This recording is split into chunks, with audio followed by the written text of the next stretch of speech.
To keep you in suspense.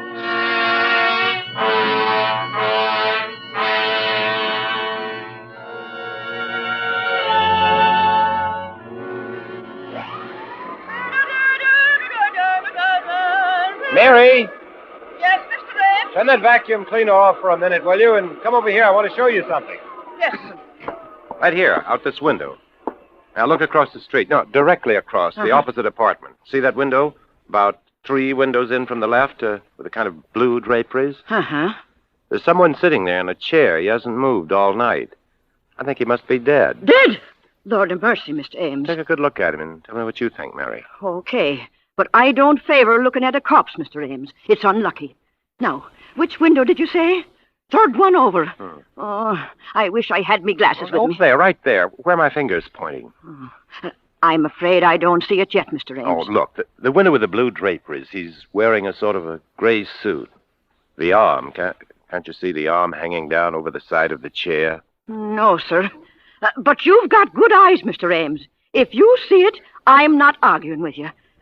What are you going to do about it? I don't know. I just began to notice it last night. I guess I first have to be sure the man is really dead. That's right, Mr. Ames. You don't want to get yourself into any trouble. Maybe he's only sleeping, or maybe he's incapacitated. Maybe the poor soul's a stricken invalid, huh? Maybe.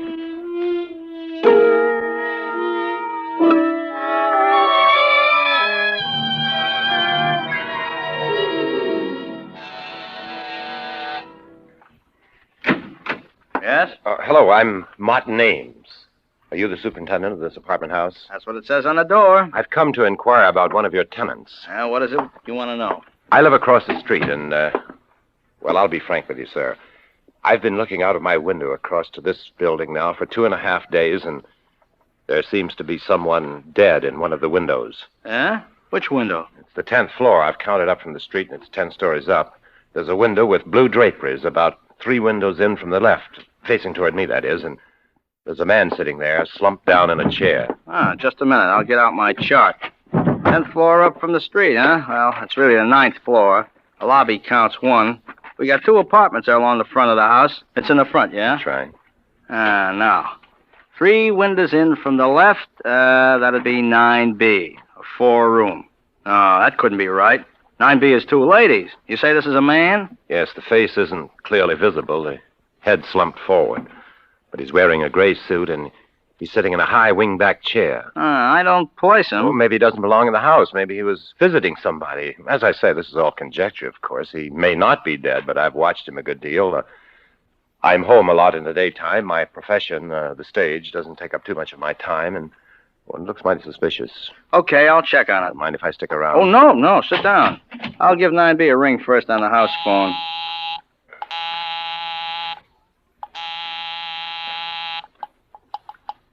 Hello? Oh, Miss Landis?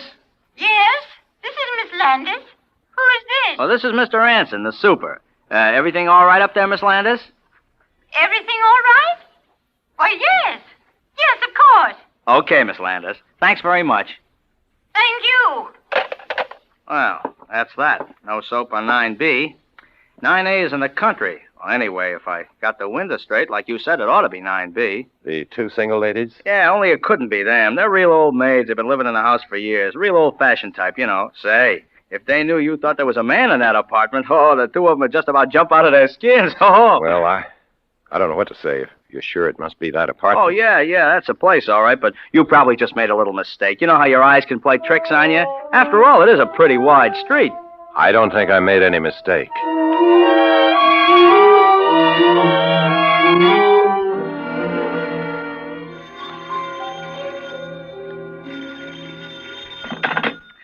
Anson speaking. Oh, hello, Mr. Hanson. This is Mr. Ames. Again? It's not there. But, Mr. Hanson... I checked up on the 2 apartments this morning. 9A is back from the country. Everybody's okay. And 9B is out walking the dog. No dead bodies in the whole place. But I can see it. It's still there. Okay, just where? Will you just tell me where? In the same window. The one you said was 9B. Have you gone inside 9B? No, but I asked them if anybody was sick or dead, and they said no. You asked them? Well, why don't you search that apartment? What do you mean, break in while they're out? No, search it while they're there. Ring the bell, walk in and do it. Yeah, not without a search warrant from the police. These apartments, don't belong to me. I just take care of the building for the company. Then let's call the police. Oh, not me, mister. I didn't see no dead body up there. Then I will. After all, somebody's got to do something.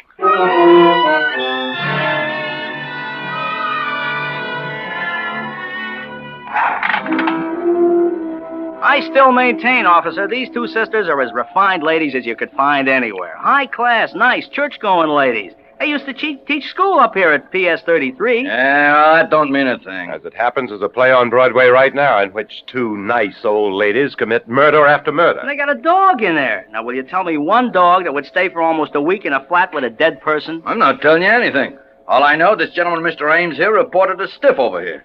And if he says there is one, there is. Until it's proved different.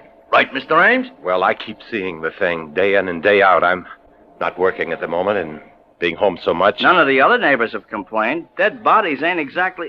Oh. It's, right this way, please. I hope they're home. If they ain't home, you got a pass key, haven't you? Well, yeah, we're not supposed to use it, though, unless for an emergency. This is an emergency. A dog bite? Sometimes. Sit down, Buster. Sit down. Yes? Who is it? I'm awfully sorry, Miss Landis, but there's been some kind of mix-up. These two gentlemen want to look over your apartment. But why? It's not for rent. Oh, I know. It's just, they want to search around and check up Come on. Cut out the palaver. Hey, look, lady. A dead body's been reported sitting in one of your windows. What? Yeah. This guy lives across the street, and he's been seeing it over here for a week. Oh. So come on now, open up. A dead body. Oh, but that's impossible. My sister and I live here all alone. Yeah. We know all about it. Excuse me a minute. I'll call my sister. Vivian? Oh, come on. Vivian! It's the police. Hey, look, lady, I'm not standing out here all day. Come on, give me the passkey, Anson. It won't do no good. They got a chain on the door from the inside. Open up in the name of the law. How do you do? I am Vivian Landis. May I ask what this is all about, please? Certainly, lady. I got a search warrant here made out by this gentleman to search your place. He says you got a dead body in there. A dead body? Why, that's perfectly ridiculous. Yeah, isn't it? But it's been reported. And kindly take that door off the chain and let us through. Of course. First, may I ask, how did this peeping Tom see into our apartment? I thought, Mr. Anson, that we were quite private. Well, Look, he lives across the street on the same level. I just happen to be... Oh, well, then we shall have to keep our shades down in the future. Although one would think a grown man would have something better to do. Do come right in, gentlemen. Make yourselves right at home. Thanks. Is he coming in here, too, Mr. Busybody? No, he doesn't have to if you don't want him. Well, I most definitely don't. Okay, Mr. Ames, you better stay outside. Officer, I Oh, want... he does want to poke around in our private rooms, is that it? Maybe he had some ulterior motive in worming his way in. Maybe he's come to get the lay of the land, and so he can break in someday to rob us. Okay. He's not coming in. Now, let's take a look at your windows, lady.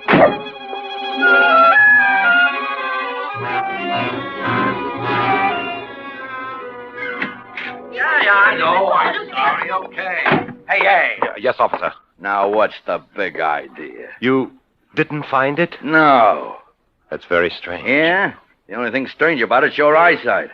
You want to get your glasses There changed. wasn't anything in 9B? I No. don't understand it. How could I have seen it so distinctly and it not there? Perhaps it isn't in the window now. Perhaps they hid it while we were waiting outside the door. Hit it. Now, where do you hide a dead body in a four-room flat? I looked in all the clothes closets, under the sofas, in the chairs. Perhaps they got it out at the back into the service elevator. Single-handed? With all the garbage cans and laundry going up and down? Perhaps they had accomplices, perhaps. Oh, you probably think... Oh, it's so terrible to keep seeing it and feeling it slowly decaying there in secret. Why, the thing could be there for weeks. It's so high above the street. Perhaps it'll never be found. Perhaps it's already being destroyed. Well, then, if it's gone, what do you got to worry about? You don't have to sit and look at it no more. No, I hope it is. I tell you, it's really getting me down. I haven't slept for nights, keeping vigil. I'm in a nervous state. I haven't been this nervous in years. Yeah, I can see that. Well, look, why don't you try forgetting it for a while, huh? Try not to look over into that window. Or go away for a change. You've done what you could, Mr. Ames. If there is a stiff over there, well, that's my business, ain't it? And if there isn't... You mean, you think I may be... I'm not saying nothing, Mr. Ames. But if If I was you, I'd try catching up on my night's sleep.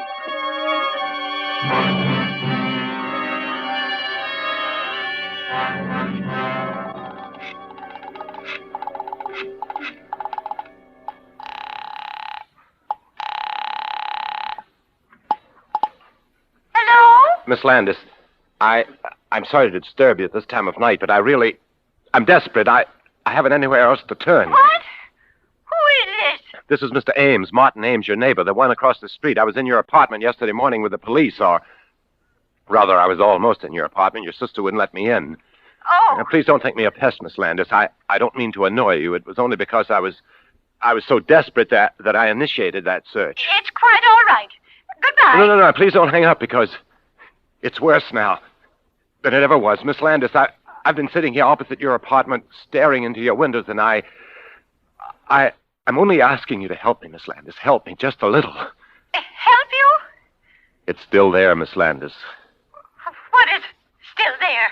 The dead body in your window. Oh, but there isn't. How dare you? When the police... I know. I know now it hasn't anything to do with you. But would you do me just one favor, Miss Landis? Would you go into your living room and just check once more? Oh, I won't. I'll do nothing of the kind. You're out of your mind. Oh, perhaps I am, Miss Landis. That's what I'm trying to find out. Then perhaps your sister Vivian would help me. She's not at home. Oh, Lord.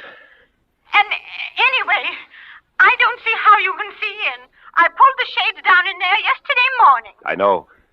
They're all down still. Well, then how can you see? I can't. At least not the actual body. It's just a silhouette. I'm not maligning you or your sister, Miss Landis. If there's someone dead in there, it's not you who are doing it. But think of me. If you could just be here and look over there and see the shadow of those quiet fingers, that shoulder, that head. Oh, please! Stop it! Stop it! It's not here! It isn't! Tell me just one thing, Miss Landis. There is a chair by that window, though, isn't there? Yes. There's a chair. A high-backed wing chair.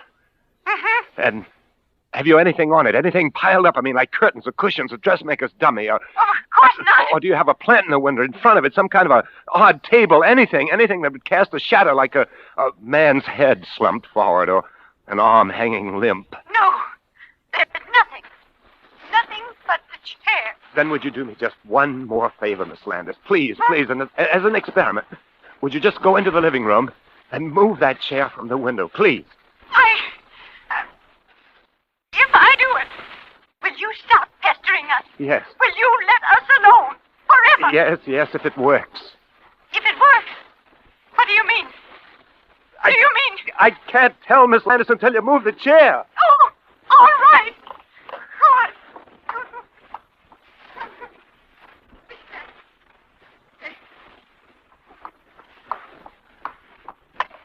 Hello. Yes.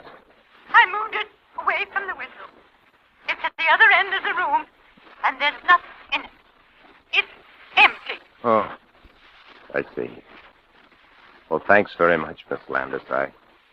I know what I have to do now. You mean? Yes, Miss Landis. It's still there.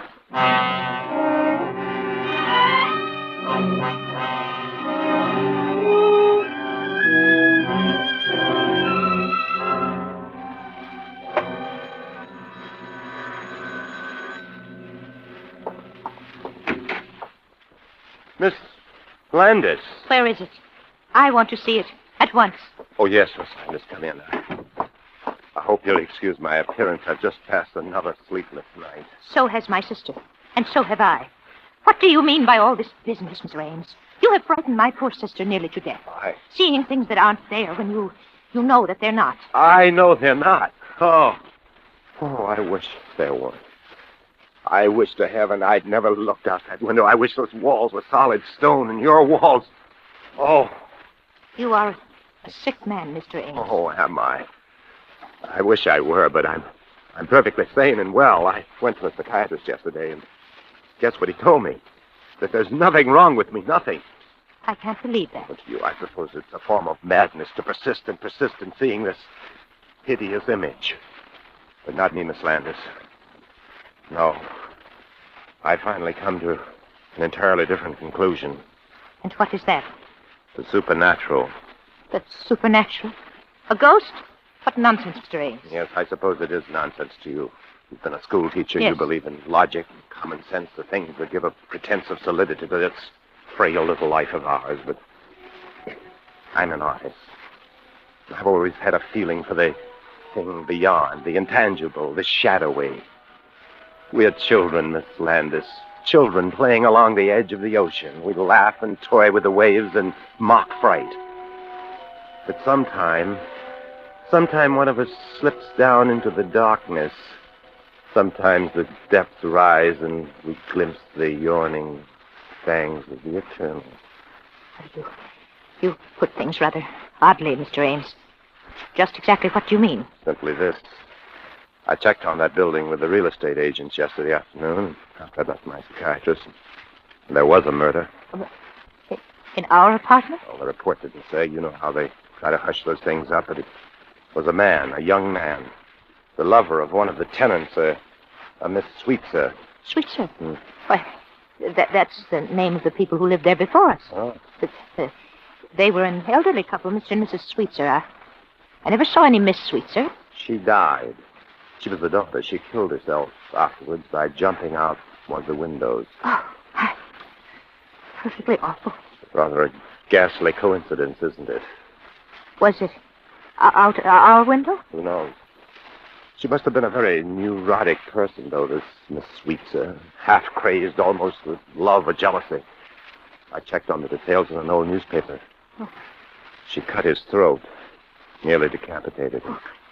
It said that when they lifted his body out of the chair later, his head almost rolled. Excuse me. Mr. Ames, I'd rather not hear. I still can't believe it. If there is something, if there could possibly be something, why haven't we seen it, too? Why should you Haven't you seen it, Miss Landis? No! You sure? Never? Perhaps in the middle of the night, getting up and passing that room, seeing that chair outlined against the window, just in passing, perhaps? You've never had a glimpse? No. I really must be going. No. Please stay and look at it. I want you to see it out of my window. My sister Elaine, she's very nervous, Mr. Ames. I can't leave her so long alone. Then how will I know? How? Well, Miss Landis, I No. thought you came here especially. It'll only take a minute. Really... It's right in here in the bedroom. I just have to let up the Venetian blind. Oh, Miss Landis. Don't go. Miss Landis.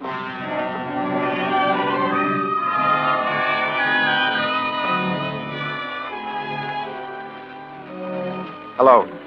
Oh, hello, Sergeant. This is Ames, Martin Ames. I just called to let you know. I think you're right about that good night's sleep. Yes, I'm going away tomorrow for a long rest, shutting up my apartment. Yes, I'm all tied up in knots. I don't know what to think. Oh, they're dead. Yes, I saw the moving van in front of the house, but I didn't know it was those sisters.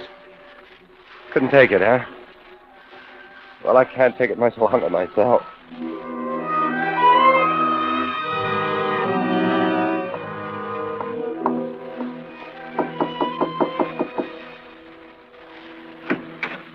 Whoa, Marty. Bravo, bravissimo, boy. Shh, not so loud. Why all the mystery? The superintendent doesn't like me. I should think he wouldn't like you grabbing this beautiful apartment right from under his nose. He probably had it promised to a friend. But you've got it now, Ronald, just as I said. Oh, so I have, old boy, so I have. And it's beautiful. You know I'm crazy about it. Marty, you've outdone yourself. You've been more than generous. Oh, think nothing of it, Ronald. I'm glad to do it for such a distinguished colleague. Well, it certainly was nice of you. And I wish I could do something in return, Marty. I really do. Oh. Perhaps that play I'm doing next season. You know, there's a part in it. It's a rather small part, but very necessary. Thanks just the same, but I'm doing pretty well just now, Ronald. Well, I don't know how you found it, Marty. In his housing shortage. You know, why even the superintendent is nervous for rent? When your call came to my manager, I left rehearsal. I wouldn't trust it to anyone but myself. I left the whole cast just standing there when I came over. And when I asked this gloomy character, Anson, he said he'd heard nothing about it. So I insisted, of course. I told him who I was. Finally, he called up. Sure enough, it seems these two sisters who lived here just decided to move out. Really? Say, I hope you didn't mention my name, though, if Anson No, that I tipped you Oh, off. no. You asked me not to. Anyway, I think my own name was enough. Oh. Seriously, Marty, how did you know? Were they friends of yours? Oh, no. It's a rather long story. Here, let us sit down, shall we, in the living room? No. You take the chair. I guess they must have left that when they moved out. No, thank you. Well, to be frank, Ronald, I got this apartment by a ruse. Ruse, Marty? What kind of ruse? Oh, a pretty nasty one.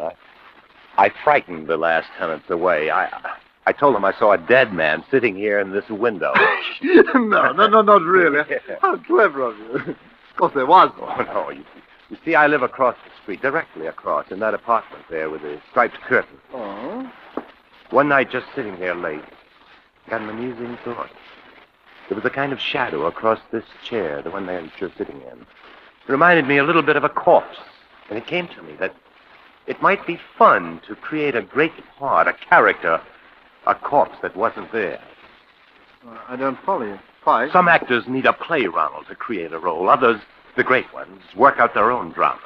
I proceeded to invent a part for myself. I was the eyewitness, the innocent bystander across the street who saw a corpse in here. I kept seeing it, and finally, by the power of suggestion, it became real enough to frighten them away.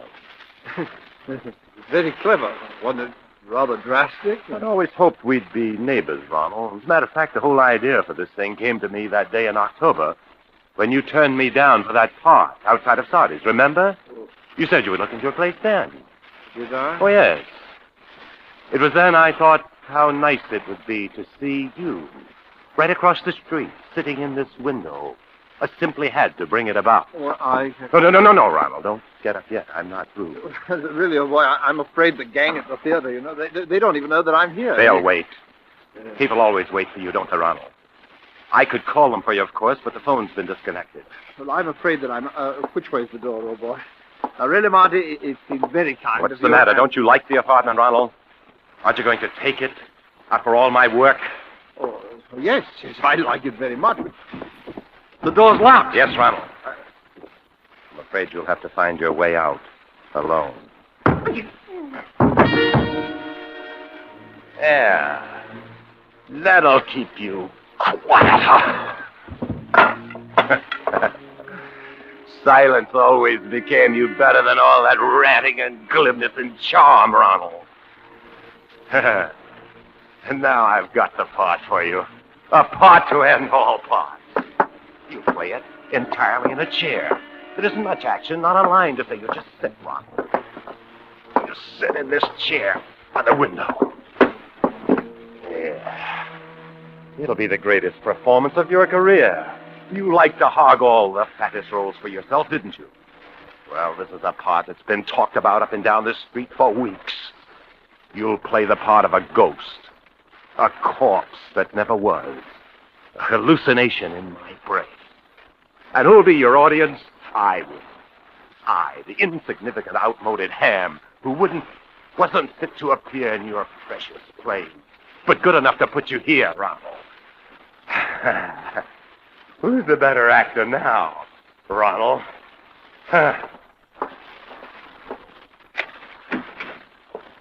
Goodbye, Ronald. See you across the street.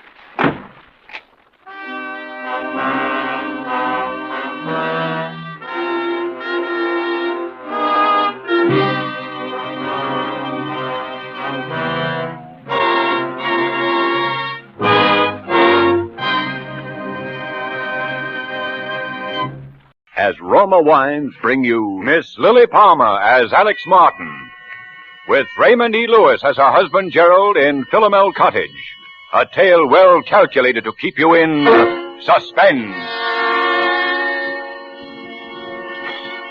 Philomel Cottage. What's that, Alex? Oh, I was just reading the sign over the gate. What does Philomel mean? Why, you little foreigner, we've been here for 3 weeks and you still don't know. Philomel is another name for the bird that's supposed to sing only for lovers. We've been hearing it every twilight. Nightingale. Of course. That sign, Philomel Cottage, is the main reason I wanted this place for us. Glad you bought it? Oh, Gerald, this was a 50-50 investment, and you know it. 50-50. £1,000 from me and 2 from you. But we did have to have the place, didn't we? Oh, what an utterly hopeless romantic I'm at. Well, you can't get out of it now. Oh, Gerald, do you know what day today is? Today, it's the 13th. It's our anniversary, darling. We've known each other exactly a month. No, exactly 30 days. Oh, Gerald, really now. Hi. What is it, dear? Do you have that pain again? No. It's just a little indigestion, I think. Oh, Gerald. Let me help. There. Do you want me to get your... No. Oh, Well, dear, it's 11:35. I'd better get on to the village. Want to get that camera equipment.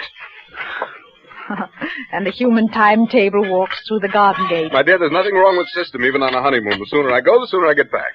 Come on, Gerald, forget your old photography. Why don't you stay and do some gardening? Be good for you. It's better for old George. He gets paid for it. He's not due again until Saturday. The place will go to rack and ruin. Over my dead body. Goodbye, dear. Don't walk too fast, dear. Remember last time? And be careful, darling. Be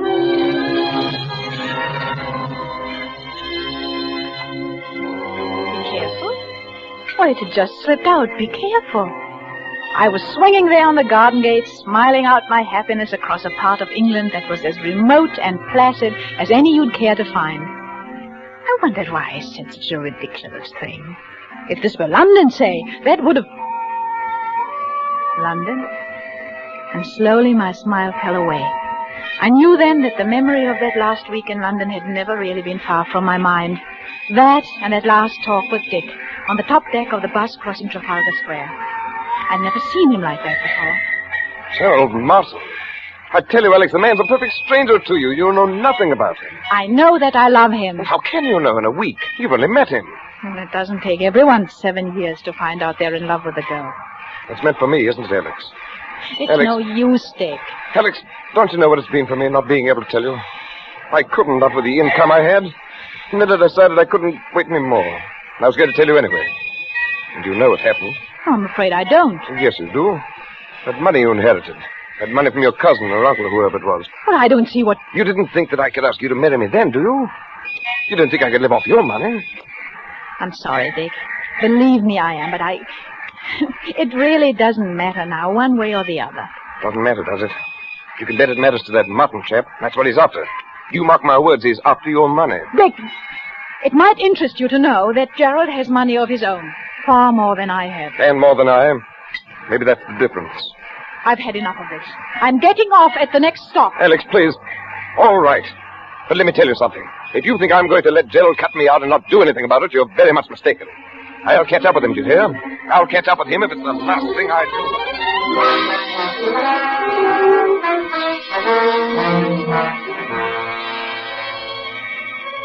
I'll catch up with him if it's the last thing I do. It was just a heat of the moment outburst of hurt pride. I shook my head and shook it away.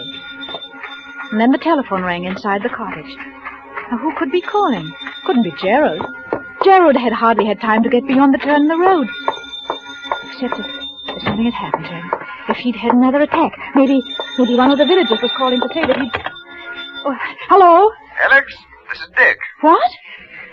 Oh, who did you say? Dick? Well, Alex, what's the matter with your voice? I wouldn't have known it. It's Dick Windyford. Oh. Where are you? Traveler's Arms, that's the right name, isn't it? Or aren't you acquainted with your village pub? You mean you're here? Yes, I'm on holiday doing a bit of fishing. Any objection to my looking up you two good people this afternoon? Oh, no. No, you mustn't. Why, Alex. I beg your pardon. Of course I won't bother you if... I'm sorry, Dick, but I only meant that we'd be away this afternoon. Won't you come this evening? Thanks very much, but I'll probably be away by then. Depends upon whether a pal of mine turns up or not. Goodbye, Alex, and best of luck.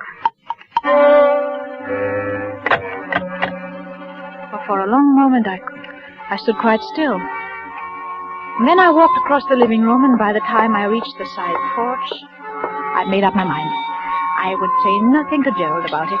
I stepped out into the garden and... Oh, why, George! I thought we'd agreed that Saturday was your day here.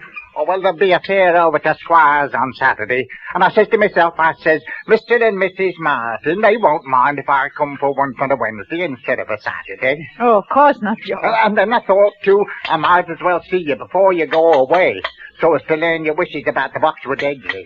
Before I go away? Aye, to London tomorrow. Me? Going to London tomorrow? Now, where did you hear that? I met Mr. Martin down at the village yesterday. He told me you was both going away to London tomorrow, and it was uncertain when you'd be back again. Oh, well, now, but don't tell me that you and the master are disagreeing already. No, naturally not, no. This trip just slipped my mind, George.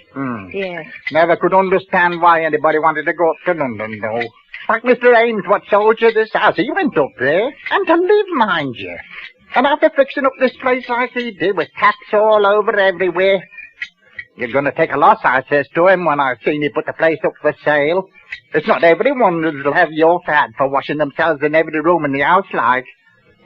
But George, he said to me, I'll get every penny at £2,000 for this house. And by gum, he did. He got 3,000. 2,000. The sum he was asking was talked of at the time, and a very high figure it was thought to be. No, George, you see, I gave 2, and... Well, it really was 3,000. Mr. Ames had the cheek to say 3,000 to you. Well, he didn't say it to me. He said it to my husband. I reckon I'll do some spading now. And the price was 2,000.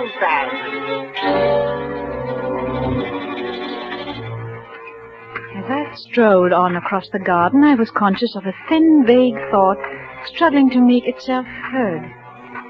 And then abruptly it was gone. My eye had fallen upon a small, dark green object lying in the furrow beside one of the flower beds. It was Gerald's diary, my husband's pocket diary. I picked it up and opened it. I remember I scanned the entries with some amusement, once again reminded of Gerald's enslavement to time and system. On page 21 there was an entry. April 14th, Mary Alex at St. Peter's Church, 2:30. And then I looked at today's date, Wednesday, May 13th. Only one thing was written there in red pencil. It said, 6 p.m. Huh? Now, what did it mean? What was to happen at 6 p.m.? And something just... Oh, no. But this is ridiculous. What am I afraid of? Gerald is my husband. I love him. I trust him. Then I looked again at that cryptic entry. 6 p.m.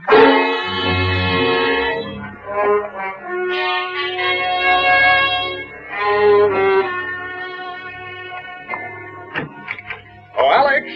Yes? Yes? There you are. Ah, miss me, darling? Oh, why wouldn't I? It's 3 o'clock.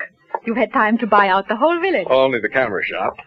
Now, if I don't have the best equipped dark room this side of London, it won't be my fault. If you're not careful, that dark room of yours is going to overfill the whole cellar. Oh, incidentally, here's something you've been watering the flowers with. Catch. Oh, my diary. Dropped it in the garden, did I? Mm-hmm. I know all your secrets now. Oh, not guilty. Well, I'm not so sure. What about your assignation at 6 p.m. today? Oh, that. Well, you've caught me at last. It's a rendezvous with a very handsome young woman, quite remarkably like you, in fact. You're evading the issue. Not at all. That's simply a reminder that I want you to help me develop some negatives this evening. At 6 o'clock? Well, I'll be getting dinner. We'll eat a light supper tonight. We might have just a sandwich or two and some coffee out on the porch. Well, before we work on the negatives, you mean? Yes, that'll be pleasant, won't it? You know something, Alex? I've never found anybody yet who could touch your coffee. No, really. And that covers Australia and Canada, too. You and your mysterious past. Why do you say that? No reason. But, Jared, I do wish I knew more about you. Alex, you're serious. Well, I know it's silly. Well, darling, I've told you all about me. My boyhood in Sydney, my life in Canada. Oh, I see. You mean love affairs. You women are all alike. Well, but there must have been other women. Oh, I don't mean that you're a bluebeard or something, but Bluebeard? surely... What's your mind on such a subject anyway? You never mentioned it before. Oh, I don't know, Jared. I've been rather upset all day. I imagine I can thank old George for that. The gardener, you mean? Yes. He had some ridiculous idea. We were going away to London. He said you told him so. Where did you see him? Well, he came to work today instead of Saturday. The old fool. Why, Jared... Well, he is an old fool. I want it. Jared! Oh, Gerald, lie down here, darling. I'll bring you some water, some your medicine. What? Are you all right? Oh, I'm sorry, darling, getting you all upset about... Oh, just because of the stupid old garden. Oh, I made some weak joke to him about being off to London in the morning. He must have taken it seriously, or else he didn't hear properly. You straightened him out, I suppose.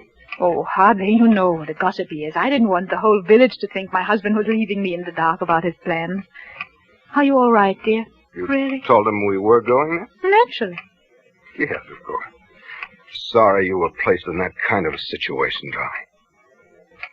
Don't suppose you ran into anybody else today? This far from the world, Gerald?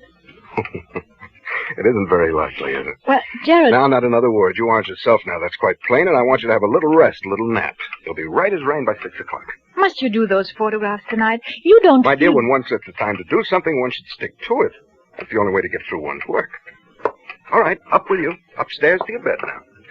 Very well, dear. I'll be getting things arranged in the dark.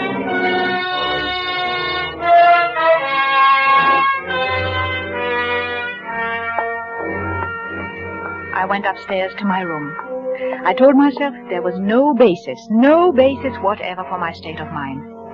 And still the turmoil, the doubt, the odd, unaccountable sense of dread persisted and grew and grew until quite clearly I knew what I must do. Knew I must find some testimony to my husband's past, something to reassure me. And then strangely I remembered that single locked drawer in Gerald's bureau. I tiptoed to the door at the head of the stairs, opened it, and entered my husband's room. The key. If only I could find the key to that locked drawer. But there was none in sight. The closet, and then his coat pockets, and then... there at my feet. There on the floor. I saw it.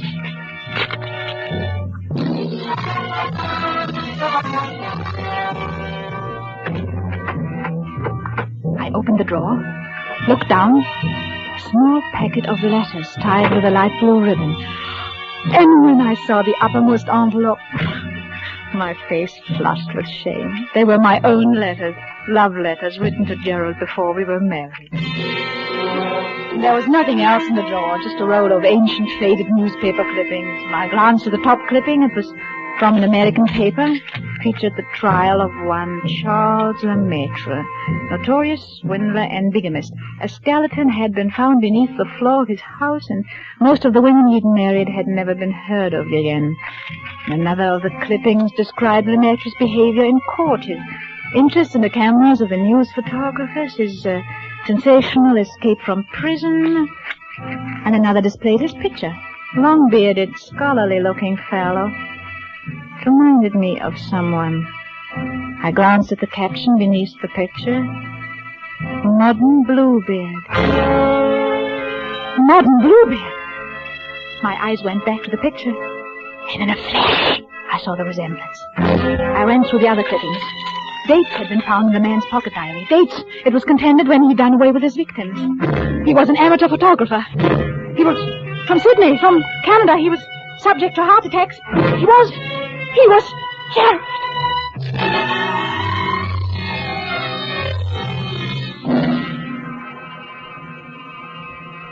The room whirled about me.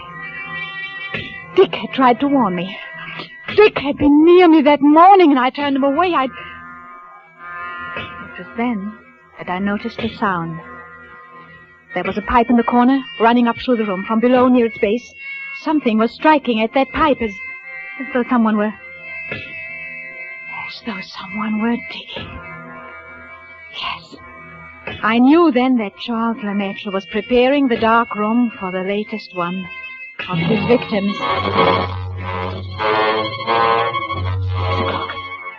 6 o'clock. Less than an hour from now. All the jigsaw pieces shot into place. The money paid for the house. My money! My money only. The bonds I'd entrusted to his keeping. And then suddenly, I heard the quiet. The digging had stopped. escape from that house at once before he came out. The clippings back in the drawer. Don't look. Don't lock it. Don't bother. Just get away. I rushed to the door, out in the hall, and... Yes, my dear? Oh, you startled me. I was just trying to find your nail file. Were you, dear? Well, that's nothing to look so guilty about now, is it? Better come on down. Getting late, you know. Gerald, Just have time to make the coffee and sandwiches before we do the pictures, that is. Well, I'll be right down, darling, as soon as... we really mustn't delay, must we? Coming, Alex? Very well. Now, that's better. Never mind, Gerald. It's... Why, Alex, how cold you are. Cold? Oh, yes. Yes, I am rather. Well, that will soon pass away, I'm sure. Hurry along, dear. Hurry along. Yes, into the kitchen. Alex, what is the matter? Oh, nothing. Nothing. I'll be all right. The kitchen. Here. Yes, I'll fix something in a second. You just sit here in the living room and... Oh, no, the porch. That'll be more comfortable, won't it? And I'll be right with you. Splendid, Alex. I'll just... Why, no, of course not. What, Gerald? How rotten of me not to have suggested it. Since you're feeling a bit under par, you can probably do with some help. I'll come with you.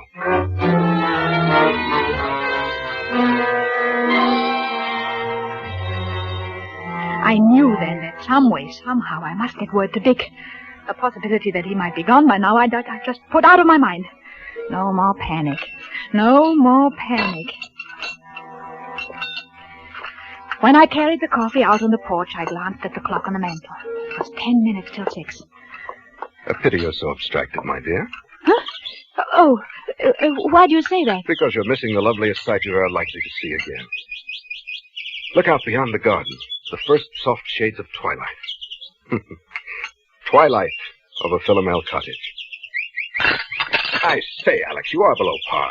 Oh, what do you mean? Well, it's the first time you've ever slipped on the coffee. You must have tossed in the entire canister. I'll be more careful after this. Oh, dear.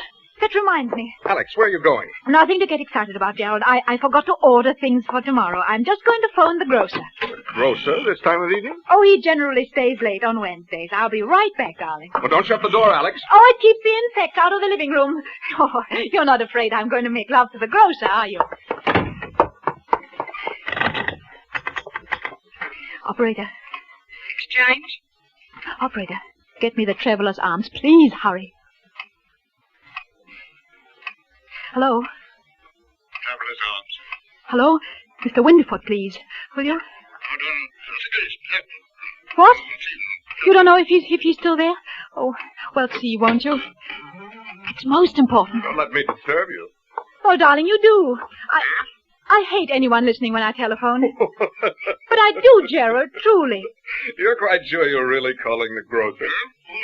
Why, as a matter of fact, I'm not sure. What?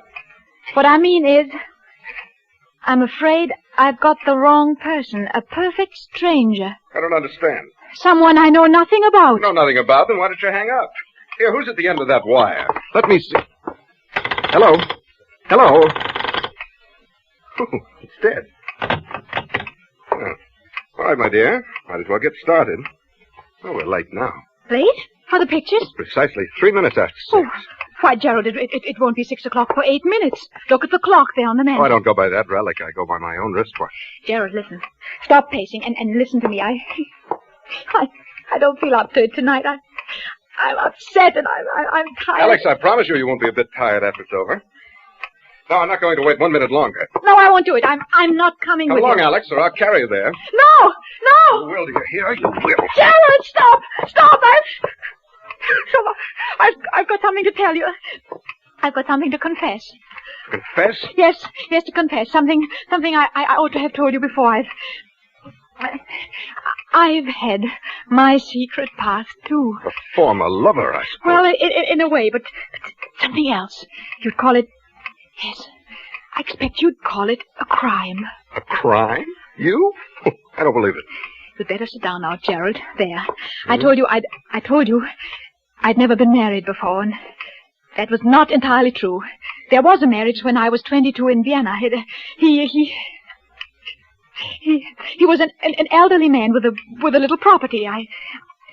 Go on. I induced him to insure his life in my favor. And at one time I was a nurse with access to a number of poisons.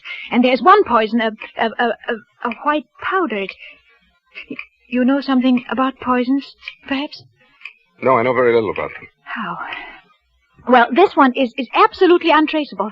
Any doctor would give a certificate of heart failure, and oh, no! No, I can't. Go on, I want to hear. Well, all right, I always made this his coffee for him, and one evening I put a pinch of this poison in his cup. I remember that evening how very much like this it was, how peaceful. He gasped a little and tried to move from his chair, but couldn't, and presently he died. How much was the insurance money? About £2,000. I speculated, though I lost it. And it was over 2 years before I married again. Huh? And he was a much younger man, quite well off. There was a will in my favor. He liked me to make his coffee, too, just as my first husband had done. I made very good coffee. Alex. It was the same, along about twilight. The coffee. It was the same as the other. He just sat there in his chair. The coffee. And died. Our village doctor pronounced it heart failure. My husband did have a weak heart, you see. And that helped. It helped a great deal. Alex, listen. That netted me over £4,000. I didn't speculate with... The coffee. That's why I tasted that way, you devil. You poisoned me. You poisoned me. I'll kill you. Yes, I poisoned you. And already the poison is working, you see. You can't move from your chair. You're lying. I'll kill you. I'll kill...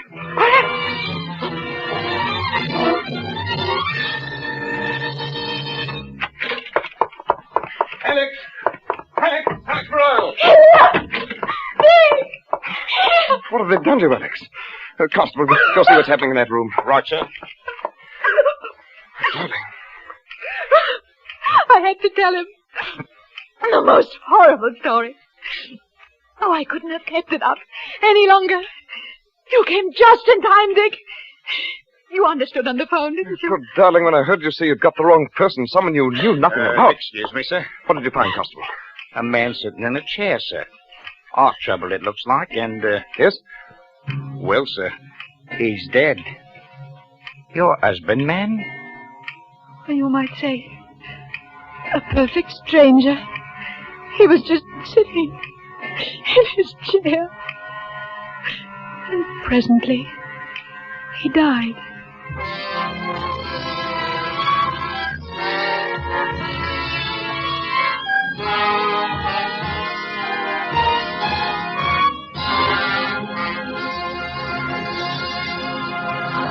As Roma Wines bring you Dan Duryea in a remarkable tale of suspense.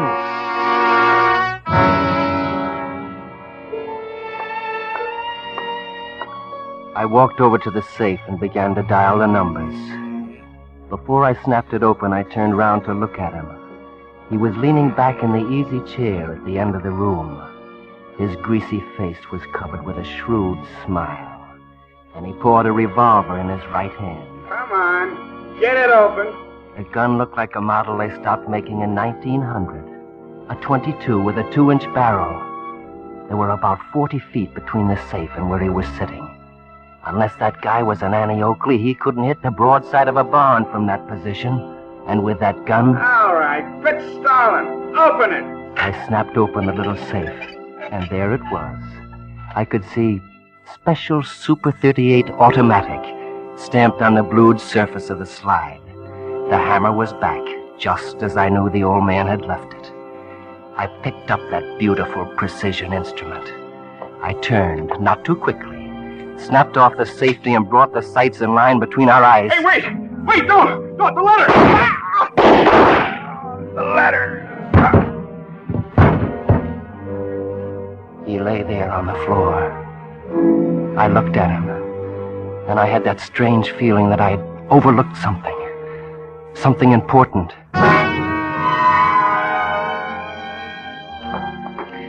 I walked over to where he was lying. He'd pitched forward, landing in a disjointed heap. The letter. What had he yelled about a letter? It meant nothing to me. A letter? Had I slipped up somewhere? No, it was impossible. I must have stood there over his body for 10 minutes, for the blood was soaking its way across the carpet. I tried to think of how I stood now, of what I had to do next, but my mind wouldn't let me. It kept slipping back to 3 months ago. 3 months ago. 3 months ago.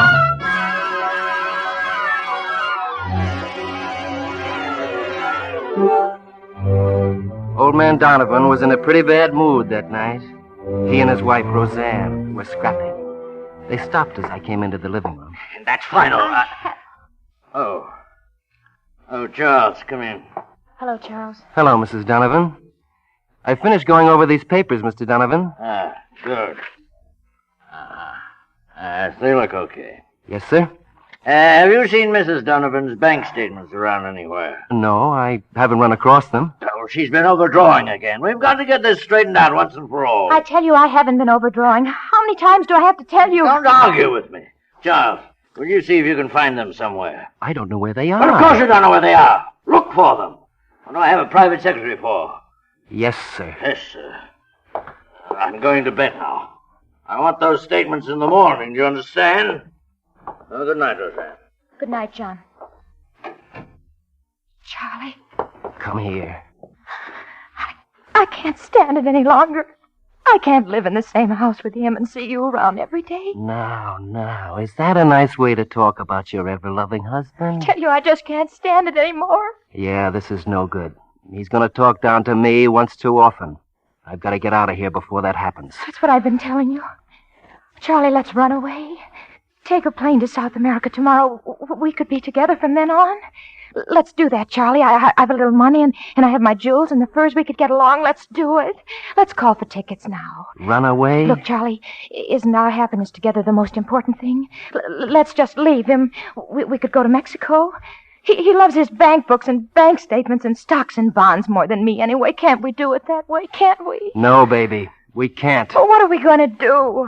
I can't go on with him. What can we do? Charlie. Yeah, baby. That's it. You're reading my mind. Oh, Charlie, that's... That's the only way. Is that what you want to say? I don't know. I don't know. But I know, baby. You haven't got a thing to worry about. You look beautiful in black.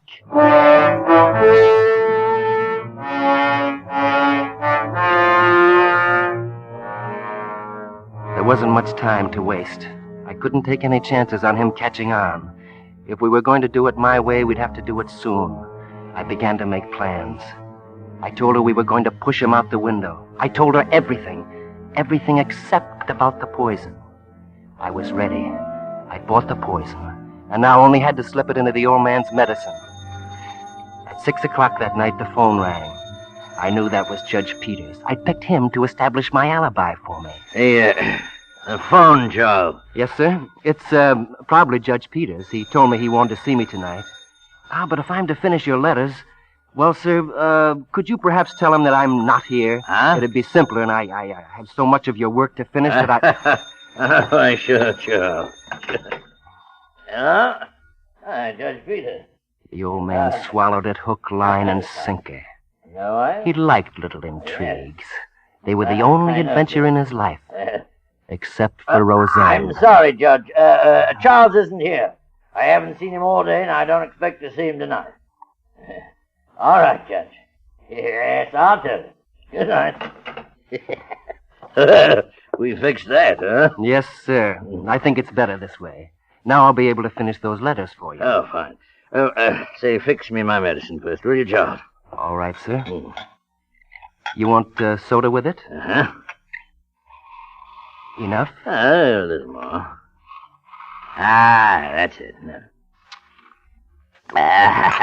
That's good.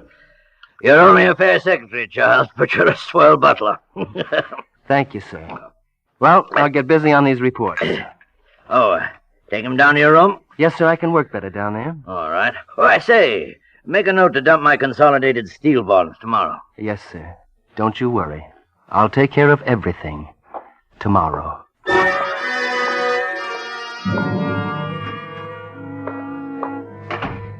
As I walked out the door, I saw him take a sip out of his glass. The next couple of hours, I'd have a lot of work to do.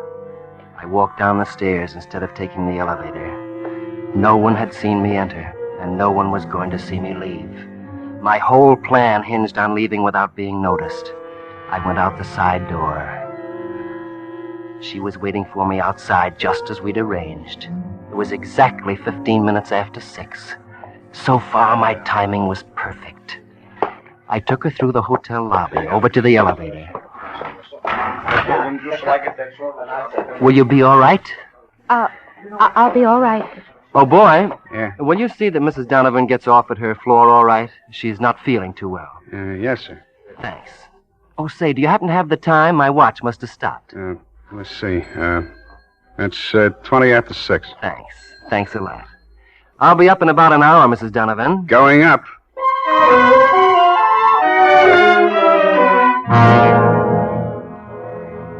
That was that.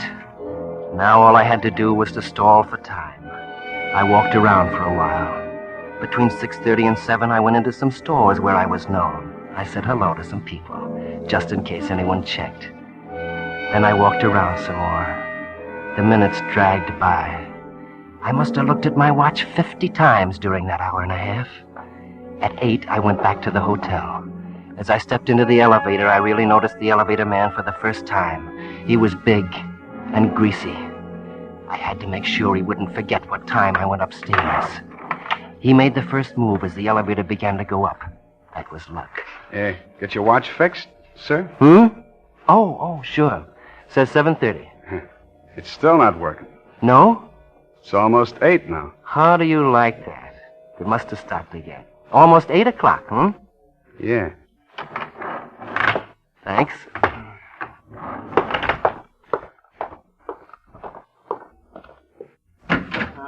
Charlie? Charlie, where have you been? There's something wrong with John. He keeps moaning and holding his stomach. He wants me to call a doctor.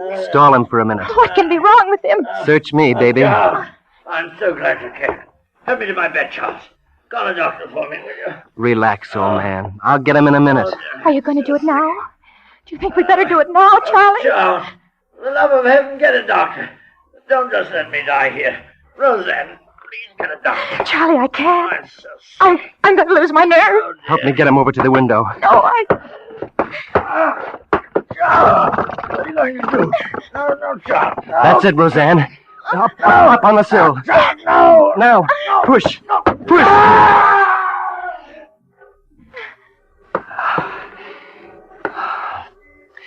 You know everything now, don't you? I just come in. He fell. We were on the other side of the room. There was nothing wrong with him before the accident. Get it? Get it? Yes.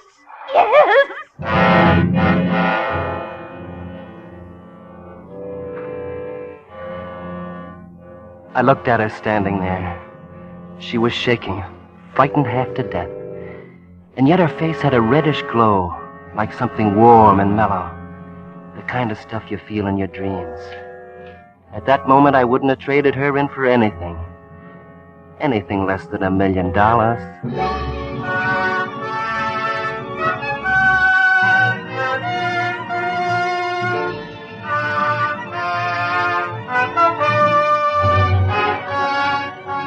For Suspense, Roma Wines are bringing you Dan Duryea in The Will to Power. Roma Wines' presentation tonight in radio's outstanding theater of thrills, Suspense.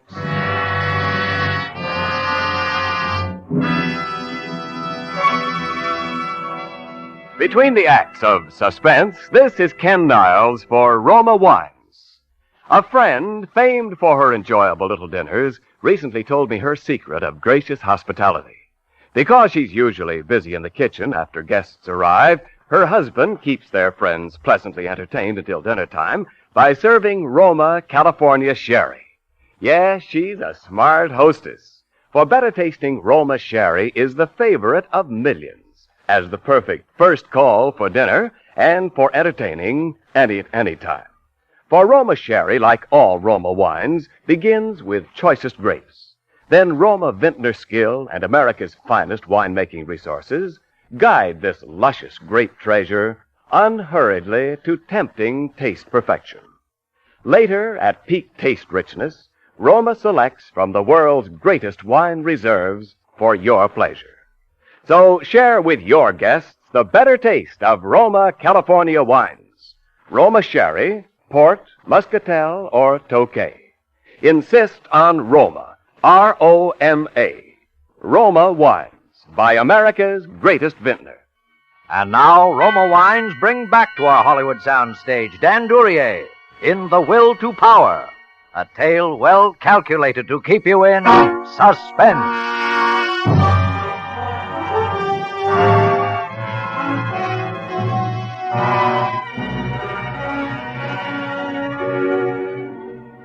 At the inquest, there was some talk of an autopsy, but the old man's prestige and a crew of lawyers preserved the body in a state of unmarred dignity, at the request of the grief-stricken widow. That's just the way they put it, too. The day after the funeral, we were married, quietly, no publicity. Well, there I was. I had all the old man's dough, and I had her. I don't know what it was that made me go on. Maybe it was the reading of the will that made me go through with my original plans. $1 million? Well, now we know better. In one safety deposit box alone, there was over $400,000 in cash. And then there were the estates. Compared to that kind of money and what it meant to me, she was just another dame.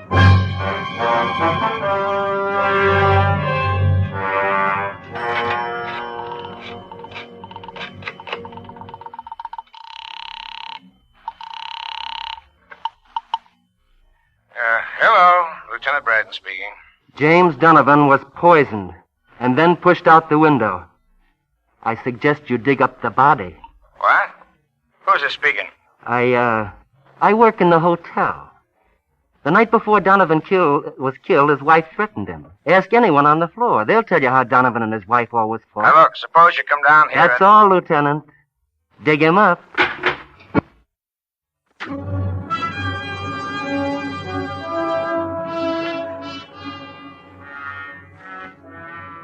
The second part was in the works, and now all I had to do was to sit back and wait. I was on my way to being the sole owner of the Donovan millions, standing alone on top of a mountain, with everyone looking up at me. Everyone looking up at me.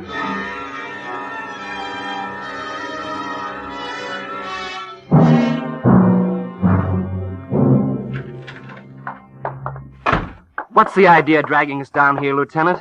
Treating us like a pair of common criminals? What is it you want of us, You'll Lieutenant? get the idea in just a minute now. Just don't get excited. Not get excited? Why, of all It's mighty strange the guy falls out of a window with two people in the room. What do you mean, strange? We were on the other side of the room. Accidents will happen. Sure, I know. I was at the inquest, too. What I really wanted to ask you was, where were you before he fell out? I told you, I'd just come in. I see. You were out before. Why, yes, I'd gone... Can you prove that? What? Can you prove that you weren't in the apartment any length of time before the accident? Yes, I guess so. I hadn't seen him all day. Sure, I guess I could prove it. But why? And how about you, Mrs. Donovan? Listen, Lieutenant, if you have something to tell us, let's hear it. Otherwise, let us go. Okay, brother. We dug up old man Donovan. He had enough poison in him to kill a Knox. Poison? Poison? Why, that's impossible. He couldn't have been poisoned. Mrs. Donovan was up there with him all the time. Oh, she was? Of course. He couldn't have been poisoned. I see. Can we go now? Yeah, sure, you can go. Mrs. Donovan will have to wait, though. We're booking her for murder. It was perfect. They indicted her for second-degree murder. That was a smart move on the part of the DA, because he couldn't conclusively prove whether the fall or the poison killed him. And then she swore to high heaven that she didn't see him drink anything while she was there. The lawyer who was trying to prove suicide almost broke a blood vessel. The best part came when the prosecution tried to get me to testify for them. I showed them our marriage license then. It convinced her that I was trying to protect her. But it gave the DA all the motive he needed. The jury finds the defendant guilty of murder in the second degree.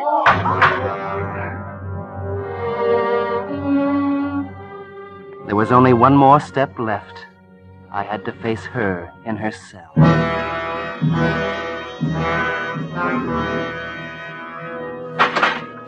You got 5 minutes, mister. Darling, Charlie.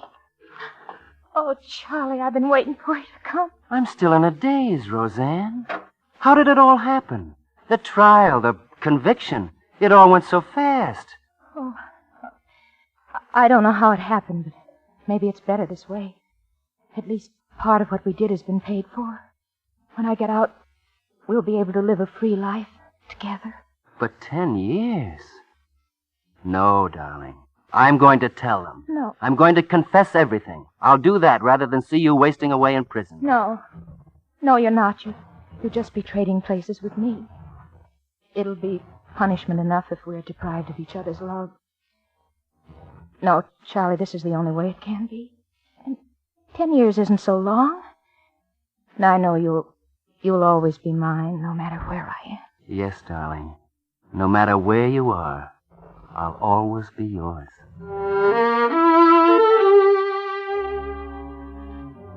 I really felt bad about it, too. But you've got to compromise in life.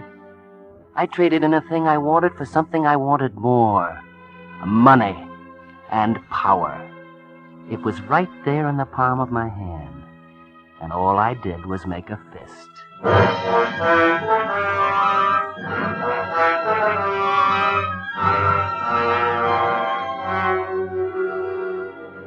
I headed up to one of the old man's hideouts in the White Mountains then to let things cool off. There I wanted to plan all the things I'd do during the coming weeks. It would have been a great time, except for that phone call. Yes? Hello, Mr. Ross. I was reading about Mrs. Donovan's trial, Mr. Ross. Who is this? The old man was really poisoned, huh? You running off, leaving your wife to take the rap. Who is this? Tell you what, for 25 grand, no one will ever know about you sneaking out of the apartment that day. I think you'd better come up here and see me in person. Okay. I'll be up tomorrow night at 9. Why not tonight? You'll be there if you know what's good for you, brother.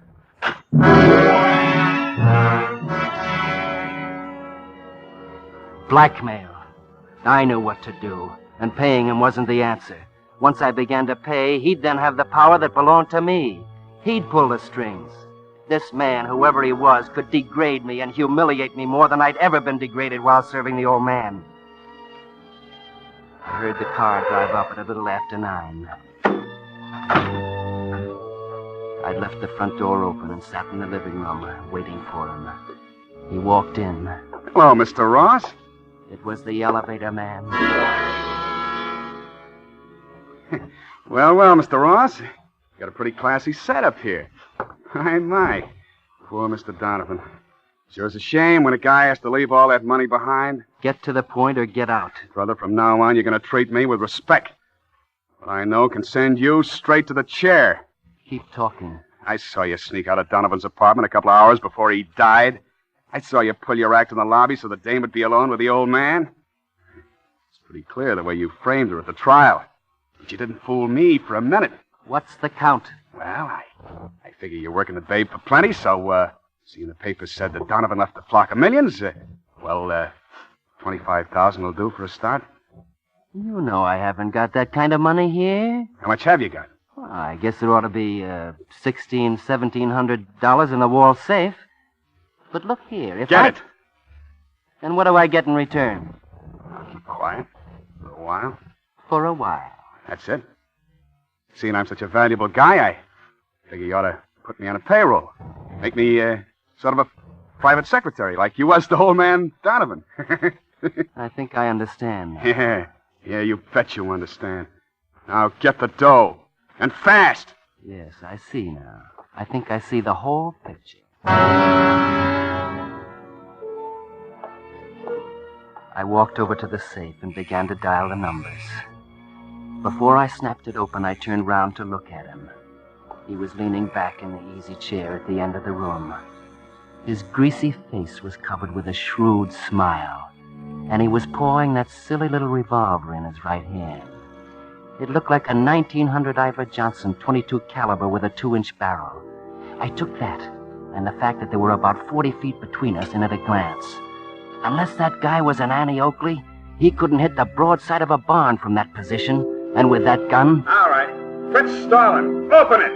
I snapped open the little safe, and there it was. I could see Colt Super 38 Automatic stamped on the blued surface of the slide. The hammer was back, just as I knew the old man had left it. I snapped off the safety and brought the sights in line between our eyes. Hey, wait! Don't! The ladder! The ladder! He lay there on the floor.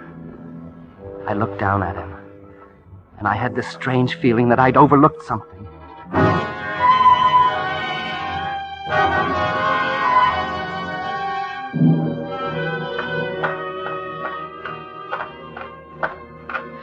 I'd hidden his car in the garage and gotten rid of the body.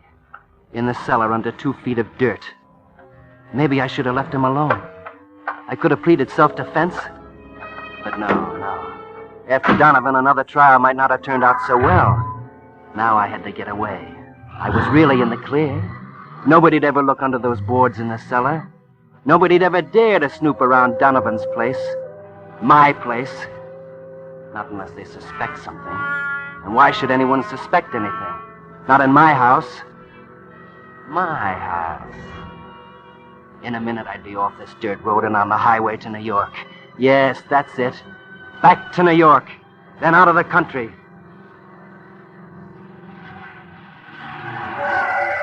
What the... Hey, you...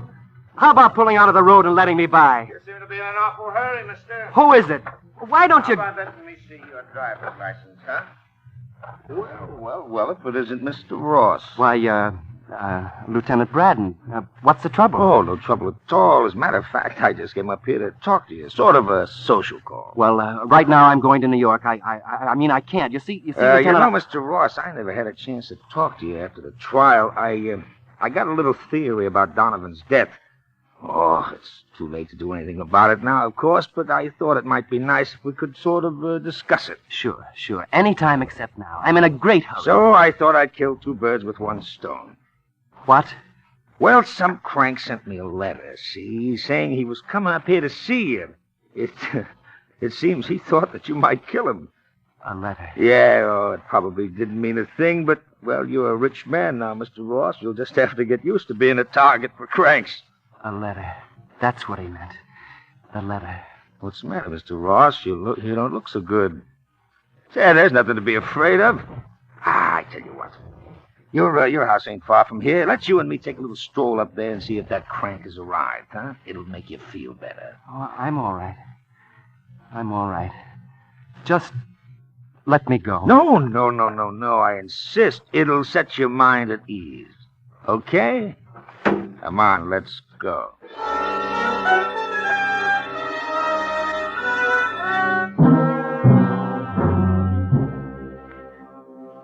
The cop didn't have any trouble finding him at all. I guess Roseanne will get the money after all now, when she gets out. It's too bad, really.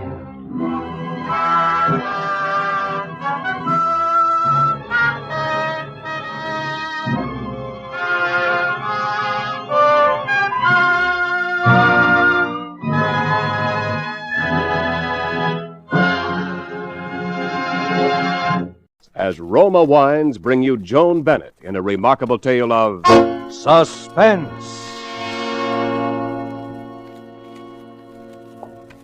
Are you feeling any better now? You know what I've been wondering, lying here? What's that, Mrs. Allen? Are you really a nurse? Why, of course.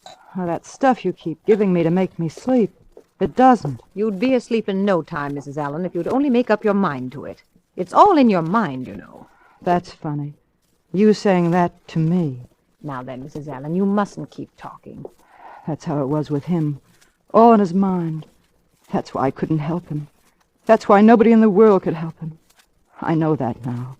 But I couldn't bring myself to admit it until last night. You know where I was last night?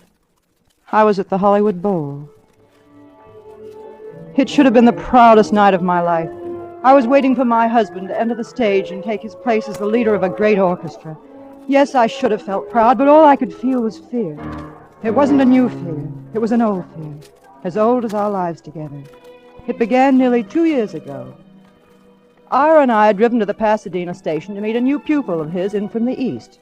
I didn't have any reason to believe that this new arrival would be any different from the dozens of others who come every year to live with us and study music with my husband.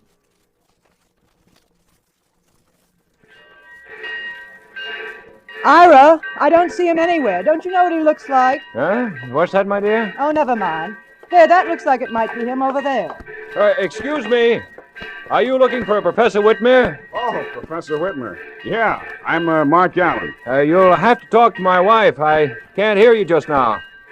Glad to know you, Mrs. Whitmer. How do you do? You know those streamlined hearing devices you see advertised in the papers all the time, Mr. Allen? I have one, but like an idiot, I left it at home. Well, that's something Beethoven would have liked to have been able to say, Professor. Yes. But you know, Mr. Allen, I think he'd rather have put up with being plain deaf. Excuse me, sir, but what about your bank, sir? We have our car with us, Mr. Allen. Right. Just take in the car, will you? Will you look after Yes, Mr. sir. Allen's bag, my dear? I just did. It's the one right here. Just put the bags in the back. Yes, ma'am. Yes, ma'am. Here you are. Oh, thank you, sir. Thank you. I guess we can all ride in the front, can't we? After you, Mrs. Whitmer. See, Mr. Allen, my wife takes care of everything. That's what poor old Beethoven needed. Good, dependable wife. Is this your first visit to California, Mr. Allen? That's right. Never been further west than Chicago before in my life. Well, you'll find the climate a nice change anyway. What about you, Mrs. Whitmer? You, native of California? Not exactly, but the professor and I have lived here ever since we were married. It's a great tragedy. A great conductor losing his hearing like that. It doesn't worry him so much, now that he has his own protégés. Must be hard on you, though, sometimes. Why should it be hard on me? Oh, I just thought it might be. That's all. By the way, what's your first name, Mrs. Whitmer? Why, Frenzy. You mind if I call you that? Sometimes? Why, of course not. You can call me anything you like, Mr. Allen. Ira, there's the bell. Huh? What's that, my dear? There's a train coming. Oh, yes.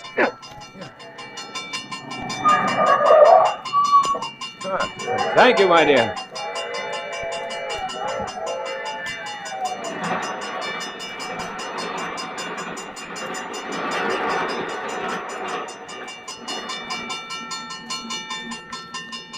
I hope I didn't give you a scare, Mr. Allen. I really shouldn't be driving without that fool device. My dear, would you like to drive? You drive. We're almost home now anyway. Is this where we live? Uh-huh. This is Brooksville. Nice little town we live in. I certainly hope you'll enjoy it, Mr. Allen. I'm sure I will. Francie.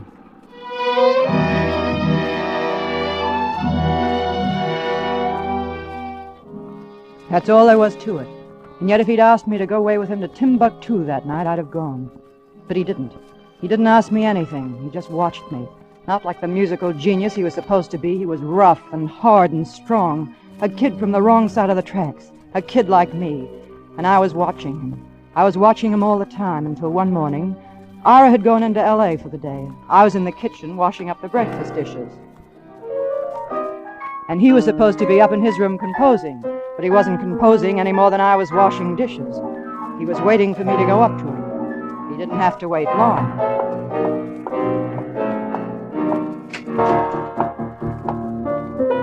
Oh, pardon me. Why, come on in, Mrs. Whitmer. I was looking for my husband.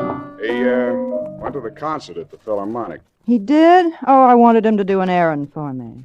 Well, that's too bad. Oh, well, it'll have to wait until next week now, I suppose.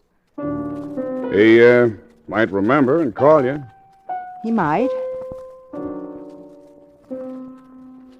That's nice. What's it called?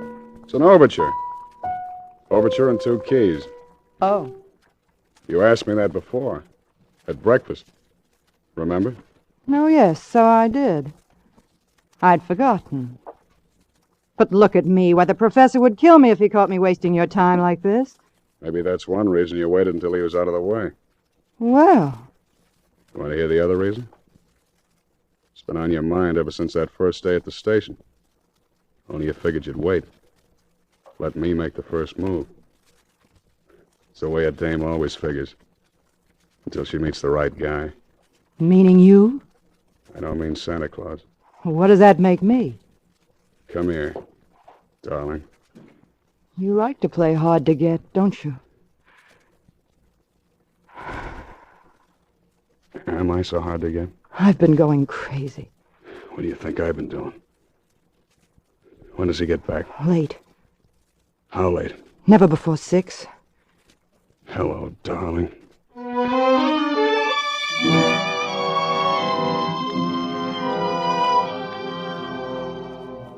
Six o'clock came too soon that night. It always came too soon. I think I dreaded that clock more than I dreaded Ira. We couldn't cheat on the clock. But with Ira, well, taking care of Ira wasn't a problem for any Einstein. But Mark was the one who had to do it. Mark had to fix it so that earphones or no earphones, Ira would be deaf as an adder. Sometimes I couldn't understand why Mark got so upset over that part of it. He used to tell me that I never would understand. I wasn't a musician and I wasn't deaf. Well, anyway, I had plenty of other things to feel bad about. We both did. We were like two shipwrecked sailors dying of thirst, and all we got to drink was salt water. You can stand that kind of thirst just so long.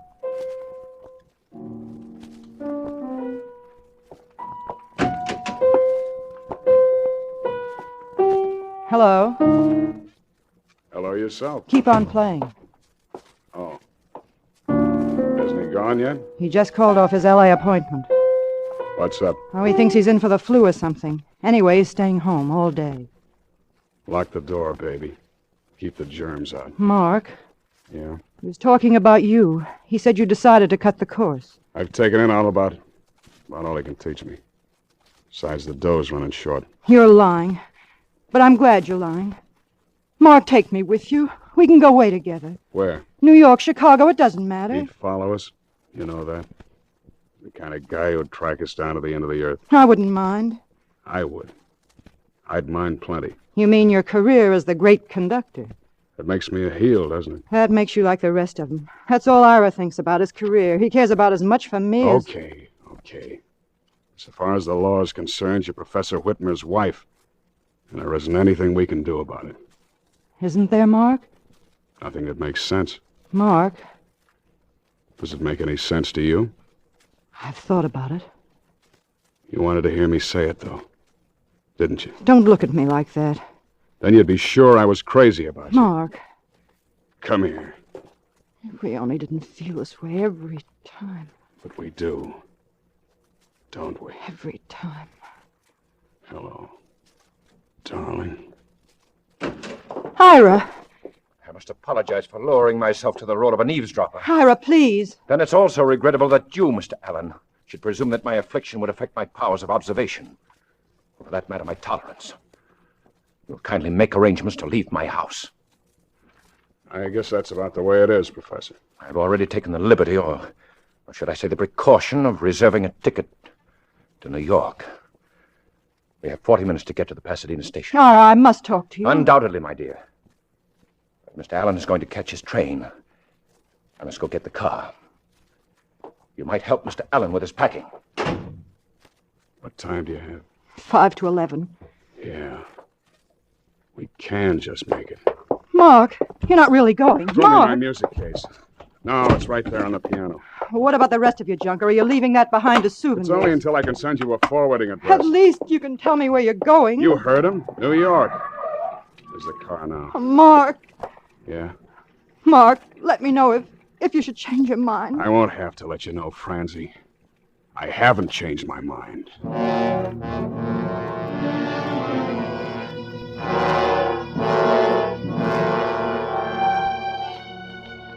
After he left, I remember looking at the alarm clock beside his bed. It said 11 o'clock. Then I thought about what I'd be doing tomorrow at 11 o'clock, and the day after that, and the next week, and the next year. 11 o'clock for all the rest of my life would be the time he walked out of that door. I wanted to cry, but I couldn't. I just sat there listening to the clock. I must have sat there without moving for hours. Then I heard the bell. My first thought was it was Ira. Automatically, I got up and walked downstairs to answer it. Good day, ma'am. You Mrs. Whitmer? That's right. Lieutenant Scott, police headquarters. You know this gentleman here? Oh, yes. You must get ready for some bad news, Mrs. Whitmer. My husband? Yes, ma'am. There's been an accident. Lieutenant, I'm an old friend of the family. Maybe you better let me tell her. You'll have to give me some address then, Mr. Allen. Call me here. Pasadena 1213. It's only a matter of the next few days, you understand? I'll stay in town as long as you need me. Pasadena 1213. All right, Mr. Allen. Good day, Mrs. Whitmer. Goodbye. Goodbye, Lieutenant. Mark. Oh, Mark, I thought I was never going to see you again. Didn't you? I think I want to sit down a minute. Mark, tell me, what happened? Quickly. It was pretty terrible. I told him a couple of times to take it easy.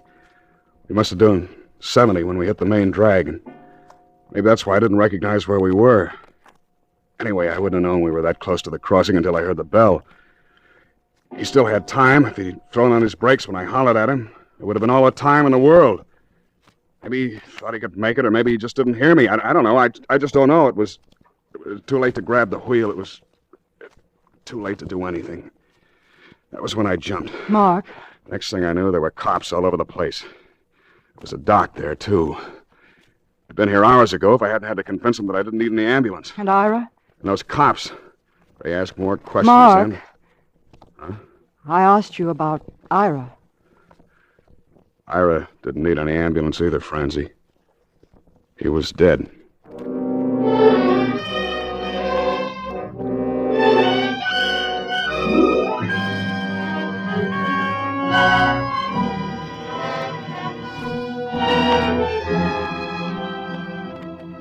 For Suspense, Roma Wines are bringing you Joan Bennett in Overture in 2 keys. Roma Wines' presentation tonight in radio's outstanding theater of thrills, Suspense.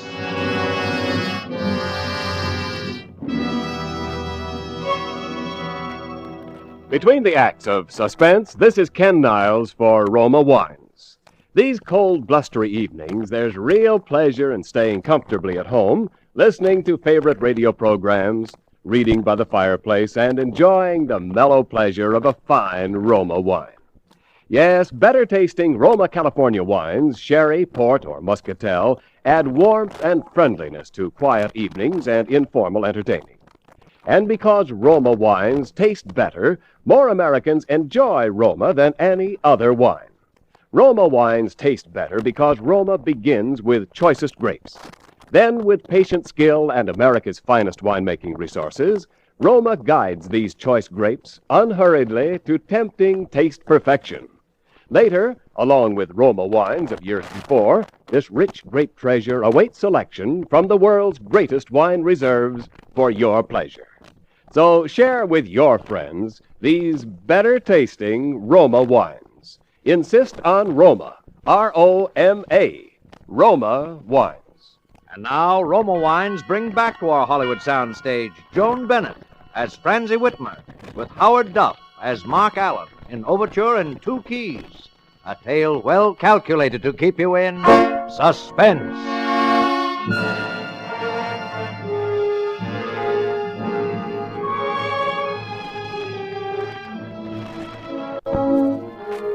They held the inquest at the house. Took the coroner less than 3 minutes to return the verdict.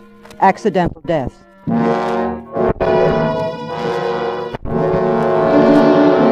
I thought we should wait, but Mark said it wouldn't make any difference. If people were going to talk, they'd talk anyway. So a couple of weeks later, we drove down to Yuma and got married. During the ceremony, I felt a little like laughing and much more like crying.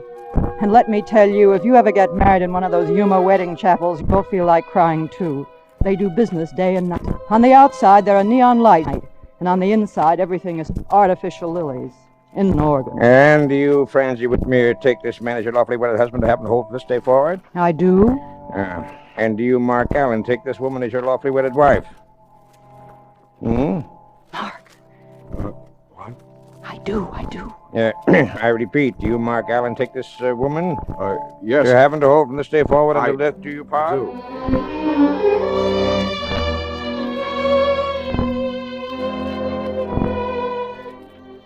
Poor Mark.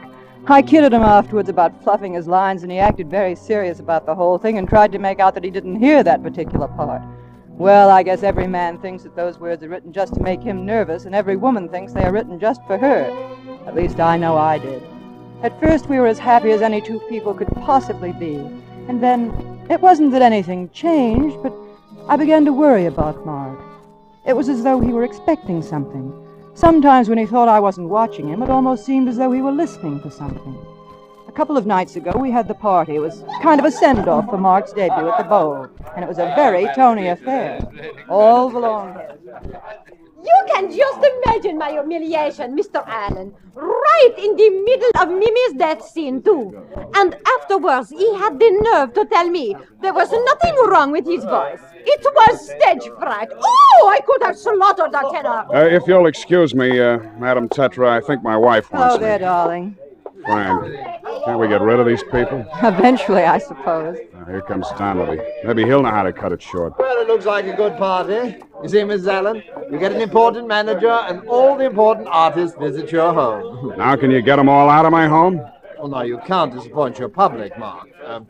What about playing something to sort of wind up the evening, eh? How about the Overture? I know it won't sound on the piano, but after all, it is a Now, where is he going? You asked him to wind up the evening, didn't you? But how can I make an announcement if he doesn't tell me what he's going to play?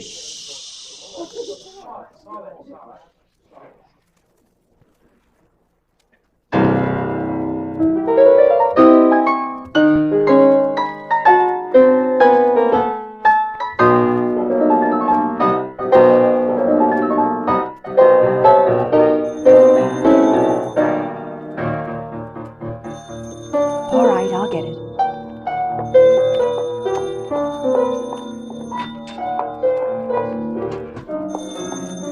Of course, it wasn't anything important. Phone calls that come at a moment like that never are. It was just someone who wanted to wish Mark good luck tomorrow night. I said thanks and hung up. It wasn't until I was halfway back up the stairs that I knew something had gone wrong. Oh, my dear, you should have seen his face. It looked more like a stroke to me. What happened? There's nothing to be alarmed over, Mrs. Allen. Where's my husband? He's upstairs, resting. What's the matter with him? There's nothing at all, my dear. Really nothing at all. He was a little overtired, so he went upstairs. If you ask me, Mrs. Allen, it's a plain case of stage fright. Well, I was telling him only this evening. I didn't wait for the rest. When I found him, he was just lying there staring into the darkness. I wanted to hold him in my arms and tell him that no matter what, he was my guy. But I didn't. I didn't say a word, and neither did he.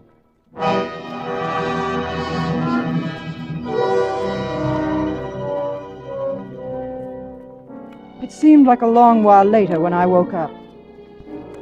I didn't want to wake up. I was tired, dead tired, so tired that waking up hurt me all over. Only this time it hurt more than usual. Then suddenly I was sitting upright in bed, with a chill running straight up my spine. The sound came from the music room. I fumbled for the light, but that didn't tell me anything I didn't know already. Mark's bed was empty. Somehow I got out of bed and walked downstairs. I kept walking, till I was standing outside the music room door. If I'd been standing at the bar of judgment, I would have still said the same prayer, that the door would be locked, but it wasn't locked. The room was in darkness, except for the small lamp on the pillow. And there, looking like something out of a horror picture, sat my husband. I couldn't see his face, only his hands flying up and down in the lamplight. His knuckles were wet with blood. Mark! Mark! Mark! Oh, darling, I had to do it. I had to do something. Talk to me. Keep on talking to me. What do you want me to say? Just keep talking. And hold my hand. Your hands, oh, darling, look at your hands. Mark, tell me what's wrong. I don't understand. Everything was fine until I left the room to answer the phone. Was it a phone bell? I didn't hear any phone. Mark. I wouldn't have even known you'd come upstairs if it hadn't been for your perfume. Even then, I didn't believe it. Then I came down here. I played like this. I couldn't hear. And I played louder. I still couldn't hear. I couldn't hear.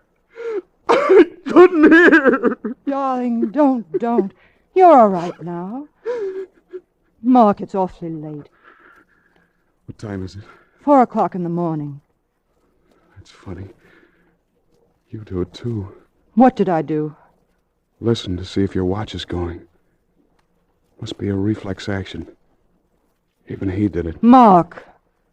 It always reminded me of Nelson putting his telescope to his blind eye. I don't suppose you understand about that. Even if you'd loved him, you'd never have known what it meant for a musician. To be deaf. Mark, there's only one thing I know or care about. I don't care about anything else in this world. I just don't care. Fran?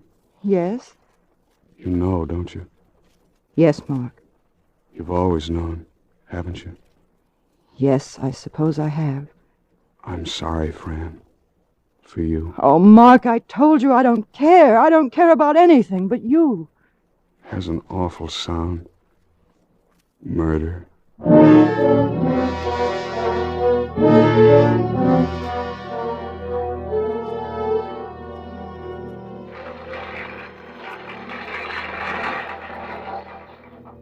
As I sat watching him walk across the great stage of the Hollywood Bowl, I wanted to pray, but I knew I hadn't even the right to do that. All I could do was think of what he must be thinking, how he must have timed it to the split second, how he must have snipped the wire on the earphone so Ira wouldn't notice it, how he must have felt when they were coming to the railroad crossing and he heard the warning bell and Ira couldn't. Ira couldn't hear anything. Mark had planned it that way. He had killed my husband because he couldn't hear a little bell.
Why don't you play? Play! Play! Play!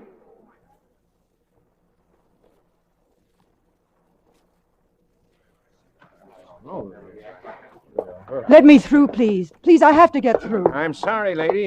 Mr. Allen isn't receiving any visitors. I'm his wife. Oh, of course. This way, Miss Allen. Oh, thank heaven. Really, I must That's all right, Doctor. Mrs. Allen, the press are outside. You must talk to them. Mark. I heard the bell. Darling, it's all right. It's all right. I'm here with you. It's me, Francie. Didn't you hear it? It began to ring as I entered the stage. It was the bell.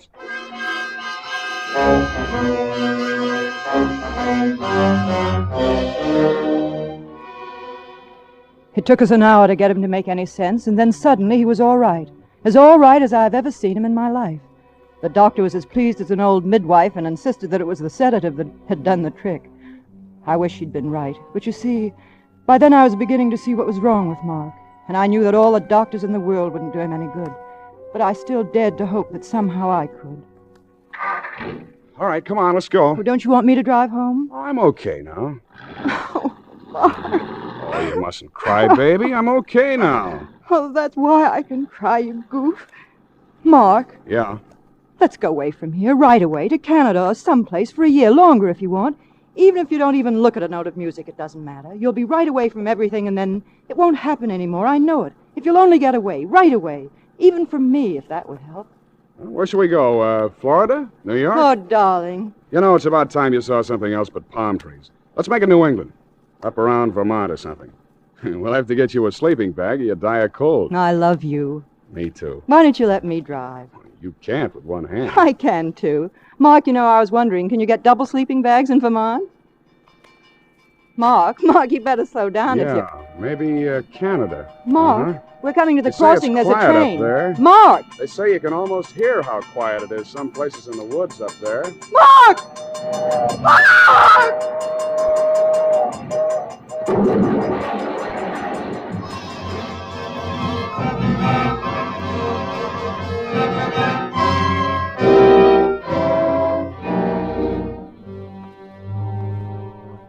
That's how the music ended. They told me today that he was dead before they got us to the hospital. I'm going to live. Isn't that swell?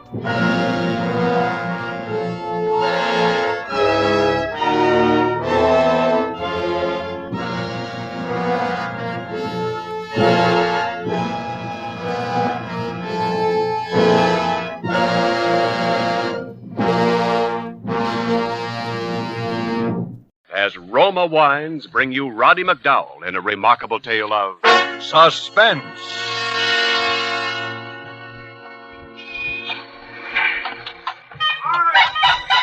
Get your slop tails off my back.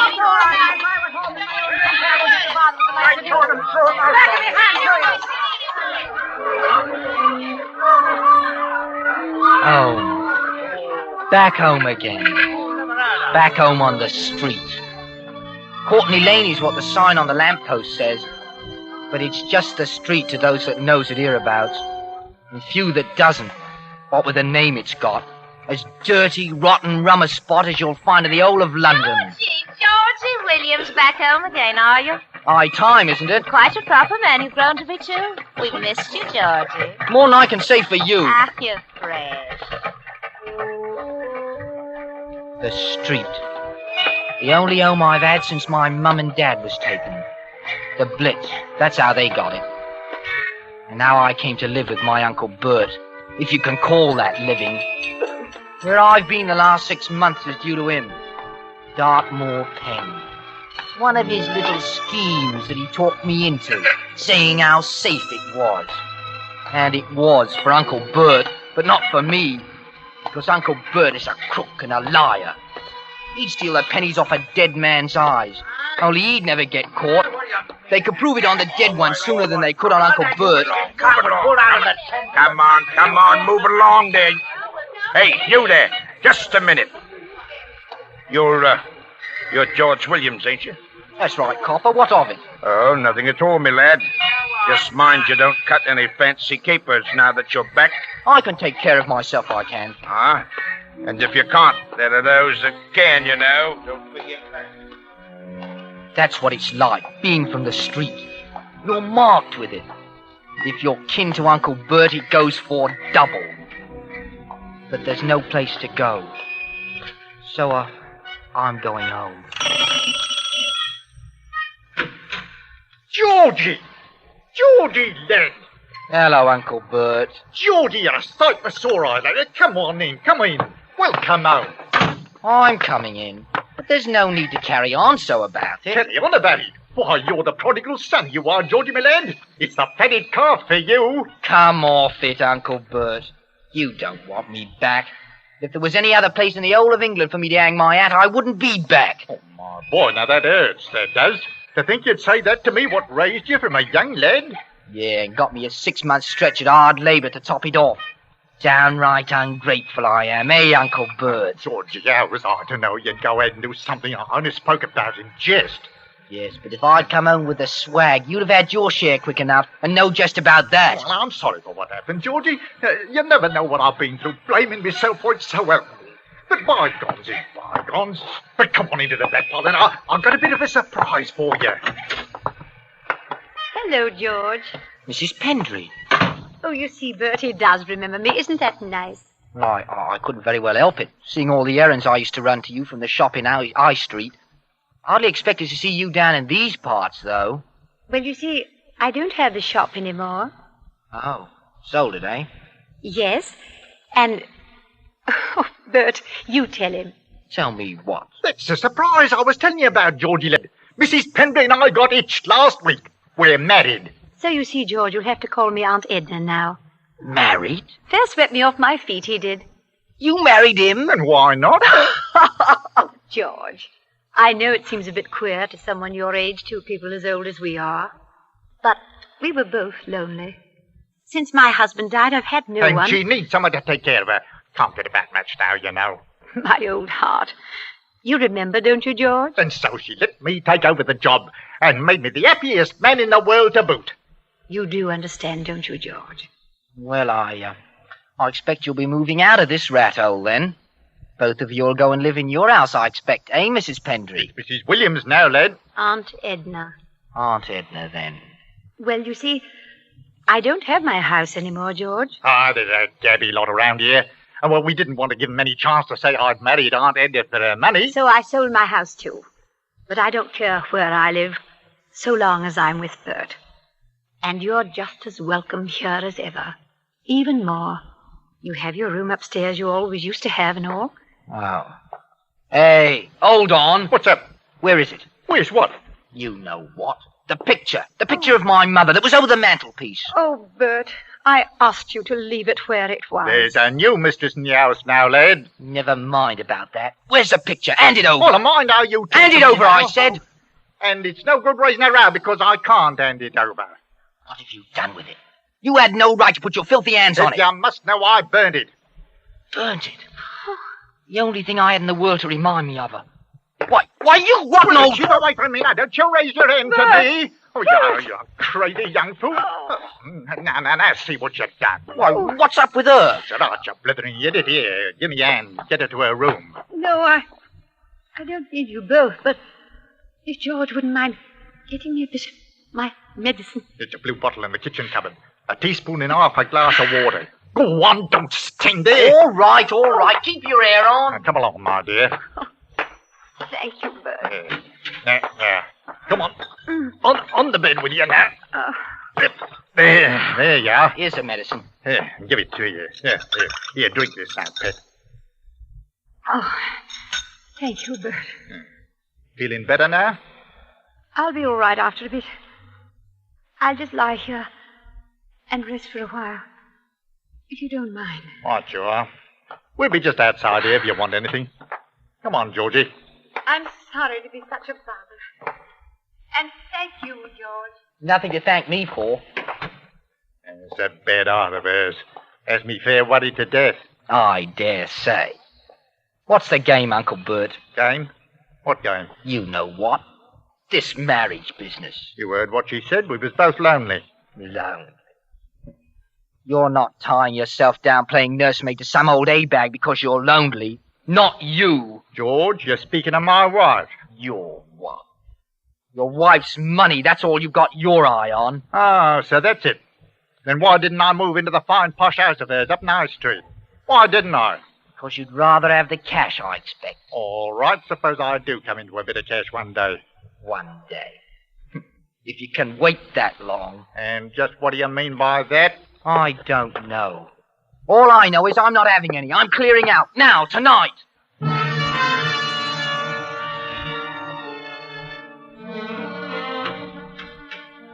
But I didn't go. Oh, I don't know why. That night when it was late enough so I reckoned they'd be asleep, I made straight for the kitchen. I was near dead from hunger, I was. I started rummaging through the cupboard. Then I saw it. Right next to a bottle of medicine. A little box it was.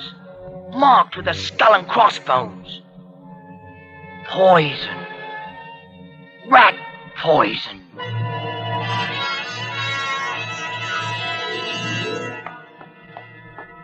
Hello, George. Edna! Why, what's the matter? Looks as though I'd scared you half to death. Oh, me? Oh, no. You just came on me a bit sudden, that's all. I didn't expect to find you up. I've been wanting to talk to you. Why? Why don't you and your Uncle Bert get along? Well, if you must know, Uncle Bert and I don't quite see eye to eye on one or two things. But, I'll be out of his way soon enough. Never fear about that. George, I know Bert isn't all that... Well, I know what people say about him. But he's been good to me. Got his reasons, too, I dare say. He's a sharp one, he is. He's been good to me, and perhaps if he'd had a chance, if he hadn't been in the street, he'd have been a good man all his life. The street. That's what we all put our troubles onto here. The street. I know it's hard, George. But if maybe you could get yourself a bit of education. Oh, why, of course. All I have to do is trot along up to Oxford with the rest of the millionaire's sons. Oh, no, I didn't mean that. Just learn a trade for a starter. And for the money? Well, I've got a bit of money. Oh, no, I don't need any help. Yours or anybody else's. Why, the last 6 months I've had about all the reforming I can stand. Oh, it's not that, George. You're like a nephew to me now. You'd better stick to reforming Uncle Bert. He needs it as much as I do. Maybe even a bit more. Oh, hello, Georgie. I told you you'd get hungry if you didn't eat. Proper fortune teller you are. What are you doing up at this time of night, Edna? You shouldn't be jumping up in the middle of the night with your heart the shape it is. Oh, I heard, George. I just wanted to see if he was all right. Well, up along to bed now. There's a good girl. I'll take care of Georgie. Well, good night. Good night, my dear. You're not in a proper mood, George. You'll never make your way in the world. Not the way you're going about it. I suppose you know just how to go about it. That's why you've lived in this filthy hole all your life. I wouldn't say that. But I know one way. Money's one way, and I've got me plans. What's this? This part of your plans, is it? That? What? It's rat poison, ain't it? I ain't never seen no rats around here. Well, there's no harm having a bit handy, is there? Ounce of prevention is worth a pound of cure, you know. And a proper handy place you've got for it, too, haven't you? Right next to a bottle of medicine. Ah, so that's it. So now I'm a cruel and inhuman monster that would poison his own wife, is that it? I didn't say you would. But I didn't say you wouldn't neither. I think I got it all planned, eh? I slip her the poison and no one even bothers to ask why she rolled up because they all know she got a bad ticker. Is that the way you see it? I see you've done a bit of thinking at any rate. Now look here, George, my lad. Even if I was the monster you say, I'd be the last one to kill her. Don't you see? Not yet, I don't. I helped to make out her will, Georgie. I'll get the stuff anyway. I can afford to wait. I don't know about certain other parties, Georgie, that would benefit along with me, but I can afford to wait.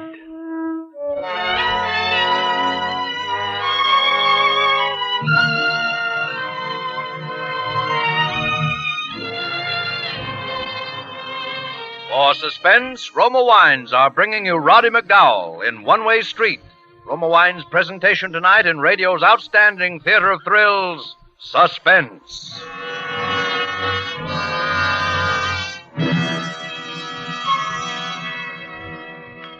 Between the acts of Suspense, this is Ken Niles for Roma Wines. The time-honored custom of making a good dinner better with wine is especially appreciated when the wine is distinguished Grand Estate. Let Grand Estate wine make your mealtimes more pleasureful. The simplest dinner becomes an adventure in gracious dining when enriched with the friendly glow of candlelight and the ruby redness of Grand Estate California Burgundy or the pale glinting gold of Grand Estate Sauterne. And how much more flavorful your dinner will taste, served with a Grand Estate wine. For each Grand Estate wine is a distinguished limited bottling by Roma, America's greatest vintner. Each Grand Estate wine is born of choicest grapes, then patiently, unhurriedly guided to mellow, rich perfection of taste by age-old skill, necessary time, and the unmatched resources of Roma master vintners. Tomorrow, give the magic touch of distinction to your dinner with a Grand Estate wine by Roma, the crowning achievement of vintner skill. And now, Roma Wines bring back to our Hollywood soundstage Roddy McDowell as Georgie Williams, with Raymond Lawrence as his Uncle Bert and Jeanette Nolan as his Aunt Edna in One Way Street, a tale well calculated to keep you in suspense.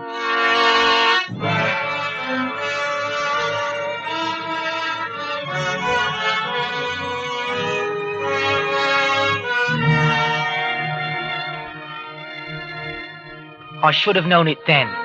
The day I found the rat poison, what Uncle Bert was up to. I knew he'd married Edna for her money. I knew he was rotten enough to... Well, I watched him like an hawk. I fixed all the meals myself, seeing I wanted to help around the house. And the poison was always there, up in the kitchen cupboard next to her medicine, with the skull and crossbones on it. and the sea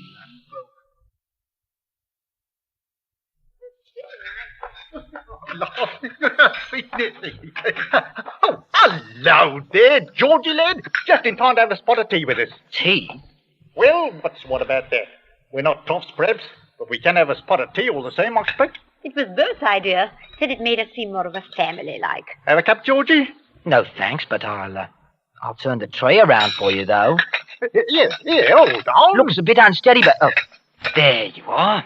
Now, you get Aunt Edna's cup, and she gets yours. But there's no matter, is it? Of course not. It's all the same tea.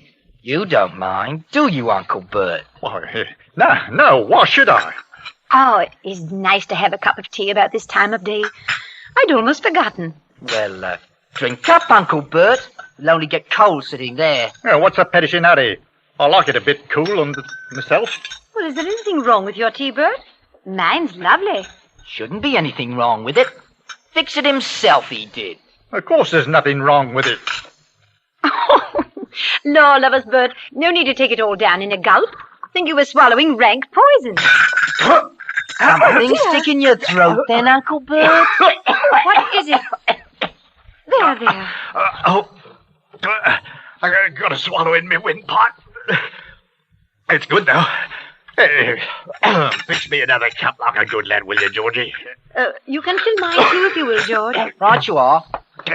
You know where the tea is, Georgie? No, No, it's in the kitchen cupboard. Right next to the medicine. You'll find it, Georgie. Right next to the medicine. But the tea wasn't next to the medicine. It wasn't there at all. Only the little box was there with the skull and crossbones. And still unopened. Poison. I found the tea and poured out the 2 cups. But all the time my eye was on the little box. And I was thinking how I had to get away. And about the money. And how easy it would be. And then it come to me, all in a flash, what Bert was up to. And why I'd done nothing about it. Because he'd known what I was thinking before I knew it myself. He knew what I was thinking out there in the kitchen right then. He knew I was thinking about... murder.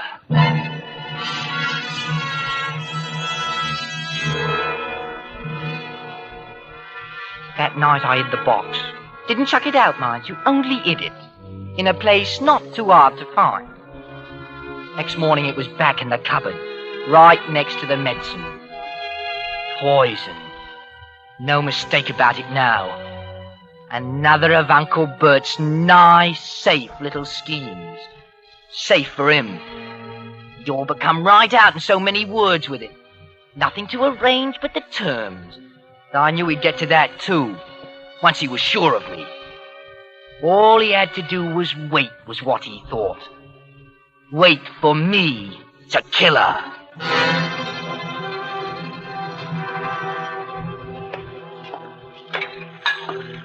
Hello there, Georgie Millet. Cleaning up the breakfast dishes, eh? Well, it don't look like I'm playing a bloody game of darts, does it now? Georgie, I was looking for that rat poison last night. Had the devil's own job to find it. I could have told you where it was. Found some rats at last, have you? Not in particular. Thought it best to have it out there where it's handy, though. Well, it's handy now, all right. Saw where I put it, did you? Now, look here, Georgie. You know how I feel about you. What's mine is yours. Whatever I have, or whatever I might get, share and share alike. 50-50. Partners. That's me. First I've ever known you to offer a bloke so much as a time of day. It might be the last two. But the one time might be worth all the rest. Hey, Georgie? Only times I've known you cheat your own grandmother out of the last 2 teeth in her head. That's as maybe. But if you're partners, you're taking your chances together, aren't you? Both of you in the same, for bad or for good. Got to treat each other fair and square then, don't you? If it's like that. That's how it is, all right. You think it over. See if it ain't. Bert. Oh, Bert. Yes, my dear? Could you bring me a bit of my medicine? Not taking bad, are you?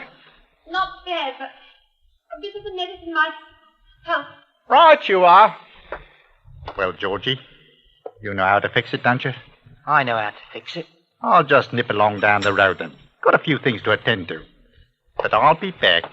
In plenty of time. Mind you are, then. And Georgie, fix it right this time.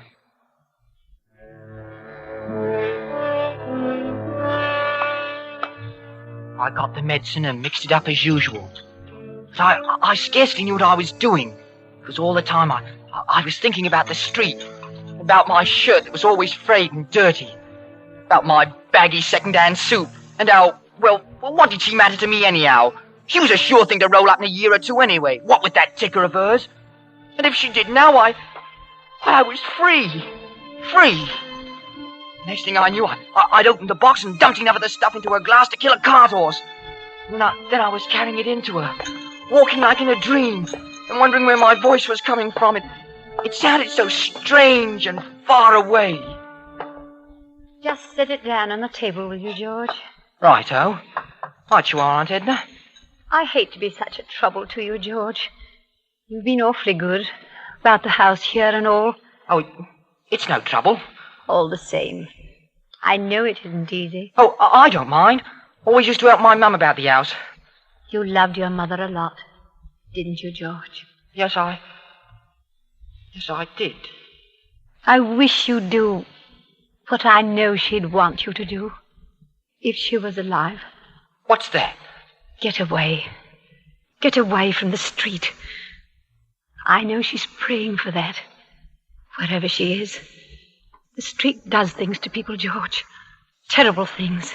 Well, I will. I will get away one day. One day may be too late. Maybe it will. Maybe it won't. Why don't you let me help you? I know she'd want that, too. Do you really think she would? Oh, I know she would. George, please. No, I said I don't want any help, and I don't. All right, George. I won't say any more. Hand me my medicine, please. What? My medicine. On the table. Oh, here you are. Thank you. No! George! Oh, I'm sorry. I slipped, I did. Did you? Yes, I thought you struck the glass out of my hand. No, I didn't. Anyway, it's no matter. I'll get you some more. George! Aunt Edna, you've got to get away from here. Get away? Yes, now, today, before it's too late. Perhaps it is too late. No, it isn't. Not for you. I can't get out of it. I never will, but you can. You've got money. You've got to go. Are you sure that's best? Oh, I know it is. For everyone. For you, I mean. For your health. That's it. That's what I mean. I was thinking about your health. Oh, you'll never get well here. You'll die here. I've been prepared for that. For quite a while. Oh, Aunt Edna, not here. You've got to go. Promise me you'll go. Yes. Perhaps that is best. All right, George. I'll go.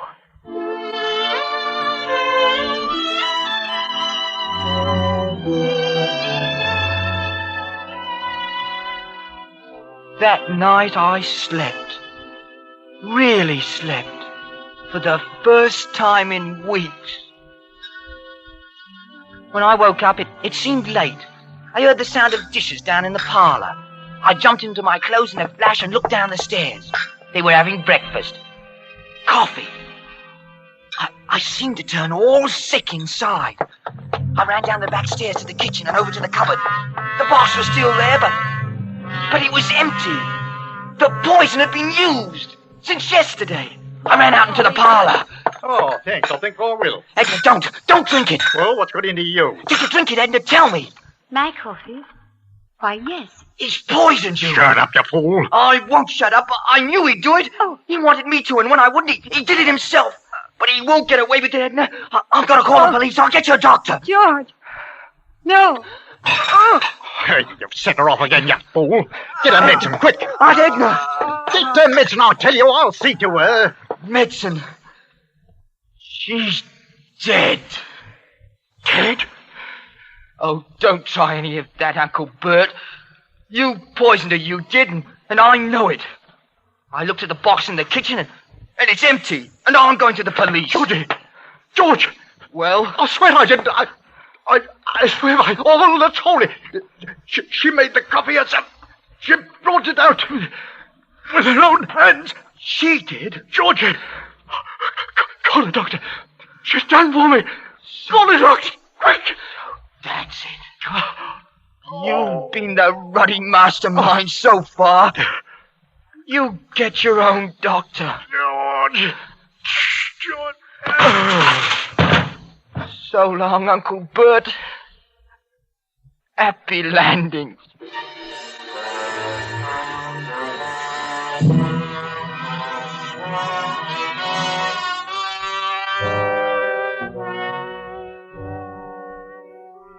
I went next door and asked Mrs. Wiggins to call the police. Then I went back to the house. I picked up Edna in my arms and carried her to her room and laid her on a bed. I smoothed out a pillow for her head as though she was still alive. Then I saw it. The picture of my mother and the note. Dear George, don't be sorry for me and don't think badly of me. I was wrong to close my eyes to things just because I didn't want to see them. But after yesterday, I knew you were right, and it was best for me to go away. Give this note to the police, so that they will know it was me and not you that poisoned him. I found a picture of your mother in the attic. She was so beautiful that I could see why even Bert couldn't really burn it, like he said. Take the money that I've left and leave the street. But carry her picture with you wherever you go. For I know she will always be watching over you, as she was yesterday, to keep you from harm. And so shall I. Your friend, Edna.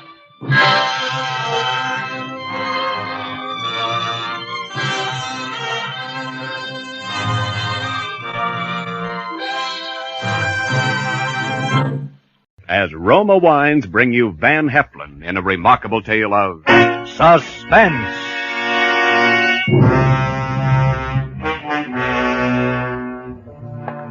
Lockwood, Bentley, and Walsh Publishing. It still said it on the big brass nameplate. Going down. Oh, good evening, Mr. Lockwood. Good evening. Sure, the elevator operators were nice to me. Most of the office boys remembered to knock on my door before they came in. And even some of the stenographers still spoke to me.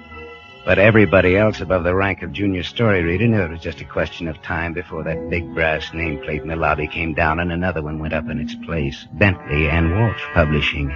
No more Lockwood. If ever a man hated his partners, I did.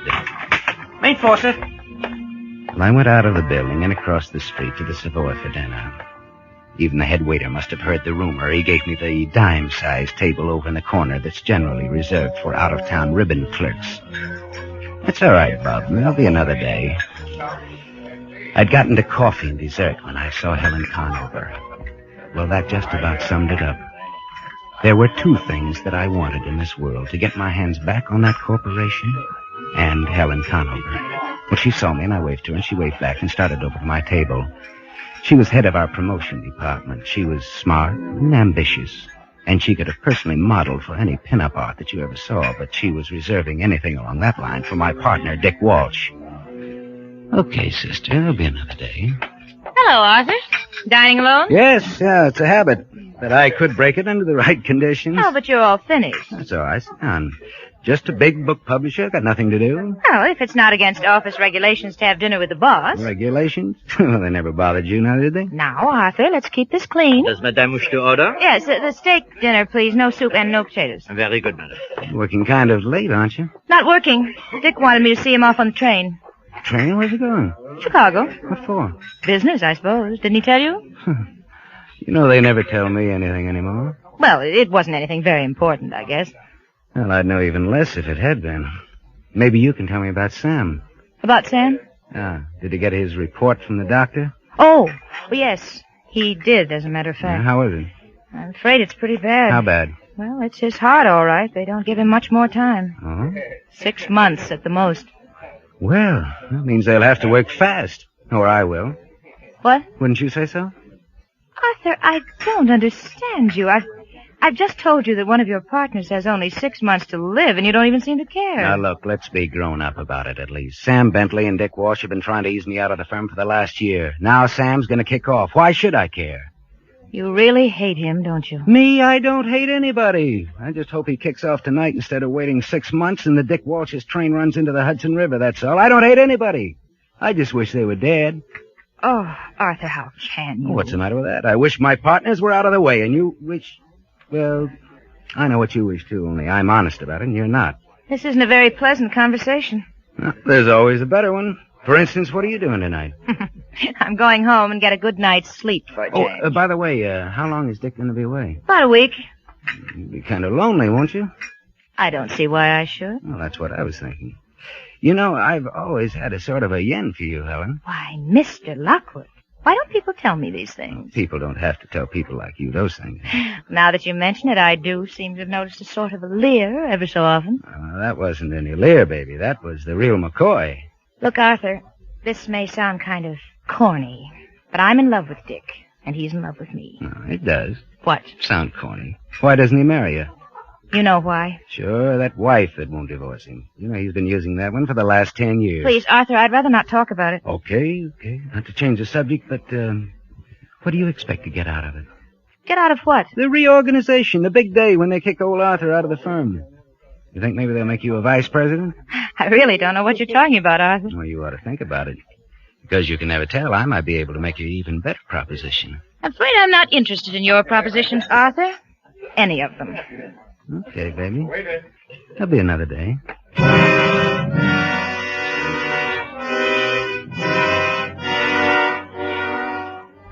It was mostly bluff, and she knew it.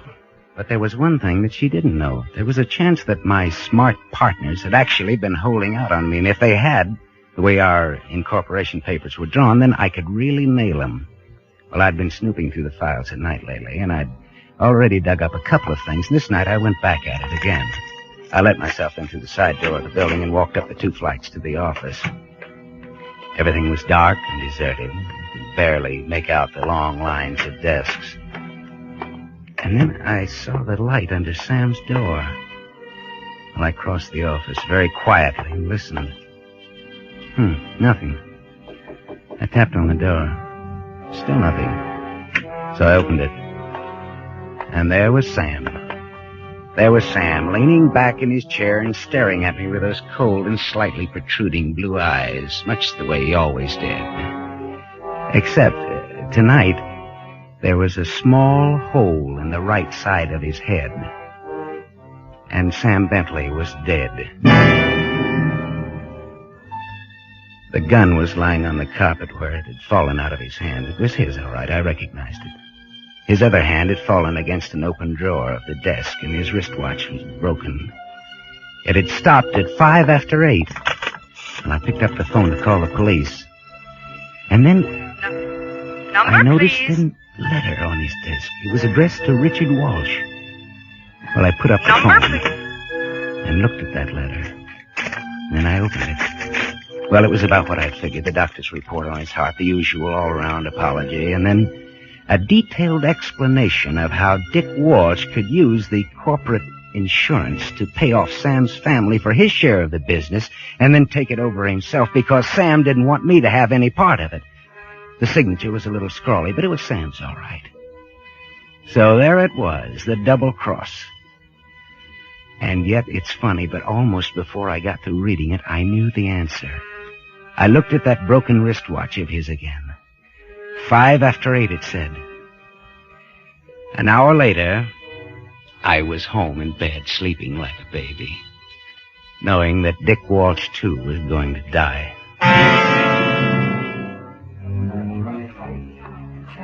I strolled into the office the next morning about 10 just to be on the safe side, but of course they'd already found him. All over the office there were little huddles that broke up furtively at my approach. Well, I played it for what it was worth.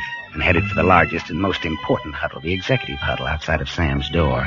They were all there, including Helen Conover. And she was looking pretty sick. Well, what is all this? Just a minute. Who are you? Oh, I'm Arthur Lockwood. So what's all this about? Oh, just wait here, please, Mr. Lockwood. Hey, what's going on here anyway? Somebody robbed the till? Arthur. What? Arthur, it's Sam. What? His heart? No, he was shot. Shot? Arthur, the police say it's murder. Will you come in, please, Mr. Lockwood? Yes, certainly. The captain would like to see you again, too, please, Miss Conover. Oh, yes, all right. Well, we went in. Sam was still there. But by this time, somebody had thrown a towel over his face. Big, gangling guy came across the room toward me with his hand out. Miss Lockwood? Yes? Captain Gibbons, homicide. Is that Sam Bentley? Yes. No, it must be something of a shock to you, sir, but I'm afraid I'm going to have to ask you a few questions. Oh, yes, of course. Please go right ahead. Know anybody to want to kill your partner, Mr. Lockwood? Are you sure it was... I mean, couldn't it have been suicide? Why would he want to kill himself? Well, he's been pretty depressed lately. His health has been bad. Only yesterday he got a report from his doctor that he probably wouldn't live more than 6 months. No, won't hold, Mr. Lockwood. Not unless you figure that Bentley shot himself and then carried the gun into your other partner's office. That's Mr. Walsh, isn't it? Mr. Walsh? Yes. Does that surprise you? Why, yes, it... Do you mean that you found the gun in Mr. Walsh's office? In the wall safe. How many people have the combination of that safe, Mr. Lockwood? Why, just the three of us, I think. The three partners. We each have a safe, but somebody else has to have the combination, too, just in case, you know, if... Mm-hmm. Did you trust your partners, Mr. Lockwood? Well, Captain, I'll be frank with you. There hasn't been a great deal of love lost between us lately, but, yes, we trusted each other in our own way. Where were you at 7 Mr. Lockwood? Oh, I was having dinner at the Savoy across the street. You can prove that, I suppose? Yes, of course. As a matter of fact, Miss Conover here came over later and joined me. Mm-hmm. I understand Miss Conover was seeing your other partner, Mr. Walsh, off on the 7:35 for Chicago. So she told me, yes. Mm-hmm. You're sure of the train time? Yes, of course. Well, it's the one Dick Walsh always takes to Chicago. Well, why this interest in time? Have you set the time of of when it happened? Bentley's watch was broken. It stopped at 7:10. Oh. Either of you see this before? Where did that come from? Recognize it? Yes, of course. That's Mr. Walsh's watch charm. He keeps losing it. He loses it all the time. Yeah, yes, he does. We found it in the chair behind Bentley's body.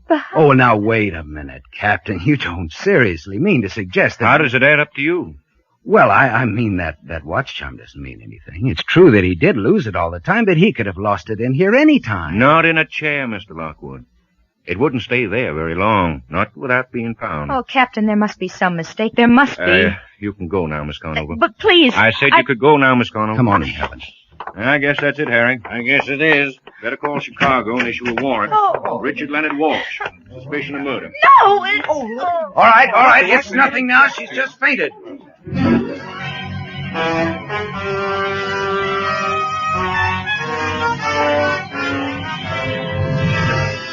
For Suspense, Roma Wines are bringing you Van Heflin in Three Blind Mice. Roma Wines' presentation tonight in radio's outstanding theater of thrills, Suspense.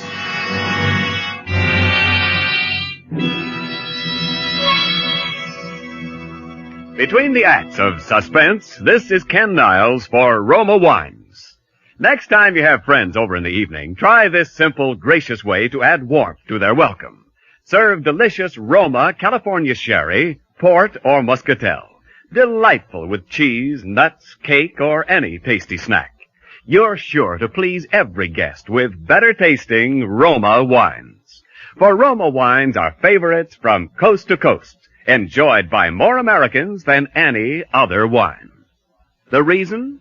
Roma wines taste better because Roma starts with choicest grapes. Because Roma, with patient skill and America's finest winemaking resources, guides these naturally finer grapes unhurriedly to tempting taste perfection. Because Roma then places this luscious grape treasure, with Roma wines of years before, to await selection from the world's greatest reserves of fine wines for your pleasure. So insist on Roma, R-O-M-A, Roma wines, made in California for enjoyment throughout the world. And now, Roma Wines bring back to our Hollywood soundstage Van Heflin as Arthur Lockwood, with Kathy Lewis as Helen Conover in Three Blind Mice, a tale well calculated to keep you in suspense.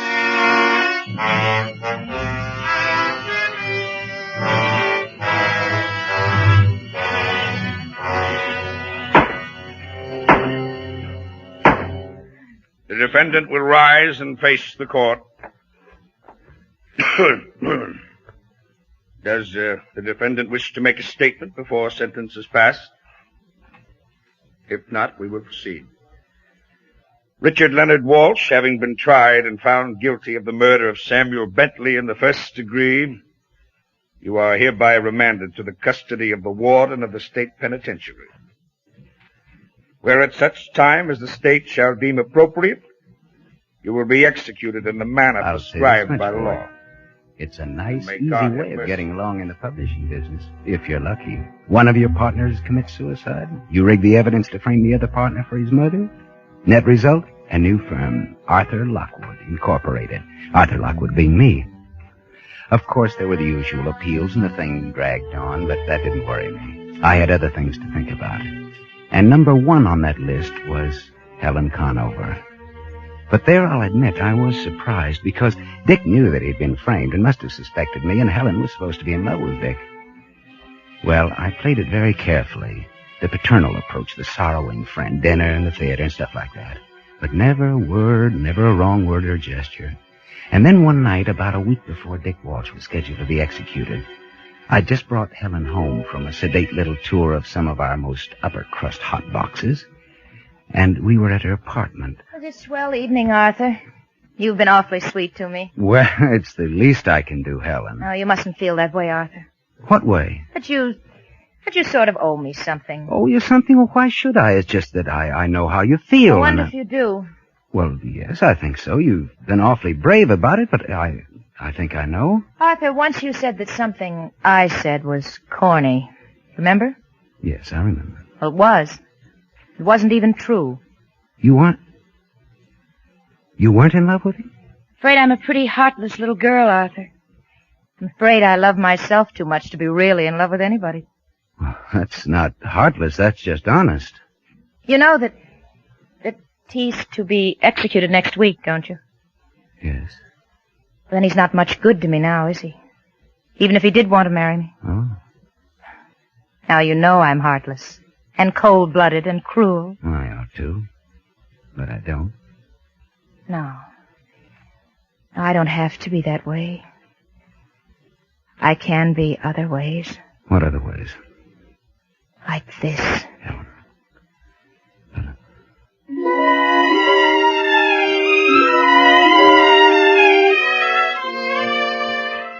Well, that was that. I didn't care about anything after that, even marriage. We made a quick trip down to Virginia where names in the publishing business wouldn't mean a thing, even ours. And it was all very quiet. No publicity, no fuss, nothing. When we got back, we took a little place in the East 50s, although, of course, she kept her apartment, I kept mine. It had to be that way for a while, at least until after Dick's execution, and things had cooled down a bit.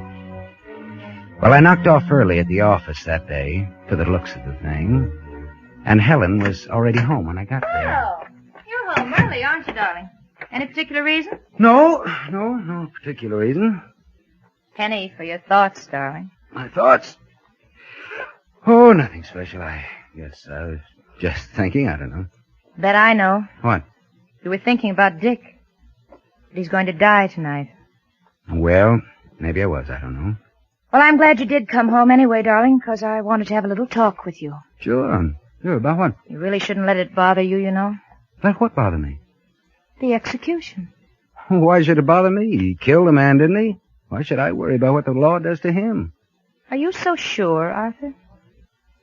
So sure of what? So sure that he did kill a man? Well, right then it hit me. That all the time I'd been thinking how slick everything was, something was wrong, terribly wrong. That all this time she'd been playing with me like a smart young cat with a silly, blind old mouse. 3 mice, and one of them dead, and another of them as good as dead, and I was left. All the evidence and everything. Wasn't like Dick to do a thing like that. You don't think he killed him? Arthur, do you remember, it was a long time ago, you asked me what I expected to get out of it? If Sam and Dick squeezed you out of the firm. Yeah, I remember. And you said you might have a better proposition? Yeah? Well, I've decided what I want. Sure. You really want to be a vice president? We can fix that easy enough, although I sort of had the idea that you'd be pulling out after a while now that we're married. Arthur, you're priceless. No, I'm afraid a vice presidency isn't at all what I have in mind, and I don't know where you got the idea that I'd be pulling out of the firm. Ever. All right. What do you want? I want a full partnership, Arthur. A partnership? Yes. Is that so strange? Well, we are partners now, in a way. You're my wife. No. I mean a real partnership. A corporate partnership. Look, Helen, you're asking me out of a clear sky to give you a half a share in $1 million business. Yes. Well, that'll take some thinking about. Yes. I suppose it will. I was saying, it was strange about that evidence. For instance, there was the letter. What letter? The letter that was on Sam's desk when he killed himself. It disappeared. You must be crazy. Am I? What about the wristwatch? When he died, it said 5 after 8. But when they found him, it said 10 after 7. And the gun. It was lying on the carpet by his hand, but somehow it got into Dick's wall safe. You knew all that, and you let an innocent man go to the chair? Oh, really? Oh, Arthur, you are priceless. I let an innocent man go to the chair?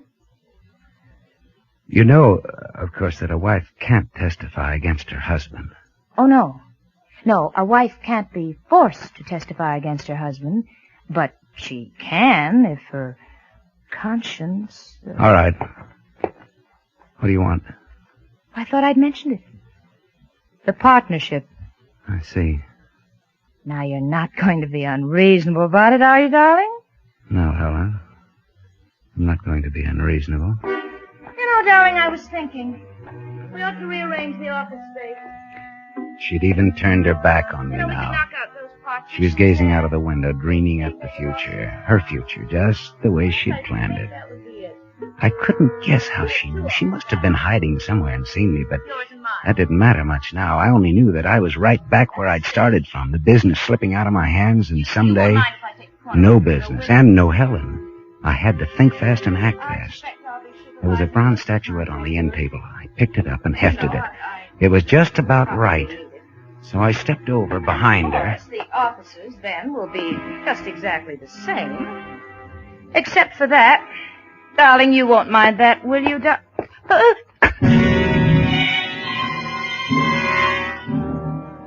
I hit her hard, but not too hard. Because this was one suicide that was going to come off right. I carried her out to the kitchen and propped her up in the chair in front of the kitchen table. And then I went into the bathroom and got some towels.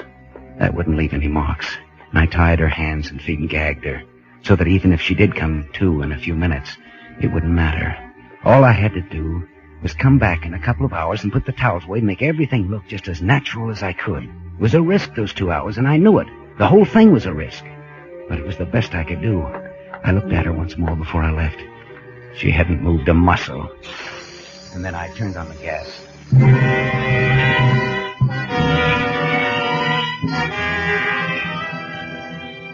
By the time I got back to my apartment, I was shaking all over. This time I had really killed somebody.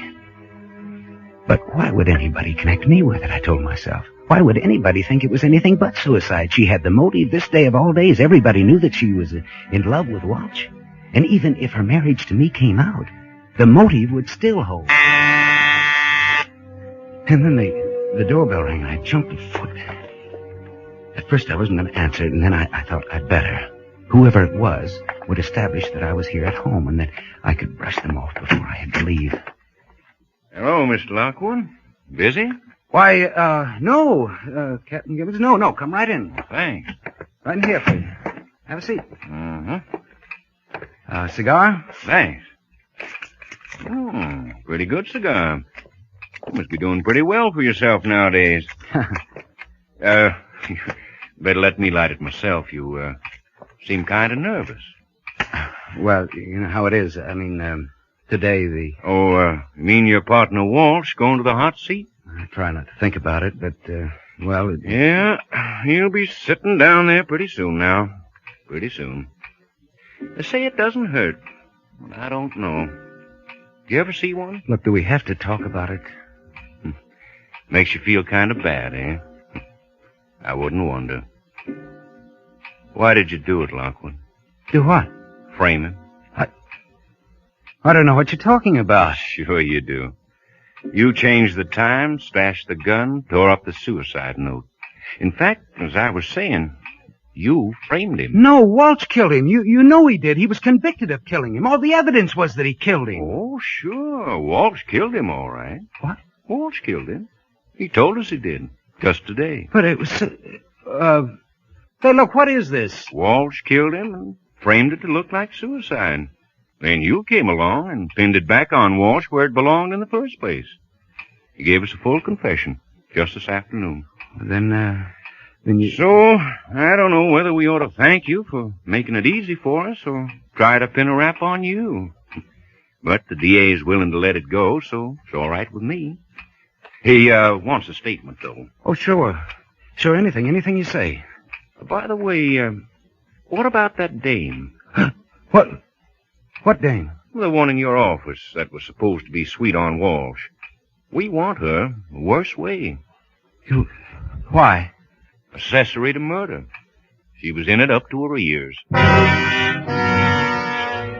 Yep. So that was Walsh it. spilled the whole That's thing. how she'd known, and I'd taken my life in my hand for nothing. She was up there dying right now. I was murdering her while Gibbons sat there, risking my life to do something that the law would have done for me. Maybe it still wasn't too late, but Gibbons just sat there talking and talking and talking. Well, you just go down there to the DA's office and give him that statement, eh? Sure. Tomorrow, the very first thing. You know, you sure are a heel, Lockwood. But you're a lucky heel. It was 10 blocks away. I didn't dare take a cab, and I didn't dare even run for fear that somebody would see me and remember in case it was too late. By the time I got there, I was gasping for breath, so I'd run every step. As I let myself in, the smell of gas hit me just like a brick wall. I put my handkerchief over my face and rushed into the kitchen. I threw open the window and shut off the gas. She was sitting there just as I left her. Well, I got her up on the table, and I dragged it over toward the window. I got the gag out of her mouth, and I began working her arms. Artificial respiration. I knew that much. I worked over her by that window until the sweat was running down my face. But I couldn't tell. I couldn't tell yet. The towels that I'd tied her feet with were still there, but I didn't bother with them or anything else. I just kept working over her, up and down, as though my life depended on it. It did. I'm afraid you're too late, Lockwood. I'm afraid your wife is dead.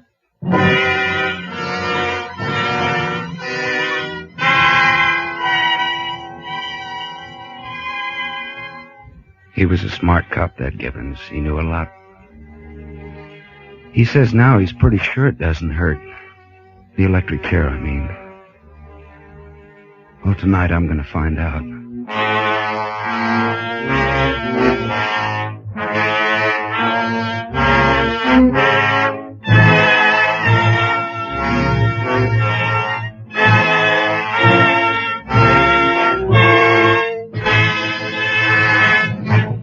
As Roma Wines bring you Glenn Ford in a remarkable tale of suspense.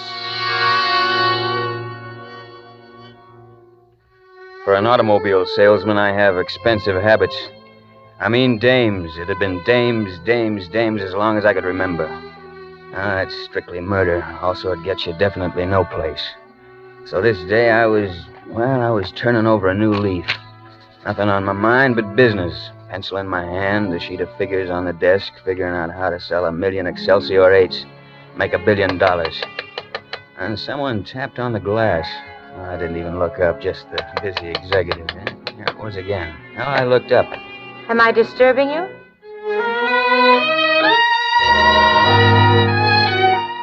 Was she disturbing me? I got up in a trance and followed her across the showroom floor. It seemed as though I'd never seen anyone walk like that before in all my life. This is my husband, Mr. Ganlon. Mr. Evans, the sales manager. How do you do, sir?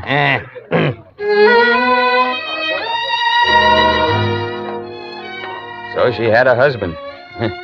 He was a little sourpuss runt with a limpy leg about twice her age, dressed like dough. The kind of dough that you could buy Excelsior 8s by the dozens. But I wasn't thinking about that now. I was thinking about her. I was thinking that the best way to guarantee seeing her again was to send them out that door in an Excelsior 8. So I pasted on the big salesman's smile, went to town. Now, this is our customs line, Mr. Ganlon, distinctive in appearance. Now, you'll notice the three-tone color effect inside and out, upholstery to match, huh? And the broad, graceful, sweeping lines, a thing of beauty. What's under the hood? That's a question that I've been waiting for. Why, the world-famous Excelsior motor, Mr. Ganlon. Gan, please, I've never driven in an Excelsior. Perhaps Mr. Evans would take us for a ride. Oh, now look here, Sylvia. Gan, please. All right. It won't take a minute. Yeah. Try that rear seat, Mr. Ganlon. You'll find it broad and luxurious. Yeah. Now, Mrs. Ganlon, if you'd care to sit up here in front, you can see what it'll do. Thank you. Hey, you see how it handles, Mr. Ganlon? It's like a baby carriage, eh? Well, keep your eyes on the road. I turned the corner on 2 wheels. Explained about the minimum sway being on account of the stabilizers. Well, I got a couple of grunts for that try. In the mirror, I saw he'd closed his eyes, so I turned to her. I still didn't know if this deal was going to be too easy, but one look at that look in those eyes, and I began to have a rough idea. What do they call you? Which they? Your friends? Speed. How about you? Sylvia. Why the speed, Evans? I like to get places. I like to go places. It's the same thing. Maybe you're right. Maybe we're both right. Maybe, Speed. Maybe.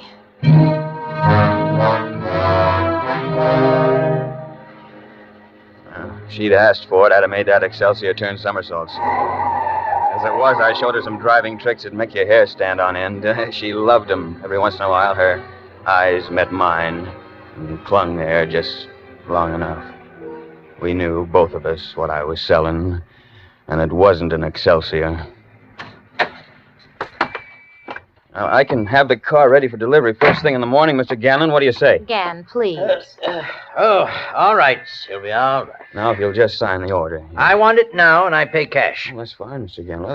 That's just fine. I think you'll find the desk in my office the most convenient. Is that your office there? Yes, that's right, Mr. Ganlon. I'll collect all the necessary papers while you're making out the check. All right. Well, how did you like it? Like what? The car? For a start. I love it. You better drive in for a service check as soon as you can. When? Tomorrow? Tomorrow. Suppose you could manage to be alone? Yes. I'll be alone.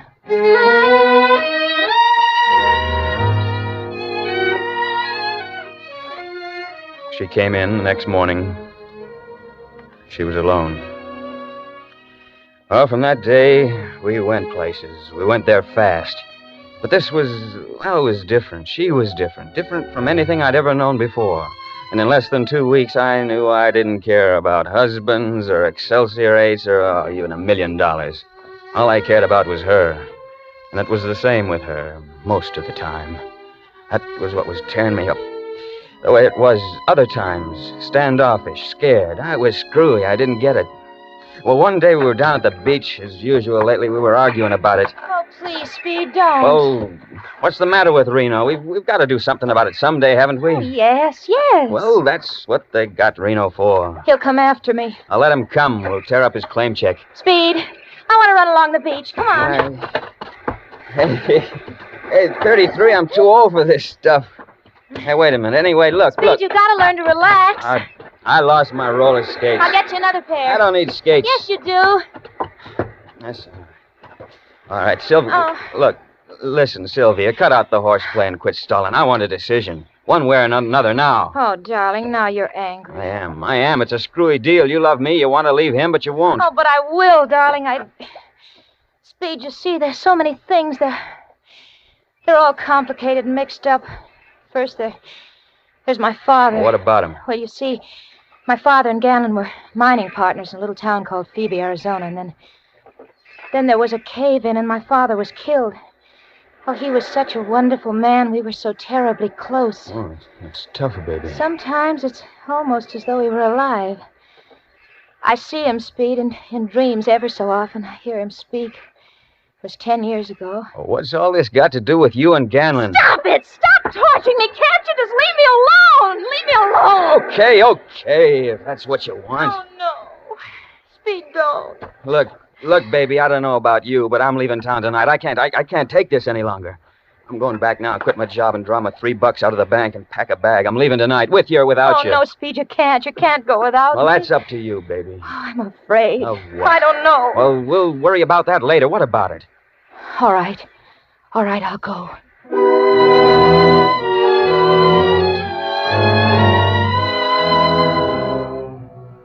I was to meet her at the usual place at 8 o'clock.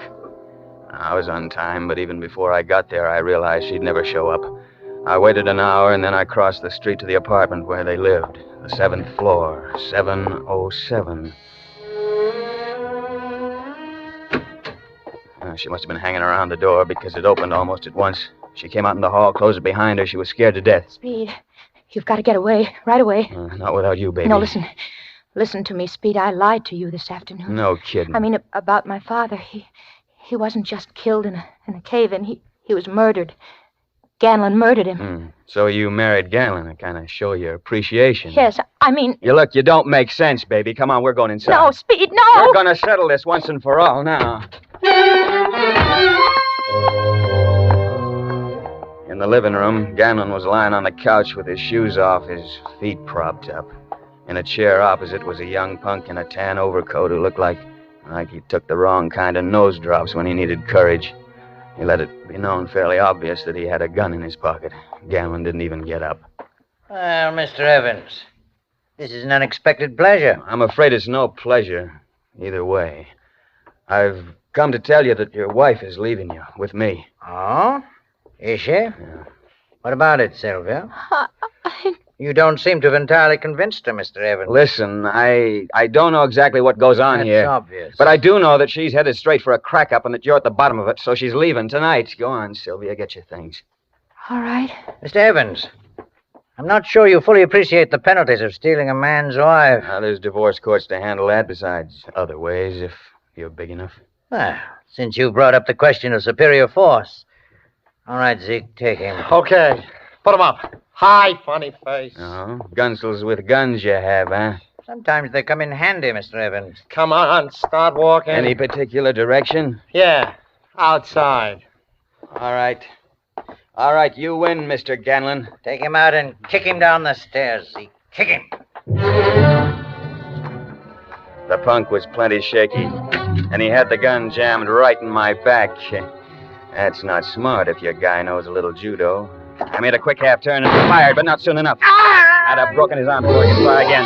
The gun scooted across the floor somewhere, and I was just thinking it's lucky they soundproof these fancy apartments. It started going off again. I whirled around to see Sylvia with a gun in her hand, stalking Ganlon like a tigress. He was cowering behind the furniture, and she was moving around, trying to get a clear shot at him. It took me one good leap to get over there and knock her out cold. There was a bowl of water, some flowers on the table. I threw the flowers on the floor, threw the water on Sylvia. She opened her eyes, looked around. Oh, Speed, why did you do it? You're lucky, baby. When you get better at it, they're liable to call it murder.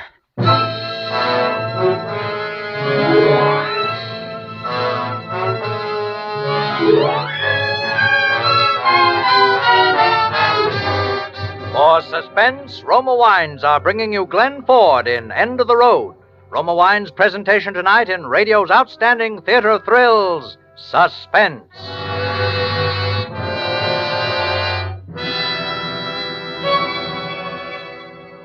Between the acts of Suspense, this is Ken Niles for Roma Wines. Whenever you want dinner to be outstanding, whenever the occasion calls for the magic touch that changes a meal into gracious, satisfying dining, enrich your table with a delicious Roma California wine. With tender, juicy steak or oven-browned roast, enjoy the tantalizing taste harmonies of red, robust Roma Burgundy.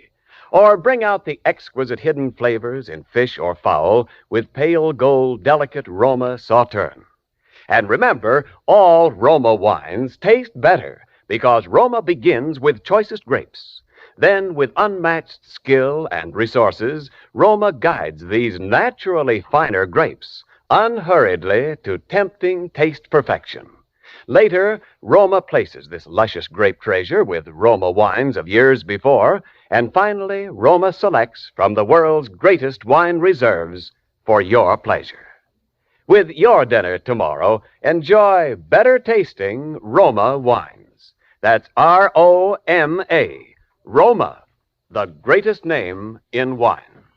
And now, Roma Wines bring back to our Hollywood soundstage Glenn Ford as Speed Evans, with Kathy Lewis as Sylvia Ganlon in End of the Road, a tale well calculated to keep you in suspense.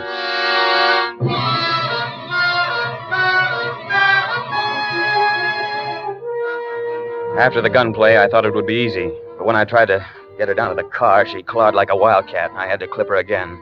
It was a battle all the way across town till we got to barreling along Highway 99. She knew she'd break her neck if she tried to jump. And all of a sudden, she just went to sleep. I looked over at her sleeping there in the corner, rolled up like a kitten and as innocent as a baby. And I knew I was for it if it killed me. And I'd just have to do the best I could. We'd passed Bakersfield, and I was headed up over the Tehachapi Mountains before she woke up. It was morning. Oh. Hello, darling. Feeling any better, baby? Oh, yes. I had such a wonderful dream. I was a little girl again. And I was with my father, and he was rowing across a lake. And then... Then what? Speed. I lied to you about Ganlon. He didn't kill my father. I was wicked to say that, wasn't I? You're just a little mixed up, that's all. Speed, Yeah? where are we going? We're going to your hometown, baby, Phoebe, Arizona. Oh, You like the idea? I suppose so. Why? Look, baby, I'm no psychiatrist, but something happened back there when you were a kid. Something to do with the death of your father. It's had you on the merry-go-round ever since. So much so that about 9 hours ago, you tried to kill a man. I said I was sorry about that, Speed. Sure. But if you and I are going to make a go of this, I think we ought to do something more besides just saying we feel sorry, don't you? You make it sound as though you thought I was going to go around killing people for the rest of my life. All I say is that you're not going to be very happy until we know the facts about this thing, whatever they are. Until you've faced the facts, and from then on, we can forget it.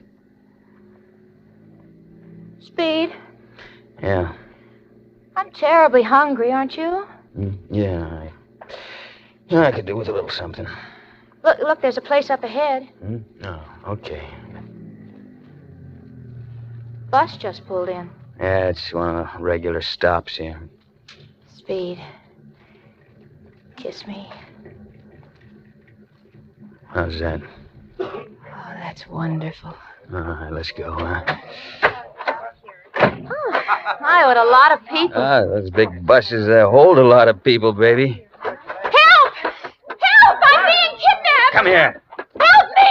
Help! It's all right. It's all right. She's my wife. Hey, what's going on I'm not. I've never seen him before in my life. What? I'm being kidnapped. He hit her! Hey, that's no way to treat even your wife, mister. All right, if you must know, she's crazy. She's What? my wife, but she's hopelessly insane. But I don't care.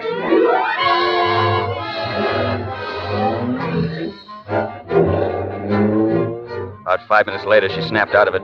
You'd think nothing at all had happened, but I wasn't taking any more chances. I took to the side roads wherever I could, figuring the cops would be on my tail any minute, so we didn't cross the state line till way after midnight. It was next morning when I kicked it out of gear at Phoebe, Arizona.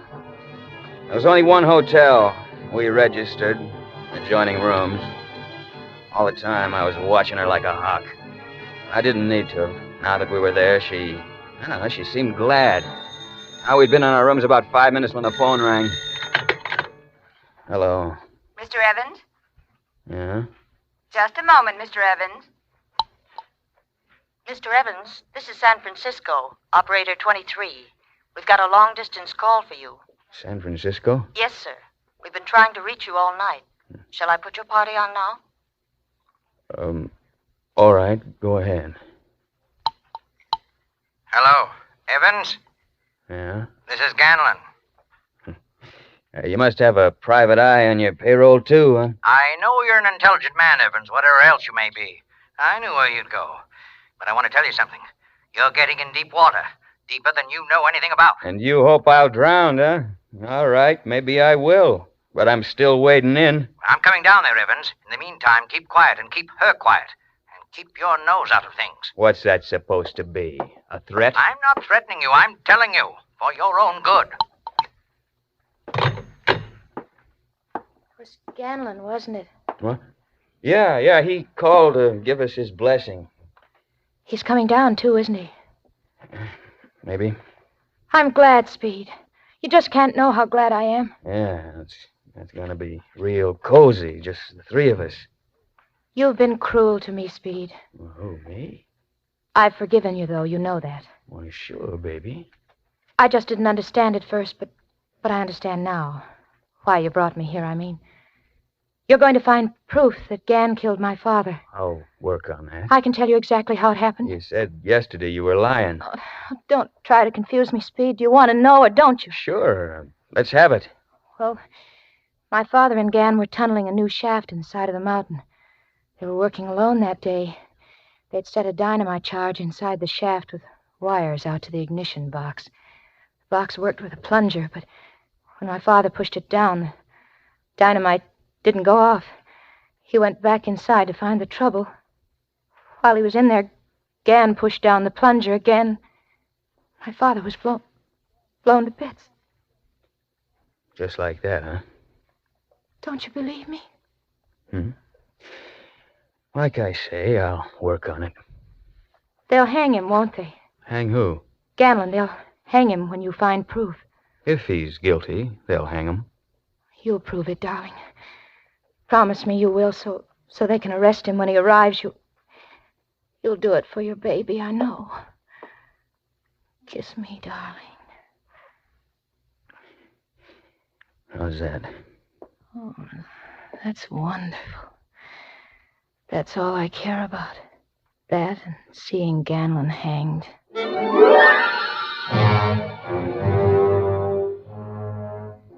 She went to sleep then, just as peaceful as you please, dreaming of Ganlon with a rope around his neck. Well, I found the thing they call the City Hall. Asked to see records on her old man's death. Well, they hemmed and hawed some, and then it came out that half the town was burned down a few years back. The records went up with it. They finally suggested I see an old-timer named Konski who had been her father's mine foreman at one time or another. Well, I did. He was already waiting for me. He seemed to know what I was after. He was all primed with the answers. Sure I know Sylvia. Sweetest, prettiest little kid I ever see all my life. And of course you knew her father. Sure I knew. I guess Sylvia must have been pretty fond of him. Sure, she was crazy about him. Oh, wasn't she? Maybe. But if she was the only one in this town wasn't glad to see him die. Look, you don't have to be cagey with me. I'm trying to help Sylvia. All right.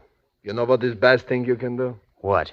Get out of town before you make plenty trouble. That was that. Well, the next stop was the office of the weekly paper, owned, published, printed, and peddled by one guy, a guy named McLean. He seemed to know all about my business, too. Had the files all laid out for me. Why don't you lay off it, Evans? It's 10 years old and dead and buried. Mind if I look at your files? Yeah, sure. Go ahead. You can see what it says. Mine disaster, premature explosion, accidental death. Any chance it wasn't accidental? What do you mean? Any chance that Ganlon did it? Not a chance. You seem pretty sure. You ever notice that gimpy leg of his? Yeah? Well, that's how he got it. He was in the mine when it happened. I was getting no place fast, only a suspicion and not a very comfortable one. I hadn't the faintest idea where to go from here. And I thought of the doctor. There had to be a doc to sign a death certificate. Well, I found out who he was, dug him up, and he looked like the worst bet of the bunch. He was half wacky from the effects of age and a misspent life, nothing left but his dignity, and the collection of photographs that he insisted on talking about until I wanted to smack him. Yes, it was my hobby before my eyes went back on me, but those you see on the wall are only a few. Here. Take a look at some of these. Who are all you people covering up for, Doc? Huh? I beg your pardon? You heard me. Young man, you realize that what you've just said constitutes a most serious slur on my professional reputation. Oh, nuts. Look, I'm trying to help a girl that I'm in love with. Can't anybody understand that? Take this one, for instance, and notice the contrasts, the light and shadow. Yeah. I don't suppose you understand the meaning of the term traumatic experience, huh? No, I thought not. The psychic structure of the personality is a very delicate mechanism. For instance, in the case of Sylvia. Now, take her to a competent man in the field, Mr. Evans. I no longer handle such cases. That's not what I came to you for, and you know it. I'm afraid I can't help you. Retired some time ago, you see.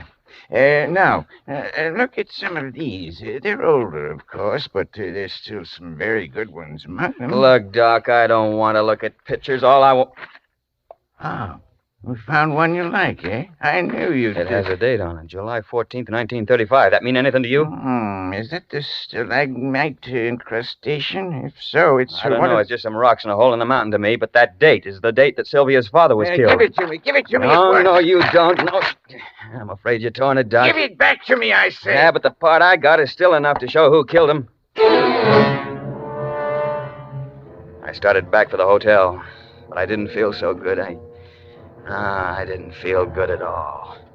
I asked at the desk if Gannon had arrived, but he hadn't, so I went on up to Sylvia's room. She was sitting at the dressing table making up her face. She looked up at me in the mirror. You know. I can tell by your eyes you know. Yes, baby, I know. And they'll hang him, won't they? Ganlon? No, baby, he's in the clear. But he isn't. He can't be. He murdered my father. I know he did. You're lying to me, Speed. Look, take it easy, baby. It's going to be all right. Just let's get it over with, and we can forget it, huh? Get what over with? You're acting so funny, darling. Take a look at this picture. Huh? Oh, that's me, isn't it? When I was a little girl. I'm awfully far away, but I'd still know it's me. This smoke. Don't you remember? Please, Speed, my head's hurting. Don't. Try to remember. You're tormenting me. You're trying to hurt me. That smoke is the explosion, isn't it? I don't know. I don't know. You pushed the plunger. I don't remember know. While your father was inside the shaft. Remember? I don't... Yes! Yes, I killed him. All right, baby. That's all there is to it. You can forget. I hated him. It's all I lived for. It's all I ever dreamed of. See his face bloody and battered. See his body mangled and dirty. I hated him. I hate you. I hate all men. If I could kill every man in the world. Where did you get that gun, baby? Out of your overcoat. Yeah, better put it down. I tried to kill Ganlon because he knew. Now you know. Put it down. It's too late, Speed. Goodbye, darling. Listen, it's all over now. You were only a kid. I know how he treated you. The whole town covered up for you. They're still covering. Goodbye. When the door flew open, I ducked, and then the shots came. When I looked around, Gannon was lying on the open door, the gun still in his hand. He walked right into it. Well, he must have got in one shot, though. That was enough. She was still breathing when I got to her. But that was about all. Oh.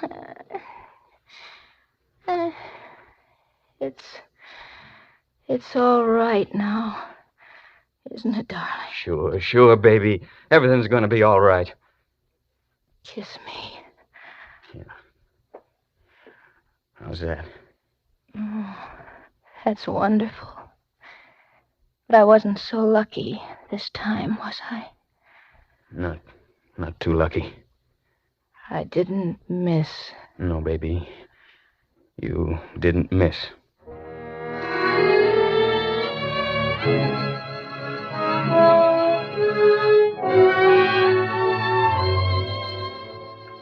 Well, anytime you want to buy an Excelsior, just come on in and see old Speed Evans. No, I won't tell you my troubles. Dames, that's my trouble. It's been dames as long as I can remember. It's too bad, though. We'd have probably had a couple of kids by now.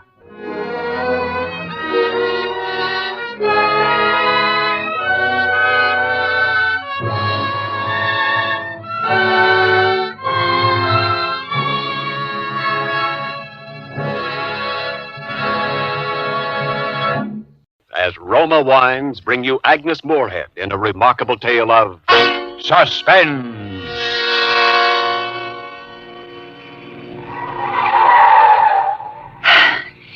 We were driving too fast, but I knew that if I slowed down at all, I would begin to tremble. And so, although the road was tortuous, climbing steeply up the mountain, I kept my foot pressed hard on the gas pedal. Out of the corner of my eye, I could see that my husband was looking quietly into the green valley far below. He looked peaceful now. He had made his speech about driving too fast. I'd asked him to be quiet, and now he was quiet. I wondered what he would do if I stopped the car and told him right then that we were driving up to the Johnson house so that I might kill him. I parked the car on the highway at the foot of the dirt road leading up to the house. We walked quickly behind the heavy trees. My husband stopped once to wipe the dust off his shoes. I hurried him on, and we soon arrived at the front door. As planned, I'd forgotten the key. I did open my purse and look, however, and that gave me the opportunity to release the safety catch on the gun I had borrowed from my husband's belongings. I suggested that we try one of the windows. He agreed, and we slowly made our way through the underbrush that was growing wild at the side of the stucco building until we reached a first-floor window. The window was set high above the ground, and my husband had to stretch his body to reach it. I waited until he had his back to me, with his hands raised high in the air, reaching for the window frame. Then I opened my purse, took out the gun, aimed very carefully at a spot just in the center of his left shoulder blade, and pulled the trigger 4 times.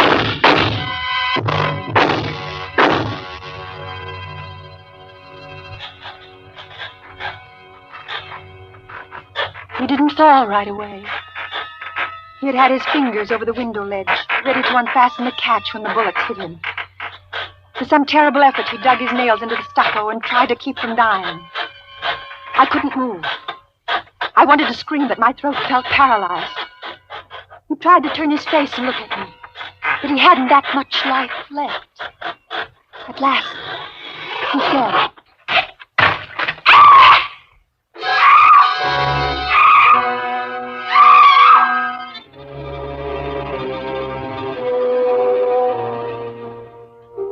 stopped screaming finally. Felt better for it. I bent and looked at my husband's body. He was quite dead. I wiped off the gun, his gun, and threw it behind an acacia bush.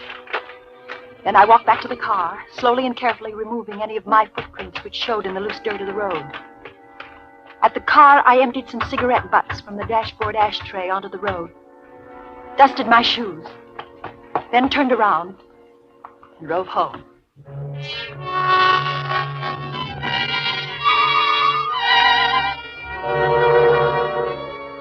I put the car in the garage, went in and had my shower, and lay down in the library to wait. A few minutes after the grandfather clock struck 11, the telephone rang.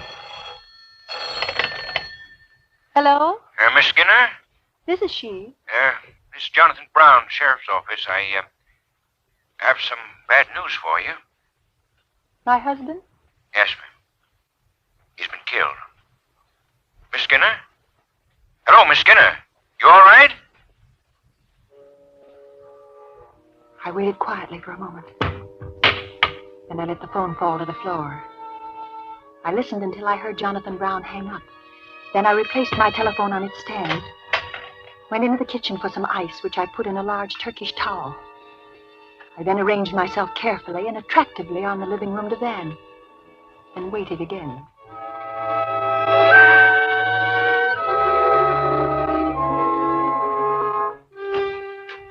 Miss Skinner. In here, please. Oh, yeah. Thank you. You all right, Miss Skinner? That was a stupid thing for me to do, breaking the news that way, you know. I'm all right. Well, I came over as soon as you dropped the phone. Well, I felt faint suddenly. Well, ain't no wonder. Tell me what happened, Mr. Brown, Jonathan Brown, Sheriff's Office. Mr. Brown, please sit down. Thank you. Well, your husband was up at the Johnson house this afternoon, as well as we can figure. Up there on the side of the mountain, and he must have been trying to get into the window, and somehow, somebody, shot him. You sure you want me to tell you? I'm sorry. Go on, please. Well, we looked around the place, couldn't see anything. Though we found the, weapon. It was a gun. Found in the brush near where he was, and no footprints or anything, except tire marks down the main highway and a bunch of cigarette butts where someone must have been sitting in the car, waiting, Those were my tire marks. You was up there? Well, I had an appointment to meet my husband this afternoon at the foot of the road leading up to the Johnson house.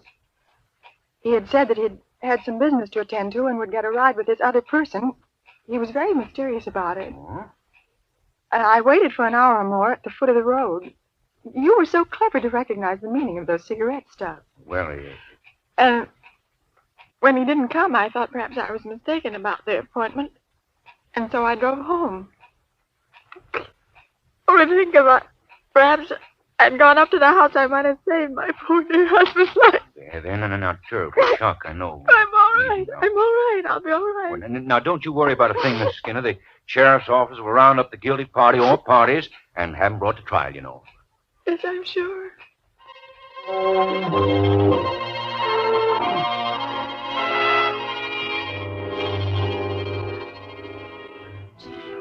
I slept well that night for the first time in 10 years.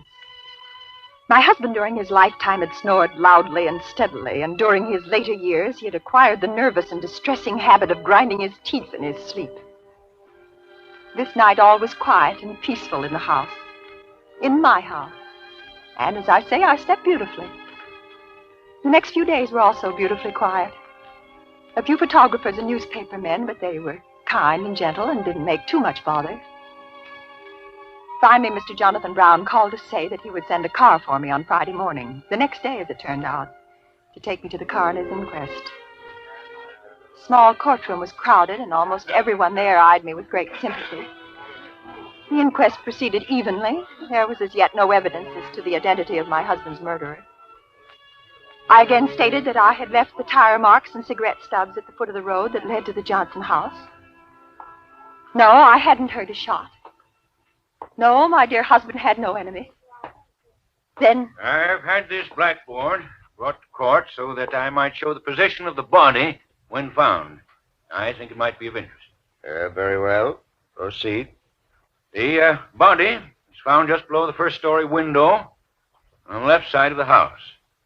The dead man was obviously trying to gain admittance, He didn't die immediately, as I will show you, but stayed alive long enough to try to keep himself from falling, since marks from each of his fingernails were found running down the side of the building. Here, then, is the window sill, and here are the marks of his fingernails, and here is the spot where the body lay when it was discovered. And here is the house. As he talked, he watched me. Ground floor. And I didn't know why until I heard the first scrape of the chalk against the blackboard. Here. For one awful moment, it was the sound that had been made by my husband as he tried so desperately to hold himself alive. I found myself tightly holding the wooden table in front of me, my arms and body tense, trying not to faint. Since a large deposit of the dried stucco from the building was found under each of the victim's fingernails, I believe I can best illustrate the manner of the victim's last moments with a physical illustration. Suppose I am the victim, And this blackboard is the side of the building. We hear the gunshots, and then the victim slowly sinks to the ground. Oh, please. Please, I can't say. Please, don't make that.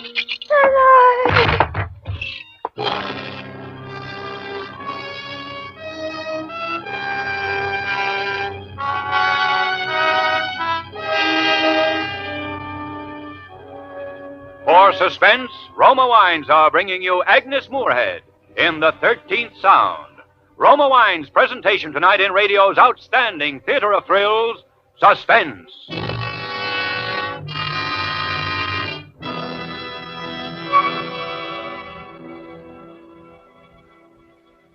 Between the acts of Suspense, this is Ken Niles for Roma Wines. Tomorrow, on Valentine's Day, delight your Valentine with a gift that's smart, lavish, and in perfect taste. Say it with Roma Champagne, traditional wine of romance. Brilliant, bubbling Roma Champagne is an unforgettable token of your thoughtfulness. For pale gold, sprightly dry Roma California Champagne, made by the world-famous Charmant bulk process, is sparkling wine at its finest. Yes, to make any golden moment live forever, say it with Roma Champagne. And remember, you enjoy an exclusive difference, a better taste in Roma Champagne. For Roma crushes only the choicest grapes, especially selected for fine champagne. Then Roma vintners' unmatched skill, the magic of necessary time, and America's finest winemaking resources guide this grape treasure to rare taste luxury. Finally, from the famed Roma Champagne cellars to you comes better tasting Roma Champagne. So this Valentine's Day, say it with Roma. Roma Champagne, golden masterpiece of Roma, the greatest name in wine. And now, Roma Wines bring back to our Hollywood soundstage Agnes Moorehead as Mrs. Sally Skinner and William Johnstone as Jonathan Brown in the 13th Sound, a tale well calculated to keep you in suspense.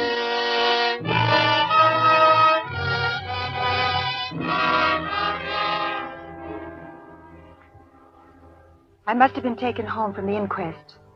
For the next consciousness I had, I was lying on the guest bed.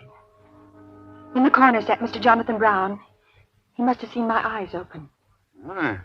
Feeling better? Yes, thank you. I'm terribly sorry. Oh, that's all right. Quite a strain, you know. Yes, it was quite a strain. The coroner asked whether it'd be all right to go on without you. Everybody seemed agreed, you know, so we finished up while the doc looked you over. What happened? Oh, he said you'd be all right. Shock. I meant about my husband. And his death, the hand of persons unknown, you know. Is there anything further I must do? Not a thing, Miss Skinner. It's been very kind. Well, it's a terrible thing happened to you. Well, I'm going now, if there's nothing more you need from me. No, nothing, thank you. Well, goodbye then, and don't you worry. We'll find who did it, you know.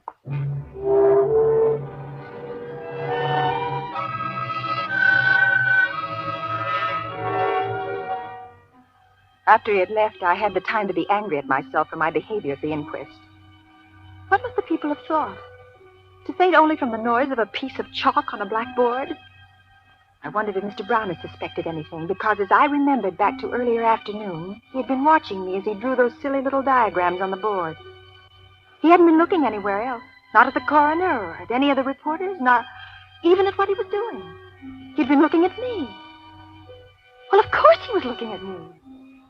He was showing his sympathy.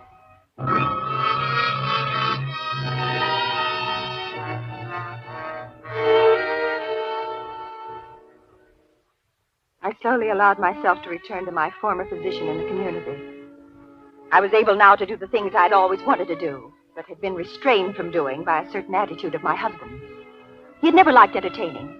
He didn't believe that we should belong to the country club and take a civic pride in the fact that our home was the largest and most beautiful in the community.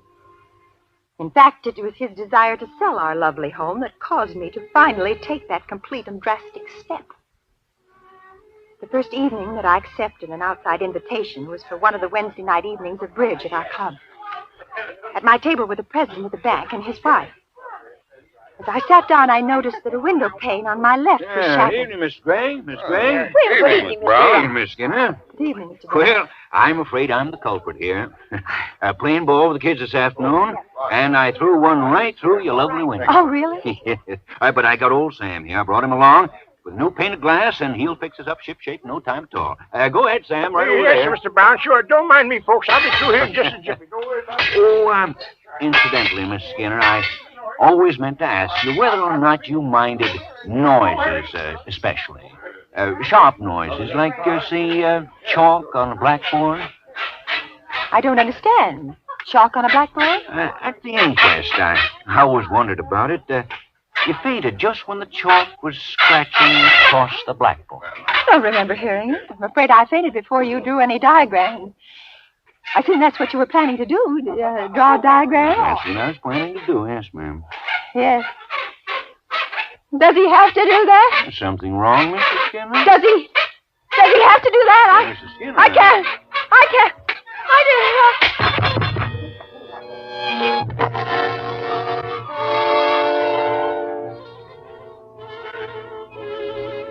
I stayed at home for the next few days.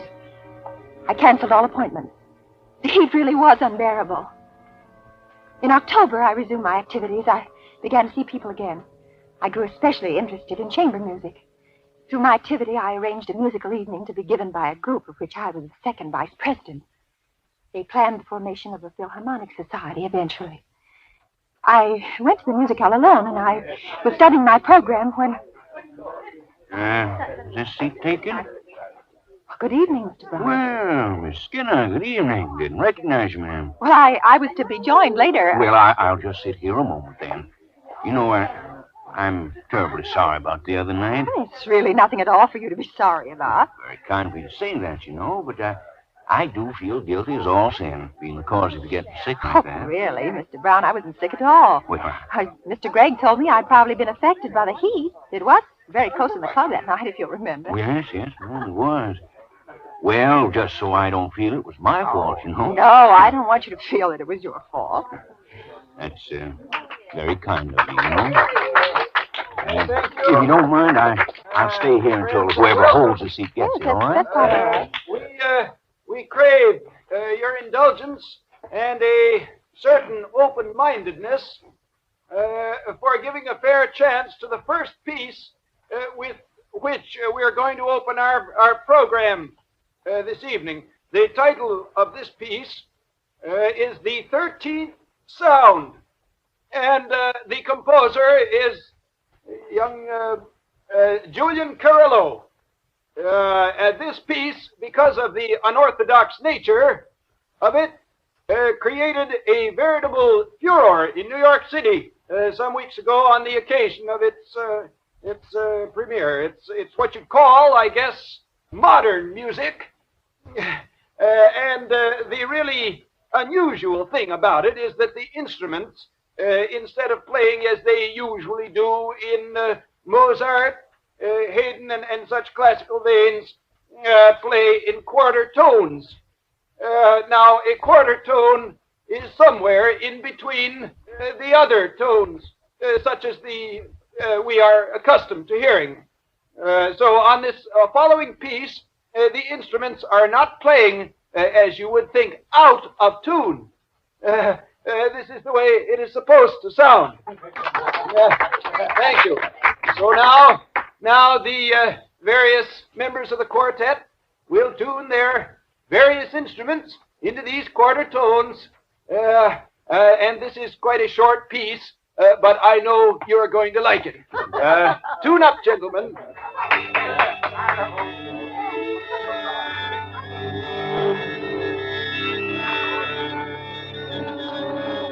This should be very interesting. Think so, Miss Skinner? 13th Sound. Have you heard it? No, I haven't. It's too hot again, Miss Skinner? It does get stuffy in here. Oh, I'm not. It's hot in here. You're terribly peated. You sure you're all I'm right? quite all right. Excuse me. Will you let me out?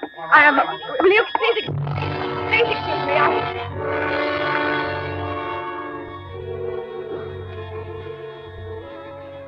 I left Mr. Brown sitting there.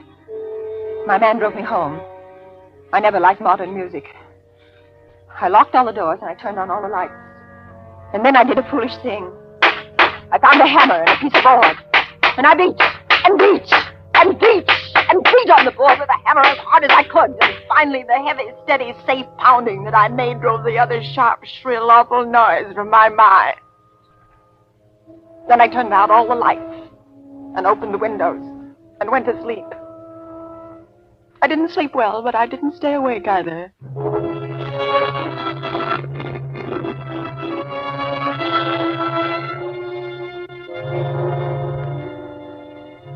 I hadn't set the alarm next to my bed, and when I first awoke the next morning, for a minute I couldn't remember what had happened. I felt drugged. I got out of bed and put on the lovely chartreuse brocade housecoat and started downstairs. The sun was shining outside. It was a beautiful day. Not the sort of day when you could be disturbed by unrelated noises. I felt grand when I got downstairs. Then I heard... What? I didn't know. I didn't care. I knew only that I had to stop it before it happened to me again. Stop it! Please, stop it! Pardon me, Miss... Get out of here! Get out of here! Who told you to do your work here? Did someone tell you to make that noise near my house? Why, no, ma'am. The lawnmower darn thing wasn't cutting. I had to... Get out! Go on! Get off this property at once! Yeah, yes, ma'am. Go! Sure, I didn't know. Come back, you hear? Don't ever come back! Don't! Morning, Miss Skinner. Lovely day.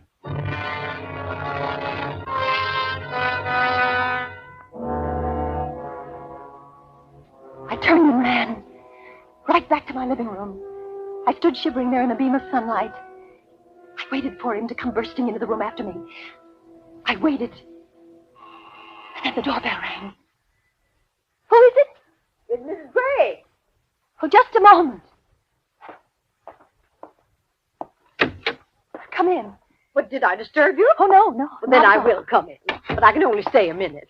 Would you like some coffee? Oh, no, thank you. When I was so sick, you remember, the doctor absolutely forbid me having any more coffee. Oh, I didn't know that.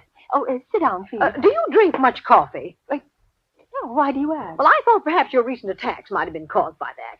Mr. Gregg is a great one for aspirin and salt tablets. I think it's much simpler than that. Cut out coffee. Well, I think my attacks were just caused by this heat. I planned a sea voyage. Oh, how splendid. That'll certainly fix you. You know, I don't mean to be disrespectful, heaven knows. But perhaps on the boat, you might meet a fine young man who... Well... Perhaps. Oh, when do you plan to leave? This afternoon. I'm leaving from New York. Oh, you can't. Pardon? For the clubhouse, the unveiling ceremonies are this afternoon. Oh, I'd forgotten. Well, you simply can't leave. We have no one who can replace you on the speaker's platform. Oh, well, all right then, Mrs. Gregg. I'll stay for the ceremony.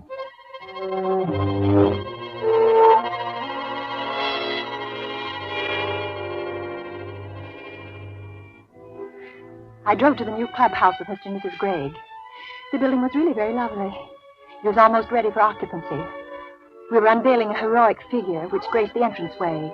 Our speaker's platform was built alongside the figure, and quite a few of the members and their families were sitting on the wooden benches in the front patio, waiting for the ceremonies to begin. Isn't this exciting? Oh, yes, very. You ladies have done a marvelous job. Oh, thank you. Thank you. What's that fellow doing up there? Where? See, up on the roof there, that workman. Oh, yes. Makes me nervous to see people at such heights. Awfully close to the edge. I guess he knows his business, I imagine. Yes, I suppose I'm very anxious to hear your little talk, Mrs. Skinner. Well, thank you. I think you've managed admirably since you're unfortunate. Well, you understand. Yes, thank you. Well, I think we should get on with it, eh? Well, I believe it'll be only a few more minutes. What?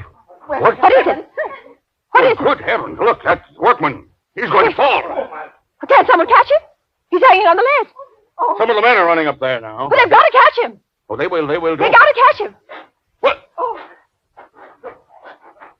He's falling. Oh, turn your eyes, ladies. Turn your eyes.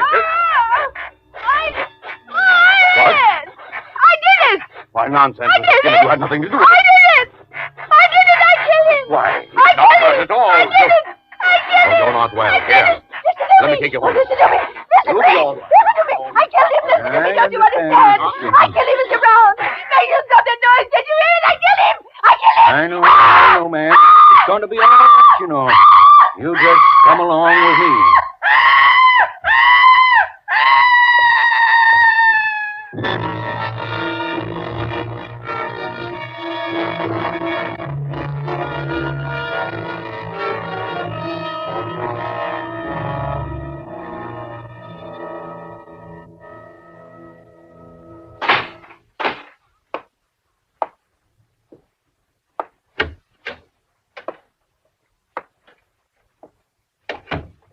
Sign it, Jonathan?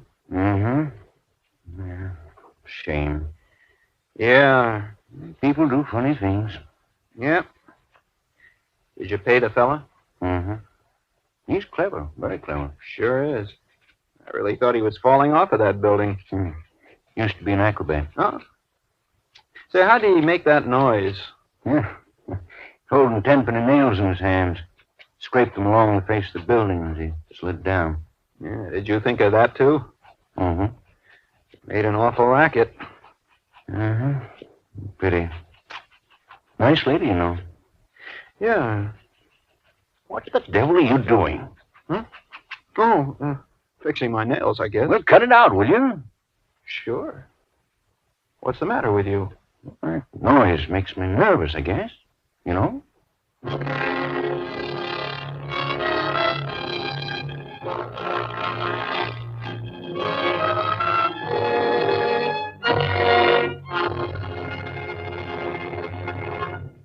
As Roma Wines bring you Anne Baxter in a remarkable tale of Suspense.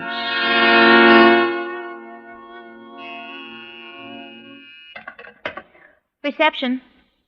Yes, she is, Miss Thornton. Very well, Miss Thornton. I'll have her come in. Miss Brand. Yes? Miss Thornton will see you now. Large corner office at the end of the hall. Thank you. Jean Thornton was a tall, square-shouldered blonde with high cheekbones and a good figure, and nervous as a cat. More than that. I hadn't been in her office 5 minutes before I knew that she was afraid of something. Her boss, the responsibilities of her job, something. I couldn't understand it. She was art director of William J. Farrell and Company, one of the best advertising agencies in town. She had everything I wanted, professionally and a couple of other ways. And yet she was afraid. I couldn't understand it. Then? Yes, these are quite good, Miss... Brandt. Helen Brandt. Yes, Miss Brandt. Quite good. But, cigarette. Thanks. Oh, how cute. Oh, silly thing. Mr. Farrell sent it to me from Mexico. Where else in the world would anybody have the patience to sit down and put together a musical cigarette case? But, as I was saying... what was I saying? Oh, yes. Yes, these are really very good layouts, Miss Brandt. I like them. But I don't quite see how we can use you just now. You said that before, Miss Thornton. Yes, so I did. Well... Look, Miss Thornton, I don't need the job. I'm not one of those desperate people that's come in to cry on your shoulder. I have a job at Maxfield and Ellis, but they're stupid there. I'm not getting any place. In a firm like this where people have imagination, you have a chance. That's all I want, a chance. So do a lot of other people, Miss Brandt. Well, I'm not a lot of other people. I think I've got ability, and you know it. Commercial ability. I think I could be professional. Yes. Well, if there's an opening, we'll get in touch with you. You'll get in touch. I know what that means. I've been given the brush off by experts. That will be all, Miss Brandt. But I'm sick of being brushed off. I've got ability, as much as you have and maybe more, and I'll show you. Miss Brandt, will you leave my office, or shall I have you thrown out? All right, Miss Thornton. Good day.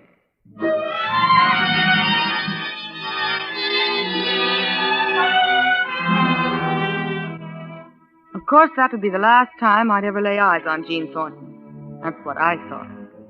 I went back to my office and worked most of the night, catching up on my own stuff, doing a little extra that I was peddling around town.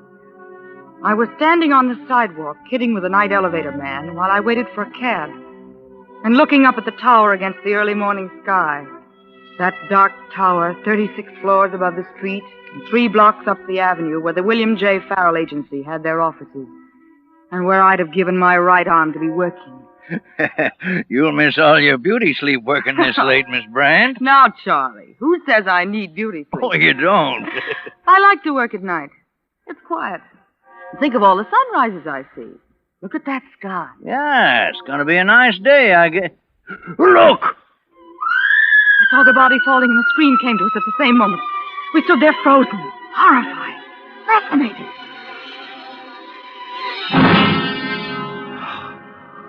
Oh, Lord.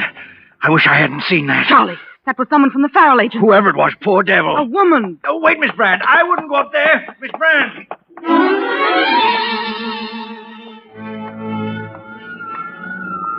Even by the time I got there, a patrol car had appeared out of nowhere, the way they will in this town.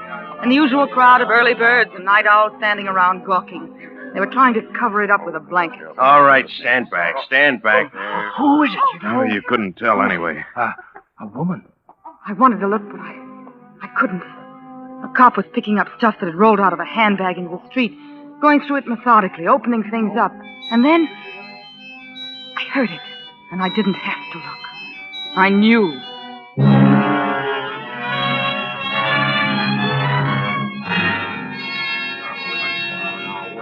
Please, I tell you, I don't know when Mr. Farrell's coming in. I don't You know. wouldn't try to kid the press, would you, sister? You might as well tell us because we'll just sit here anyway until... Hey, there he is now. Mr. Farrell, I'm from the news. I'd like to know if... Boys, please, I can't tell you anything now. Mr. Farrell, I'm Helen Brandt. Mr. Farrell, my people would like to know if Miss Get Thornton your had been foot out of that door now, please, get out of here, all of you, get out. I told you I can't talk to any reporters. Now give me a I'm few not a minutes. reporter, Mr. Farrell. I'm Helen Brandt. I'm art director of a small advertising agency, but I've got some What? samples here. And... Mr. Farrell, please, just look at these. You're going to have a new art director. What did you say? Sure, you're shocked. But it can't hurt her. And I've been trying to see her for months, and now you're on a spot, and if you just look... Take those things out of my face and get out of Just here. look at them first. That's all I ask. All I ask is that you... Well, And, this one, for Parker's shoes. I've followed Miss Thornton's general ideas, but I've added, well, that. mm-hmm. They're good, Mr. Farrell. And if you say they aren't... All right, they're good. They're very good. But if you think I'd hire a woman who hasn't any more decency than to barge in here at a time like this and try to push... Decency? What's decency got to do with it? Do you need an art director or a Sunday school teacher? Look, Mr. Farrell, now, if you don't mind, my people want to know what Miss Thornton was doing in her office at 5 o'clock this morning. She must have been working all night on the new Parker layouts. They have to be out by... They have to be out by 3 this afternoon. Working all night. Maybe went to the window for fresh air. Tired, got dizzy. Look, Miss... Brandt. Helen Brandt. Miss Brandt. Miss Brandt, I think you're one of the most despicable women I've ever had the misfortune to meet. But I've got a very big job to get out this afternoon. My assistant art director's homesick, and by the time I interview Thanks, these... Mr. Farrell. You can arrange the details with my secretary in there. And frankly, the less I have to do with you myself, the better I'll like it. I think you'll change your mind about that, Mr. Farrell. Now, Mr. Farrell, All you right. wouldn't mind. We know things are tough and you don't want to tell us, but... Yes? Are you, Mr. Farrell's secretary, yes. Oh, well, I'm Helen Brandt. Marie Harris, how do you do? How do you do? I'm taking Miss Thornton's place. Taking Miss Thornton's place, I see. Yes, temporarily. Well, you're not one to let the grass grow under your feet, are you, my dear? Mr. Farrell said I could arrange the details with you. To be sure. I expect you'd better make out one of our regular employment forms. Oh, thank you. Temporarily, you said. Yes. Still, doesn't it feel a bit odd to be filling a dead woman's shoes that are hardly cold, so to speak? I don't see anything so odd about it, Miss Harris. Somebody would have to. No, of course you wouldn't. By previous experience, does it mean just in the advertising business? Any experience that might be applicable. It has occurred to you, I suppose, Miss Brandt, that when someone like Miss Thornton is cut off in mid-career, so to speak, there's usually a reason for it? They say it was an accident. An accident, do they? Oh, will this be all right, Miss Harris? Yes, that will do. Of course, there's always the possibility of suicide. I suppose you thought of that. I suppose it might have been. Will you show me my office, please? Certainly, this way. You might as well have the dead woman's, that is, Miss Thornton's office. And, of course, there is another possibility. Isn't there? What other possibility? The possibility of murder. Murder? Why, yes. Here's your office, Miss Brandt. If you need anything, just call me. I want to make you as comfortable as possible under the circumstances.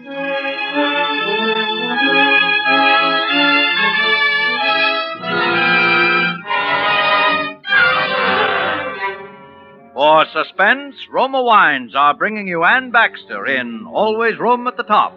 Roma Wines' presentation tonight in radio's outstanding theater of thrills, Suspense.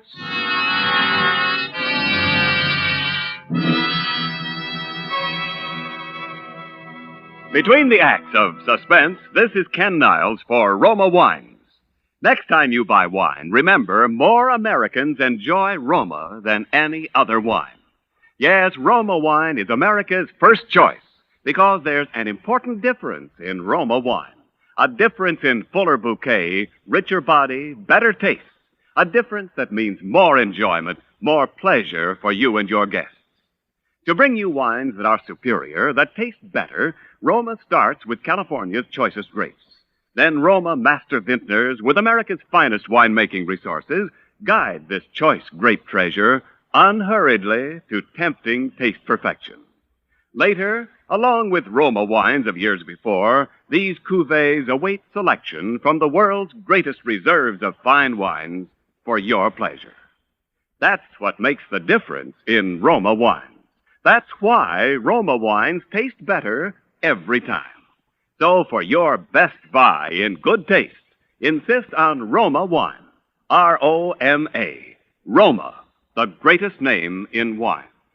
And now, Roma Wines bring back to our Hollywood soundstage Ann Baxter as Helen Brandt, with Kathy Lewis as Marie and Wally Mayer as Bill Farrell in Always Room at the Top, a tale well calculated to keep you in suspense.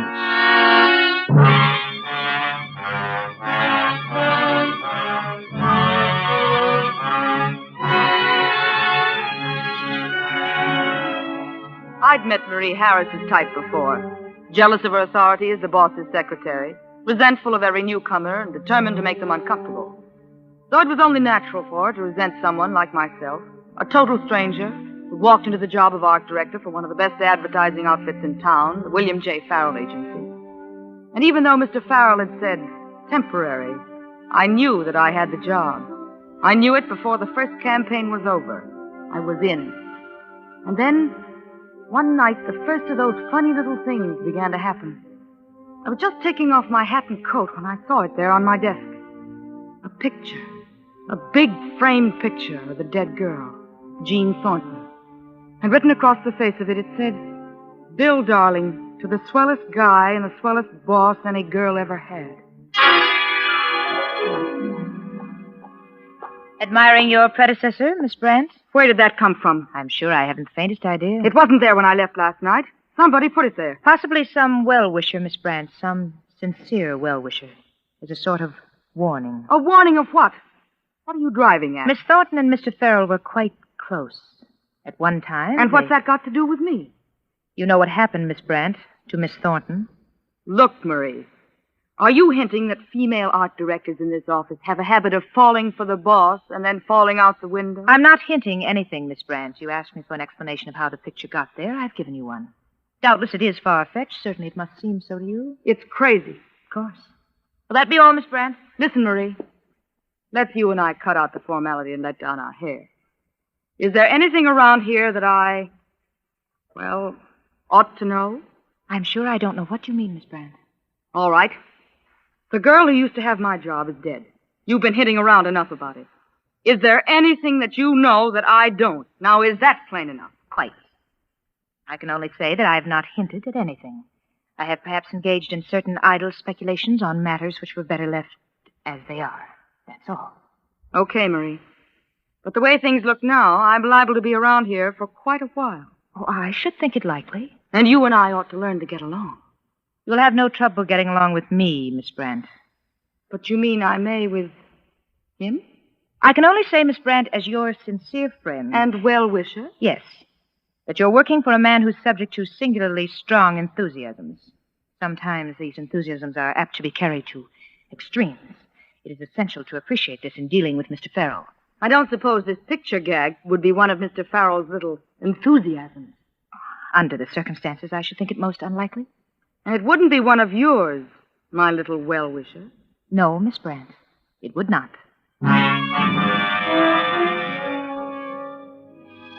You couldn't help but believe her. She was so prim and proper. But I was determined to have a showdown anyway on the whole thing. My job and everything. I stalked into Bill Farrell's office with a picture in my hand and without benefit of knocking. Oh, Hello, Helen. Come in. Something that appears to be from your desk seems to have popped up on mine. Hmm? Here. Where did you get that? I just told you. On my desk. Your ever-tactful Marie has suggested that some well-wisher left it as a warning. Oh, poor Jean. She gave me that when... That explanation still seems to leave several questions unanswered, Mr. Look, Helen, you'll hear a lot of funny things in this office, like any other office. But take my word for it, they don't mean a thing. Just do your job the way you've been doing it, and you'll be all right. How right is that? You like the job, don't you? I like the work. I haven't got the job. Do you want it? What do you think? Well, you've certainly earned it, Helen. Will you stop beating around the bush? Am I the new art director of the William J. Farrell Agency, or not? All right, you are. You are hereby officially the new art director of the William J. Farrell Agency. From this day forward until... Until what? As long as you want the job, Helen. Until death do us part, is what he'd started to say.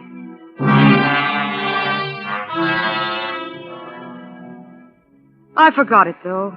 I forgot it almost the moment he said it. For the next 24 hours, I was walking on air. It wasn't just a job. It was something even better. I knew Bill Farrell was falling in love with me. I knew that was just a matter of time, too.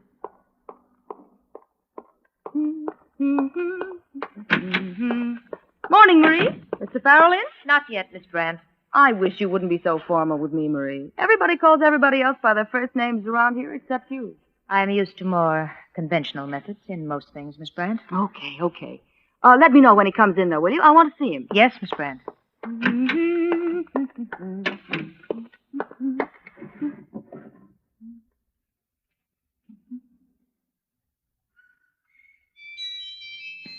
Hello, Bill, darling. You hear it? Yes, it's that silly little thing you sent me from Mexico. I got it just this morning, darling. And so I wanted to tell you how sweet it was. And thank you this way. Marie! This curtain. Marie! Yes, Miss Brandt. Marie, I just heard her voice. Whose voice, Miss Brandt? Hers. Jean's. Miss Thornton. Why don't you lie down on the couch for a moment, Miss Brandt? You've been working too hard lately, and I'll get you some water. No, I tell you, I heard it. Right in this room. In this room? Yes, I know it was because there was that music box, too. That cigarette case of hers. Oh, yes, I remember. So do I. Because the last time I heard it was down there when they were picking up the things. There's no one here now, Miss Brandt. No one but you and me. I know, but I heard it. Was it speaking to you, this voice? No, to Bill, to Mr. Farrell. Something personal. Oh, I dare say. Have you ever looked in this closet by the door, Miss Brandt? Why, not especially, no. I think there's probably a perfectly logical explanation of what you heard, Miss Brandt. Yes, you see? Oh. A dictograph. It used to be Miss Thornton's. They use dictographs for everything in this office. They say it saves them $40,000 a year in stenographic help. I see. Something must have turned it on. Yes, there, you see? This box of pencils that has fallen off the shelf. It must have been that. What turned it off, Marie? I'm sure I don't know. It's quite simple, isn't it? Here's the switch.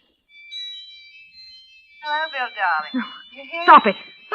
Yes, Miss Brandt. And now get it out of here. Certainly, Miss Brandt. Is there any particular I don't place... care what you do with it. Do anything you like. Throw it out the window. What was that, Miss Brandt? Just get it out of here. And leave me alone.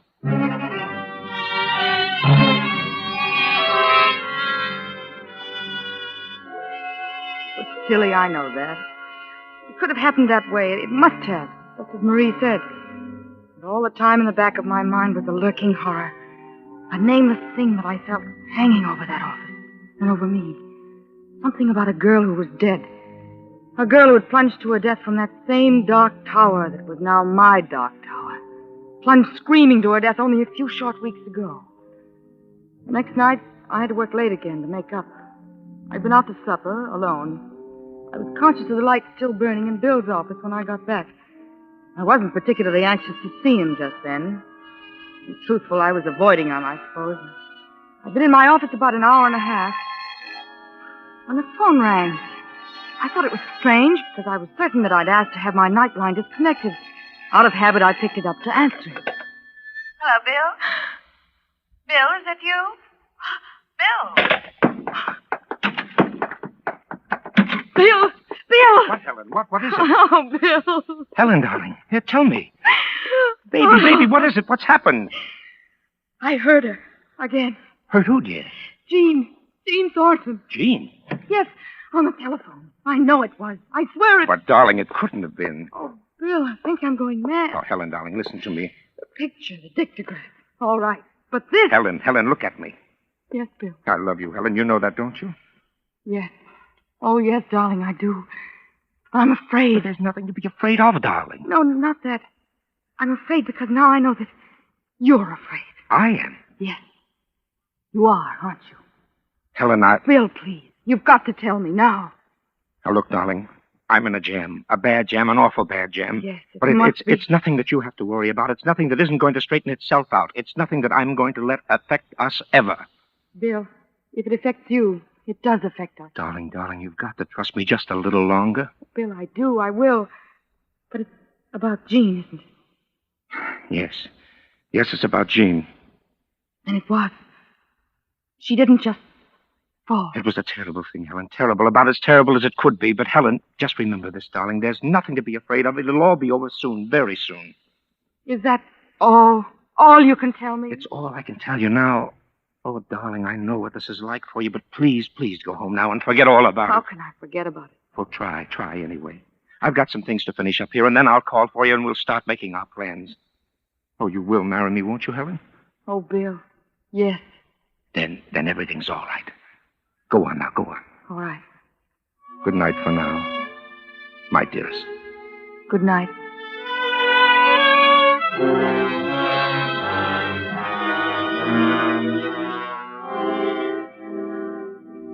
I went out. I didn't go home. I couldn't. I walked for miles, trying to think. But nothing made any sense, except that I was in love and in an agony of fear for what might happen to spoil it. And suddenly I realized that I had to know everything, now, tonight, whatever it was. So I went back to the office. Bill's light was still on, and I was just at the door when I stopped. You're insane, crazy. Suppose somebody saw you and recognized you. You sent me a message. I did not. I gave no message to no one. Why do you lie to me like that? I'm not going to. You Then I heard it. I threw open the door, and she was standing there. Jean Thornton. A woman who was dead.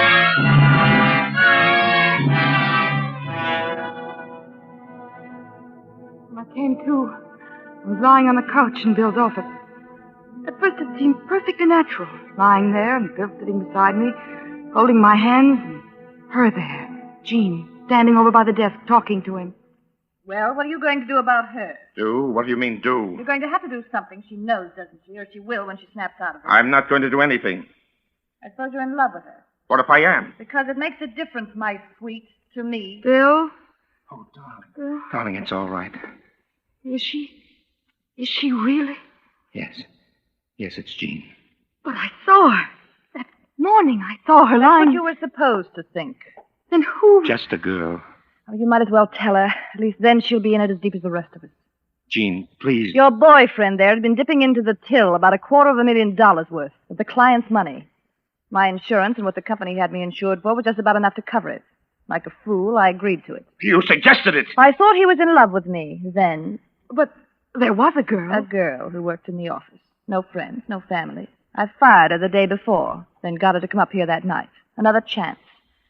Modeling, I said, with my clothes. A cigarette case. I dug up another one. I knew people would remember that. Oh, Bill. I told you it was bad. Oh, darling, I don't care. I don't care what it was. As long as... I think you'd better let me take charge of things now, Mr. Farrell. Marie. Please don't move. I'm quite prepared to shoot if I have to. Marie, this is insane. Is it? It's a shakedown. What do you want, Marie? Quite a lot, I'm afraid, Mr. Farrell. And how do you expect to get it? It's your word against ours, three of us. You forget, Miss Thornton, that you are legally dead. As for the rest, do you remember, Miss Brandt, that I said we used dictographs for practically everything in this office? It was you then. I tried my best to warn you, Miss Brandt. I'm truly sorry for you. Listen. You might as well tell her. At least then she'll be in as deep as the rest of us. Jean, please. Your boyfriend there had been dipping into the till about $250,000 worth of the client's money. My insurance. There is more, of course, but I'm sure that will suffice. Now, Miss Thornton, I think you and I had better have a little talk alone. What do you want us to do, Marie? I'll come to you later, Mr. Farrell. For the moment, I must ask you to step into the conference room behind you. You too, Miss Brandt. Marie. Please, Mr. Farrell, not now. I shall have to lock you in, but it will not be for long, I think. You know, of course, that there's no other way out except down.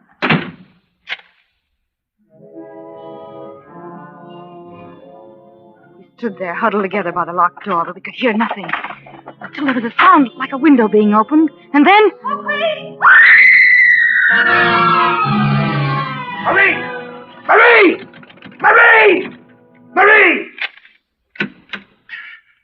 Take them out now. What have you done to her? Miss Thornton has, shall we say, taken the easy way out. You mean you forced her? Very well, if you prefer. I'm sure it can make little difference now. You, Miss Brandt, I take it, are in love with Mr. Farrell, in spite of my warnings. Yes. Then I'm sure I can count on your silence, knowing the results to Mr. Farrell if you were to break it. Yes, anything. But I'm afraid your marital plans will have to wait. What do you mean? I think it's best this way for my own protection. Of course, if anything were to happen to Mr. Farrell, this way, everything would come to me. What would? How? The firm and the money. You see, Miss Brandt, Mr. Farrell is going to marry me.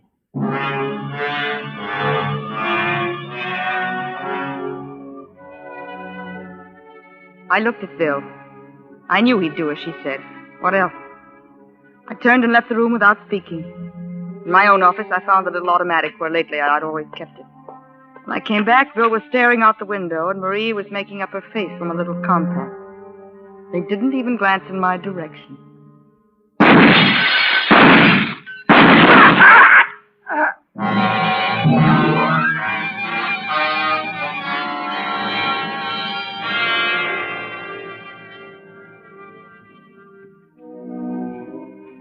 I'm waiting for the police. I've been looking over the new layout. The Dulcet Soap campaign is particularly good. We did it together, Bill and I. The theme was a bride and groom.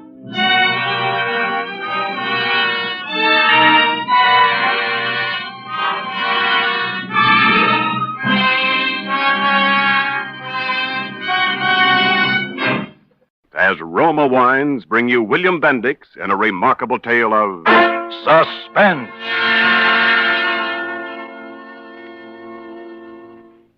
They say they got 58 million jobs in this country. 58 million jobs, and I had to pick this one. Well, that's the way it goes. Some guys that got some special ability that other guys don't have, they just get picked out of the crowd, I guess, in spite of themselves. Well, this day I'm walking along Central Avenue, not paying much attention to anything in particular. Then I see this sign, Help Wanted, it says. Jobs. Then it's got a list of different kinds of jobs, like chauffeur, house painter, salesman. There's nothing so funny about that. But then I see what kind of dough they're paying. And, brother, what kind of dough they're paying.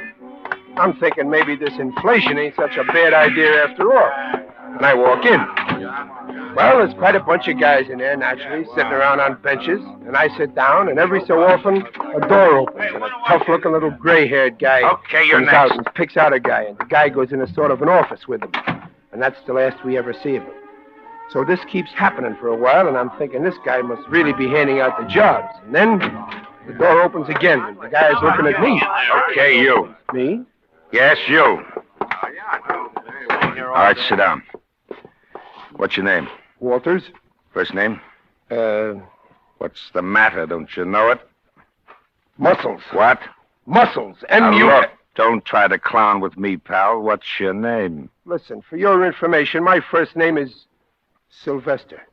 Only I don't like the name Sylvester, so most people don't call me Sylvester. On account of it's better for them that way. So they call me Muscles. Now you catch on? Here. Live here in town? No. Where you from? Brooklyn. I should have known it. What's your IQ? Come again? Skip it, skip it. Got any friends in town? No, just... And I can see why. Look, Pop, are you talking to me about a job or a poke in the nose? What? You wouldn't try to get tough with me, would you, you big baboon? What? Is that gun loaded, Pop? Yeah. Now you want to make something out of it? No, I don't. And how do you like that? But if you will put that heater down for a minute, Pop, I will bend you around like a pretzel. You know, I think you're going to be all right, son. Yeah? Hold it now. Hold it. Don't get sore. I was just trying something out on you, that's all. You take awful chances, Pop. Guns don't worry you much, do they? Guns? I spent the last 4 years playing with firearms for Uncle Whiskers. Guns to me are like the measles. I don't worry about them. I just got a healthy respect for them, and I like to keep my distance, that's all. Especially when the other guys got them and I don't. Yeah, I think you're going to be all right. For what? Oh, yeah. What kind of a job did you want? Well, I don't know. I've been a cabbie, drove a truck. I was a salesman for a while. For who? Lionel Strongfort? No. Ladies' lingerie. Mail order house. Yeah? Well, you'll make a lot more on this job than you would as any salesman. Now, listen. Say this after me. What? This is John. 3 faces for midnight. Come again? Come on. Say it. It's part of the job. Listen, if this job means I got to play left end for the nut house, it's out. Don't worry, pal. Don't worry. You're going to like this job. Now, come on. Say it. This is John. 3 faces for midnight. Well, what can I lose? This is John. 3 faces for midnight. Again. This is John. 3 faces for midnight. Yeah. You're going to be all right. Well, is that good? Listen to this. What's that? A dictograph. It plays records. Oh, yeah, well, that's more like it. Hey, you got Crosby... Listen. Yeah? This is John. Which way is the road? 3 faces for midnight. Well? We're ready. Tomorrow night. Regular time. I'll call. There. Did you get it? Well, they sound just like a couple of mugs to me, especially that guy John. I guess nobody ever does. Why? Recognize their own voice when they hear it. That guy John sounds enough like you to be your twin brother. Oh, I guess a guy can't help what he sounds. You mean I sound like that? I mean you're hired. What a price to pay for a job. Go on through that door to the back and wait for me. I got a couple of things to do, and then we'll get busy. Well, okay, but this better be on the level. Because so far, it sure stinks. Oh, pardon me. You all alone in here? I was. Well, I didn't mean to interrupt or anything, only he sent me in here. Oh, it's quite all right. Make yourself quite at home. Well, thanks. Only I hope you won't mind if I return to the pursuit of my magazine. Oh, you were reading. I like to read myself sometimes. I'm sure. You're working for this guy here? I'm afraid that's confidential. Ah, so he gave you that, too, huh? Why, yes. Are you working for him? Well, I don't know if you could call it working. Well, didn't he tell you anything? Yeah. All about how I sounded like a guy named John, and what did I think about guns. Guns? Yeah. Oh. But what are you supposed to do? Well, I don't know exactly. That sounds just as crazy as what I'm supposed to do. Well, you see, I'm a photographer. Oh, you take pictures? Uh-huh. I'm just an amateur, really. But I get some very good pictures. I showed him some. A 16 millimeter. What's that? Movies. With this camera here. See? Oh. Well, if this is some kind of gag for the movies, then it makes sense. They say in that racket everybody's crazy. Well, I don't know. I figured he wanted me to take some pictures of some kind of an affair. Some wedding or something. Well, what am I supposed to do? Give the bride away? Now I wanted to... Oh, you two get acquainted? Well, we were making a start. Good. Okay, now look. I got all your instructions written down here. Everything you're supposed to do. You take a train to Woodbridge and walk, not take a cab, walk to a certain house. There's a map here. You can't miss it. Well, aren't you coming? Yeah, sure. I'll be there, but I got to go separately. There's a reason for that. So go on, beat it now. Your train leaves in a half an hour. You can read over your instructions on the way. Okay, I'm playing along as though this was on the level, but it better be. It's on the level, all right, but listen. Yeah. Don't you do anything that's not in those instructions. See? Why should we? I'm just telling you. Because I wouldn't want to see anything happen to you. Either of you.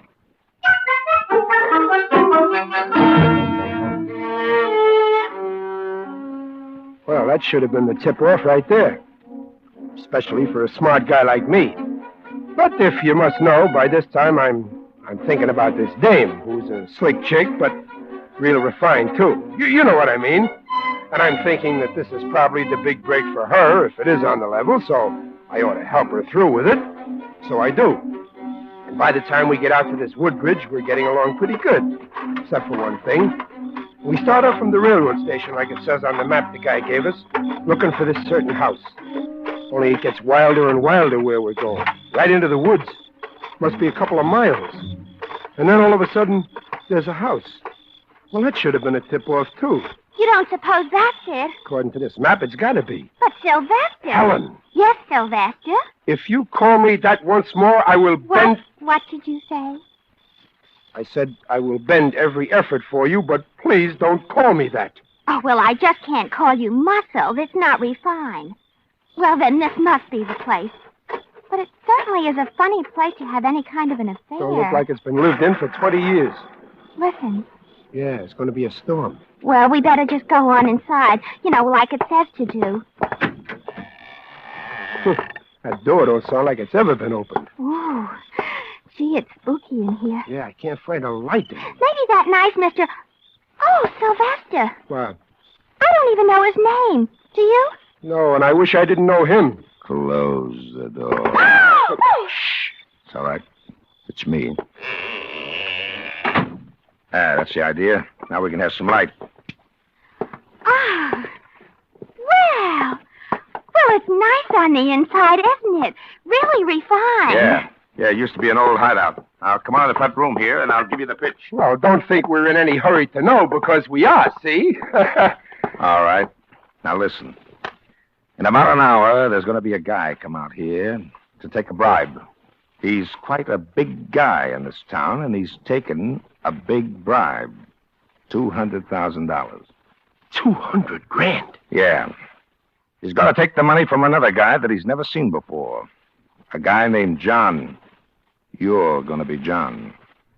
Oh, so I'm going to be John. That's right. The guy you heard on the record in my office, the guy you sound like. The other guy you heard is the guy that's taken the money. Yeah? Well, you can count me out. The whole thing Sylvester. Smells. And if I had known that you were getting a young girl... Now, wait a minute. There are only two people in the world who know about this. Me and... Yeah, and who are you? Just call me Tim. Me and Grover T. Wyatt. You know who he is. No. You don't mean Governor Wyatt?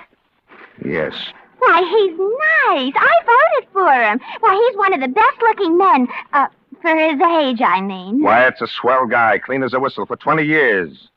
But he made one little mistake back there, and a certain guy has caught onto it. Well, all I can say is that if this thing doesn't come off, if he doesn't hear from me by 3 o'clock this afternoon, well, Governor Wyatt's a dead pigeon. I don't care if he's a dead horse. 200 grand is plenty of lettuce, and that means plenty of trouble. And what about this John that I'm supposed to be? He knows it, too. He's been our contact man on the phone with the scripter, and Well, I don't like it. And Helen here. What are you squawking about? There's nothing going to happen to you, and there's a bonus of $5 apiece in it for both of you. So, we stick our necks out for a lousy $5. $500. That's what I said, a lousy 500... 500? That's what I said. Well. Say, where is this bum that's been giving trouble to the governor? I will bend him around like a pretzel. We don't need any of that. We're just going to get him good this time, and that's the end of him.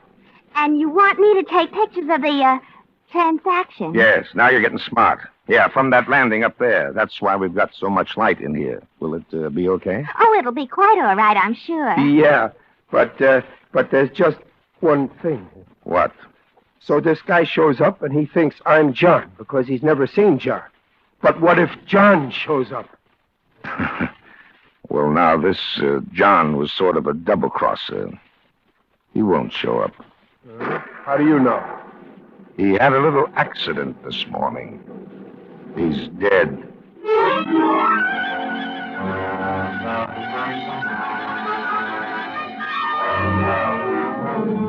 For Suspense, Roma Wines are bringing you William Bendix in Three Faces at Midnight.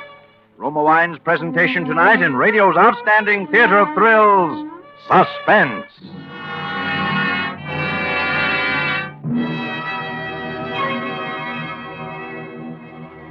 Between the acts of Suspense, this is Ken Niles for Roma Wines. Are you enjoying today's biggest value in an entertainment beverage? You are when you serve Roma wine.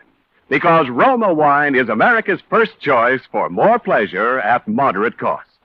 Yes, Roma's popularity proves that in Roma wines you enjoy an important difference, an extra goodness in fuller bouquet, richer body, and better taste. And this difference, this better taste of Roma wines, starts with California's choicest grapes. Then Roma master vintners with America's finest winemaking resources carefully, unhurriedly guide this grape treasure to tempting taste perfection. This wine is placed with mellow Roma wines of years before. And later, from this world's greatest reserves of fine wines, Roma selects for your pleasure. That's why Roma wines are different. Why Roma wines taste better every time. So for your best buy in good taste, insist on Roma wine. R-O-M-A. Roma, the greatest name in wine. And now, Roma Wines bring back to our Hollywood soundstage William Bendix as Sylvester Walters, with Sandra Gould as Helen, his partner in adventure, in Three Faces at Midnight, a tale well calculated to keep you in suspense.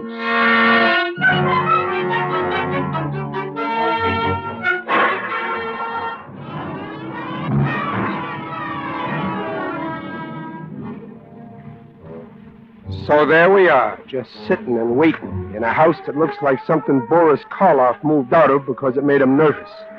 Me and this guy called Tim that's working for this governor called Wyatt, and this slick chick called Helen that's going to take the pictures.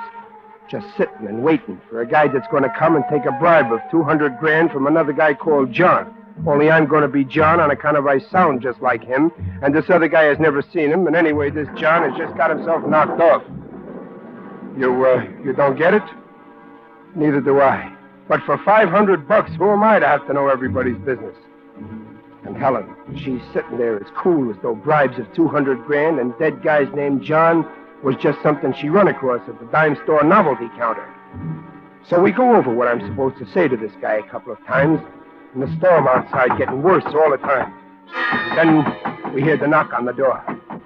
That's him. That's him. Now, all the dough's there in the briefcase. You know what to do. Helen, up on that landing, quick. Okay. Where are you going to be? Right in this closet. Now, go to it and make it look good.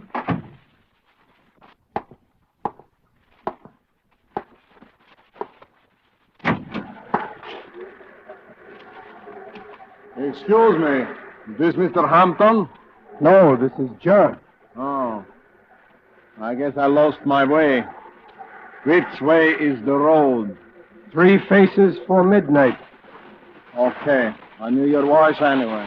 Come on in. You alone? What do you think? I'm asking. $200,000, I got to answer questions too nuts. Okay. You got it? Yeah, in this briefcase. 200 G notes. I don't like that. What's supposed to be smaller? What's the point? Well, that's how you're getting it. You want to count it? What for? It better be right. Yeah, look it over. I don't want no kickbacks. Okay, $200,000. Yeah, but you'll never get to spend it. Oh, a plant, huh? Yes, with pictures. Do you like it? Well, that's too bad, Tim. Too bad for you, boy. Look out! What did you do that for? Drop that gun, drop it! I got it. Now stand back from the muscles. Stand back. Tim! No, Tim, no! No, Tim! No!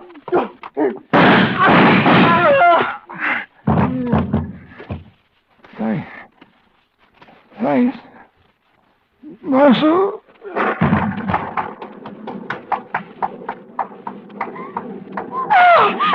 Oh, Sylvester.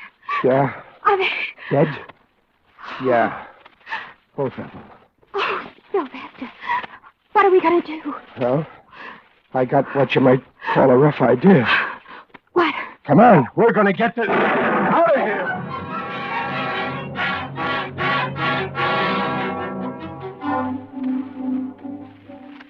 We have to walk the 2 miles to the station through the pouring rain. But even all that cold water don't seem to make my brains work any better. We don't get back to town till about 4:30, and I still don't have it figured out. And Helen, well, I guess you can't blame her. She just don't seem to have much experience in these things. So we're standing there under an awning, arguing. But, Sylvester, Why don't we just go to the police or somebody and tell them? Look, Sugar, there's 3 guys been knocked off today. We were there when it happened, the 2 of them. And how do we know that guy Tim told us was on the level? Well, maybe the police would tell us. Yeah, with a rubber hose. And here's another thing. We're carrying around a briefcase full of $200,000 of somebody else's dough. And that ain't hay, and it ain't good. Well, my goodness, what's so bad about it? All we have to do is keep it until somebody... Helen, look. I'm not really a tough guy, see? All I know is what I see in the movies. But I know that when you're walking around with that much hot money, you're apt to wake up someday and find you've been living on borrowed time. Didn't you see what happened to that guy in that movie, The Killers? Oh, yeah, wasn't that good? That poor Burt Lancaster. I felt so sorry for him. Well, I don't want to wind up no Burt Lancaster, even to make you feel sorry for me. So the first thing we got to do is ditch this dough. Ditch? Really? I mean before they find those 2 stiffs out there and then start trying to find a funny-looking guy and a cute-looking dame with a sack full of dough, we got to find the parties that belong to it before they find us. Now you catch on? But we can't give it back to the man it belongs to. Yeah, and he said there was nobody in on the deal but him and the governor. The governor? Why, that's what we'll do, silly. Just call the governor. Yeah, how do you do that? Just look him up in the classified ads? I don't know. Ask information. Somebody must know his number. After all, you know, he's a very important man. Well, it might be worth a try at that. Of course it is. There's probably a phone booth right here in the drugstore. Yeah, but calling the governor just like that, I don't know. 3X3, governor, commit suicide. Paper bud. Beat it. I got enough to worry me without the governor. Tell him. The governor. He's dead.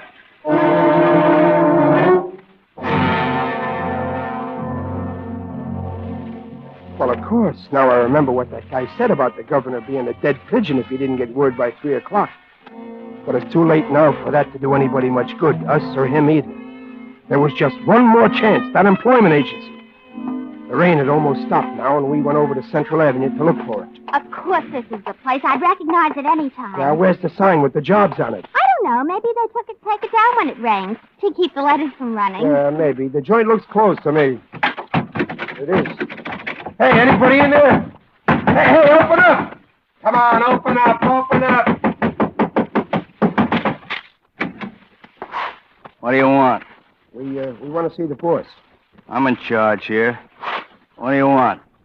Well, we were sort of looking for a couple of jobs. I don't have no jobs. I'm just trying to rent this place. It's vacant. Vacant? Isn't this an employment agency? Not since this morning. You want to rent it? Look, this is kind of important to us. The guy that had it before, he was a sort of a tough-looking little gray-haired guy, huh? Yeah, that's a guy by the name of Whiting.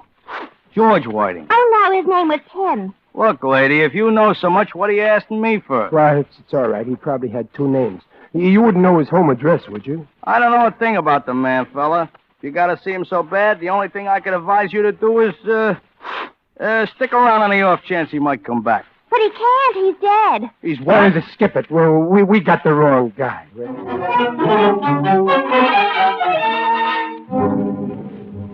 That last crack didn't help none because I knew that guy would remember us sure. And now I saw the whole thing.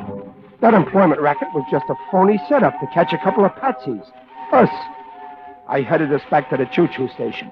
On the way, I slipped a G-note out of the briefcase. It was time to do something fast. Leave town? Oh, but I don't want to leave town. It's nice Yeah, here. they got nice, comfortable slabs in the morgue, too. Come on, we're going to check this briefcase. But what are we going to check it for if we're going to leave town? If it's too heavy, Mr. Walters, I'll carry it. Look, Sugar, for the last time, I hope. 3 guys are dead. The governor of a state, almost as important as Brooklyn, has just knocked himself off. All on account of what's in this bag. We are ditching this bag, Sugar, and we are lambing. I'll explain what that means later. Check this, will you, Bud? When do you want it? Sometime next week. I'm going out of town. Okay, 2 bits now and 2 bits more for every day you leave it. You pay the rest later. There you are. 25, 20. Hey, what is this, a gag? Well, what's the matter now? $1,000. Oh, I must have made a mistake. You sure must have. Yeah, but I don't seem to have nothing smaller. Well, I sure ain't gonna change this. Okay. Give me the bag. Come on, Helen. Hey, wait! Hey, Jerry, stop that guy! What? Hey, you, wait a minute. Now, look, officer, I just... Come on. The man wants to see you. What's the matter, Sam? That guy must be nuts. He just walked off and left a $1,000 bill. Oh, did I say? A G-note. Let me see it. Well, it's mine. Ask him. Where'd you get this, bud? Well, why, officer, I just made a little killing at the track. Which track? Why, look, I just wanted to check my bag, officer. What's in that bag? Nothing, officer. Just some purely personal stuff. Let me see. Say, what is you? Give me that bag. Well. What's in it, Jerry? Why, there's nothing in this bag at all. Nothing at all. Just a little movie camera. You see, I told you. And about $1 million. Come on.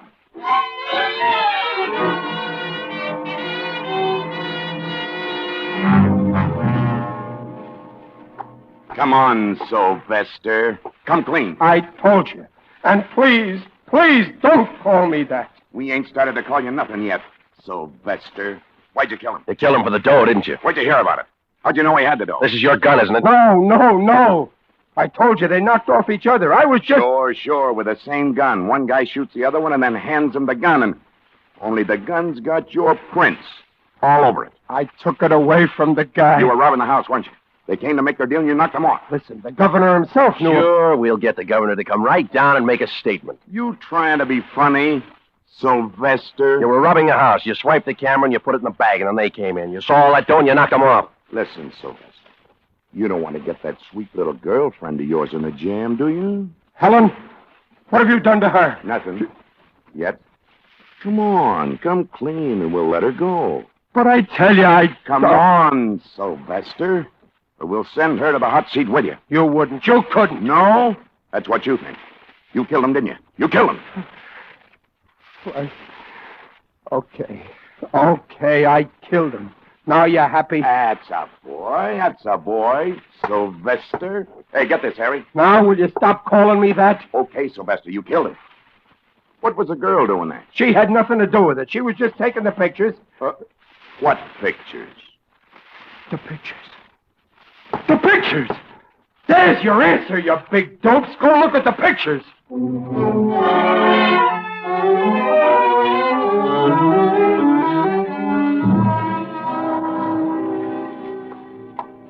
Oh, he's right, Mac. Those pictures show the whole thing. Pete shot Tim O'Mara, and then this guy got the gun away from him, and O'Mara shot Pete, just like he said.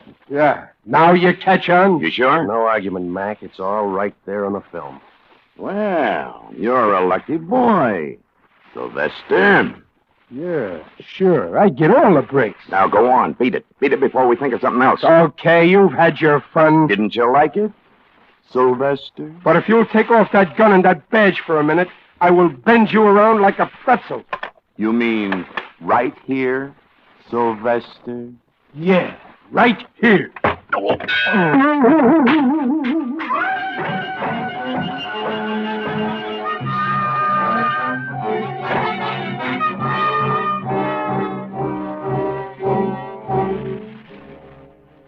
After I served my 90 days, I went and got my name changed by a judge from Sylvester to Muscles. It's legal now. Mr. Muscles Walters. It may sound funny to you, but I like it. Oh, yeah. And Helen got her name changed, too. She's Mrs. Muscles Walters.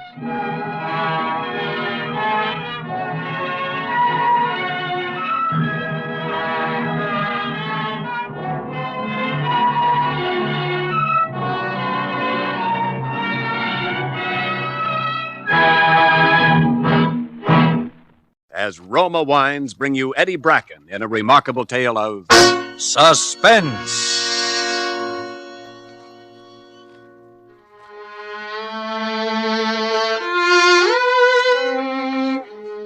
Mr. Obermeyer wasn't around, so I closed the gas station early that day and started home. I wasn't feeling very well. I walked along thinking of different things, past the high school where I'd gone last year and where Miss Wilson was still teaching, past the movie theaters where they were still showing the Humphrey Bogart picture I'd seen last night. I thought maybe I'd go again tonight. And then I cut through the alley to the rickety old frame building where we lived on the second floor over the store. I hated that place. Every time I got near it, I hated it worse. It was no kind of a place for us to be living. I went up the back stairs. I could hear Mom and Sis in the kitchen, so I went straight to my own room and locked the door. I pulled up the old floorboard and got out my things and spread them on the bed. I pinned on the Flyer's watch, that is his wings, and strapped on the chronograph-type watch. It said "To Jimmy" from Jane on it. I looked at myself in the mirror. I could have been a famous flyer. I took off the watch and wings and looked over the other things. There was the gold fountain pen that I had only a week. It said LIB on it. It was the kind that big executive used to sign important papers. I tried it out a few times in front of a mirror. Elwood? Yes? Elwood! All right, Mother. All right.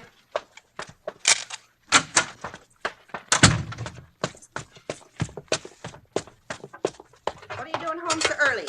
Did you get fired? No, I just closed up a little early. Well, you will get fired. Mr. Obermeyer catches you closing up early. Oh, no, I won't. And don't think you're going to lie around this house when you do. Your sister and I have a hard enough time as it is without having you on our necks. Well, I don't feel very well today, Mom. Don't feel very well. Is supper ready? No. Is that all you can think about when you come home? Food? There isn't much else, is there? Is that so? Well, any time you get tired of using this place as a boarding house... Forget it, Mom. What's this? Leave it alone. Do you have to look at everything? Well, what is it? An old album of snapshots I found in the trunk today. Didn't know I still had it. Gee. Is this me? Let me see. Mm-hmm. That's you. How old was I then? Oh, let me see. About 6. You were real cute then.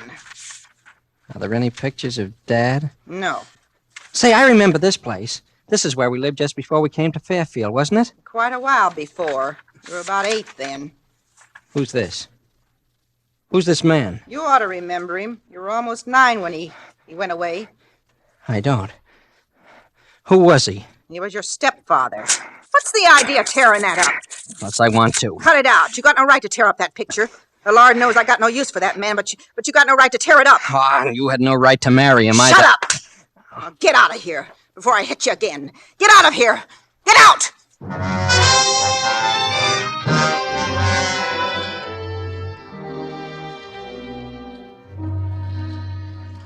I went back to my room.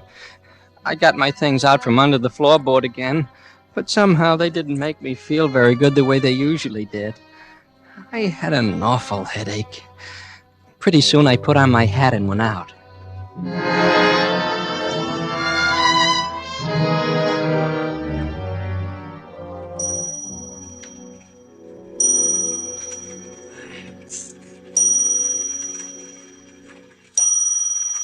Is the oil and water all right, Miss Wilson? I think it is, Elwood, yes. Well, that'll be $1.80 then. All right.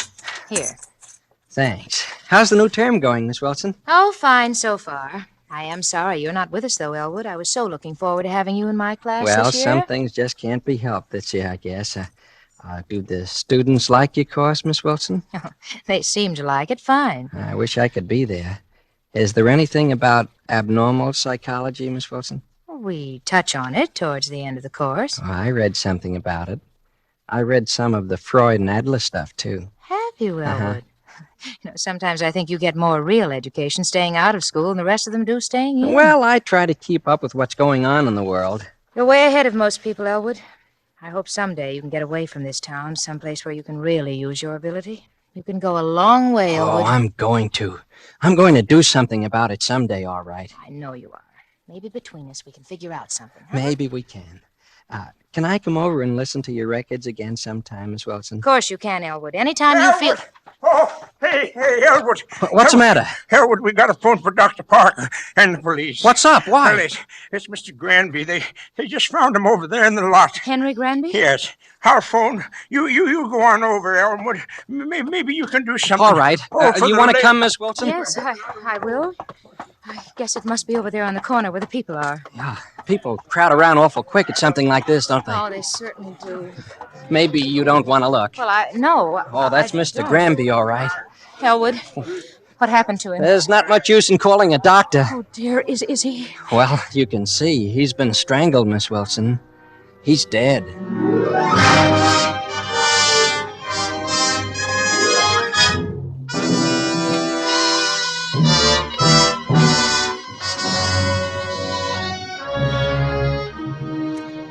For Suspense, Roma Wines are bringing you Eddie Bracken in Elwood. Roma Wines' presentation tonight in radio's outstanding theater of thrills, Suspense.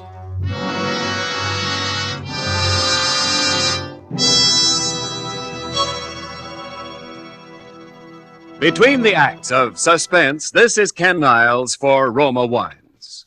Whenever you entertain and for everyday pleasure, your best buy in good taste is better tasting Roma wine. Yes, more Americans enjoy Roma than any other wine because Roma gives you an important difference, an extra goodness you enjoy in fuller bouquet, richer body, and better taste. For to bring you wines that are superior, that taste better, Roma starts with California's choicest grapes. Then Roma master vintners, with America's finest winemaking resources, guide this grape treasure unhurriedly to tempting taste perfection. This wine is placed with mellow Roma wines of years before. And from these reserves, the world's greatest reserves of fine wines, Roma later selects for your pleasure. That's what makes the difference, the better taste you enjoy in Roma, California wines. So whether you prefer sherry or port, muscatel or tokay, insist on Roma wine. R-O-M-A, Roma, the greatest name in wine. And now Roma Wines bring back to our Hollywood soundstage Eddie Bracken in Elwood, a tale well calculated to keep you in suspense.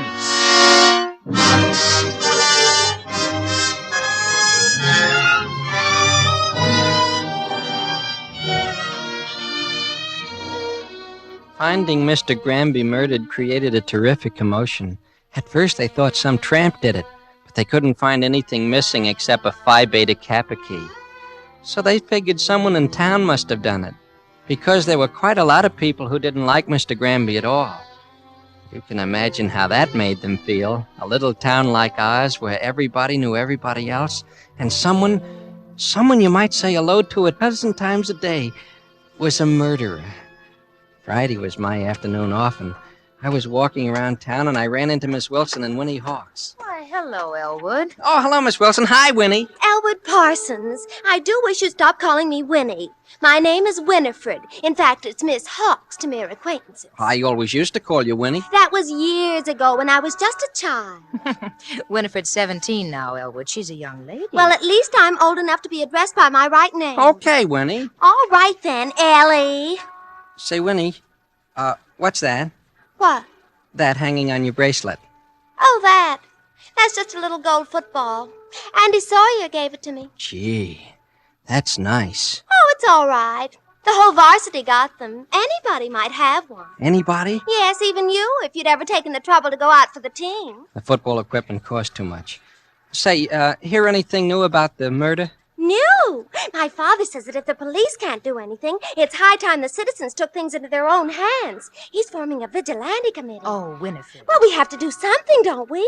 After all, there's a murderer running around loose. How do we know? It might be anybody. Sure, it might be anybody. Well, of course, I suppose it might, Listen, will both of you swear not to tell us to a living soul? What, Winifred?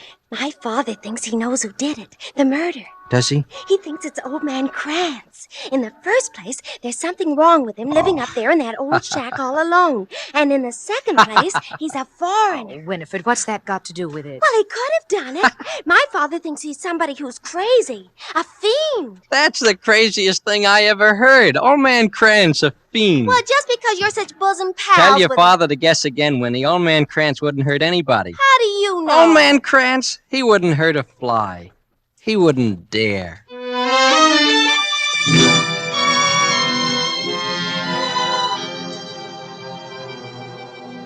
Old man Krantz was a little funny, all right, but it was funnier still, them thinking that he'd done it. That gave me the idea to go up and see him. His big dog Bismarck started making an awful fuss the way he always did, but I just banged on the door anyway. Who is it? It's me, Mr. Krantz, Elwood. Oh, why didn't you say so? Quiet, Bismarck. Wait a minute, I'll unbar the door. Hello, Bismarck, old fella. So, you finally come up to see old man Krantz again, huh? Yeah, and I brought you some old horseshoes. I'll just put them down here. Say, I thought I ought to tell you. I heard the screwiest thing in town today. Oh, so? What was that? You know about the murder? Yes, I know. Somebody said you did it. Oh, they did, huh? Uh-huh. They're getting up a vigilante committee. But let them come with their vigilante committee. I got my shotgun. I take care of myself. Oh, they won't bother you, Mr. Krantz. I told them they were crazy. They better not bother me. As far as that goes, I don't think they'll ever find out who did it. No? I don't think so. Do you? Well, somebody did do it. Oh, sure. Somebody did. He was strangled, I hear. He was. I saw him. Take a strong pair of hands to do that. Yeah, I guess it would. Well, what have you been doing lately, Mr. Krantz? Oh, nothing. Reading little philosophy this last few days. No more psychology? Oh, sure, but now I read a little philosophy just for a change. Been reading Schopenhauer. You know how he says it's the only way to escape the world? Suicide. Suicide? But he's crazy. My way of living is better than his way of dying. Well, why do you want to escape from the world, Mr. Krantz? Why? Look at it. Just look at it and tell me why I shouldn't want to escape from it. Well, I don't know, Mr. Krantz. There are a lot of things wrong with the world. Wrong? You just show me one thing that's right. Just one thing, and I'll go back. That's right. I'll go back. But in the meantime, while you got nothing else to do, we play a game of horseshoes, huh? Ah. Come on, I got the stakes all laid out. Okay. Say, what kind of horseshoes are these? They're all bent. Well, I did want to ask Charlie Vander for new ones. They're old ones that he takes off the horses. They just have to be straightened out a little. Yeah, that's right. You got a hammer or an axe Hammer. somewhere? You think I'm an old man and I'm weak, huh? You don't know how much strength I got. There, look. I straighten it with my bare hands. Shucks, I bet I can do it. Go ahead, try. All right. There. See? Yes. It's just as straight as yours. Yes, Elwood. It takes a strong pair of hands to do that.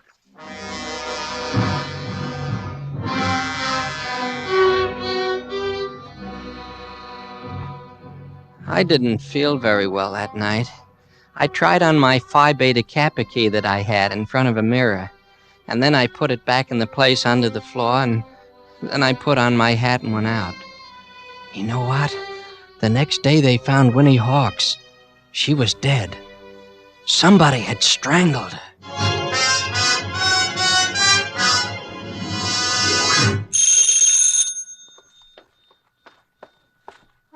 Hello, Elwood.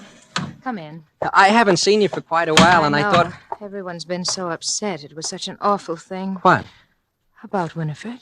Oh, yes. It's strange what fate does. Oh, it's something a little more horrible than fate, I'm afraid. I thought maybe you wouldn't want to go out. I thought maybe you might like to listen to some music tonight, Miss Wilson. Why, yes, I'd love to. As a matter of fact, I've just got a new album of Stravinsky. They say it's very good. Oh, Stravinsky's wonderful. I think it's terribly exciting and emotional, don't you? Well, yes. And so imaginative. I'll get out the records if you will start... What's that you got there, Elwood? What? That thing you're tossing up and down your hand? Oh, that's just a little watch charm I found. I carry it in my pocket, sort of for luck.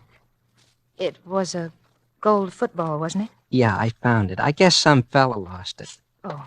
Okay, sis, I'm leaving. Oh, hello, Dick. Oh, hi, Elwood. All right, Dick. Dad's here, so don't worry. No, Going hunting?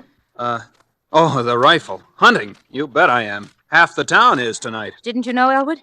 The committee's patrolling the streets because of the murderer. Oh, yes. I heard something about it. You ought to join up.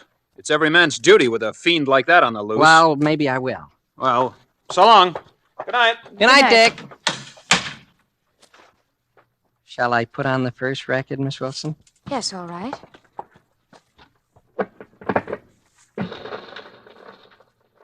Elwood, Yes? where did you find that gold football? Down by the railroad tracks. I guess some fella lost it who was passing through. I sort of collect things like that, you know. Oh.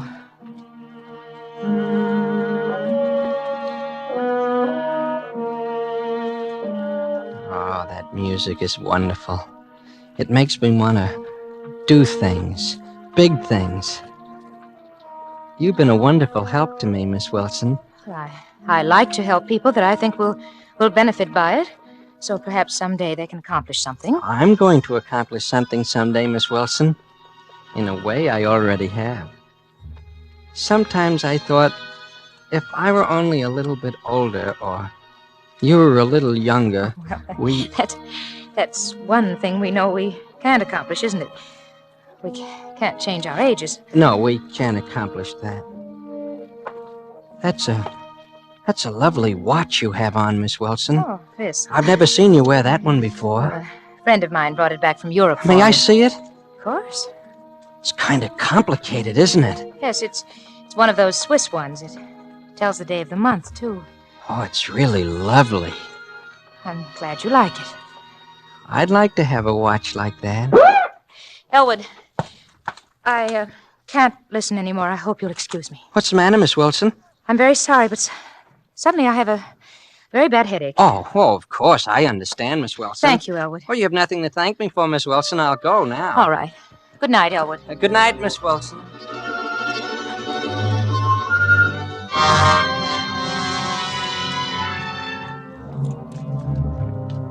I went home and put the gold football in the place under the floor. I thought I'd go to sleep, but I felt worse that night than I ever had. So after a while, I put on my hat and went out. I walked around for quite a while. Once I saw some of the fellows driving around in a hopped-up Ford, all with rifles and shotguns. How are things at the station, Elwood? I just waved to them and kept on walking. I was down around the station just as the 1140 was pulling out. A man had gotten off and was crossing the tracks to take the shortcut. It was dark. I couldn't see who he was, but he had a brand new briefcase, a lovely one, the kind they call a dispatch case. I followed him. The shortcut is a path up over the ridge below Mr. Krantz's shack. It winds quite a lot, so at first he didn't notice I was following him. I got pretty close before he did, and he turned his head. He began walking faster, and so did I. In a minute, he looked back again, and it must have come to him who I was because he started to run. Then I ran, too. When he saw he couldn't get away, all at once he made a quick turn up the hill towards the lights in Old Man Krantz's shack. He didn't yell or anything, but he dropped his briefcase now, and he was running as hard as he could. So was I, and I didn't stop. For a second, I was afraid he might wake up Old Man Krantz's dog before I caught up with him. He tripped over something and fell, and I was there before he could get up. He turned his face. Then suddenly it happened again. The same thing that happened with Winnie Hawks and Mr. Granby. It wasn't his face that I saw. It was the face in that picture. The face of my stepfather. My hands were closing around his throat.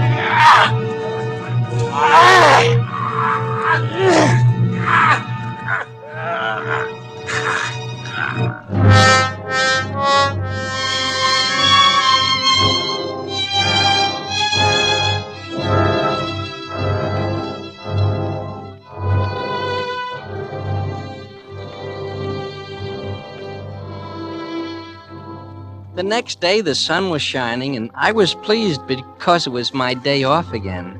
I'd slept late, but when I started over into town, I saw a lot of kids running up towards the ridge, so I guess they'd found him. I followed along, but when I got there, I saw they were going up further, to Old Man Krantz's shack. There was a big crowd there, and the sheriff and 3 or 4 cops, they didn't seem to be doing much. It was some other men, like Mr. Wilson's brother, that seemed to be in charge. One of them had a rope, and he was slinging it over a tree. And then I saw the dog. Somebody had shot Bismarck, and he was lying there in the grass, all covered with blood. And then they were dragging Old Man Krantz out of his shack. I'm an old man, boys. I don't do it. What would an old man like me want to do a thing like that? Shut up! Now! Quiet! Listen here, men. Quiet! I gotta warn you. What you're doing is illegal and contrary to the law. We're in charge now, Sheriff, and let me warn you. Don't try to interfere. Bismarck, old Bismarck, what have you done that for? To a poor dumb animal. He didn't do nothing. Come on, get the rope. No, wait, he didn't do it. How do you know? Well, he couldn't have...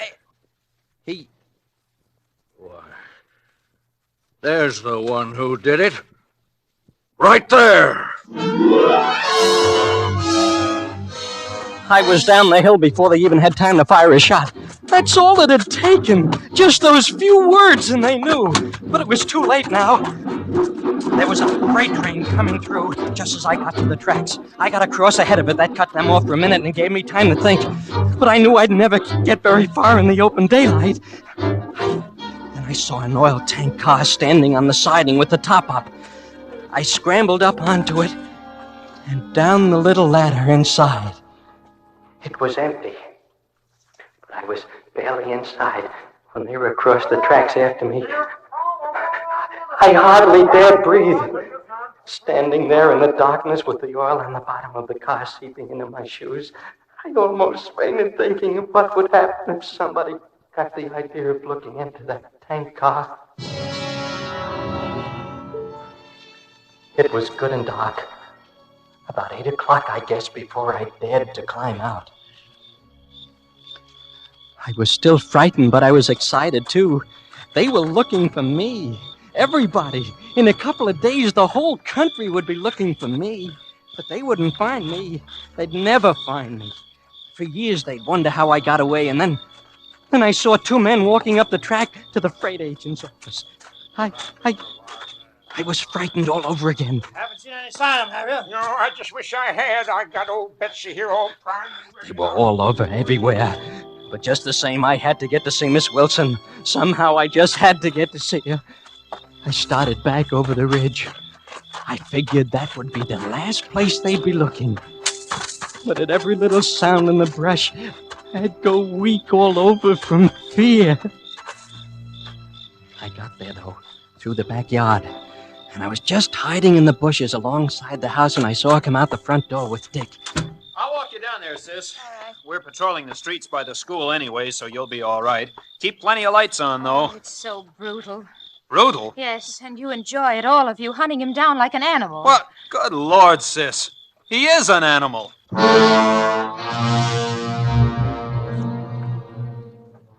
So I was an animal. Well, all right, then I was an animal, but I was a lot smarter animal than any of them. I knew she was going to the school, and I knew how to get into the basement. It was awful easy, really. And I was already inside when I heard her arrive. She had the place blazing with lights, but her room was right next to the basement stairway, and there was a fuse box just at the head of the stairs. It was almost too easy. Of course, I couldn't see her in there when I opened the door. Who's there? Miss Wilson? Don't be afraid, Miss Wilson. Elwood? I just want to talk to you, Miss Wilson. Elwood, no. I just wanted to tell you why I did those things. You're a psychologist. You'll understand. Please, go away. It was those things like the Elwood. gold football, like your watch. No. Do you have your watch with you tonight, Miss Don't, Wilson? don't I come know near me. you have it. Don't. Nobody ever No. gave me a watch. No. They wouldn't even if I asked them for it. They tried to keep it from me. So I just have to take it. I just take it.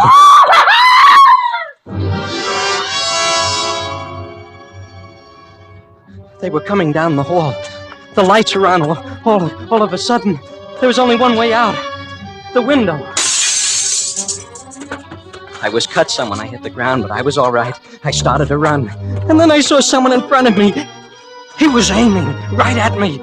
I turned and I ran the other way. I fell. Or something hit me. I tried to get up. Something hit me again. That's all I can remember.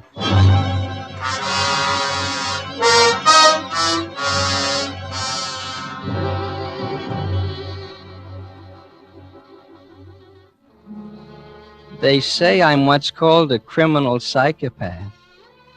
They say I took those things because they were symbols of love that I never had. They say I killed those people because they represented my stepfather, and I thought he'd kept me from being loved. They say they don't know whether I should be sent to an asylum or go to a trial. But I don't see why they go to all this trouble. Because they say anyway, I'm going to die.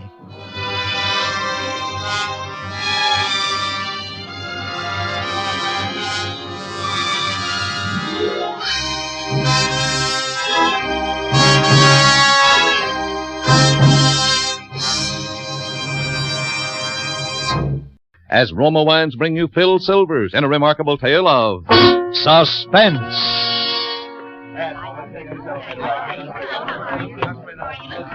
Up car, please. Good morning, Mr. Griffin. Good morning. Get back in the car, please. Well, good morning, Miss Wainwright. Hello, Eddie. Morning, Miss Kittredge. Take it away, Eddie. That's all, please. Watch the doors, please. Two, please. Three.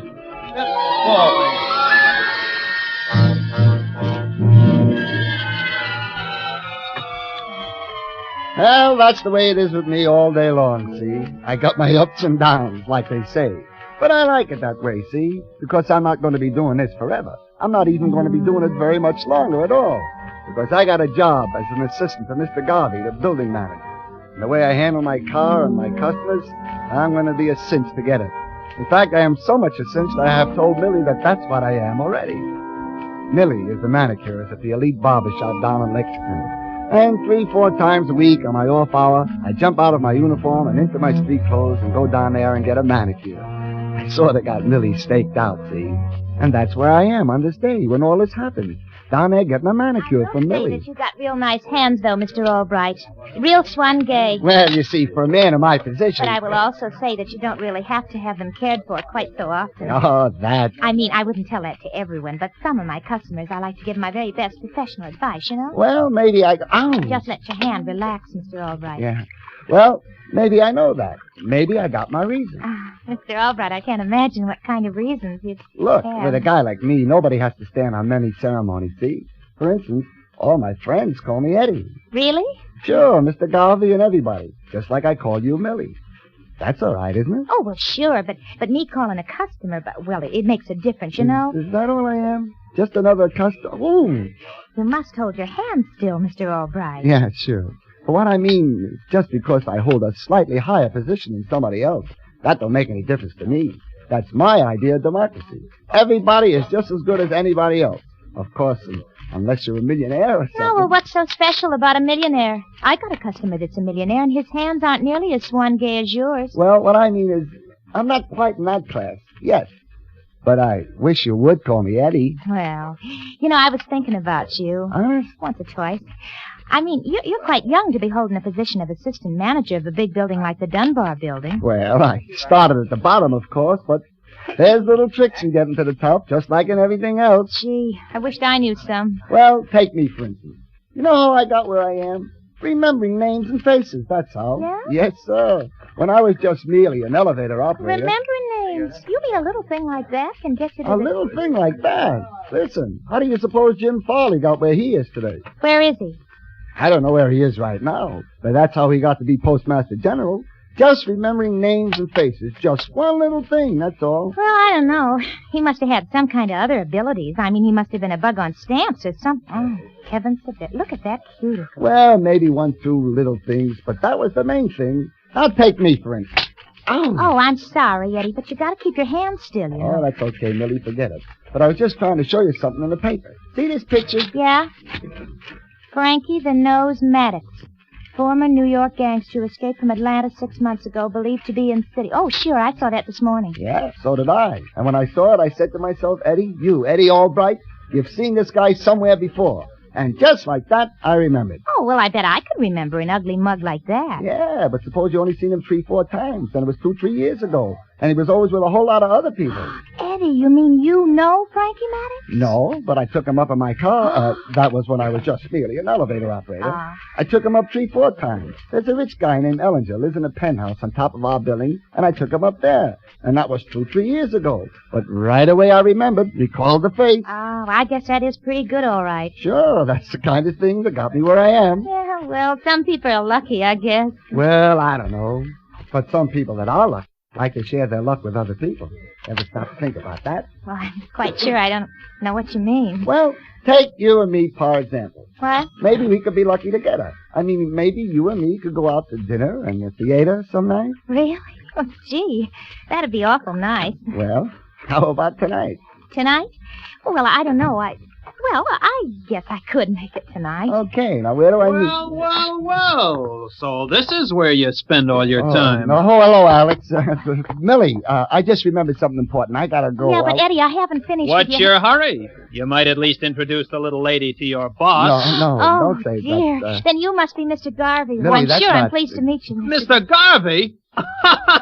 Say, what's this guy been telling you? Well, I Millie, really don't see what's so funny. No, All I it's know not. is that Mr. Albright here is Mr. Garvey's personal assistant in the Dunbar building.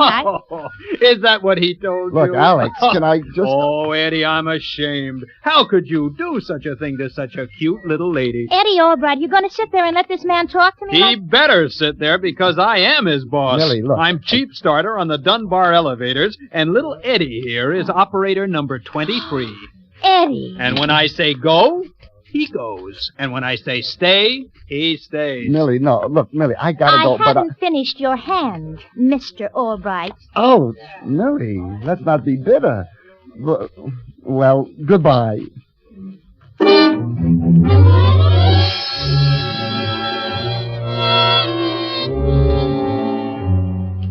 Well, you can imagine how that made me feel. I felt lower than the third baseman. And what made it worse, it was all true, what I told Millie. All except a little part about being Mr. Garvey's assistant. But I did remember faces. I was going to get to the top. I was there already. Practically. But all I could think of was how I could get even with that starter, that Alex Henderson, without having him fire me. And pretty soon he came back, and I just didn't speak to him. I didn't even look at him. But I can see him grinning all over that ugly puss of his every time he looks at me. And then I see him looking serious and going over to talk to some guys that just came in that I recognize as plainclothes there. And then they separate and sort of hang around the lobby trying to look as though they aren't there. And I figure I'll bide my time to get to that, Alex. So pretty soon I mosey over to where he is. Well, if it isn't Mr. Albright. Okay, you had your fun. What are all the dicks doing in the lobby? Well, now, I wouldn't tell everyone, but of course an important man like you... Oh, lay off, can't you? What's going on? They had a tip Frankie Maddox was heading for this building. Frankie Maddox? Yeah. Friend of yours? Well, I know what he looks like. I took him up to the penthouse 3-4 times, 2-3 years ago. I never forget. Yeah? Who was with him, General MacArthur? Now, look, I'm not kidding. I'd remember him any place. Well, why don't you just go over and speak to the lieutenant over there? Okay, I will. Get back on your car. But, Alex... Get back on your... Well, look who's coming in the door. Our girlfriend. Our girlfriend? Oh, listen, Alex, I can take just... How do you do, Miss O'Malley? Oh, well, I'm quite well, thank you, Mr. Henderson. Hello, Millie. I wonder if you could have one of your boys take me up to the penthouse. We got a call at the shop a little while ago from Mr. Ellinger. He wanted a manicurist sent up. Why, sure, Miss O'Malley. The last car there. Thank you very kindly, Mr. Henderson. Eddie, take the young lady up to the penthouse. Right away. Look sharp.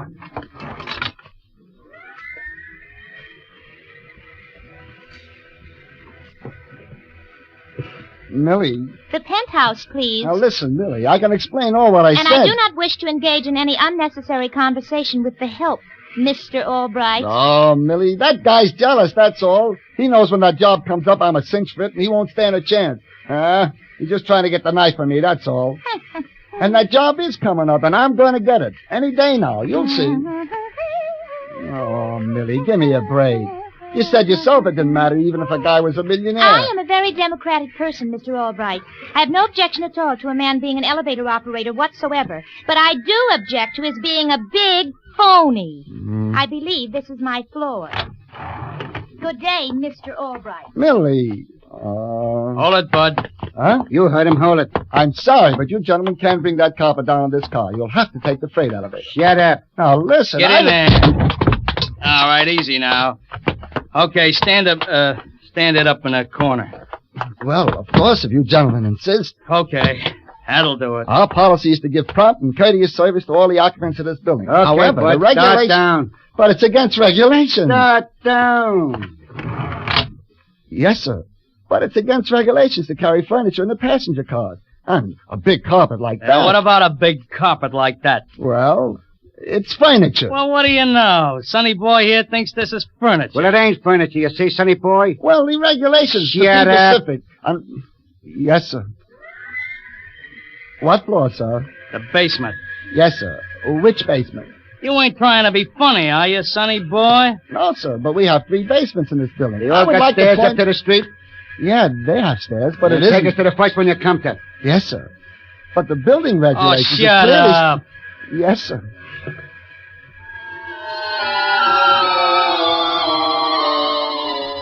Well, like I say, we believe in giving prompt and courteous service, so I wasn't going to argue with anybody, particularly anybody as big and tough as these 2 guys look. They wanted to take a carpet to the basement. There was no skin off my knees. It was a big carpet, all right. It was rolled up, and they had it standing in the corner between them. And I glanced at it, just casual-like. And then I saw something that made my skin come up in goosebumps all over. Sticking out of the bottom of that carpet was a pair of feet. Hey, those guys had a dead body in that carpet.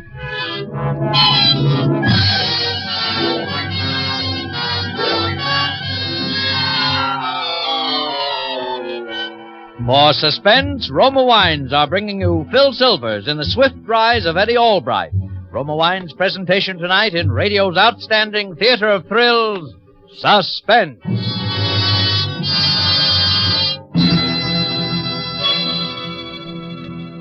Between the acts of Suspense, this is Truman Bradley for Roma Wines. Make your Easter Sunday a day of gracious hospitality with America's favorite wine. That's Roma wine, R-O-M-A, Roma, enjoyed by more Americans than any other wine. Your guests will enjoy glorious golden amber Roma California sherry. And to bring out the full goodness of that ham or turkey dinner, serve Roma California Burgundy or Sauterne. Whichever Roma wine you serve, you enjoy an important difference, a superiority in fuller bouquet, richer body, and better taste. That's because Roma selects California's choicest grapes. Then, Roma master vintners with America's finest winemaking resources guide this grape treasure unhurriedly to tempting taste perfection. Later, with Roma wines of years before, these choice treasures await selection from the world's greatest wine reserves for your pleasure. So tomorrow, for your best buy in good taste, insist on Roma wine, R-O-M-A, Roma, the greatest name in wine. And now, Roma Wines bring back to our Hollywood soundstage Phil Silvers in the swift rise of Eddie Albright, a tale well calculated to keep you in suspense.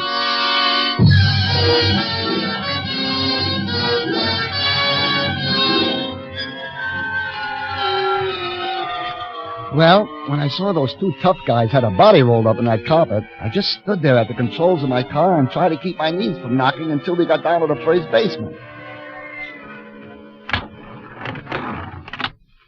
Is this the basement? Huh? I'd say, is this the basement? Oh, yes, sir. Okay. All right. Let's lift it easy. All right. Can I help you? No, Take it never easy. mind. No. You got it? Okay. Oh, okay. Set it down. All right, sonny boy. You can beat it. Yes, sir. And, listen, bud. Yes, sir? If I was you, I'd forget I ever seen this, carpet. Understand? Yes, sir. What carpet?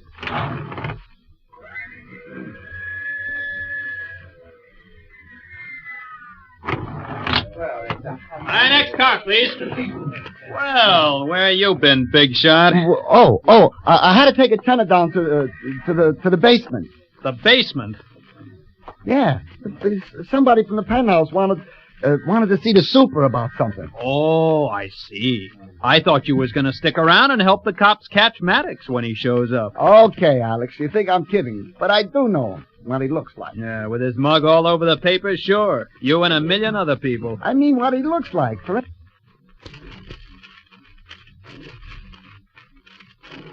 instance, I remember he's a medium-sized, small guy, about my size. Oh, a shrimp. All right, but you wait. If that guy comes into this building, I'll spot him, and I'll All grab right, him everybody, before all the right. cops Just can- stand right where you are, please. That's the lieutenant. It must be Maddox. Maddox? Now, there's no danger, folks, no danger.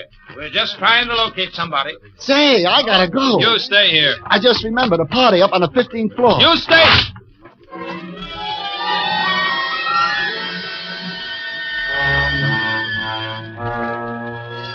But see, I figured the cops had everything under control about this Maddox, and there was no use of my butting in until they need me.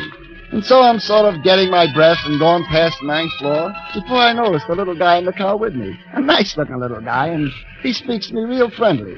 What's all the excitement down there? Oh, well, they think some gangster named Maddox is loose in the building somewhere. Do they? Yeah. Maybe it was a good idea we started up when we did, huh? Oh, I don't know. It don't worry me none. What floor? The penthouse, please. Oh, you're looking for Mr. Ellinger. That's right. My girl's up there with him right now. Your girl? Yeah, she's a manicurist. Mr. Ellinger sent for her a little while ago for a manicure. Oh. Well, here's your floor. Say, wait a minute before you open those doors. I, got a little proposition to make to you. Proposition? Yeah, you see, Mr. Ellinger's an old pal of mine. He's a great guy for gags.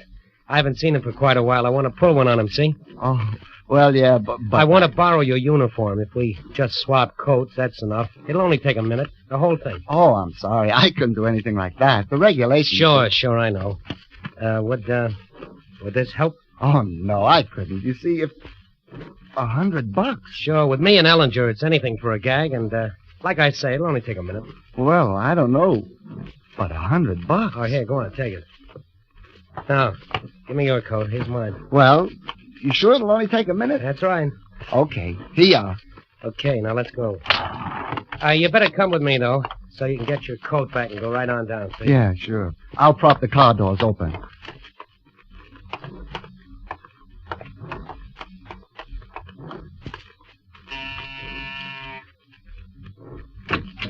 I'm sorry. Millie.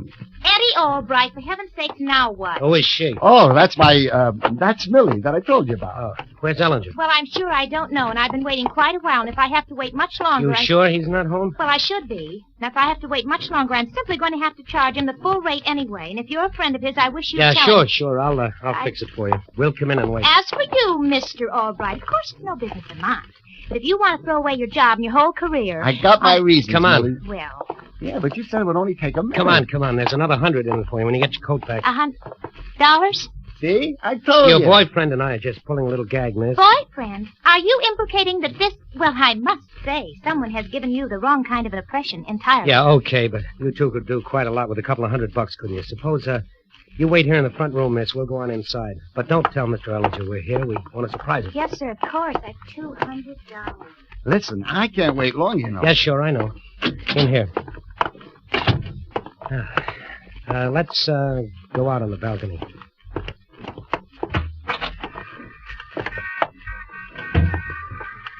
It's nice up here. Yeah, I always wanted a penthouse. You know, with them looking all over for this Maddox, whatever his name is, they won't miss you for a while. Yeah, there's that. But boy, I just wish I could lay my hands on that guy. Oh, Maddox? Yeah, boy, if I could just capture him single-handed or something. What's the matter? You got something against the guy? Oh, no, Mr. Mason. No, Mr. Mason, I got nothing against him. But I gotta do something pretty quick. Fooling around with guys like this Maddox could be a little unhealthy, though, couldn't it? Yeah, there's that. But, well, you see, Mr. Mason, I gotta do something for Millie. Oh.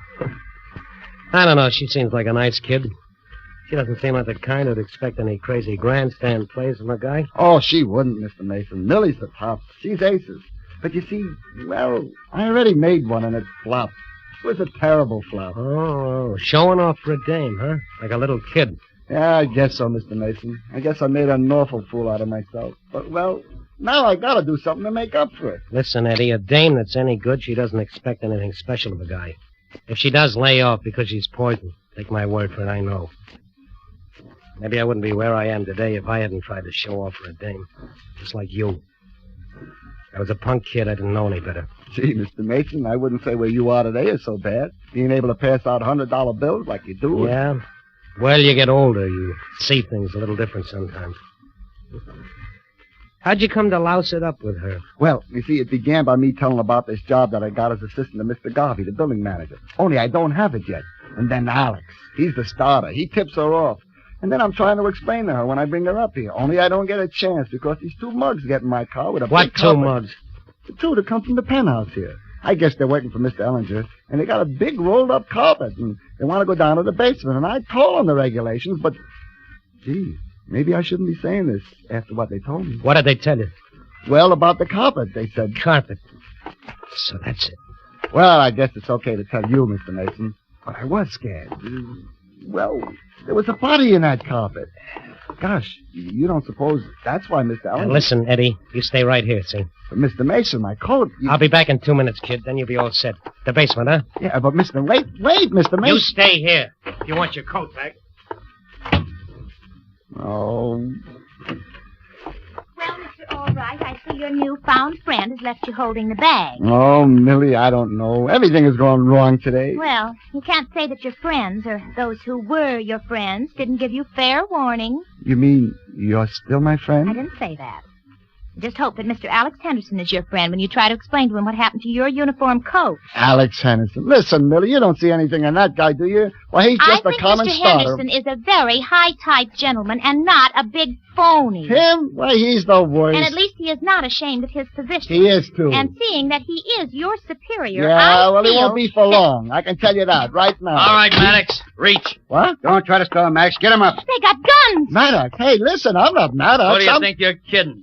We know you've been having a doctor change your face the last 6 months. And then you think you're going to walk right in here and knock off Ellinger for that $50,000 he took you for. Well, you were a little late. You know why? Listen, fellas, you got it wrong. Don't you remember? I'll tell you why. Because... And we got tipped off and we got Ellinger out of here in a carpet. How do you like that? You know who is going to get it? You, Maddox. Oh, no. Hey, look, my girl, she fainted. And she's in luck. Got any last words, Maddox? Wait, listen, I'm not Maddox. I'm the elevator boy. I never thought I'd see you crawl, Maddox. Well, don't you remember? I took you down with the carpet to the basement. Go on, go ahead. I'm getting a big boot out of this. Hey, wait a minute. Maybe he's got something. Come over here, you. Yes, sir. Why, I think it is the elevator punk. That's me, sir. That's right. The elevator punk. That's me. Shut up. What do you think? I don't know. What happened to your uniform, punk? Well, there was a man. He was in my car. All right, turn around and get it. Maddox!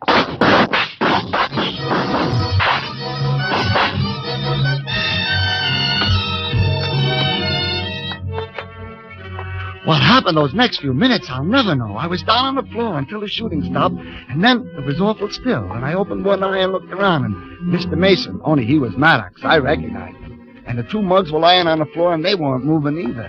And then I saw Millie lying there, too, and I rushed over to her. And I took her in my arms, and then she opened her eyes, so I knew she was all right. So I rushed back to Mr. Maddox to see if I can help him. On account of he was nice to me, whatever he was. But he was dead all right, I guess. And I took the gun out of his hand, and then all of a sudden the room was full of people, cops and Alex Henderson, and even Mr. Garvey. And they were all crowding around me, and everybody was saying something different. It's Maddox, all right, Chief. He's got identification. What happened here? Is that the missing operator, Henderson? That's right, Mr. Garvey. Who's the girl? My officer. He's got a gun in his hand. Give me that, son. Yes, sir. Well, say, son, you must have been mixed up in this little party yourself, huh? Where'd you get the gun? Well, Lieutenant... It's Maddox's gun, isn't it? That's right, Chief. That's what must have happened. Maddox gunned the two hoods, and then the kid jumped him. Yeah? Well, that took a lot of courage, son. Is that what happened? Well, sir, Go ahead, Eddie. Speak up. Don't be afraid. Oh, no, Mr. Garvey. I'm not afraid. I'm Just perfectly... tell us what happened, son. Well, what happened? Yes, sir. That's what happened, all right. What you said. Mr. Maddox made me come in here and change clothes with him. And then those two came in, and Maddox shot them. And then, well, I just sort of overpowered him, and the gun went off, and he was killed. I know guys on the force wouldn't have dared do that. Eddie! Did she see it? I fainted. Well, say, young man, you certainly are to be congratulated. Thanks, Mr. Garvey. Yes, sir, you're the type of man we need on the Dunbar building staff, which reminds me, there's a position as my personal assistant coming open. I think you could fill it. Come and talk to me about it in the morning. Oh, yes, sir, Mr. Garvey. Oh, Eddie! Hey, Chief. Yeah? Look, Maddox. He's alive. So he is. Yeah. He can talk. He can talk? How about it, Maddox? Is that what happened? What, happened? The kid here says you gunned the other two, and he overpowered you, and you got it in the struggle for the gun. Is that what happened? The kid there overpowered me? Oh. Yeah, sure. The kid just overpowered me. He's gone. Gosh.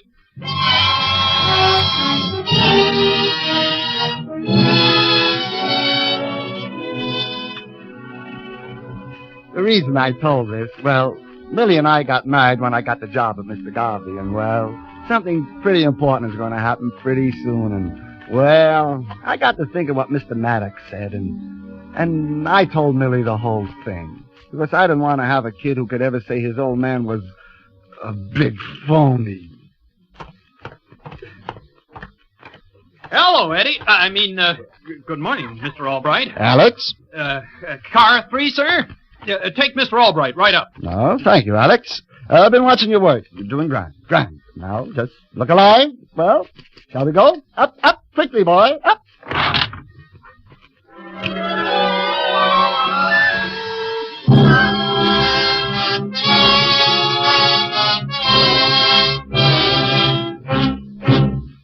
As Roma Wines bring you Kirk Douglas, the young American actor who made such an auspicious screen debut in The Strange Love of Martha Ivers. Mr. Douglas appears as George Mason, with Kathy Lewis as his wife Lois, in Community Property, tonight's tale of Suspense. You sure manage to look sloppy in the mornings, don't you? Thanks. Coffee? Yeah. Maybe I shouldn't have qualified it. You look sloppy most of the times nowadays. Why should I waste my time looking glamorous for you? Oh, don't mind me. I'm just your husband. I just pay the bills, that's all I do. What bills? I should look like one of the 10 best women of the year on what I can squeeze out of you, I suppose. I'm not talking about clothes. But you could get your hair out of your face and put on a little lipstick for a change. Sure. Get up 3 hours early and go to the beauty parlor. Offer the privilege of making your breakfast and listening to your sour crack. What's the matter with you? Didn't you sleep well? What do you care? I thought maybe you'd been lying awake nights again, wondering how you're going to spend your share of Uncle Bert's $50,000. I'd never lie awake nights wondering how to spend any money that you ever got your hands on first. Well, you got something there. I've got better use for that money than letting it go into freak hats and imitation furs. Well, then stop harping about it. I don't care about the money. I don't want to see the money. I don't want to hear about the money. What you call this, coffee? That's what it says on the can. Yeah, you can even make stuff out of a can taste rotten. Look, if you don't like it, go get your breakfast at Schwab's drugstore. It's no pleasure for me. Well, I would if I could afford it. You know, you're not kidding me any, Lois. Kidding you? I stopped even trying to communicate with you. And that doesn't prevent you trying to make my life as miserable as possible, though, does it? Your life. What kind of a life do you think I've had this past year? I can't even remember the last time I had a civil conversation with you. And if for anything else, I'm nothing more than a housekeeper around here, a housekeeper that doesn't get paid. Yeah, it's tough. Sometimes I wonder how you stand it. So do I. But I know why, all right. Oh, you know everything. I told you you weren't kidding me any. As long as you think I'm going to get that inheritance from Uncle Bert, you'll stick to me like a leech, won't you? I told you I don't care about the money, and I don't want to hear about the money. There's enough about it. Even if your uncle is fool enough to leave it to you, which I doubt. Oh, sure, you don't care about the money. Not much. All I care about is having a decent life. I've about come to the conclusion it's impossible for you to be decent to anybody. Well, if it's as bad as all that, why don't you get a divorce? Well, maybe I should. Maybe it's what time we talk divorce, George. Maybe it's just high time. Well, what's stopping you? Sometimes I wonder. Well, I don't. You'll never get a divorce as long as you think I might inherit $50,000. That's what you think. Yeah. Well, I've thought about it. I've thought about it plenty. Then why don't you do something about it? Because I know you're too cheap to pay alimony and the lawyer's fees. That's why. Is that honestly all that's worrying you? Well, I'm certainly not worried by any illusions I might ever have had about you. All right. I'll pay the lawyer's fees in advance, and any reasonable alimony you can get a judge to grant you. You mean that, George? I never meant anything more in my life. Brother, you've got yourself a divorce.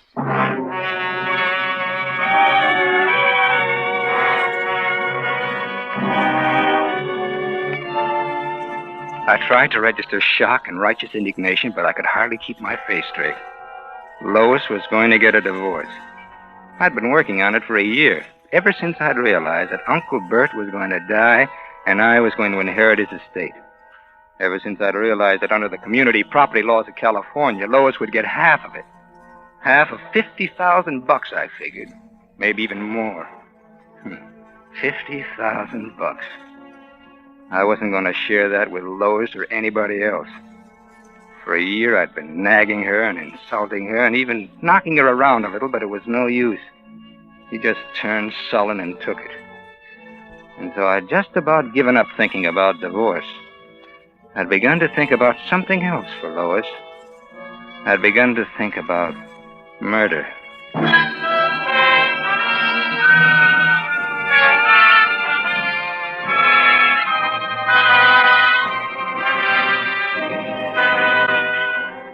For Suspense, Roma Wines are bringing you Kirk Douglas in Community Property. Roma Wines' presentation tonight in radio's outstanding theater of thrills, Suspense.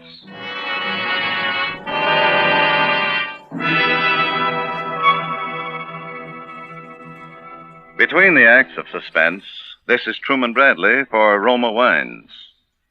To enrich your quiet evenings at home, to add warmth to your welcome when friends drop in, serve Roma wine. Yes, your family and friends will appreciate and enjoy the important difference in Roma. The extra goodness and fuller bouquet, richer body, and better taste. That better taste of Roma wine begins with California's choicest grapes.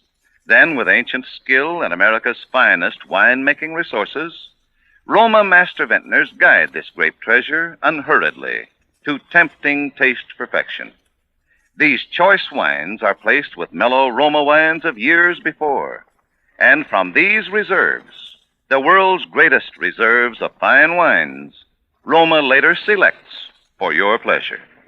So for everyday enjoyment or gracious hospitality, serve Roma California Sherry, Port, or Muscatel. You'll find all Roma wines delightful, moderate, inexpensive, and always better tasting. That's why more Americans enjoy Roma than any other wine. And now, Roma Wines bring back to our Hollywood soundstage Kirk Douglas as George Mason and Kathy Lewis as his wife Lois in Community Property, a tale well calculated to keep you in suspense.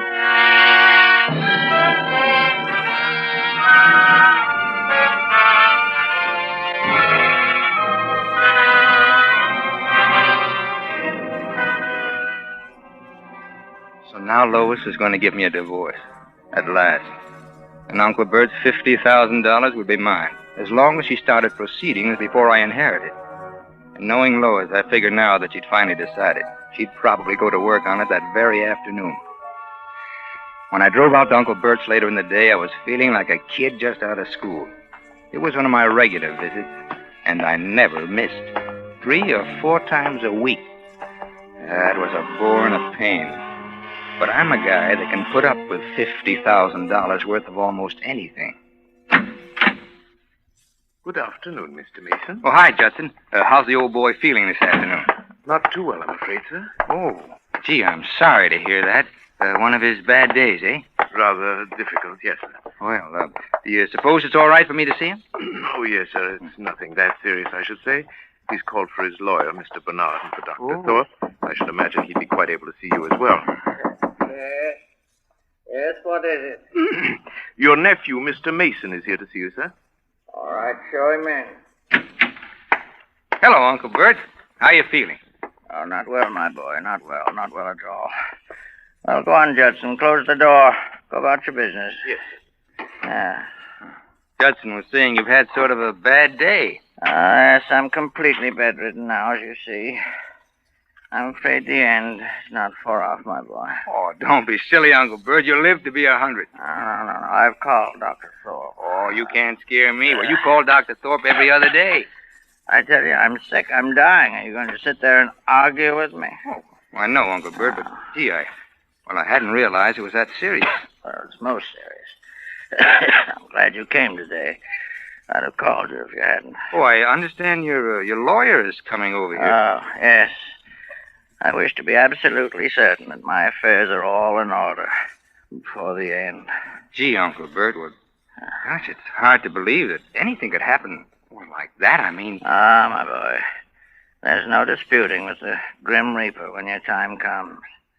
Oh, pull your chair a little closer.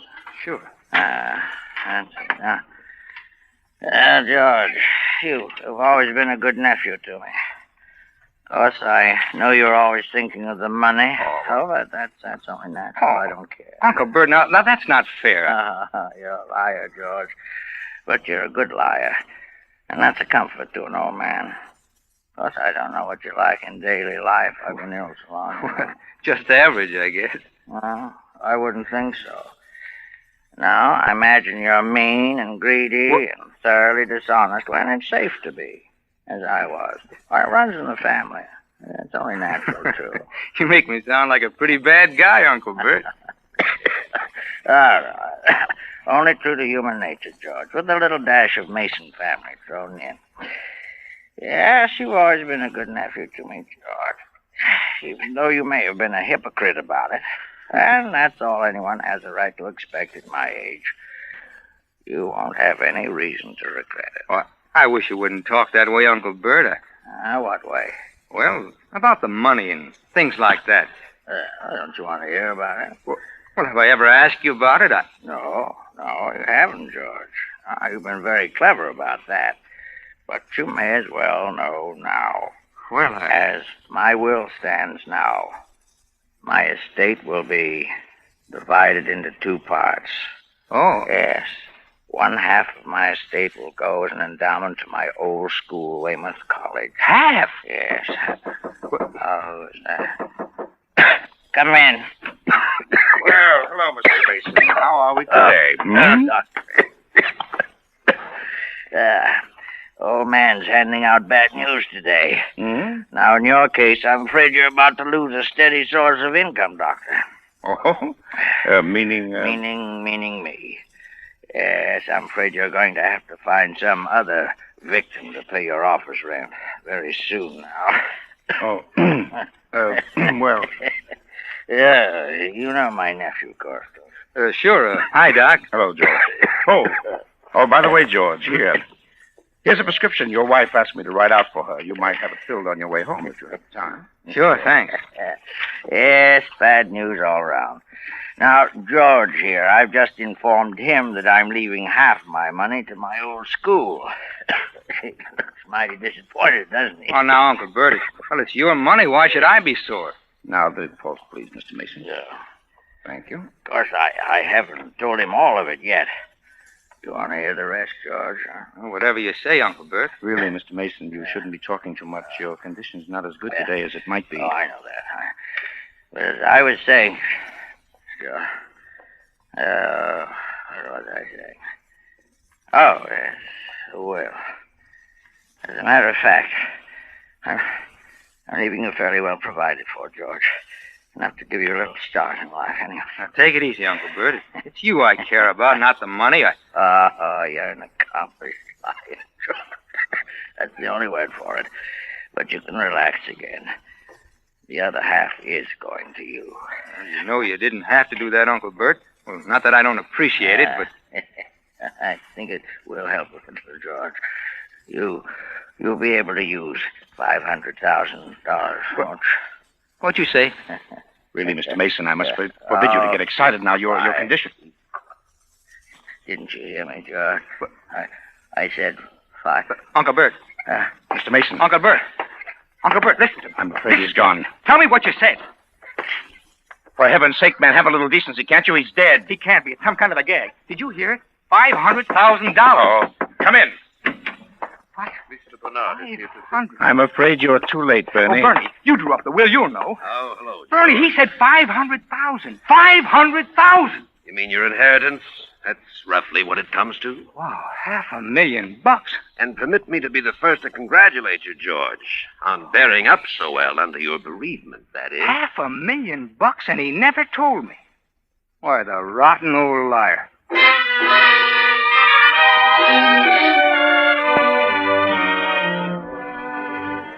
I left the house in a daze. I got in my car and started driving, just driving around. I don't know where I drove to. I just drove, and I must have spent that $500,000 500,000 different ways.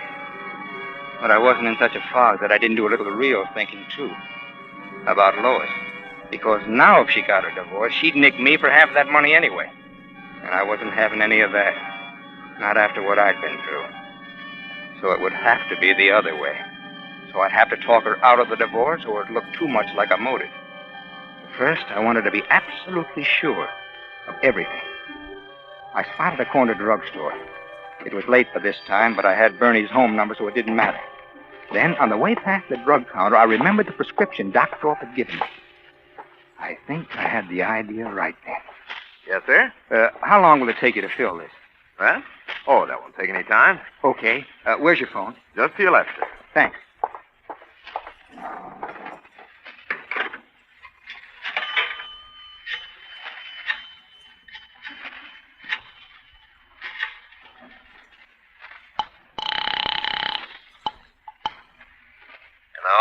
Bernie? Yeah. George Mason. Why, hello, George. I'm afraid you can't have the money tonight, old boy, but come in first thing tomorrow. Great kidder, aren't you?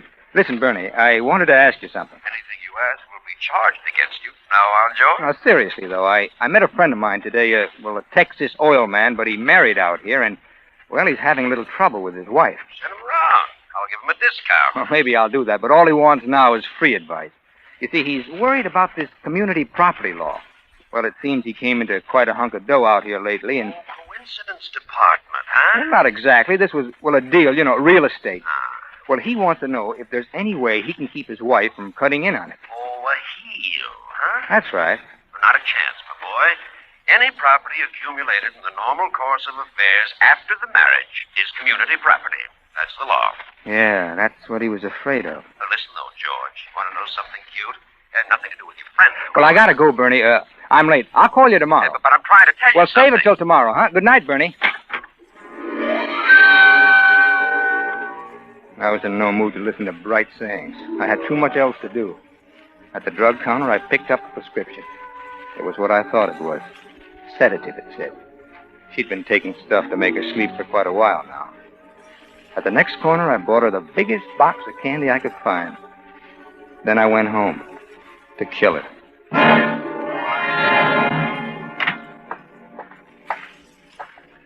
Lois? That's you, George? Yeah. You going to bed? Yes. You're late. Yeah, Well, I'll tell you about it. You don't need to. It's nothing unusual. I know it isn't, Lois, and... Well, that's what I want to talk to you about. Oh, here's something I picked up for you. What's this for? Nothing. I just thought you might like it. You must have wrecked a car or something. No, but... Well, I've been doing a lot of thinking today, Lois. So have I. Well, you haven't done anything about that yet, have you? I mean, the divorce. Not yet. I know you're in a big hurry, but tomorrow will be time enough, won't it? Oh, now listen, Lois. Like I said, I've been doing a lot of thinking today. Well, it was quite a shock when you said that this morning. When I said it? Well, when it came up that way. I got to thinking. Well, I've been pretty rotten to you these last few months. Oh. Well, I don't know why, but I have, and I know. You haven't been exactly the ideal companion, George. Well, it's as though something was driving me, making me do things and say things that I didn't mean and I didn't want to, and I couldn't help myself. Gosh, I don't know what it's been. Worry, trying to scrape along with everything going sky high and running into debt and thinking about the old man's money. I don't know what it's been, but I know it's been awful. For me, too. And I know it's been 10 times as bad for you. I know, George, but everybody has those kinds of worries nowadays. Well, I know, and they don't take it out on somebody else the way I have, but when you talked about divorce, it made me realize I love you, Lois. I don't know how I could ever get along without you. Do you really mean that, George? I never meant anything more in my life. Just give me another chance, Lois. I'll do anything. I'll go to a psychiatrist or something. I know it's been my fault, but I can change. If you'll help me, I can change overnight. It'll be the way it used to be, huh? Oh, now, darling, I know I've been a terrible heel. I knew it wasn't really you. It hasn't been all your fault either. Yeah. I've been sullen and nasty, but I had to do something just in self-defense, just to keep from going crazy. Because I love you so. Now, there, baby. It'll be different now. I've learned my lesson, honest. George, I know it will if we try, if we both just try. We used to be so happy. We're going to be happy again, too. You see, happier than ever. I know it. You know, I think I'll really sleep tonight for the first time in months. Good. I've been so nervous lately, I've just been a wreck. Oh, say, that reminds me. I ran into Doc Thorpe today, and he gave me a prescription of yours. I had it filled on the way home. Here. Hmm? Oh, my sleeping pills. That's funny. You're thinking about that now, and I probably won't need them anymore. You better take one anyway, just to be on the safe side, huh? Say, maybe I'll take one, too. It's been a pretty tough day. All right. I guess tonight maybe I'm almost too happy to sleep. Would you warm up a little milk for me, darling? Take them with? Why, sure, honey. I'll fix you right up. Thanks, darling. I went downstairs and started warming the milk. I'd had the stuff hidden away for a couple of months now. It was a narcotic that would have the same effects as the sleeping pills and show up the same way in an autopsy. I put some sugar and cinnamon in the milk to cover the taste, and then dumped in enough of the stuff to kill a horse. Then I took it up to her. Thanks, darling. Yeah. Huh. That's nice. What'd you put in it? Oh, just sweeten it up a little. Sweet to sweet. Oh, here's your pill. Thank you. Huh. It tastes a little funny. Oh. It's nice, but kind of funny. Oh, yes, maybe I got the milk a little too hot, huh? It always tastes funny when it's boiled. Maybe. To drink it all now, that's a good girl. There. That's the ticket. Feeling sleepy? All of a sudden. Well, now you lie down and let me tuck you in and you get a good sleep. And tomorrow, we'll start all over again. Oh, yeah. A new life. That's right. Tomorrow, there'll be a brand new life.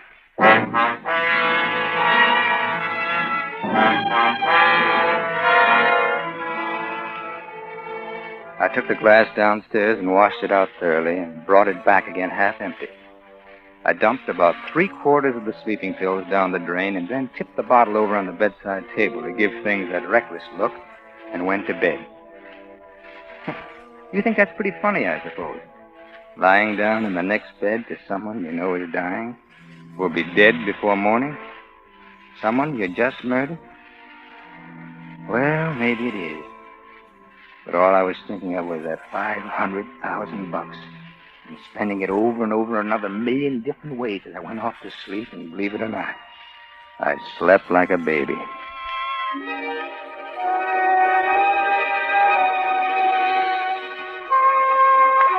I woke up early feeling great, not knowing why for a minute, and then I remembered. I went over to look at Lois. She was lying just the way I'd left her. I put out my hand and touched her arm. That was all I needed to know. She was cold. Stone cold.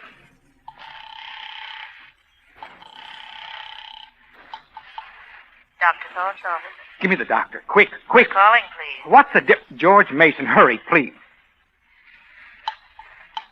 Hello, George. Oh, Doc, listen, you gotta come right over here. Something's happened, something terrible. What is it, George? Lois, those pills you gave her. She's taken almost all of them. I can't get her to move. Now, wait a minute, George. Wait a minute. Are you sure there isn't some mistake? I know there isn't. She's cold. You'd better call the police, George. Police? Yes. Yes, it's usual in such cases. I'll be over, but you'd better call the police. In about half an hour, they arrived. 2 plainclothes dicks and a man from the coroner's office. He and one of the dicks went in to look at Lois, and the other one stayed outside talking to me. I know it's a trying time for you, Mr. Mason. I can't understand it. I can't understand it. Had you and your wife had any quarrels? No, well, we had our little spat, but nothing more than any other married couple. Well, nothing to make her do a thing like that. Had she been taking these sedatives long? Well, the last few months. I don't know exactly why. Well, she's been nervous and upset. You know, she wasn't getting any younger, of course. But she took them on advice of a physician. She was under a physician's care, I suppose. Oh, yes, Dr. Alexander Thorpe. Well, he saw her regularly. But he never told me there was anything mental. Mm-hmm. Oh, how about it, Doc? Narcotic poisoning. Pretty clear. That bottle was full. When she went to work on it, she took enough to kill her, all right. Well, I got it filled for her only last night. Well, I guess that's about all, Mr. Mason. I'm Dr. Thorpe, the family physician. Oh, hello, John. Hello, Alex. You know Lieutenant Farley? How do you do, Lieutenant? Hello, Doc. Hello, George. You want to see the, I take it Mrs. Mason is dead? narcotic poisoning. Your prescription, wasn't it, Alex? Yes. Yes, so it was, but I'm afraid there's some discrepancy here. Discrepancy? Yes. I had been prescribing sedatives for Mrs. Mason for some time. Lately, however, I reached the conclusion that her mental health was such that the possession of drugs in any quantity would be dangerous. My last prescription, therefore, contained no sedative of any kind. What did it contain? Nothing. Sugar and a neutral base. Why, if Mrs. Mason died of poisoning, the poison was administered to her in some other form. You said, administered? I did. From the evidence, I can reach no other conclusion. Neither can I. Well, Mr. Mason? Can I call my lawyer? You're entitled to do that. And from where I sit, Bud, looks like you're going to need a good one.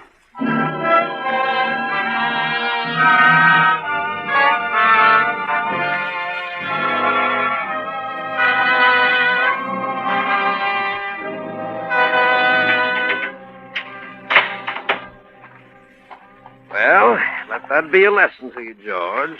Before you commit a murder, always check with your attorney. Great kidder, huh, Bernie? Sure. If you'd only told me this on the phone yesterday instead of that cock and bull story about a friend from Texas, I could have saved you a lot of trouble. Oh. I tried to tell you. Money that you earn or make in business is community property. Money that you inherit is not. What? That 500 grand would have been all yours, George. You see what I mean?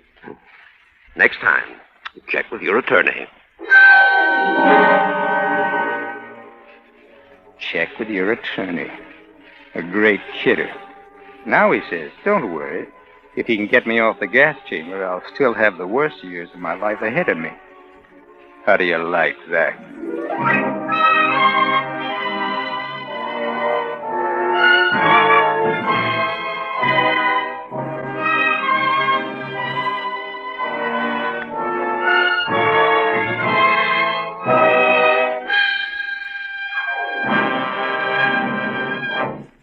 As Roma Wines bring you Lloyd Nolan in a remarkable tale of Suspense.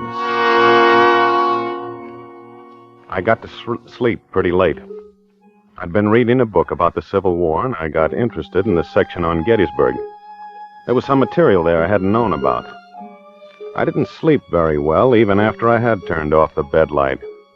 You know, when you're accustomed to having someone else in the house, it's a sort of an uneasy feeling to know that you're alone. I remember hearing the clock in the front room strike 4. Then I must have fallen asleep.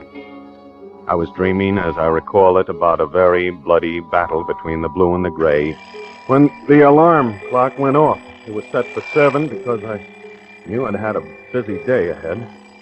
It took me a little while to realize what it was, because in the dream at that moment I'd invented a bell that scared the opposing forces right off the field. Oh, it was nice and quiet then. I lay warm in bed for a while, trying to remember my dream and not succeeding. When I did remember that I was alone in the house, that Margaret wasn't there to wake me up if I dozed off for just a few more minutes. I'd just gotten out of bed when the telephone made a loud, early morning noise. I shoved my feet halfway into some slippers and muttered down the hallway. Yes. Sorry to disturb you. Is this Michael Dawson? It's a little early, but I think so. Do you drive a Pontiac convertible license number 99R479? Yes. Where's your car now, Mr. Dawson? It's right in front of the house. What's up? Will you look and see if it's there?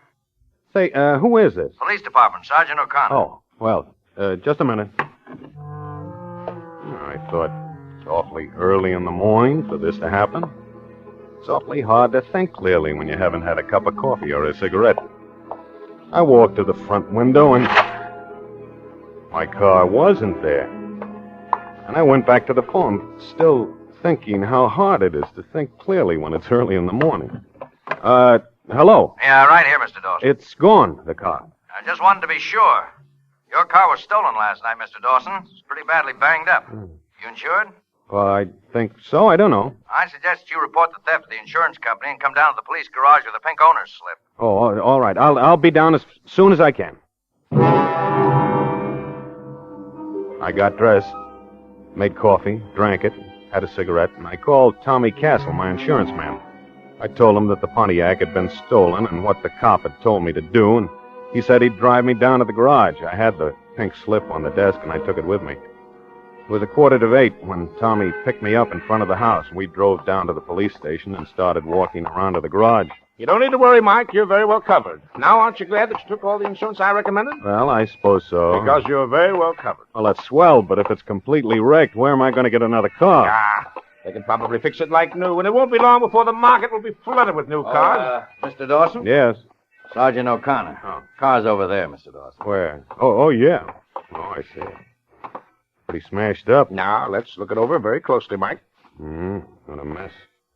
Well, I It serves me right for leaving it out in the street all night. Now, never would have happened if my wife had been home. No, Margaret is much more thorough than you are, Mike. Is Mrs. Dawson a blonde, about 5'3"? Oh, yes. Why, do you know her?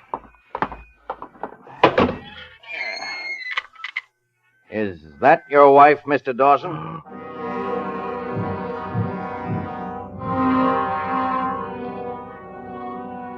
Stuffed in the trunk of the car was Margaret. She was wearing the same dress she'd had on the date. Tuesday it was. The day she'd gone to visit her mother. The whole scene was very clear. I can remember easily. Her face was smudged, and I thought she wouldn't like to be seen with her face dirty. And her clothes were badly rumpled. And just below the left shoulder blade, sticking up straight from her back, was the handle of a brass letter opener. I started to weave a little then. Hey, you all right, Mr. Dawson? Easy, Mike, easy. Come over here and sit down. Oh, I'm all right. Please, I'm all right. Sorry I told you that way, but we had reasons. Reasons? Well, it seems to me that you could have been a little Who more... could have done it? Who wanted to kill Margaret? She had a few little faults the same as all of us. Who would want to kill her for them? Here, now, here. Come on, sit down, sit down. Looks like our local Jack the Ripper again. Stabbing, the whole general setup. He never did anyone any harm. You better take him home. In a minute. Let him sit here a while. Margaret. Poor little blonde Margaret.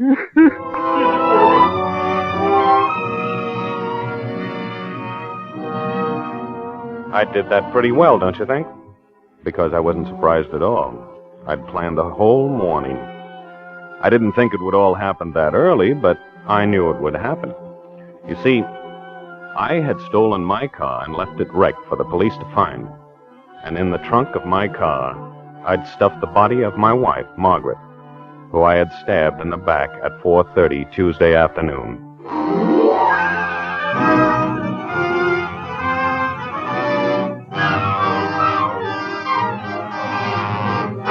For Suspense, Roma Wines are bringing you Lloyd Nolan in Green-Eyed Monster.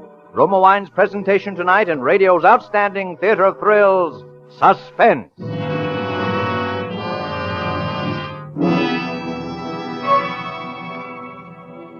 Between the acts of Suspense, this is Truman Bradley for Roma Wines.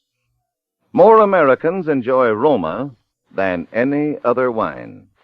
Yes, Roma is America's favorite wine, for everyday pleasure, for gracious hospitality. Because in Roma you enjoy the important difference of better wine, extra goodness and fuller bouquet, richer body, and better taste. And there's a reason Roma wines taste better. First, Roma selects California's choicest grapes. Then, with ancient skill and America's finest wine-making resources, Roma master vintners guide this grape treasure unhurriedly to tempting taste perfection. These choice wines are placed with mellow Roma wines of years before. And from these reserves, the world's greatest reserves of fine wines, Roma later selects for your pleasure. Discover for yourself the finer quality, the better taste of Roma California wines. Tomorrow, enjoy a glass of Roma sherry, port, or muscatel. You'll agree that Roma wine is your best buy in good taste. That's R-O-M-A, Roma, the better tasting wine. And now, Roma Wines bring back to our Hollywood soundstage Lloyd Nolan as Michael Dawson and Kathy Lewis as his wife Judy in Green-Eyed Monster, a tale well calculated to keep you in suspense.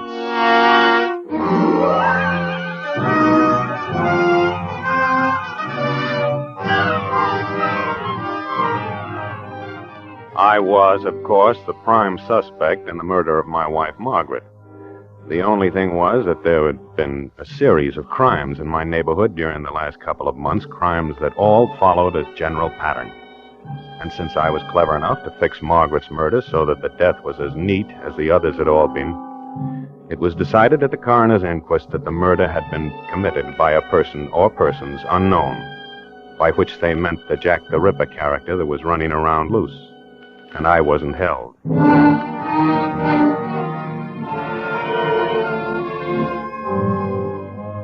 I waited a decent week after it was all over. And then I called Judy. My Judy. Oh, she was so beautiful. She was tall and brunette and willowy and beautiful. With the loveliest green eyes you ever saw. She answered the phone right away and said she'd be right over. Coming, honey.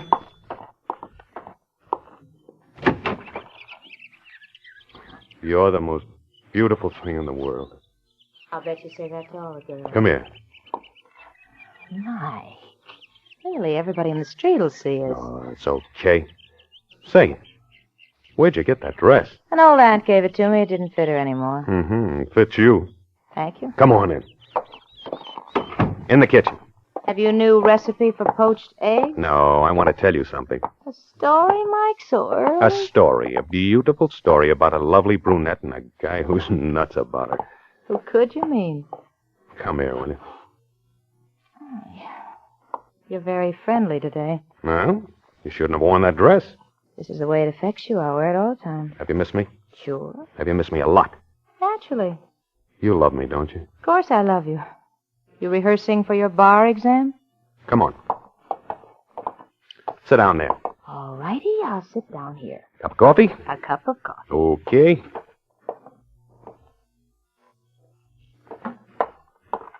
There you are. Don't you want some? No. Sworn off? No, I have something to tell you. I'm sorry about your wife. Yeah, it was quite a blow. I'll bet. What do you mean by that? I thought you said you loved me. Well, I do. Then you aren't too sad about Margaret, are you? Well, it's a shame that she had to end up that way. You know how those things are. Give me a kiss and stop talking so much. New perfume? Mm-hmm. Where'd you get it? Oh. Where'd you get it? Well, really? Do you own me or something? I want to know where you got that perfume. Sit down and relax. What's the matter with you? I had to slap your face. You do, and I'll slap you right back. Oh, Judy, I love you. Of course you do. Well, that's what I want to know. I get jealous. Naturally. Do you love me? Sure. But you don't act like you love me. Do you want me to gaze at you with great fawn eyes? No, of course not. What do you want? I want you to tell me that you love me. Why? Because Go on. Well, I've proven how much I want you. I think that you should return the feeling. How have you? Have what? Proven how much you want me. Why, by telling you over and over again that I love you, by loving you more than Margaret. Why? By killing Margaret? What? You heard me. What makes you think I killed Margaret? Didn't you? Now, look, Judy. Now, this is a pretty tough way to treat Didn't you? Yes. Then I love you. Kiss me, Mike.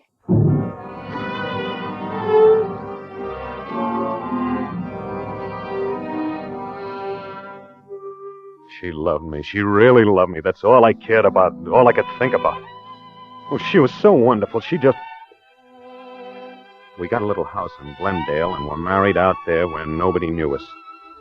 And then that first evening, the first hour almost, that we were alone together in our own home, somebody came to the door. Well, it was Tommy Castle. He barged in. He talked and talked about insurance. And yours too, Mrs. Dawson. That's why I feel it's my privilege, yes, my duty to talk to you this way. Now, I'm the last one in the world who wants to stir up any unhappy memories, but, well, if you remember, Mike, I urged you repeatedly to take out a joint life insurance policy on yourself and on your, that is the farmer... You mean Margaret? Yes, thank you. Well, you know what happened? What happened, Mr. Castle? Why, he never took out the insurance. And so when Margaret, she simply wasn't insured. Maybe that's just as well, Mr. Castle. Well, I'm afraid I don't follow you, Mr. Well, Dawson. if Mike had collected any insurance when Margaret was killed, those silly policemen, you know how they are. They might have thought Mike had some reason. Well, as I was saying, now you two are just married. A whole new life ahead for you, and now's the time to think about the future. Now, listen, I don't like this whole conversation. This is no way to talk to a man on his wedding day. But Mike, that's where you're wrong, my boy. This is just the way to talk to a man on his wedding day. Now, can I talk to you for just a second, Mike? No, please don't go, Mrs. Dawson. This will only take a second. Now, listen, Tommy, this is our wedding day. Mike, listen to me. You ought to sign an application on Judy's life. Why, do you know how many women are killed in automobile accidents every year? And here in Los Angeles, this Jack the Ripper character only kills women, you know. Why, I tell you. All right, let me sign it. And please, Tommy, will you? Why, sure. Yeah, there we are. Of course, you'll have to take a physical examination, but that'll be nothing to a youngster like you, you know. Folks, I can't tell you how much this is going to mean to you when... what did I do with my hat? Oh, yeah, there it is. I can't tell you how much this is going... Castle, Huh? are you going straight back into town? Yes, I am. Anything I can do? I think I'll ride in with you if you don't mind. Well, yeah, I'd be delighted. Well, Judy. I'm sorry, Mike. I forgot to tell you. An old girlfriend of mine called me today. She's in town just the one night, and I told her I'd see her. But, Judy, it's I know, but just one of those things, dear. Are we ready, Mr. Castle? Yeah, ready? Sure, I'm ready. Don't worry, darling. Don't wait up. Well, I just stood there. I didn't know what to say or what to do. Our wedding night. I moved the curtain aside and watched her go down the walk with Tommy. She was holding onto his arm real tight, too tight. She smiled up at him. I went into the living room and tried to read Sandberg's Lincoln.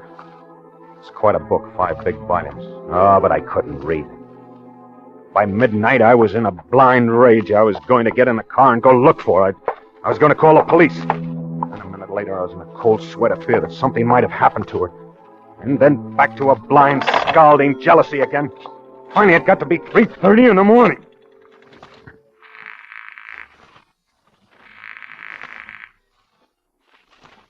Hello? Tommy? Is that you, Tommy? Huh? Oh, Mike, I just came in. I heard the phone ringing and ran up the stairs. I'm a little out of breath. Where's Judy? Huh? Judy? Oh, you mean the missus? What? I don't know. Didn't she? Where did you see her last? Why, I let her out at sunset on Western, and that was about... Oh, you did you? Well, of course I did. Good gosh, Mike, you don't think that I... Hello, darling. I told you not to wait up.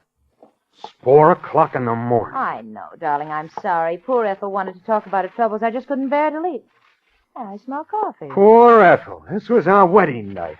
Darling, you're white as a sheet, and you're trembling. But sure I am. Wondering about at this hour in this Jack the Ripper character. What was that? Where have you been? What have you been doing? Well, I just told you, Ethel Darcy... Now listen to me. Listen to me. If you ever do a thing like this again... Now, darling, you listen to me. You're not going to try to run my life for me, are you? Your life? I'm thinking about our life. I'm thinking about the... Mike, that's what I'm thinking about, our life. And that's not all I'm thinking about. Well, all right, then. I'm thinking about Margaret. Margaret? You mustn't be like this, darling. You must promise me not ever again. Because I don't think Margaret would like it.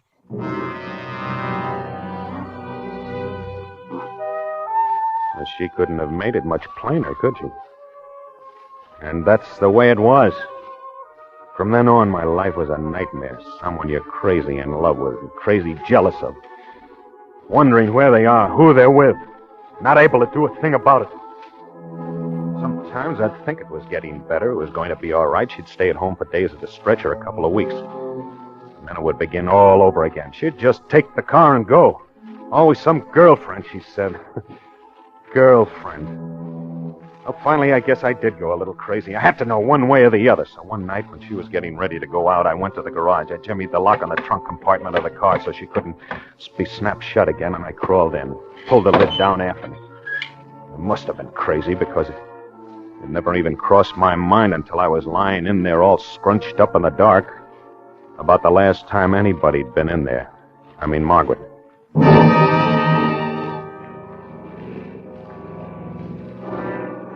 She drove for quite a while. It almost seemed as though she was just cruising around. I mean, not heading for any place in particular. Finally, she stopped. I heard her get out of the car and go in somewhere.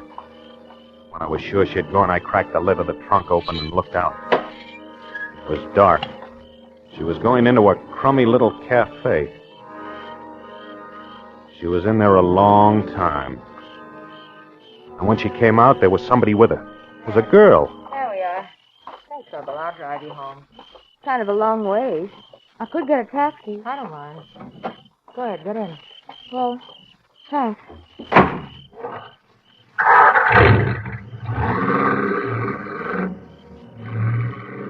So it was a girlfriend. This time, anyway. And then the car was stopping. I cracked the lid of the trunk again. It was a nice night. The convertible top was down, and I heard it all. But this isn't the way. Why are we stopping? You'll find out. Get out. Get out? Don't argue. Get out. Say, if this is your idea of a joke or something, all I can say...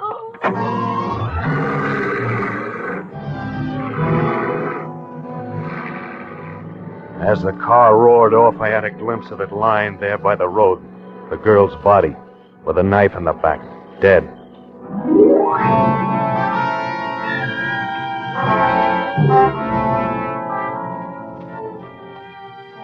After the car was back in the garage, it seemed as though I lay in that dark trunk for hours, shaking, trembling all over. After a while, I crawled out of the trunk all cramped and stiff and went into the house. And there she was in bed. She looked at me with those half-closed eyes, those lovely, lovely green eyes. And then she turned over with a little sigh and was fast asleep.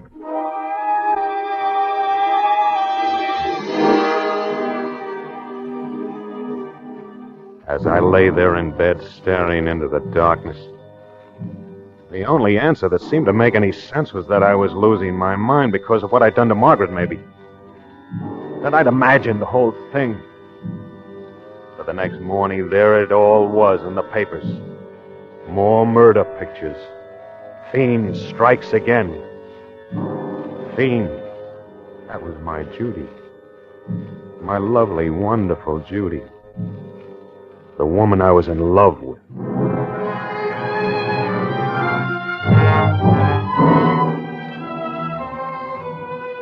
From then on, I watched her like a hawk. Day and night, I never let her out of my sight. I hardly slept at all. I did things like letting the air out of the tires so she couldn't use the car. Like hiding everything in the whole house that was sharp or pointed. Knives, ice picks, scissors, letter openers.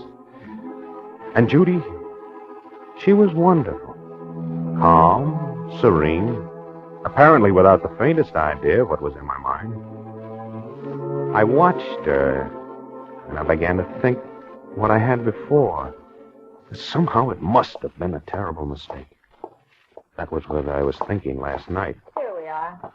I brought you some tea and Melba toast, darling. Oh, You're looking better, I think. well, thanks. Thanks, Judy. By the way, whatever happened to that letter opener? The new one we used to have on the desk. The what? The letter opener. What do you want it for? Open letters, silly. First of the month. There's a stack of bills in there that high. You're not thinking of going out, are you? You don't know where that letter opener is? No. No, I don't. I guess I can find something else that will do just as well. I had the letter open, of course, but I didn't tell her. I didn't dare. I could feel it inside my inside pocket as I lay there on the couch in the den where I could watch the front hall and the living room door. I heard her fussing around upstairs for a while, and then she came down, and I heard the back door close. She was going to the garage. As I got up, I could feel the letter opener pressing against my side. There was a terrible pain in my head. I don't know exactly what happened after that.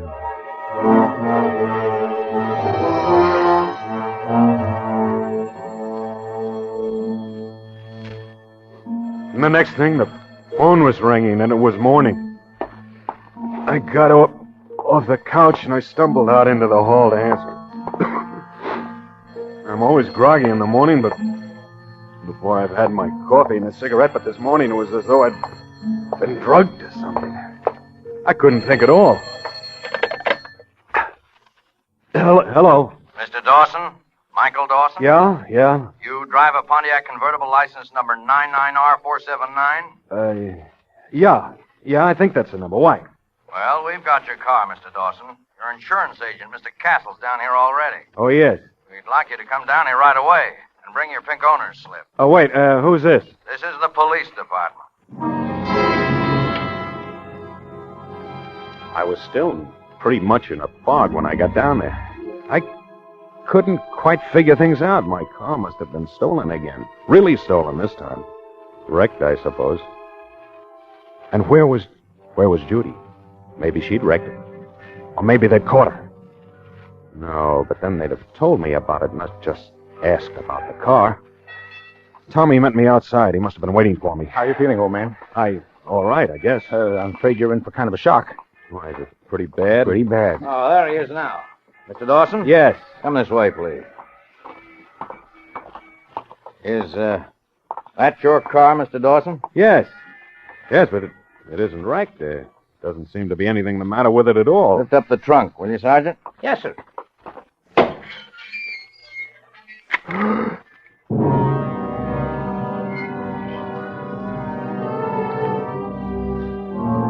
She was lying in there with her head twisted around, staring at me with those lovely, sightless green eyes.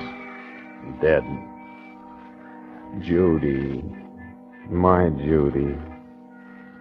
And the letter opener was in her back. You'll come around in a minute. Better get a stenographer in. He'll probably want to make a statement now. You all right now, old man? Yeah, sure. We can't pay the insurance, of course, you know. You understand that. Insurance? The life insurance on Judy. But I'll get you a lawyer, do anything I can. Lawyer? Don't you think you're going to need one, Mr. Dawson? Oh, I'll take care of all of that. One accident, that's one thing, but two wives, both in your car. Now there's your letter opener with your fingerprints on it. It won't go, Mr. Dawson, not anymore. Oh. And then, of course, there are all the others, 7 of them that you killed in the last 3 months. That I killed? Now, Mr. Dawson, you're not going to give us any trouble, are you? No. No, I'm not going to give you any trouble. Well,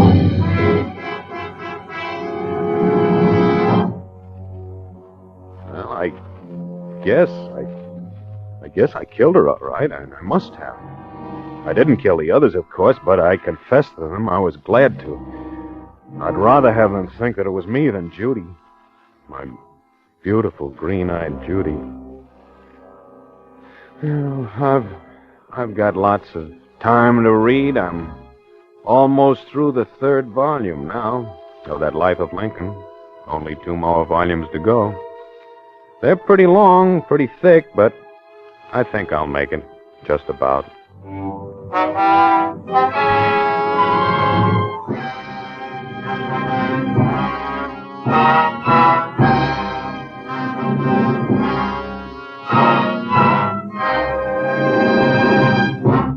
As Roma Wines bring you Richard Conte in a remarkable tale of Suspense.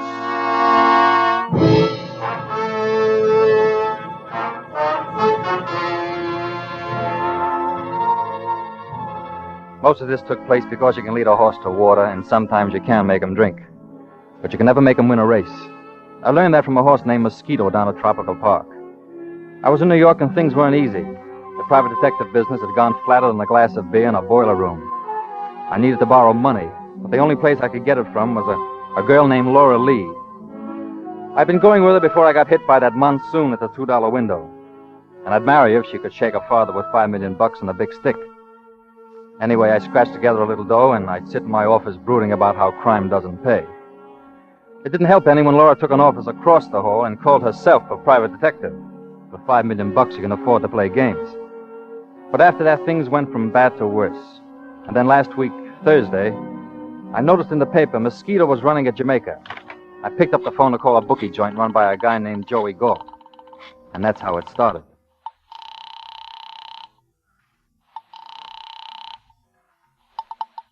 Hello? Let me talk to Joey Galt. I got a bet. He can't talk now. It's only going to take a minute. Why you want him for? I told you I want to make a bet. Just a minute. Hello? Joey, you know that horse Mosquito? Hold it, mister. This ain't Joey Galt. Look, if I wanted to talk to everybody in town, I'd rent a subway. Let me talk to Galt. Who is this? Chris Draper. I want to give Joey a bet.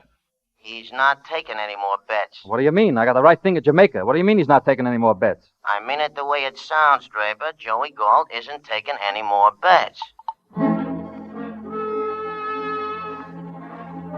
I should have known then, but I'm the kind of a guy that finds out about an earthquake when the repair squad arrives. If Joey Galt wouldn't take my bet, somebody would. It was almost 12, so I put on my coat and started for a bookie joint down on 45th. On the door, I hung a sign that said, "Out to lunch, back at 1 o'clock." I always hated to walk out that door because I had to look at the sign across the hall. Laura Lee, licensed private detective. A dame that couldn't find a spoon of sugar in a candy factory. But she had the scratch, and that's what counts. I walked down to 45th Street and put my last $100 on Mosquito to win. It was raining, so I ducked into a drugstore for a sandwich and a cup of coffee. After that, I strolled up toward my place again. I stopped a couple of times, once in front of a bookstore. The window was full of books on how we had to have a peaceful world. 3 of them were written by generals who wouldn't know peace if somebody lugged it in on a hunk of toast. It was about 1:45 when I walked up to the door of my office. Somebody had made some changes, and I got the fastest slow burn in history. My sign was gone, but there was another one that said, "Gone for 1 week. Please inquire at room 205, Miss Laura Lee." I burst into my office and called the intercepting switchboard. Come on, come on. Yes. What's the matter? Don't you answer these things? Well, I only have 2 hands, Mr. Draper. I bet you got 2 heads to go with them. Look, nobody's calling his phone for a week. Haven't I been getting any calls? Of course, Mr. Draper, you had quite a few, but we switched them to Miss Lee's office. Why? According to your instructions. I see. When did I give them? Well, Miss Lee told us. She said you were working together from now on. When did she say that? Oh, about a week ago, when she brought up the check to pay your office rent. My rent. Yeah. Anything wrong, Mr. Draper? Not a thing, baby. Get a pad of paper. I've got a message for you. Hello, Draper. Just a minute. All right.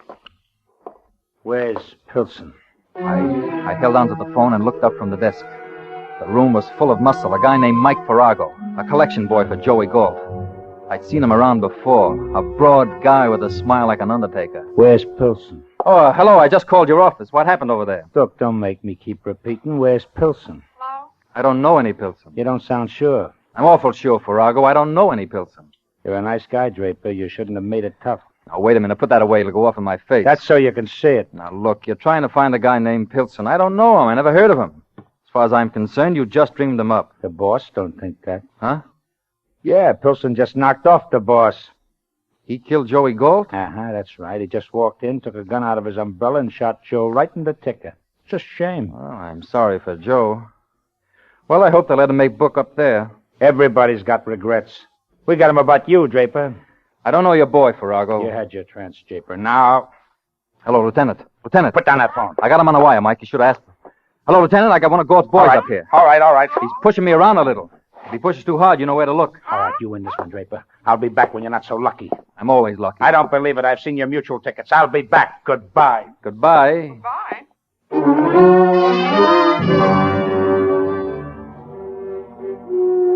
As soon as he walked out, I started hating her again. Laura Lee, girl detective. I knew now where the business was going. For weeks she'd been bypassing me on every client. I wanted to shoot her in the head, but I controlled myself and started across the hall to strangle her. Look, Laura, I want to talk to you. Watch out, Chris. He's got a gun. Huh? Watch out, will you? Oh, heavens to... Oh. You all right, Chris? Who is he? A client. One of mine? Oh, please, Chris, I didn't mean anything with those signs. I just wanted to show you. Chris, if you'd marry me, things like this wouldn't happen. Will you marry me? On my dough? Who is he? Who? This on the floor. He's not a carpet. Who is he? I don't know. He gave me this ticket. Let me see it. Yeah, check stand, Grand Central Station. But don't tell me he wanted you to pick up a suitcase. How could you know that? Look, I spent my life in this jungle. I know a phony pitch when I see it. Oh, it's not a phony. He's a nice old man. All right, he's a nice old man. If you don't mind being shot. Well, he offered me $100 to pick up the suitcase. Look, for 4 bits, any red cap in town will do it. The guy's a phony. Somebody was watching for the bag. You see, he couldn't use a red cap. I was going to pick it up and meet him at track 17 at 2 o'clock. Help me roll him over. You know, Christopher, he's really an important man. They don't wear ragged Real collars. important. Felt so nice. There. Here's his wallet. Hey, you're right. He is an important man. Let me see it. Frank Pilson, age 47, cashier, Everywhere Umbrella Company. Pilson, Oh, yeah. Pilson, you've got yourself a tough client, baby. This guy's wanted for murder. Oh, he couldn't be. He shot up a bookie named Joey Galt. Oh, Christopher, there's some mistake. Joey doesn't think so. The police will find out. They'll understand. You'll have to make a bigger sale. All the hoods in town want him. Well, I just don't believe it, and I'm going to take the ticket and meet him with the suitcase. Now, give me that ticket. No, now you stay away from me, Chris. Now, You're not big enough, sweetheart. no. Let loose. Are you going to marry me, Chris? Not today. All right, Chris. gale now.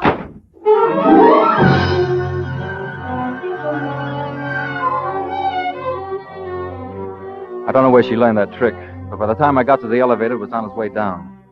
When I got to the street, she was up near 7th Avenue climbing into a cab. There was one other cab in sight, but I couldn't do business there because Farrago moved into it and started to follow Laura.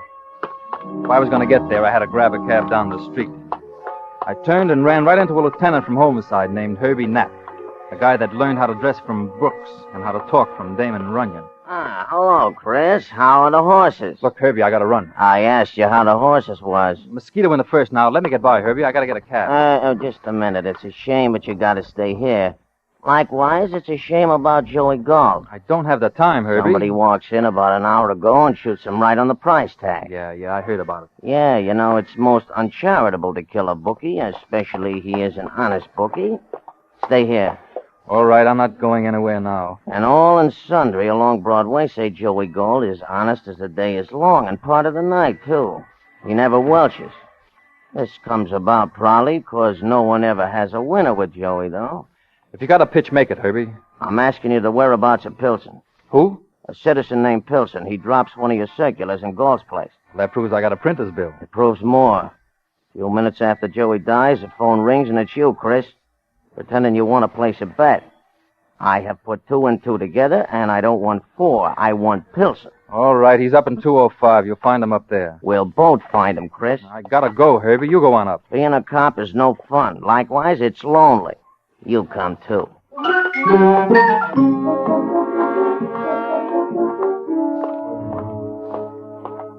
I could see Herbie wasn't going to let me chase that cab, so I got him up to room 205. I opened the door to Laura's office. He's in here now. Check him and let me get... Hey. He is a wee fella, Chris. He is so wee, I do not see him. And you know I couldn't see him either? And why I couldn't see him was that he wasn't there.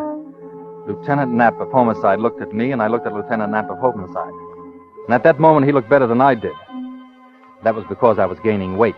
In a couple of minutes, I expected to be heavier by 13 ounces, which is the standard weight of a pair of handcuffs.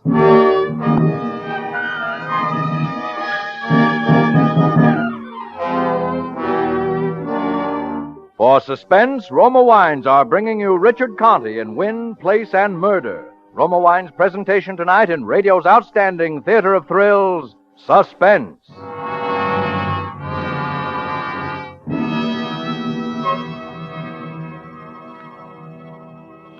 Between the acts of Suspense, this is Truman Bradley for Roma Wines. You receive an extra dividend without cost every time you buy Roma wine. That extra dividend is the fuller bouquet, richer body, and better taste you enjoy in all Roma California wines.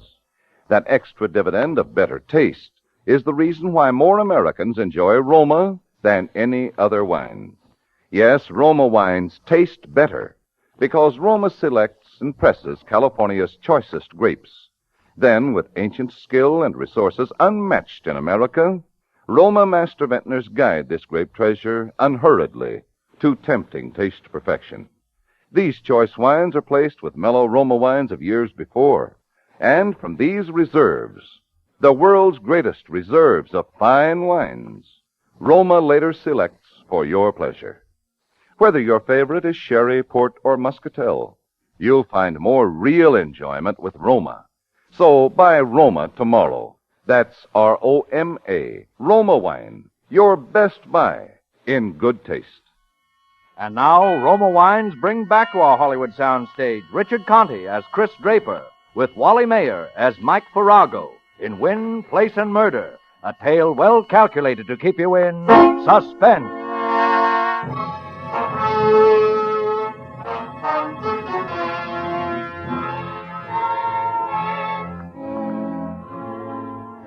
I felt embarrassed, to say the least. Here I have invited Lieutenant Knapp up to meet somebody who is of mutual interest to both of us.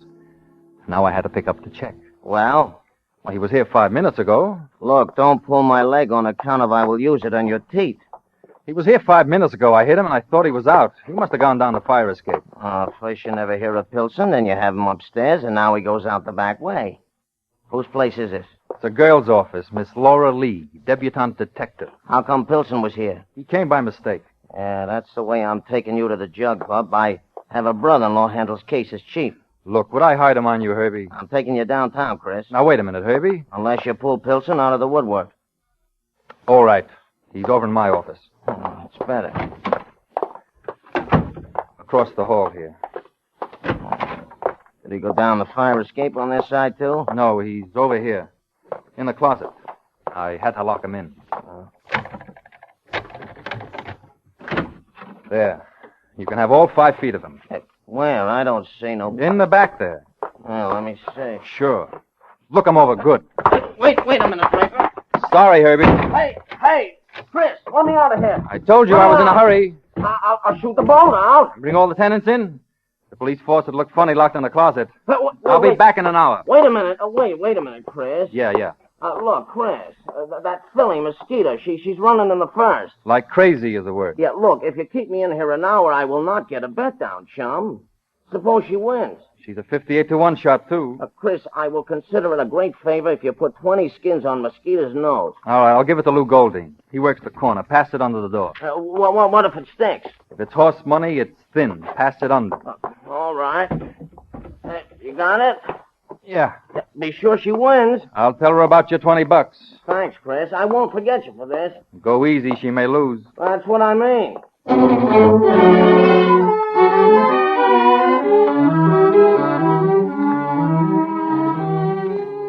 It looked like a good trick, but I knew it wasn't. If I didn't find Pilson, Herbie'd come out of that closet burning like horseradish in a floor furnace. And that give and take about horses didn't mean a thing, because he's the kind of a guy who could win the Grand National and put the kids to bed without supper. I had to get to track 17, and I had to head off Laura somewhere in between. I walked to the corner and got down Herbie's bet. And then I cut down 44th Street to Grand Central. The station was jammed with Scarsdale club women trying to look 36 with 46 hips. But I spotted Farrago right away. We couldn't miss with his face. Most witch doctors would have turned it down. He was standing over by the telegraph window, watching the check stand. Laura was there, looking around nervously. And finally, the guy behind the counter handed her a small black bag, and she started for the Vanderbilt Avenue exit. Farrago dropped the telegram blank and started after her. If he ever got to her, she'd be counting the bruises with a slide rule. So I cut across and bumped into Farrago near the stairway. Watch out where you... Oh. It's too late to get on out, Farrago. Get out of my way. Oh, come around either way, mister. Okay, you asked for it. Oh, come on now. Break it up. Come on. If you want to fight, get a matchmaker. You're a cop. He was bothering a lady. Where is she? Well, she's gone now. What did she do, ride a deer? I just walked up. Were you bothering a lady? I don't know none. Oh, forget about it. Now, both of you get out of here. Yeah, okay. I'll tag you later, Joe. And you get moving too, fella. I'm sorry about this trouble. Here, you want a cigar? Is it one of those nickel things? Yeah. Well, you keep it. I don't smoke nickel cigars. I didn't say you had to smoke it, officer. Just chew it.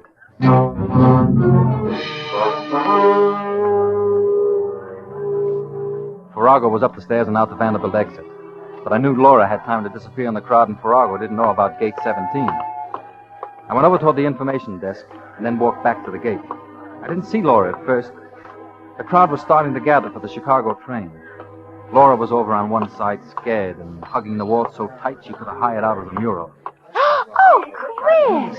Give me that bag. You get out of here, Christopher. Hand me the bag. No. I'm taking over from here. Go away, Chris. Now, if you don't go away, I'll scream. If you stick around, you'll be screaming out of a hole in your throat. I told you up in the office. Homicide wants your boy. Oh, my stars. He didn't kill anybody, Chris. I don't want you to make a mistake. Look, baby, I like your knees, but not on my neck.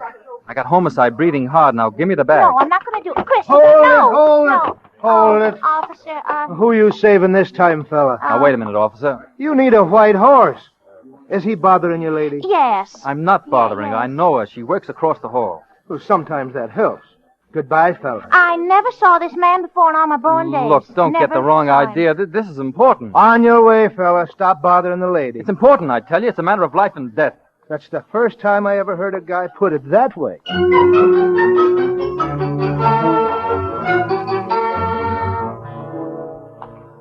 The cop watched me as I walked off, and the way he stood at the gate, I knew I wasn't going to get to Laura with a shortwave radio. It was 1:45, and Pilson had a few more minutes before he had to show. I took a chance and called his office. It looked as if I wasn't going to get there, because the girl on the board had lockjaw.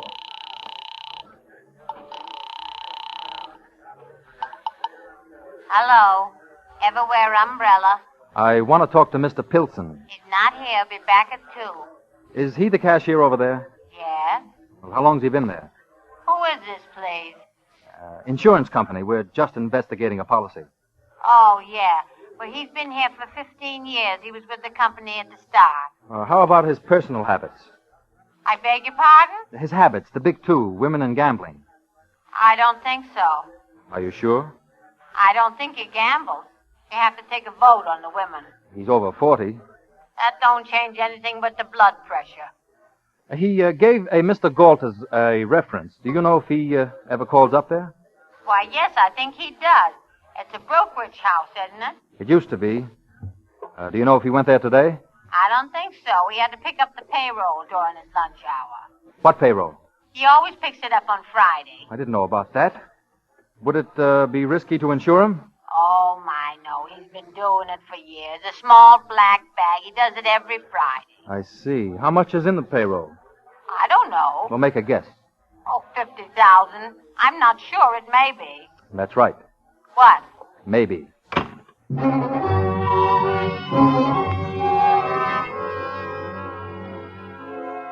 I was out of the woods on that one anyway. Pilson had taken the payroll to square up with Joey Galt. But why did Pilson knock him off? And why did Joey Galt let a 5-and-dimer run up a tab like that? They were big questions. And the answer walked right by the telephone booth. I was just coming out of the booth when Pilson hurried around the corner. All I had to do was reach out and yank him. No, please. Come here, Pilson. Get in that booth. No, you hurt me. Get in that booth. Please. Come on.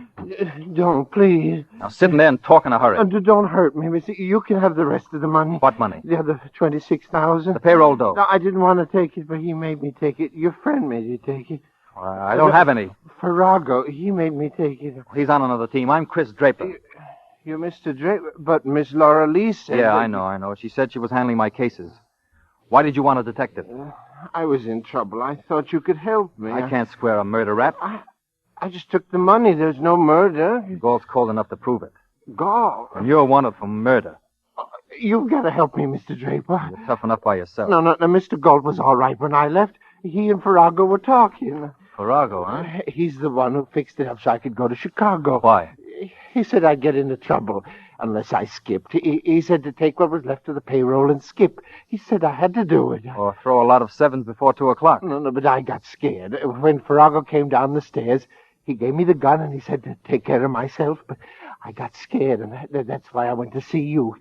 He didn't like me. You're guessing. He wanted that money. I know. He kept asking where it was. I didn't tell him. Then I got away from him, and I came to see you.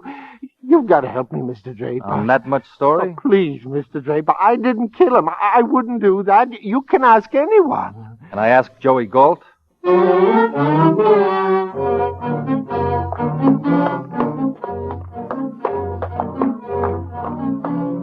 I rushed Pilson up to my office. Herbie was banging around the closet like a apprentice. Hey, let me out. Hey. All right. Chris, let me out of here. Come on out, Herbie. How was it? Humiliating. By the same token, it is distressing. Yeah. Likewise, it is distressing to throw you in the clink. You don't have to. Here's your boy, Pilson. He goes to the clink, too. Tell him no, Mr. Draper. Tell him no. The drag Draper's got won't pull a flea over a silk thread. You go to the clink, Pilson. He says he didn't do it. Christopher. Mr. Pilson. Christopher, I want to talk to you. Now, wait a minute, Laura. What are you doing with Mr. Pilson? Chris, I want to know what you are doing. Draper, who is this Judy with a loose tonsil? Now, wait a minute. Calm down, Laura. Give me that bag. No, I'm not going to do... No. Give me that bag. No. Herbie, do me a favor. This afternoon, I would not do Bush a favor. Do me a favor and get in that closet with Pilson. You miscounted the holes in my head. Look, it'll only be for a while. Please, Herbie, do me a favor. You can't lose anything now. That's it. Just stay in that closet. Chris, I got the only sunstroke in April. That's it, boy. All right now. Get in there, Pilson. When do I get out? I'll let you know. Christopher, I won't let you do that to Mr. Pilson. Keep still and come over here by the desk. I'm not... Help me get this bag open. There. Now we'll have a look. Well, Chris, in the bag. Yeah, Pilson's Laundry. 26,000 green shirts. Here, help me put them on the table. How do you know there's 26,000? Just put the dough on the table. Well, I'm trying. Don't bother to count it. I'll have more time. Oh, hello, Farrago. I was afraid you'd follow her. Just scoop it in the bag, Draper. Well, you don't need this. You got the rest of Pilson's payroll. I'm just greedy. Put it in the bag. Pilson doesn't get much out of this. He gets a lesson. Well, he was right then. You were after that dough. You knocked off Galt and took the dough Pilson paid him. And I want the rest of that payroll. Chris, I was right. Mr. Pilson didn't do it. That's right. Farrago palmed off the murder gun on him. Oh, I won't let him take the money. Give me that bag. Wait a minute, lady. Here. All right, lady. Get down on the floor and pick it up. While you're down there, say a prayer for me, too. Scattered all over the prayers. What do you mean? Oh, he's hot now. His only chance is to knock us off. That's right. Now hand me the bag. Thanks. It's the only way, Farrago, but it's a big mistake. As I was saying to Lieutenant Knapp... I'll worry about that, Draper. I'm sorry about you, lady. I got regrets, but I'll get over them. Now use your head, Farrago. If Herbie were here... Sorry. Pick an angel, Draper. Farrago, I don't want to fast talk you, but there's a copper in that closet. Don't kid me. If he'll step out of there, he'll put you away for good. I wasn't born yesterday. But you'll die today, mister.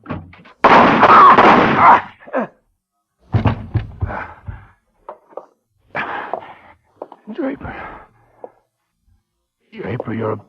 you're a bum horse player. But you hit it on the nose. This time. He looks pretty, Herbie. Yeah. Yeah, all such characters get sleepy along about this time. If you roll him, you'll find the 20 grand he killed Galt for. Yeah. I guess that answers everything? Yeah. Yeah, except one thing. What? How Mosquito makes out in the first race. Oh, I forgot all about it.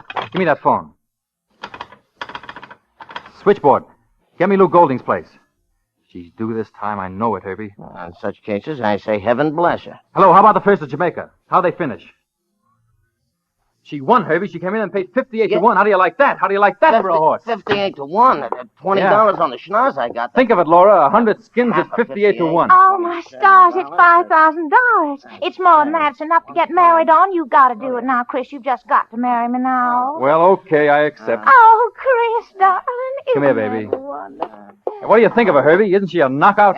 To be sure, yes. Isn't she the most beautiful thing you ever saw? In my born days. Of course she is. I tell you, Herbie, there'll never be another filly like Mosquito. Oh, Christopher, darling.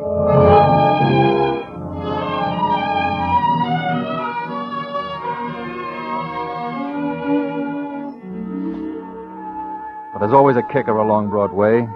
That price of 58 to 1 was too big. Lou Golding couldn't stand the belt. When Herbie and I went around to collect, they said he'd skip town. Now I'm broke.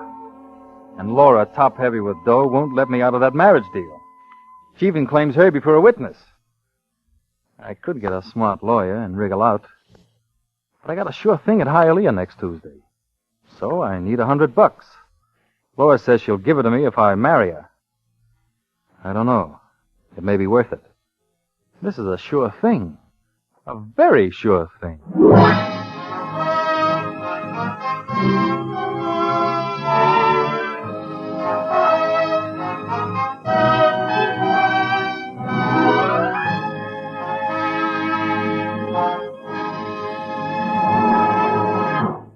As Roma Wines bring you Ava Gardner in a remarkable tale of suspense.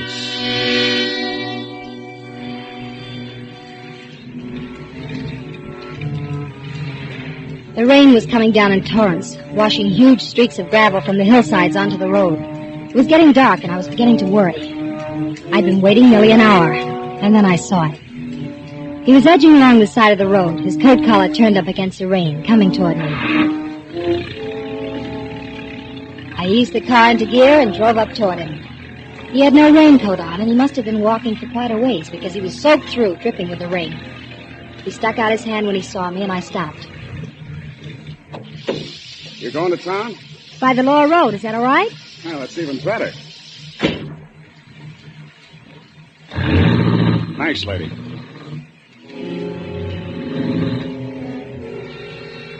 Out of the corner of my eye, I looked him over. He was fairly young, a little pale and nervous.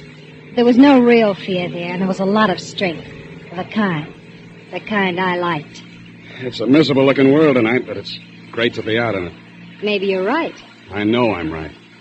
Wait till somebody takes the privilege away from you of going where you want to go and doing what you want to do.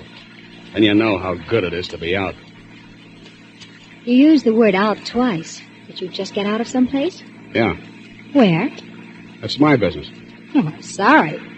Yeah, so am I. I shouldn't be so touchy with you. You were nice to me, giving me a ride. Only if I told you where I came from, it might frighten you. I don't think it would. Look at me.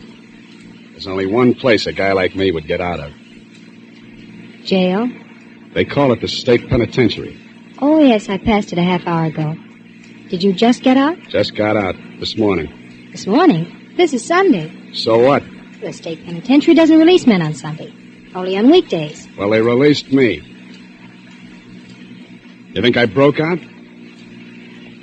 Well, maybe you're wrong, and maybe you're right. What are you jumping for? I'm just reaching for a cigarette. Mind if I smoke? No, you can smoke. Cigarette? No, thanks. What are you getting nervous about? I'm not nervous. See? I told you if you knew where I came from, you'd be frightened. It's natural. Why did you tell me? I just felt like talking. I haven't talked to a dame, a lady, for a long time. Like it? Yeah. Yeah, I do. I don't think I ever talked to one quite like you before. What do you mean, quite like me? You know what I mean. You know what you got on a ball, every bit of it. You like that? I could try. Don't get me wrong. I don't usually pick people up. Okay, relax. I'm not going to do anything to you. Just drive me into the city and let me off.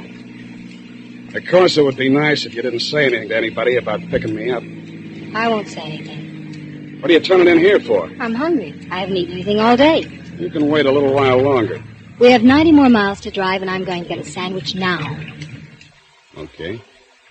Wait a minute. Let's just understand. You know what this is, don't you? It's a gun. And it shoots. Don't forget that. I won't. Okay, on your way.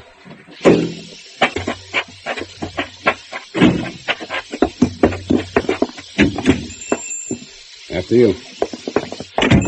Well, nice weather for ducks, huh, folks? Yeah.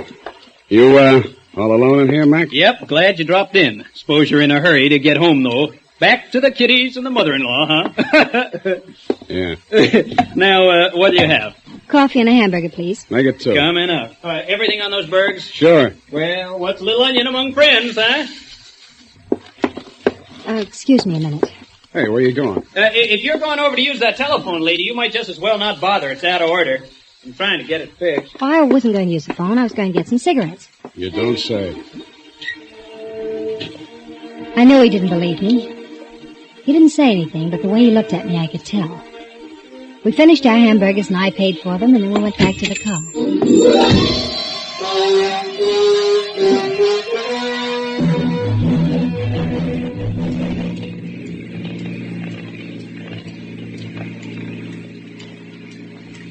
What'd you want to make a telephone call for? I wasn't going to. Wasn't because of me, was it? I told you I wasn't going to make a call. I just wanted some cigarettes. You turned down my cigarette a little while ago. They were the wrong brand. You bought the same brand I offered you. Who are you trying to kid, beautiful? Oh, let's not talk about it. It's not important.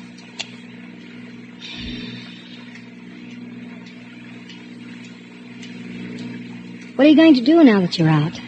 I got a job to do. I got to take care of somebody. You mean your family? No, beautiful. Somebody I got to buy a coffin for. As a matter of fact, I'm not even going to buy the coffin. I'm just going to make it easier for somebody to get one.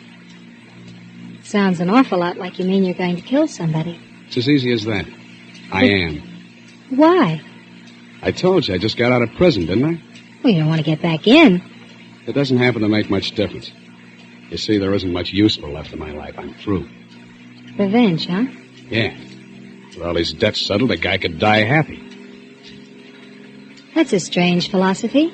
Is it? What are you driving so fast for? I'm in a hurry. I have to get home. It's okay with me. The sooner I get this thing over, the better. Get what over? Hey, that's a cop. That's what you get for driving so fast. I didn't realize it. Pull over. If they ask any questions, tell them I'm your brother. See, your brother. I will.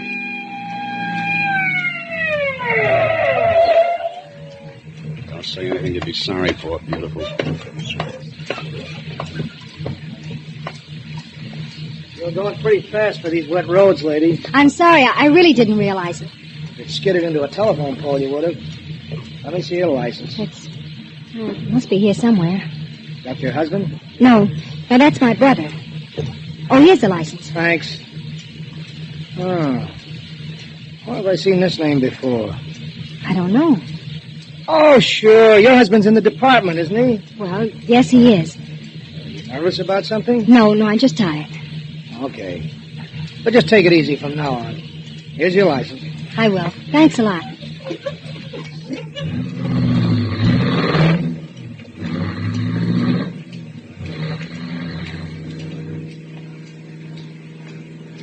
So your husband's in the police department? Yes. Maybe he'll get a promotion.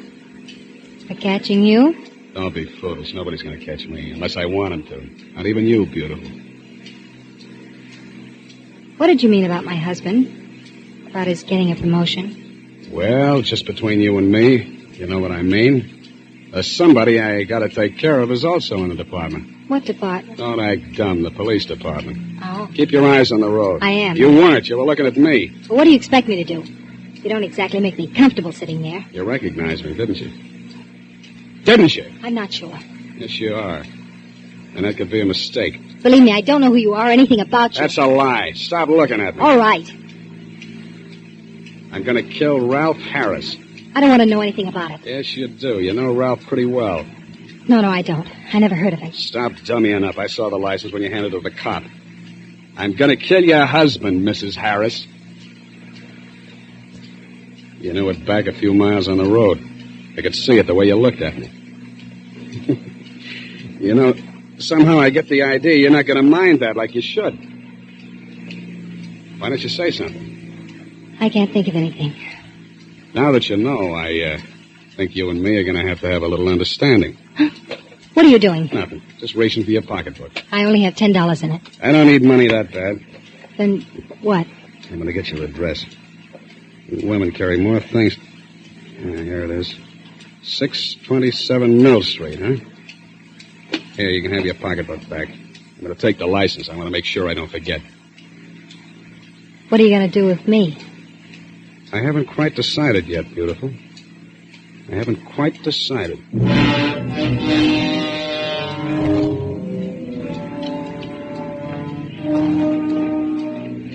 I glanced over at him again. I knew he meant it exactly.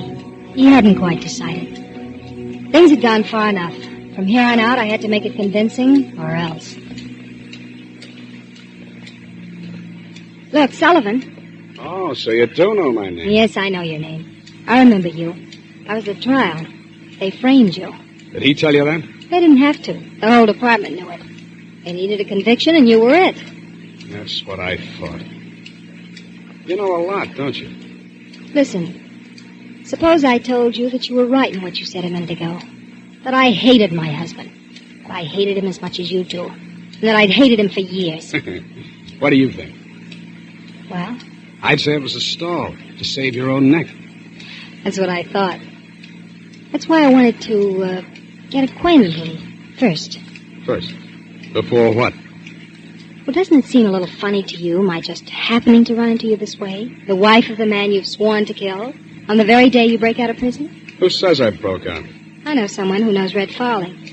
Red Farley? Mm-hmm. He was your contact on the outside that helped you plan it, wasn't he? Listen, beautiful. I don't know how you got this. Where do you think Red Farley got the money? You tell me. I'll tell you. I want you to kill my husband. I'll even help you.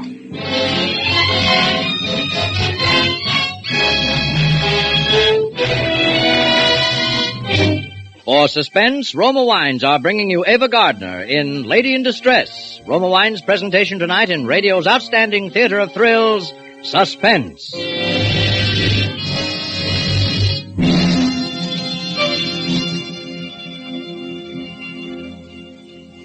Between the acts of suspense, this is Truman Bradley for Roma Wines. There's a reason more Americans enjoy Roma than any other wine. It's because Roma gives you more enjoyment for your money. Yes, in all Roma wines you enjoy an important difference, an extra dividend in fuller bouquet, richer body, and better taste. To bring you better tasting wine, Roma selects from California's choicest grapes. Then, with ancient skill and winemaking resources unmatched in America, Roma master vintners guide this grape treasure unhurriedly to tempting taste perfection. These choice wines are placed with mellow Roma wines of years before, and from these reserves, the world's greatest reserves of fine wines, Roma later selects for your pleasure. So to enjoy more pleasure for your money, insist on Roma. That's R-O-M-A, Roma California wine. And whether your favorite is sherry, port, or muscatel, you'll find Roma your best buy in good taste. And now, Roma Wines bring back to our Hollywood soundstage Ava Gardner as Evelyn Harris, with Howard Duff as Sullivan in Lady in Distress, a tale well calculated to keep you in suspense.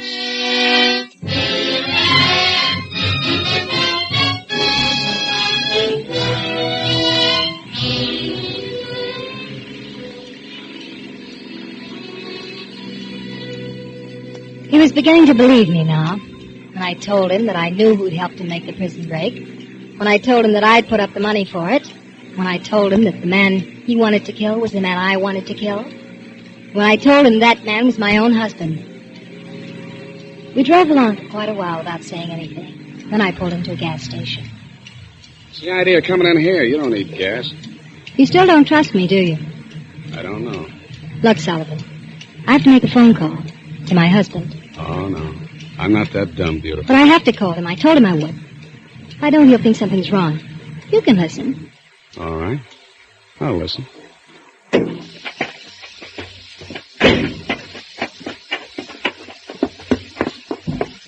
Where's your phone? Oh, it's just inside the door. Thanks. It's right in here, lady. Right on the wall. Right on the wall there, lady.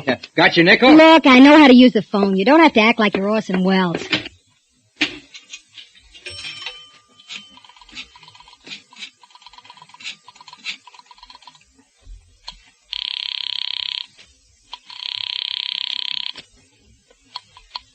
Hello? Ralph, Yes? this is Evelyn.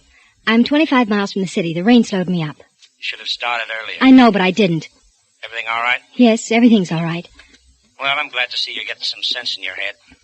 Hurry up and get here. Well, it won't take long. You're not going to give me any more trouble, are you? No, Ralph. From now on, I don't think you have a thing to worry about.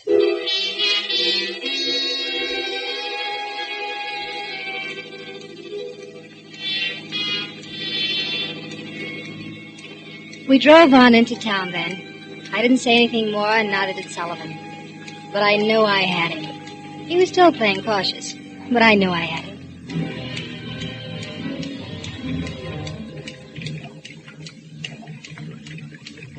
Well, here's where I let you off. Oh, the rain's almost stopped. Okay.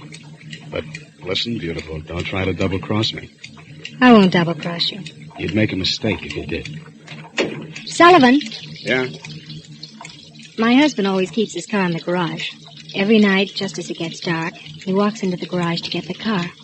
Alone. You know, you're quite a dish, beautiful. And there's no light in the garage. Come here. Good night, beautiful.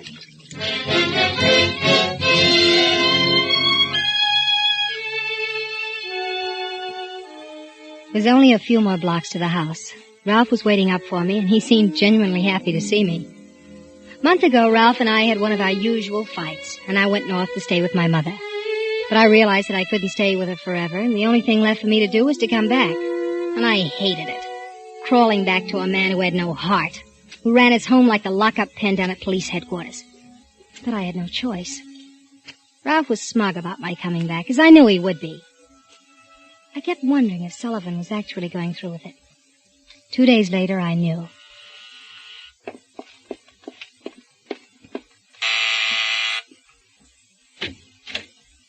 Good morning, Mrs. Harris.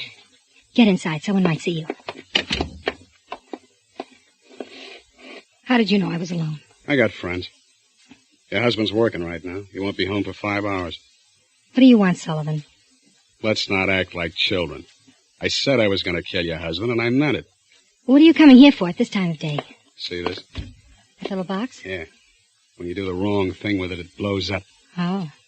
All I do is put this under the hood of somebody's car, hook it up to the starter, and when somebody gets in his car to drive off somewhere, all he does is step on the starter. And he doesn't have to worry about driving a car ever again. Oh. Let's, go out to the garage, beautiful.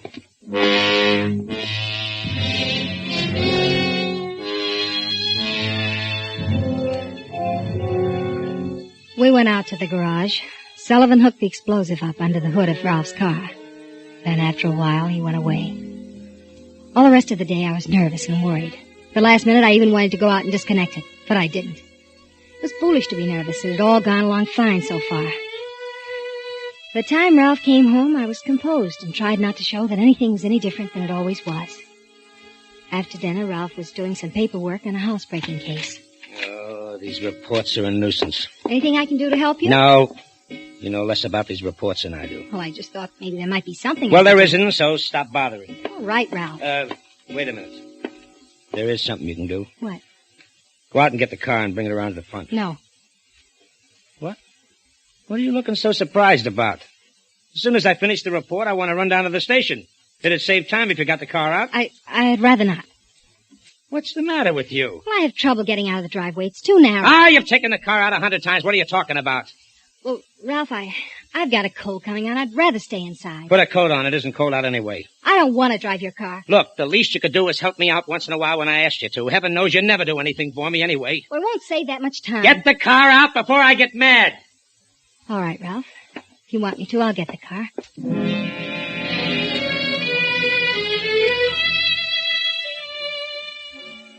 What could I do? I went out and opened the garage doors and putted around for a few minutes and slammed the door a couple of times. Then I went back in the house. Well? Well, what, Ralph? Is the car out in front? Wouldn't start. What do you mean it wouldn't start? I don't know. It just wouldn't start. The motor wouldn't turn over. Oh, you give me nothing but trouble. It isn't my fault. It's your car. All right, forget it. Why don't you go out and try it yourself? Because I won't, that's all. I've been having trouble with my battery. It's probably run down again. If it wouldn't start for you, it won't start for me. I'll look at it tomorrow sometime. I'll do what you want. Wait a minute. Excuse me. I have some reading to do. Well, wait a minute. What do you want? Call up headquarters and have them send a cruiser around for me.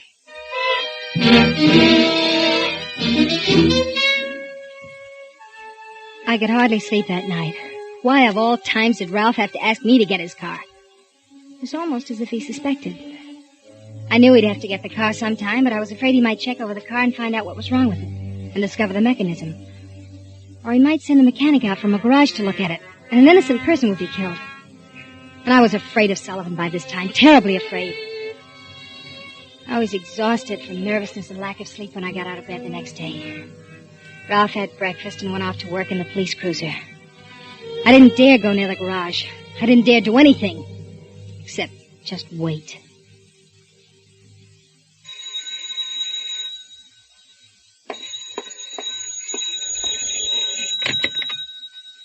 Mrs. Harris? Yes? Sullivan speaking. Oh, hello. I've been reading all the papers, and I haven't seen anything about your husband yet. Yes, I know. What happened?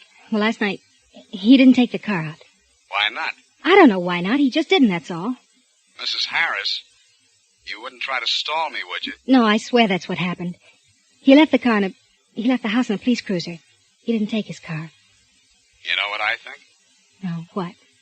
I think I'm going to take a run out there and check up myself. Your husband isn't home, is he? No, he won't be home for 3 hours. Okay, beautiful. You can expect me.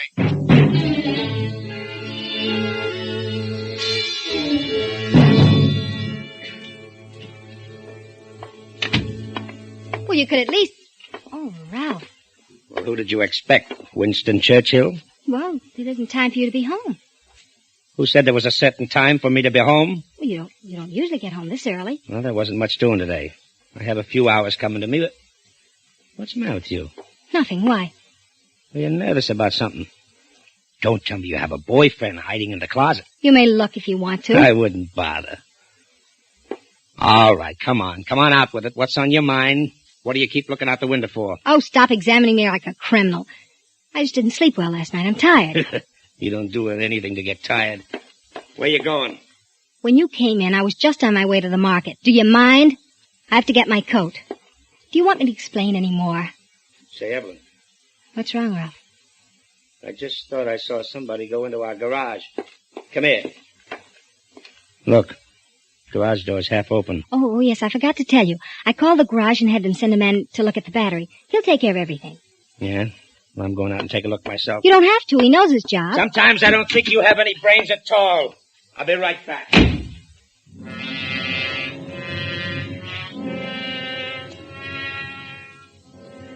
I stood there at the window watching. I knew who was in the garage, and it wasn't a mechanic. It was Sullivan. Ralph walked off the back porch and across the yard, and then into the garage. I didn't know what was going to happen. I kept thinking, only one man will come out of there alive. And then I thought, maybe I'll be lucky. Maybe neither of them will come out alive. I pulled the curtain back so I could see more clearly. And then I waited what seemed hours, staring through the window. I couldn't hear a thing, and nobody came out. Nobody. I moved closer, my face pressed against the glass. And then just before it happened, somehow I could hear it coming.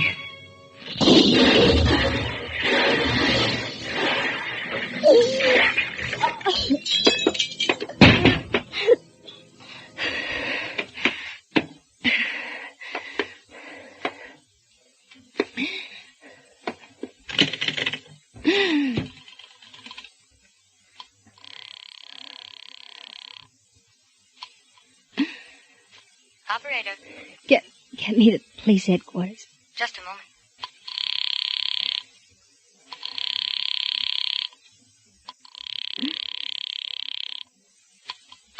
Police headquarters, Sergeant Thompson speaking.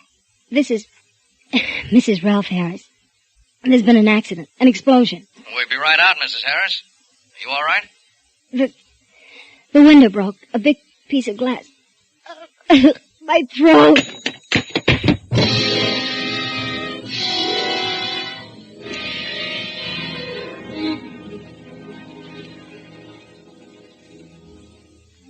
One way I was lucky. Neither of them did come out alive. But in another way, I wasn't so lucky. I'm going to die.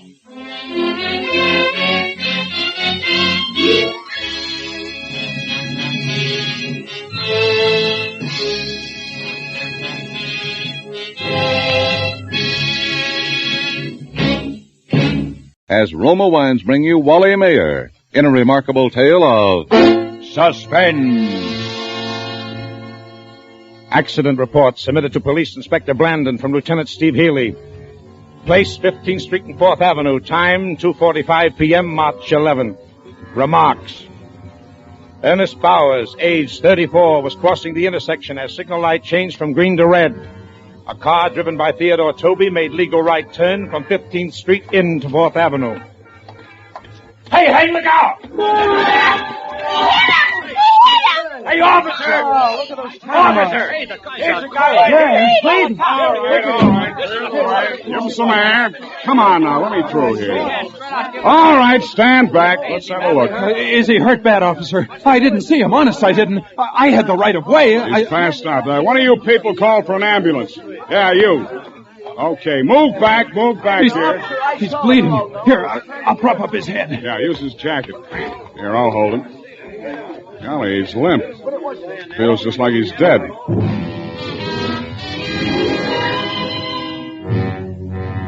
Yes, Ernest Bowers felt like he was dead. Ernest Bowers suffered from catalepsy, a strange disease. He carried at all times a note in his inside coat pocket stating that he was a cataleptic and that in the event of seeming death, his wife should be immediately notified, or his doctor in the event his wife is unavailable. The letter also requested that no autopsy or embalming should be performed on his body for 72 hours, although in his particular case, the duration of the attacks were usually 4 hours or less. Ernest Bowers also wore a sterling silver bracelet with an inscription reading, "Do not embalm me. I am not dead." Catalepsy is a disease of the nerves and mind. The physical condition of the cataleptic when he is under a spell closely resembles death in all aspects, including the primary stages of rigor mortis. Officer Abbott was at the scene of the accident. He administered first aid to the injured man before making out his report. There, that ought to stop the bleeding. Looks like just a cut on his forehead when he hit the ground. Nothing much. Oh, he can't be hurt bad, officer. I didn't hit him hard. Yeah, that's right, officer. I saw it. It looked like just a little bump. All right, now clear back. Let's have a little air here. I'll have to take down some information. What's your name? Theodore Toby. Here's my license. Hey, you kids! Now, what did those kids do? They picked up something off the street. Oh, here it comes. I hope he's all right. It doesn't look like he's breathing. My gosh, he ain't. I told you to get back now. Come on, ease back. All of you here. All right, let us through here, please. Hello, Doc. Glad you got here. He's out cold. Yeah, I'd say he is. Have a look. Well, let's get him away. He's dead. Well, anyway, it didn't happen in the coach. Okay, we'll take him away. Keep them back, officer, will you? Okay, keep back. Come on, clear out. Show's over. All right. It's the second one today. Yeah. Well, let's go. Whose jacket was that he was laying on? I don't know. Did you pick it up? Nope. Hey, officer. Yeah. Where's the jacket? What? Well, the jacket, the guy's jacket. Oh, my gosh, it's gone. Oh, okay. Oh, those kids. Never mind. Let's go, Payne.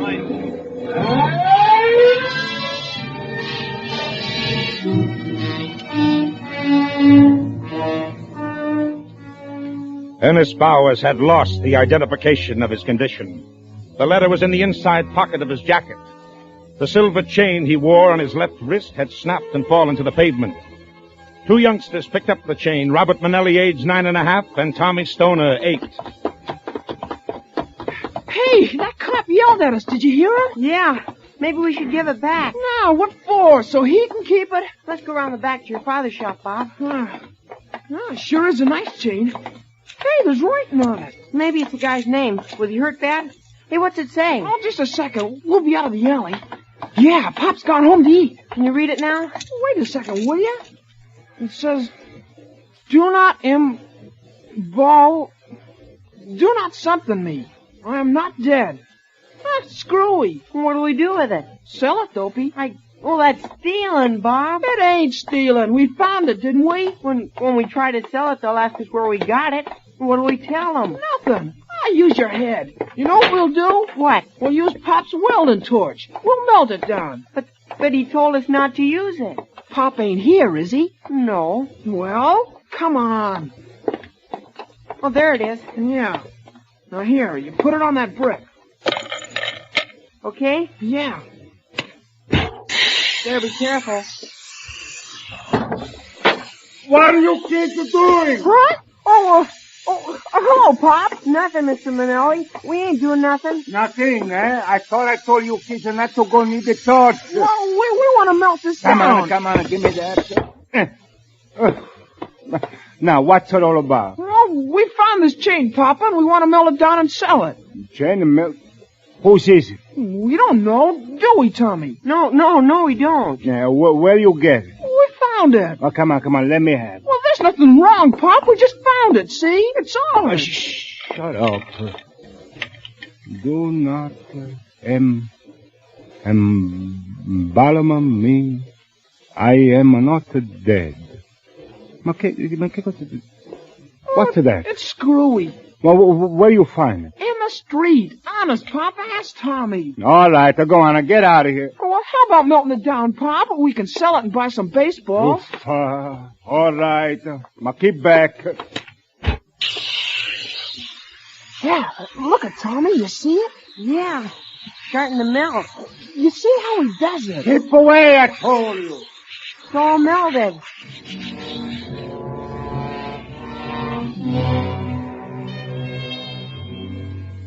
They sold the melted chain for $1.30 to a dealer. $1.30. But the coat. The coat was the principal thing. In the coat, in the inside pocket, was the letter. The information about Ernest Bauer's condition was in the letter. The instructions that could save his life. The coat was picked up from the street by honest Jerry Murdoch. Now there's a big sign near the corner of 15th Street. It says, Honest Jerry Murdoch, Swap Shop. He brought the coat into his store, rummaged around on his shelves until he found some cleaner, then started to clean the bloodstains.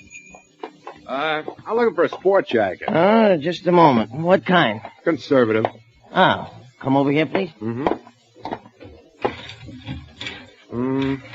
Yeah, something on that order. There you are. Just pick out what you want. How much you want to spend? About $5. Oh, these cost more. How much? From 8 to 12. Now, over here we got some cheaper. These don't look so hot for $8. From 8 to 12. Over here. Well, I'll take a look. Yeah. No, these don't appeal to me. And what size do you wear? 40.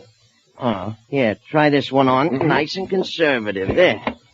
Yeah, it's kind of tight around the shoulders. Yeah, tight. Yeah, it looks cheesy. Well, I guess you ain't got what I want. Wait a minute. Wait, what's your hurry? I'm just putting a new one in stock over here by the counter. Huh? Ah, that looks all right. What size is it? I don't know. Here, let's try it on you, huh? How's that? Yeah, this feels all right. All right. Yeah, it's kind of stiff in front here. It's almost new, ain't it? You'll break it in. Feels like cardboard or something. Look, you want it? $5. Okay. There might be still a couple stains on it. I hadn't had time to take them out. You use some cleaner on it to bring it to the tailor's. He'll spot it. It'll be better than new. Yeah. Here's the $5.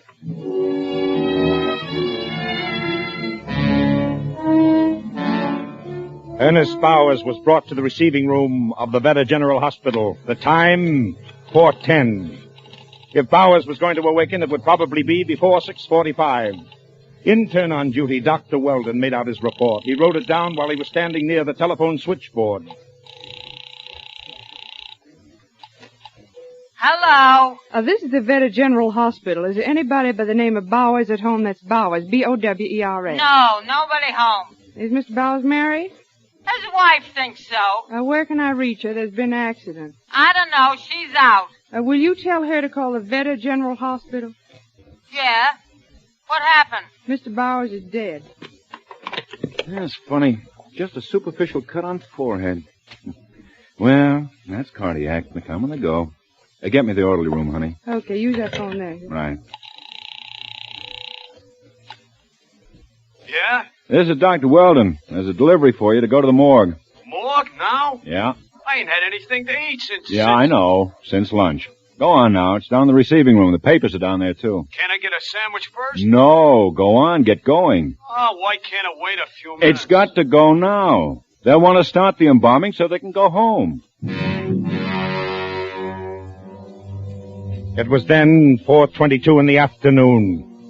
Dr. Theodore J. Weldon left Honey at the switchboard and walked upstairs to the intern quarters and settled down to reading the sports page of the afternoon paper. At that moment, if anyone had been in receiving room B of the Veta General Hospital where the body of Ernest Bowers lay on the patient carriage, they would have seen a fly crawl slowly across the face of the dead man, and they would have seen his nose twitch.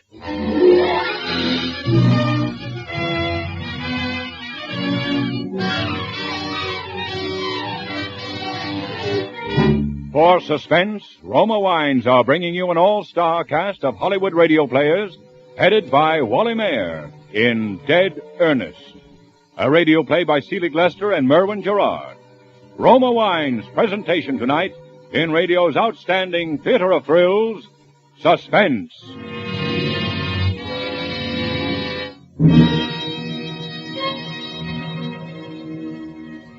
Between the acts of Suspense, this is Truman Bradley for Roma Wines. In Roma Wine, you enjoy an important difference.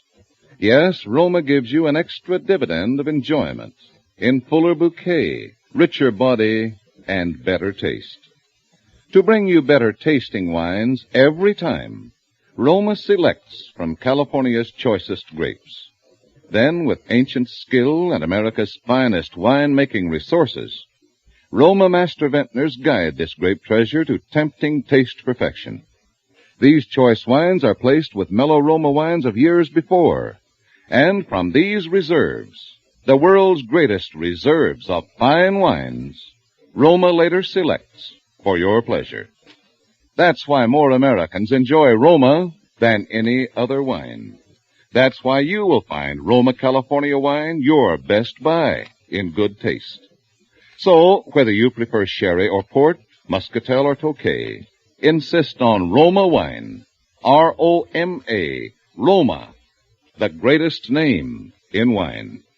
And now, Roma Wines bring back to our Hollywood soundstage Wally Mayer, who, as Police Lieutenant Healy, heads an all-star cast of Hollywood radio players in Dead Ernest, a tale well calculated to keep you in suspense.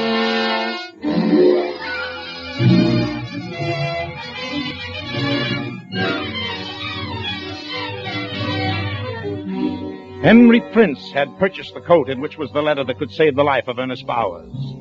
When Henry Prince left honest Jerry Murdoch's second-hand store, he stopped to have a chat with some friends, made some purchases at the grocery store, and then started home. The time, a few minutes after 5. He lived about 2 blocks from the scene of the accident, and his wife was waiting for him. Turn around a little bit, will you? How do you like it for $5? Oh, looks all right. You lose some of that weight. Look better. Wait a minute. What's that? It's 5? Where? Take it off a minute. Here. Yeah? Yeah. I wonder what that is. Oh, he said there were a couple of spots. Cleaner will take them out. Yeah, it looks like it might be. What's this in the pocket? I don't know. Heaven's sake. To whom it may concern, please open and read. Well, that's what must have felt stiff, huh? Yeah. This note is carried on my person wherever I go. It is to advise responsible parties that I am a cataleptic, that if it appears as though I am dead, I am not, and that my body is not to be molested for a period of 72 hours, neither by autopsy nor by embalming, although the maximum periods of my attacks usually do not exceed 4 hours. Please telephone my wife, Mrs. Margaret Bowers, at Fulton 11231. This is a boarding house, address 8411 West 25th Street. If she is not there, please try X Mr. 43422. This is the number of Dr. Benton. It is of vital importance. It may mean my life. Thank you, Ernest Bowers. Yeah, that's a funny one. Where'd you get that jacket, Harry? That honest Jerry Murdoch. Gee, I wonder what we can do. Well, nothing. It's probably forgotten already. Somebody sold the jacket to him, forgot to take the letter off. Doesn't sound like something a guy'd forget. No, the devil. Well, it might be important. Say, look at that, Harry. Those spots look like blood. No, too dark. That's the color that blood turns. I'm going to telephone that number. Well, go ahead, but I think you're wasting your time. Oh, hush. Will you a minute? Oh, for crying out loud. Keep still.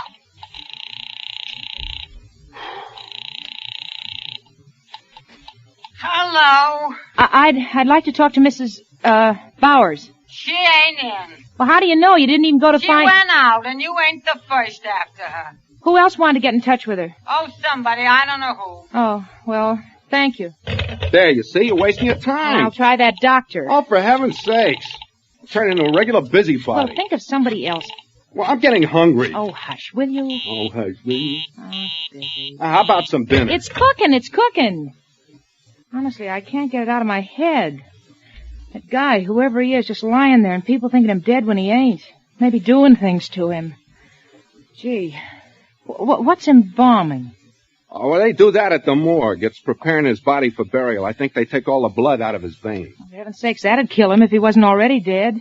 Couldn't kill him any deader.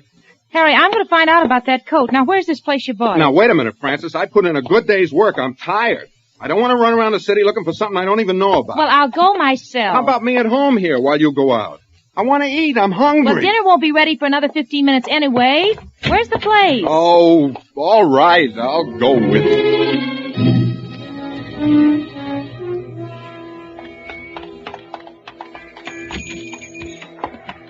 Pardon me. Sure. What do you have? We want to find out about the man next door. Do you know when we'll come back? Oh, honest, Jerry? Yeah. No. Any there? No, he isn't. Harry, listen, go take another look, huh? I'll try that number again. Oh, Fran, for heaven's sake, I'm hungry.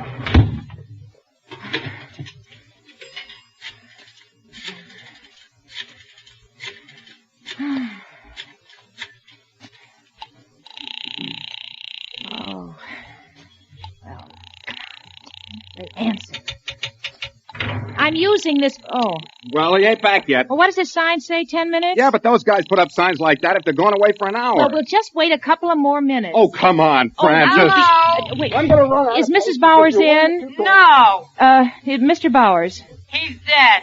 He is? That's what they tell me. Well, look, listen, will you You're please... bothering me, lady. I got a meal set up on the table. I can't be answering a million questions. All I want to know is when Mr. Bowers died. How do I know? Ask Mrs. Bowers. She'll be home soon. Yeah, well, thanks. Well? Mr. Bowers is dead. I found that out. Oh, you see? I told you. Well, what about the letter, then? What if he ain't dead? What if they only think he's dead? Well, what do you want to do, wait here all night? If I have to. Well, without me, then. Well, just do as you please. I'll be home. I'm hungry. It's after 6. If you think more of a crazy letter than you do of feeding your own husband, then that's all. What do you mean, that's all? Just what I said. That's all. Oh, Harry, the trouble with you is you haven't got any imagination. No, I haven't got any imagination. I'm just a home-loving guy. That's all. I don't go sticking my nose where it don't belong. Oh, well, for heaven's sakes, go home, then. I'll find out about it. Think of something besides your stomach once in a while. Officer! Yes, ma'am? Do you know where the fellow who owns that swap shop lives? Honest Jerry Murdoch? No, ma'am, I don't. Oh, dear. Gee, I want to get in touch with him, and there's a sign on his door saying... Why don't you ask him, ma'am? There he is now, just going in over there. Oh, gee, thank you. Mr. Murdoch? Yeah? Oh, gee, sure glad you came back. Come in. Just out having a bite of tea. Yeah, listen, you sold my husband a sport jacket this afternoon? Did I? What kind? Well, a light blue one with little red boxes in it. It had a few stains on it. Oh, sorry, I can't take anything back once it's No, sold. no, I don't want to give it back. Listen, where did you get it, Mr. Murdoch? How can I remember where I got it? Long ago? Was it very long ago? I don't see what's any of your business where I got it. Well, it may be important. I've been trying to reach the numbers. The doctor's number's always busy, and his wife isn't home yet. Well, I don't know what you're talking about. Look, tell me one thing, just one thing. Did you have the jacket in here a long time? Well... Oh, please, listen, it's very important. Well, no, I just got it in this afternoon. Well, where did you get it? Look, you said one question, you asked it, I answered it, that's all. There was blood on it. Well, that I can't help. Listen, if that man's alive and they do anything to him, I'll just never get over it. I'll never be able to live with myself. What are you talking about? Listen to me. There was a letter in the inside pocket of that jacket, you see. It said that Ernest Bowers was a cataleptic. What's that? He goes into fits? No. A cataleptic is somebody who looks like he's dead at times, and he isn't. He goes into a spell, and it looks as though he's dead. You see, sometimes they take dead bodies to the morgue, they embalm them. That means they take all the blood out of their veins. Now this fellow Bowers is a cataleptic. I don't know whether he's dead or alive, or even if he's worrying about this letter, but I gotta find out. There was... What? An accident before. Where? Who was in it? I don't know. Believe me, lady, I didn't know anything about all this. You think that this guy was taken away in an ambulance was a catalepsy? That coat, was it his? Yeah, lady, but it was left there in the street. They drove away and left Who? it. The ambulance. What ambulance? I don't know. It was on the corner. The cop was there. He told somebody to call an ambulance. It came and took away the man. Is that the cop out there right now? Yeah, but look, you gotta protect me. I ain't done anything wrong. I didn't know anything like this had happened. I would never have taken a coat of... Officer!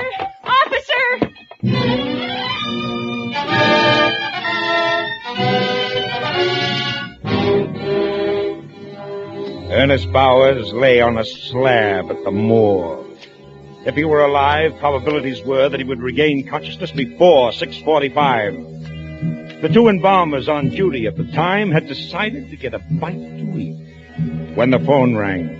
Yeah, but we're going out to eat. Yeah, I know another one just came in. We got it here. Well, what's the rush? No, we just want to grab a cup of coffee. We'll get right on it. Well, is it our fault if it comes in just when we want to have a... Oh, we can go home after? That puts a different complexion. Okay. Yeah. Hey, what time is it, Anthony? 6:30. Good. Doc says if we embalm this one now, we can go home. Well, let's start in then. I'm hungry. Okay, I'll start the motor.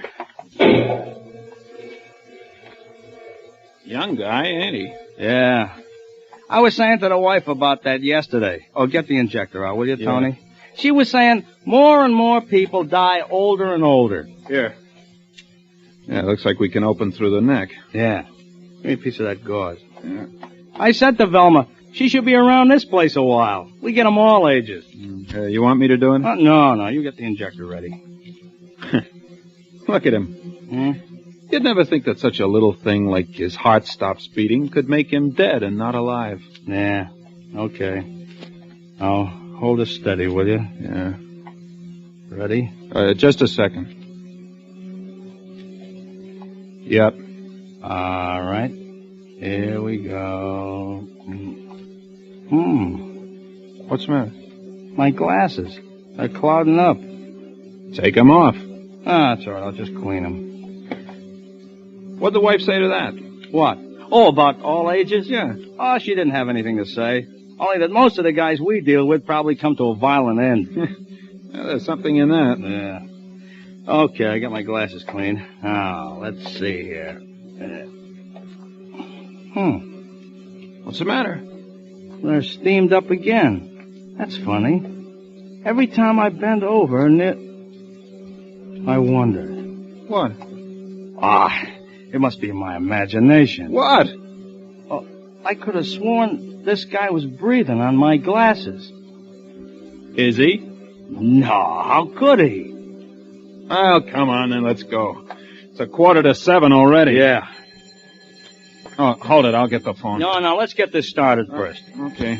We'll just start. Now. Huh? What's the matter with you? I thought I saw this guy's hand twitch. Oh, don't be silly. Hey, give me a scare. Let's wait a second. I'll get the phone. No, it'll probably be another job, and we'll never get out of here. Now, let it ring. But the doc said we could go home after... Oh, all right. Well, come on, let's get this thing over with. Al. Okay, now, give me the knife again. All right. Now, I'll make a nice, neat little incision right... Hey, Tony. Yeah? Look, I'm bent over like this, see? I ain't gonna move. My glasses are full of steam again. Oh, Lord. Is he alive? Hey, look at me. I'm shaking all over. Look at him, Al. Look at his lips. Huh? Listen. Shut that thing off.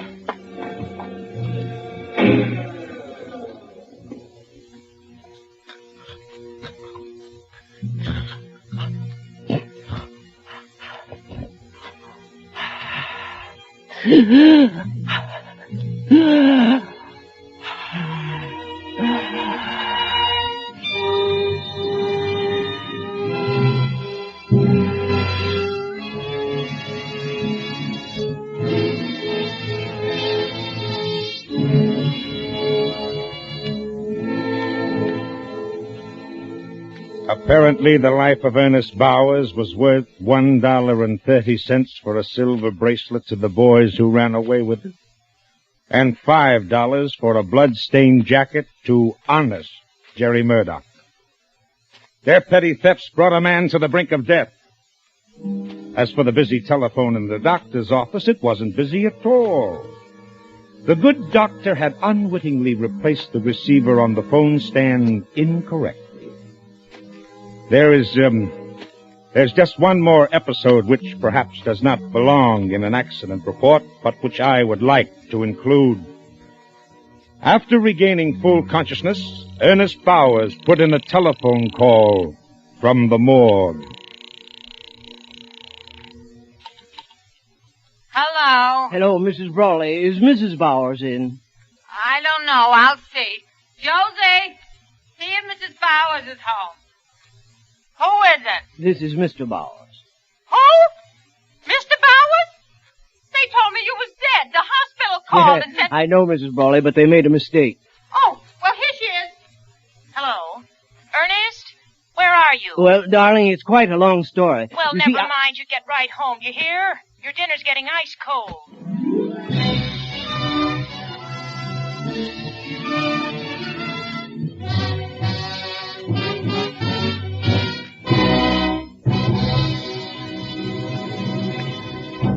As Roma Wines bring you Robert Mitchum in a remarkable tale of suspense. Do you know what death is? It's a simple surgical process whereby a man's name is cut off from his body. If a man's name is dead, the man is dead. Even though his breathing may be normal, his pulse beat regular and strong. My name is dead. So I've become a ghost, a very much alive ghost with hemoglobin in my bloodstream and thoughts in my brain. And yet, as a ghost, I am accused of a crime which I swear to you I did not commit.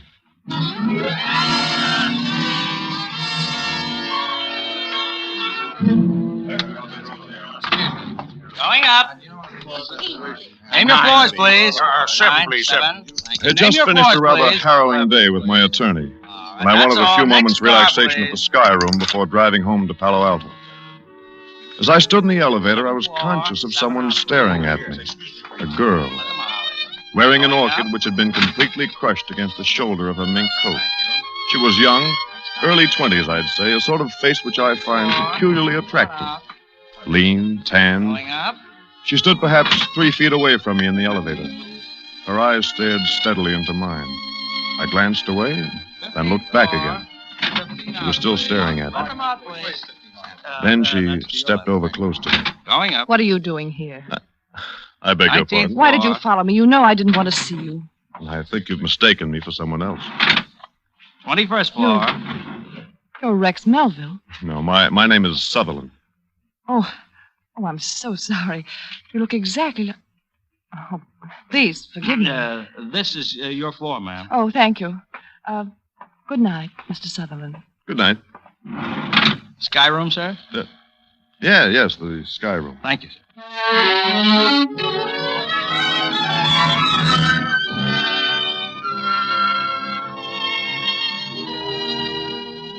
I'm a flyer, and I like to look down on the lights of cities from high places. Usually it makes me feel important and warm inside, but not on this night. I found myself looking down, computing how many miles an hour a human body would be falling by the time it hit the sidewalk. Then I noticed, leaning over the parapet, a few feet away from me, the girl from the elevator. Good evening. Oh, good evening. It looks as if I am following you. It doesn't seem possible. What, the resemblance? Yes, it's almost perfect.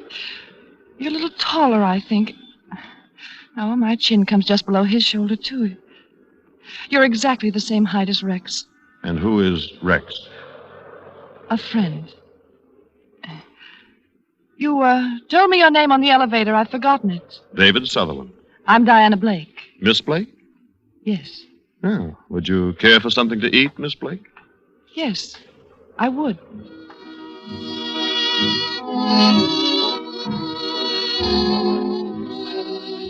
We had a rare bit, I think, and we talked about the customary subjects with the expected flippancy. She was beautiful, by every standard except the Flemish. There was a thrilling compactness about her. My mind floated through all sorts of conjectures, but Miss Blake bolted me back to reality. I lied to you. What?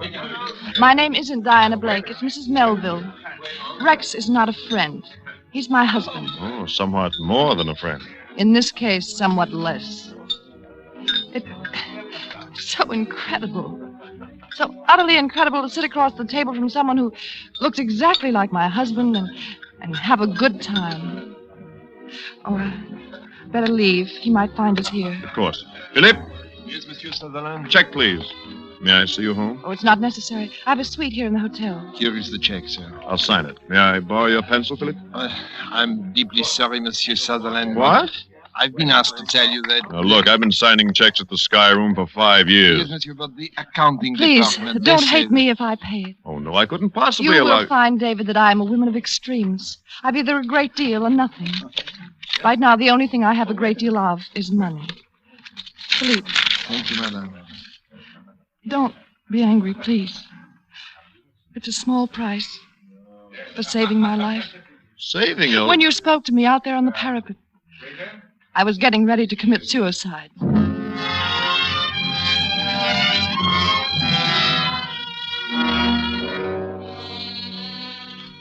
I saw her to the door of her hotel suite, kissed her, mentally, and bade her a formal good night.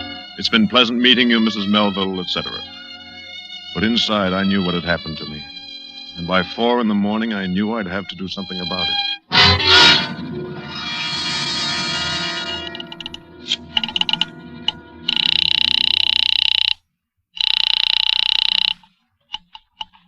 Market 0500. I'd like to speak with Mrs. Melville. One moment, please. I'm sorry, sir. There is no Mrs. Melville registered here. Operator, how about a Miss Blake? Diana Blake? I'm ringing Miss Blake's apartment. Thank you.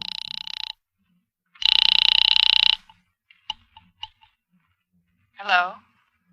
Forgive me for calling this late. David Sutherland. I wasn't asleep. I thought you'd call. I've got to see you. I know. As soon as possible. You see, it's 4:15. I'll meet you in the hotel lobby at, better make it an hour from now. Oh, no, not the lobby. There's a little coffee shop, Radnick's, around the corner on Post Street. I'll be there. 5:15.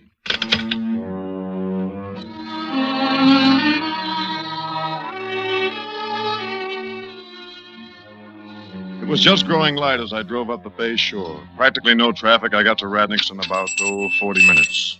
She was there waiting for me. We ordered coffee. Anything else? Eggs? Toast? No, I'm not hungry. Do you know what I want to talk with you about? I think I know. There are a few things we have to get clear. Are you married? Yes. The hotel has you registered as Miss Blake. I've been separated from Rex for 3 years. I met him in Buenos Aires. We were married. Didn't work. So I left him. No divorce? I hate scandal. Nobody knew I'd been married. It was foolish, but I came back here and became Diana Blake again. And he dropped out of your life? Until last week. Just showed up out of nowhere. Seems he suddenly needs money, and a wealthy wife's a handy thing to have. Had you buy him off? It doesn't stop there. He wants to live with me. I can't stand being in the same room with him. And he looks exactly like me. That's why I married him. He's very attractive. His appearance... But... He's not a human being. You'd rather kill yourself than live with him? Yes. Now listen to me. Raise your head. Listen to me. Yes? I'd rather die than go through what I have to do this week. You know the firm of Sutherland and Sons? The importers? I used to have a third interest in the company. But there have been some cagey stock manipulations by my dear cousins. I wound up with a safe deposit box full of waste paper. I may have to go through bankruptcy. Oh, I'm sorry. Now, look. We've both considered suicide. That's no good.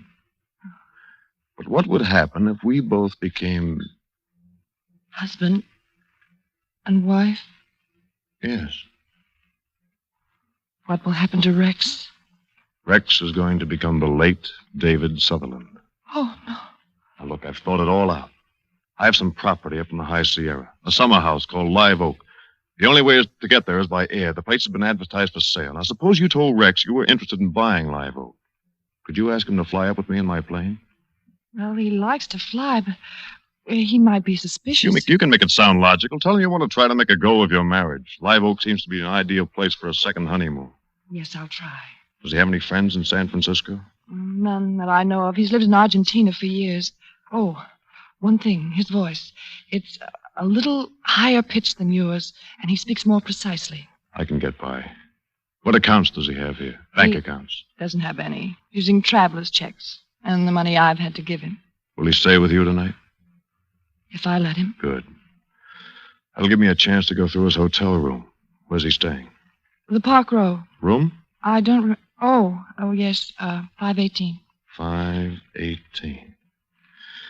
Now, tonight, Diana, you tell him about Live Oak. Say I'm a real estate broker and make some remark about the resemblance. Yeah, all right. Tell him that tomorrow night is the only time I can fly him up to the summer house. I'll meet him at the Palo Alto airport at 9 o'clock. In the evening? The air is smoother at night. Can you land at Live Oak after dark? No, Diana. But Mr. Melville will never land anywhere alive.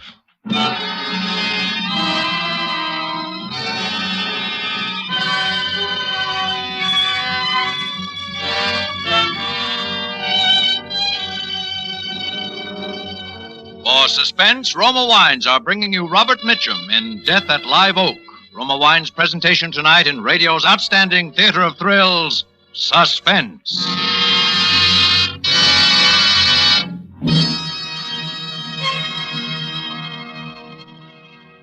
Between the acts of Suspense, this is Truman Bradley for Roma Wines. When you share Roma wine with family or friends, you enjoy fuller bouquet, richer body, and better taste. Yes, Roma wine gives you more enjoyment for your money, an extra dividend of taste pleasure in every sip.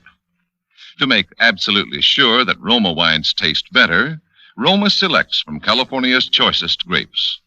Then, with centuries-old skill and wine-making resources unmatched in America, Roma master vintners guide this grape treasure unhurriedly to tempting taste perfection.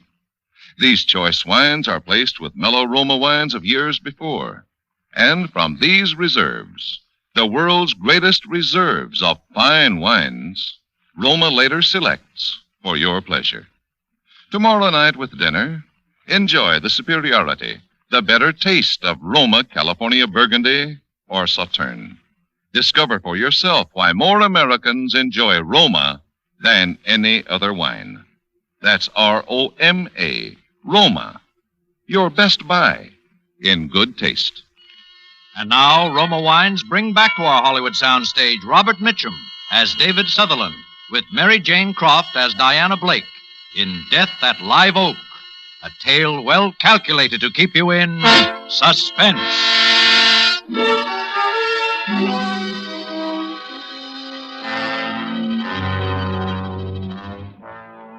I left Diana and went directly out to the airport. I loosened the screws around the cowling of the instrument panel of my airplane.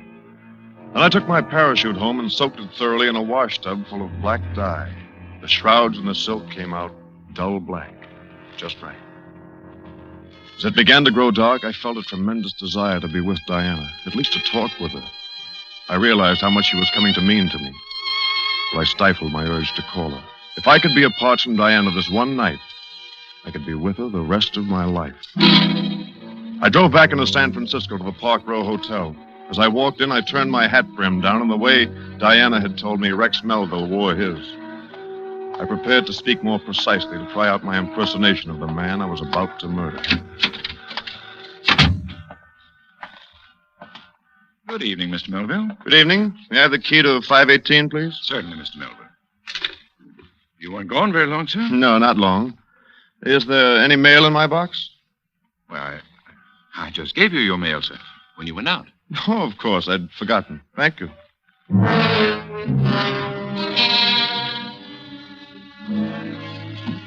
I went on up and unlocked the door to Rex Melville's room.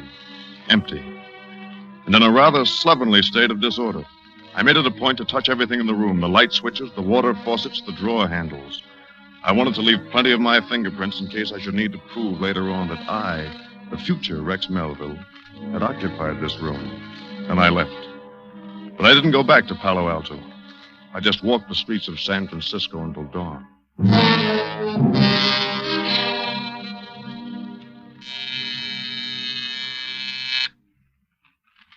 Who is it? David. Just a moment. Oh, Diana. Oh, David. I thought the morning would never come. Rex just left a few seconds ago. I know. I've been watching for him outside. He didn't see you? No. How is it about tonight? We're all set. It wasn't easy, but I convinced him. He'll meet you at the Palo Alto airport at 9. Perfect. I took his billfold out of his coat pocket. Here. His signature's on the traveler's check. Good. This is just what I needed. Oh, David. When will it be over? Before midnight. I'll be back with you by this time tomorrow morning. Be careful. You know something? I've never kissed you. Oh, my darling. Forgive me. I didn't blot my lips. Who could that be? Rex. I have the billfold. Yes? Who is it? Let me in, will you? I forgot something. Just a moment. I left my wallet. Well, hello. This is the real estate man I told you about. My name is Sutherland. You're right, honey. He's a dead ringer for me. Yes, I understand we're taking a little trip tonight. Yeah, say, you make your business calls pretty early in the morning, don't you, Mr. Sutherland? He stopped in to find out about tonight. I was just leaving. Good. Now, what about the wallet, honey? It's not here. You sure? If I find it, I'll call you. All right. Say, why don't we ride down in the elevator together, Mr. Sutherland? You can tell me something about this place at Live Oak. Oh, but Rex... I'll be glad to. Goodbye, Mrs. Melville. I'll see you later, honey. Goodbye.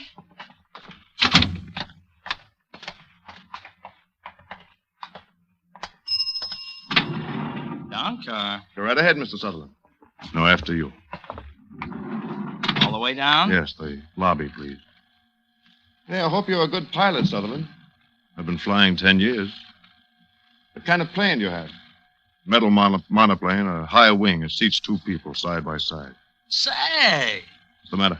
Hey, you fellas twins? No. I thought for a minute I was seeing double. Have to go see an eye doctor or something. No, we're not twins. You sure do look alike, though. Glad I don't have to see an eye doctor. Oh, here's the main floor. Watch your step, please.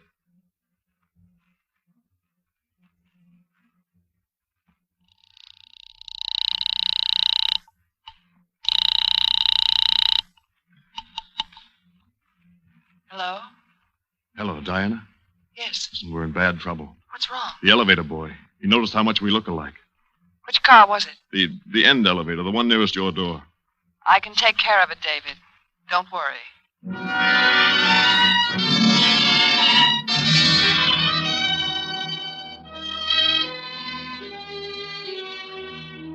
It was a ghastly day of waiting. I wired the Ambassador Hotel in Los Angeles to reserve a room in the name of David Sutherland. I remarked casually to one of my neighbors that I was flying down to Los Angeles in the evening. Promptly at 9 o'clock, I drove to the airfield. It was dark and deserted. I dumped my black parachute in the pilot's seat and waited. 9:15, no Melville. 9:30, still no sign of him. About 20 minutes of 10, I saw some headlights turn down the dirt road that leads to the hangar line.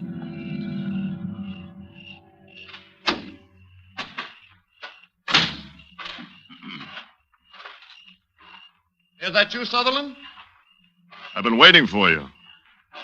Well, I'm sorry to be late. I was delayed in town. You all set to go? All set.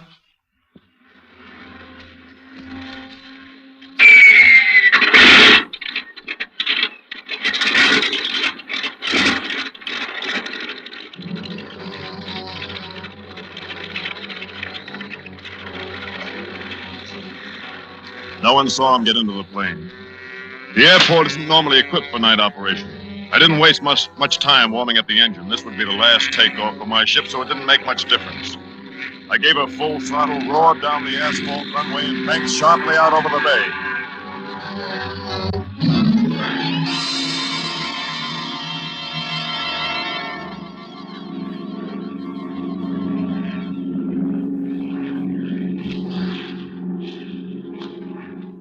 Sort of pretty up here. Yes, very. How long will it take us to get to Live Oak? Not long. Excuse me, I have to make a radio call. NC 35013 calling San Francisco radio. I wish to file a flight plan. Over. NC 35013. This is San Francisco radio. Go ahead with flight plan. This is NC 35013 over Mountain View at 1500. Pilot Sutherland, airspeed 145. Fuel supply 3 hours. CFR, destination Los Angeles Municipal. Los Angeles? Shut up. ETA in Los Angeles 2345, over. Roger, 013. We'll file San Francisco radio out. But why are we going all the way to Los Angeles? You're taking a longer trip than that, Mr. Melville.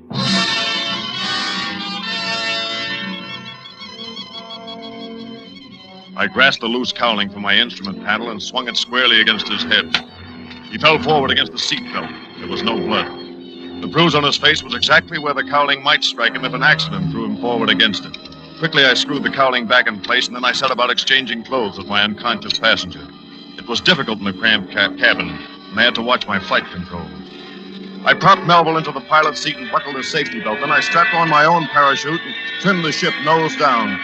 As it started to pick up speed in a steep dive, I shoved open the cabin door and leaped.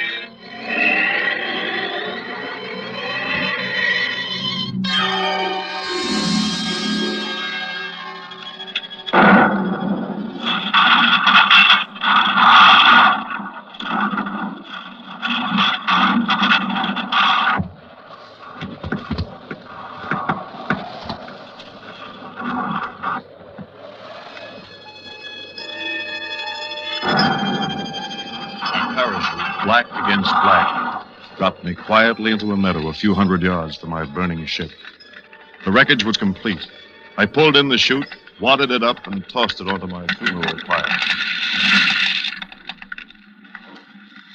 Sleep well, Mr. David Sutherland.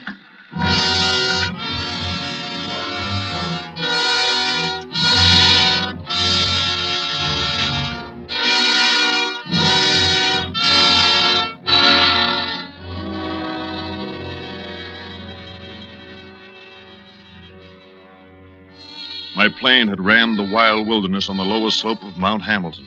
I struck out on foot for the road which I knew from my maps, ran down the mountain from Lick Observatory to San Jose. As I walked along in the moonless night, I felt free.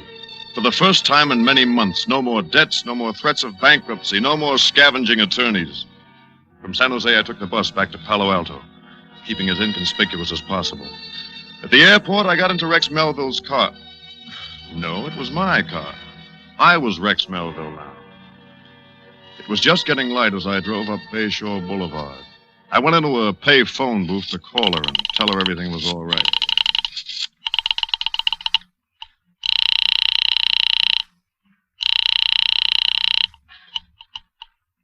Market 0500. Miss Blake's apartment, please.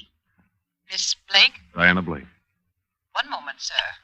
I'm ringing Miss Blake's apartment. Hello? Hello?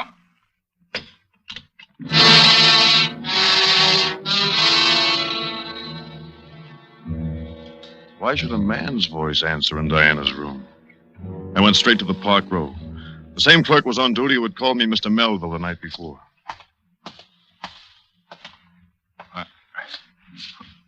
Good morning, sir. Good morning. The key to 518, please. Yes. Yes, Mr. Melville.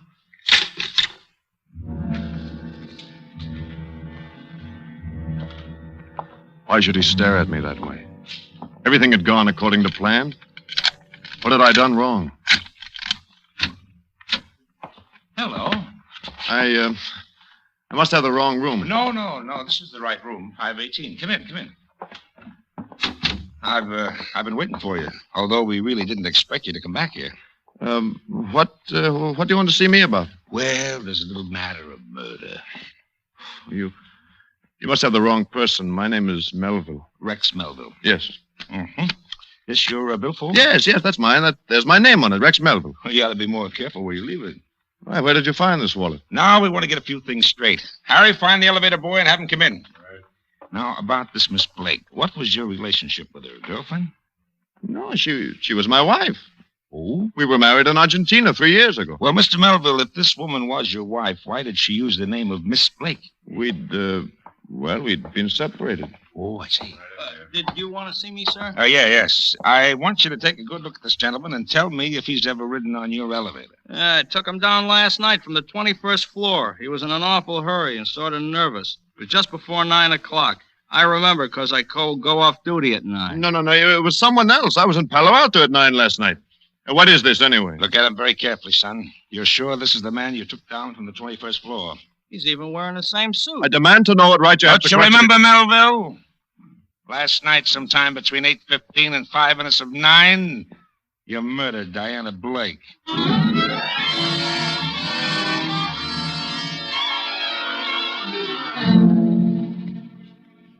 don't remember the next hour at all.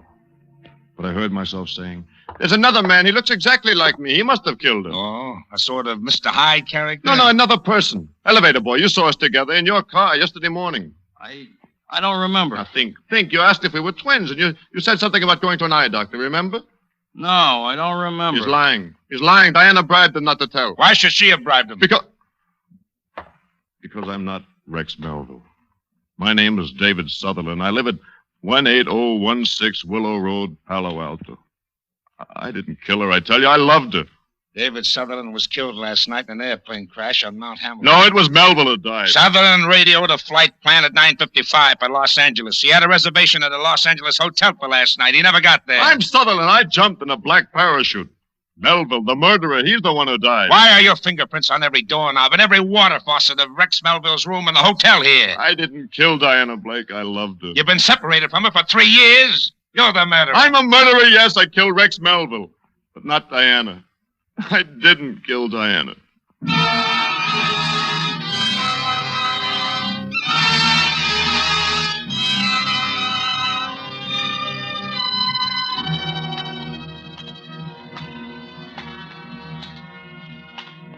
So there it is.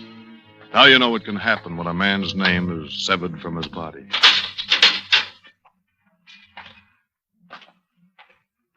And in a few more moments, I shall know what happens when a man's body is severed from his soul.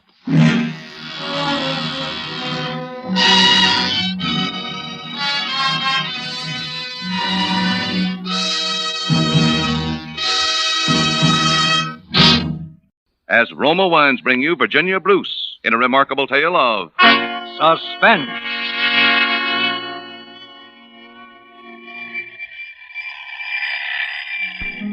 It was a Monday. The most ordinary Monday in the world. Except that I'd stolen an extra 5 minutes doze after the alarm went off, and I was feeling just a teeny bit guilty about it. Ed always leaves for the office at 9 sharp, so I can't afford to waste a second in the morning. Well, by the time I had the furnace going, the table laid in the breakfast nook, and the coffee and toast started, it was 7:30. That left me 10 minutes more before Ed would be ready for me to run his bath. 10 precious minutes to myself. I suppose every woman has some little pet vanity of her own. With me, it's my hair. Ed's always trying to make me have it cut. He says long hair is unhygienic, and besides, a woman of my age shouldn't be concerned with appearances. I often wonder what he would say if he knew I spent 10 whole minutes every morning just brushing and combing my hair. Just brushing and combing and admiring myself in the mirror like any schoolgirl. Only this morning I didn't. I was a little upset. Lily! Yes, dear? Where's my blue serge suit? I can't find it anywhere. Oh, Ed, I gave it to the cleaner. Oh, no. Well, it did need cleaning so badly. You said so yourself. I said nothing of the kind. But you did, Ed. You said... All right. I'll wear the gray. You'd better come out and start your breakfast. It's late. Yes. I'll be right up. Ed? Yes? You know, Roger didn't come home last night. Oh? Isn't he? No, and I'm worried. Well, I don't see why. Half the time he doesn't get home until 3 or 4 o'clock in the morning. Now, cream, please. Yes, dear. But he's never stayed out all night before. Look, Millie, for 2 years I've provided food and shelter for your nephew so he could go to college in this town, and I've never complained. And please don't say it's because of his old man's money either. You had a quarrel with him last night, didn't you? Oh, it wasn't a quarrel. I just told him a few things for his own good, that's all. Well, it was more than that. I heard you. You fought with him. I didn't fight with him. There was a little scuffle, maybe. There was blood on the lapel of your suit, too. All right, there was. Say, what are you driving at anyway? Nothing, Ed. I'm just wondering why Roger didn't come home. Well, don't worry. He'll show up. Well, I gotta be going. Well, it's only 8:30. I've got to walk today. I had trouble with the car last night. Say, that reminds me, Millie. What are all those glass jars doing up on the shelf in the garage? Oh, my preserving jar. Well, whatever they are, they certainly don't belong in the garage. But, Ed, I never start with my preserves until the 15th. You know. Oh, look, Millie, look. Raleighs are sending a mechanic up the first thing this morning to look over the car. I don't want the garage looking like a cannery. Besides, those things are dangerous up there. Suppose they should fall. All right. Put them down in the cellar. Why, up there where they are, those things could be the death of somebody.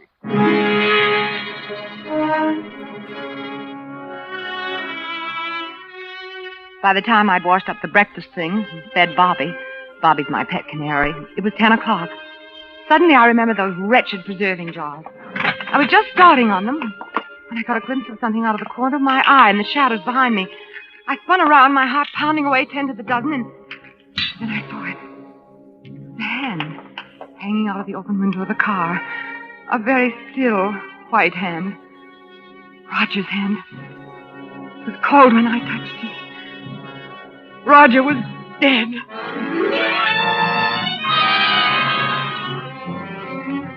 I don't know quite what happened after that. I know I was running away from that awful darkness and out into the sunlight of the yard, and I was screaming, I guess. Then I must have fainted. Because the next thing I knew, there was a little crowd of people standing around, and someone was holding me in his arms, and that was Duncan. It's all right now. Oh, he's dead. He's dead. It's all right, Mrs. Anderson. It's all right now. Who are you? What? You don't know me, Mrs. Anderson. My name is Duncan Shaw. You fainted.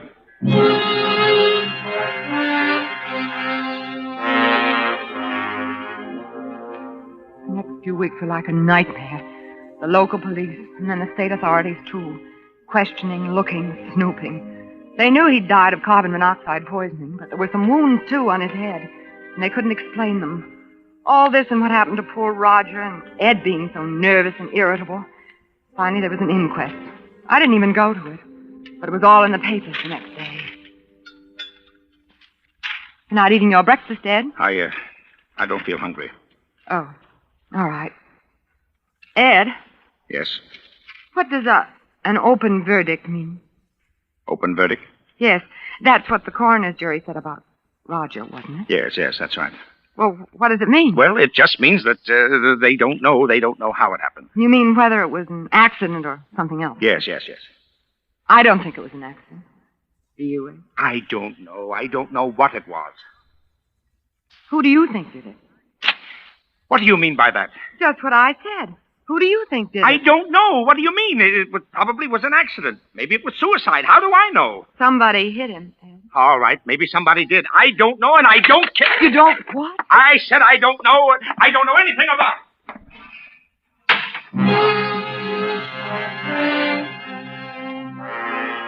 I didn't say anything more.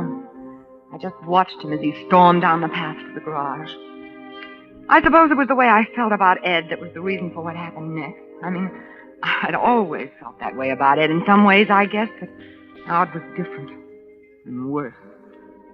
That morning, I was taking a basket of old junk out to the tool shed, and it was heavy, and maybe I wasn't looking where I was going, but as I came around the corner of the house, I ran right into someone who grabbed me by the arm. Oh, I'm sorry. Let go of me. I'm sorry. What do you mean by frightening me this way? I didn't mean to frighten you. Well, what are you doing around here anyway? You don't remember me, do you? No, I certainly do not. I picked you up that day you fainted. I just came around to offer my condolences. Oh, well, thank you. Here, let me help you with that. Oh, no, please don't bother. Oh, it's no bother. Got nothing better to do. Oh. See, I'm a member of that growing army known as the unemployed. Oh, I see. Where do you want the stuff put? Please, I wish you wouldn't. Oh. Very well, I'll be going then. I hope you'll forgive the intrusion. Oh, your foot.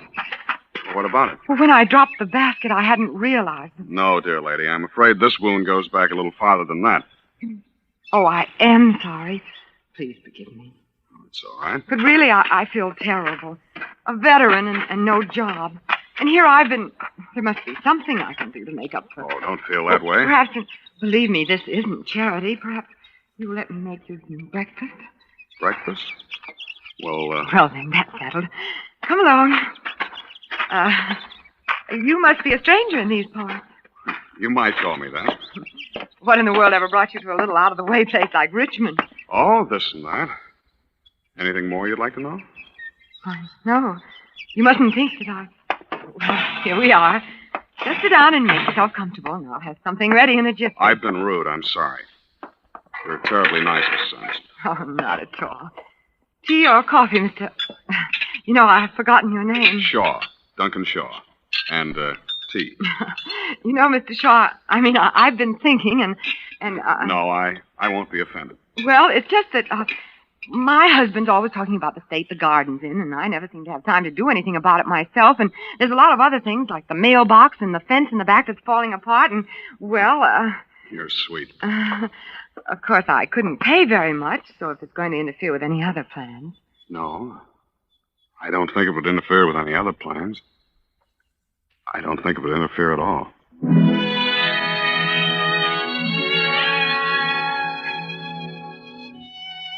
That's how it began, just as casually as that.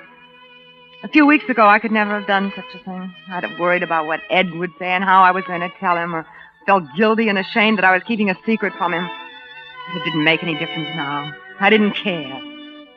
Duncan came to work every day after Ed had gone to the office and left before he got home. And it got so I looked forward to his coming with a strange, secret happiness. hope I'm not disturbing you, Miss Anderson. Oh, no, of course not. I was just going home for the day, and I Well, thought of course, if you'll just wait a minute. I left my purse upstairs. Oh, you've already paid me today, Mrs. Anderson. Oh, yes, I did. You said you were going to hang some curtains this afternoon.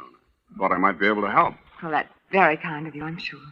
Will you join me in a cup of tea, sir? Oh, I wouldn't want to trouble you. There's no trouble. I've got it all made. Oh, so it is. You take milk or lemon? Oh, please. I'll do it. May I? Of course, it's just that... You're not used to being waited on. Well, now you come to mention it, I suppose I'm not. Or perhaps you've just forgotten what it feels like. Perhaps I have. Sugar? Yes, please. There are a lot of other things you've forgotten, aren't there? Oh, I don't know. Like poetry, for instance? Poetry. You recognize this? Edna St. Vincent Millay? Where in the world? You asked me to clean out the attic. Duncan, give it to me. There's much left to give. Millay or Nick Kenny. It's all the same to the rats, but there's a name on the flyleaf. Mildred West. And part of a sonnet written out in longhand. You remember what it was? Mildred West? Why, no, I don't think I do. I think you do. I think you know it by heart. Love cannot fill the thickened lung with breath, nor clean the blood, nor set the fractured bone. Yet many a man is making friends with death, even as I speak, for lack of love alone. Mildred. You're lovely. Please. Your hair. It's like the Princess Griselda that I used to read about when I was a little boy. I used to pretend I was her knight in shining armor, and one day I would come riding up and rescue her from the dark tower. You see, she was a prisoner, too. Oh, no, Duncan. No. And all this time, you've been like her, waiting to be rescued, waiting to escape. Haven't you, Mildred? Haven't you? Oh, yes, Duncan. Yes. Yes, yes.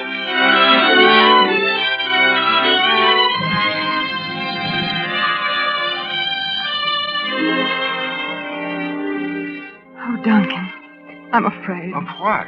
Of being happy? No, only of how it will end. Why does it have to end? But it will. And then I'll want to die. There's somebody at the door. It must be Ed. I'll go. Wait, you don't have to. I've been going to tell him anyway. Now's as good a time. Tell him. Millie, where's the... Oh, Ed, this is Duncan Shaw. Duncan Shaw? Yes, he's been doing some work around the place. Oh, he has he? I'll be going, Mrs. Anderson. I'll see you tomorrow, Duncan.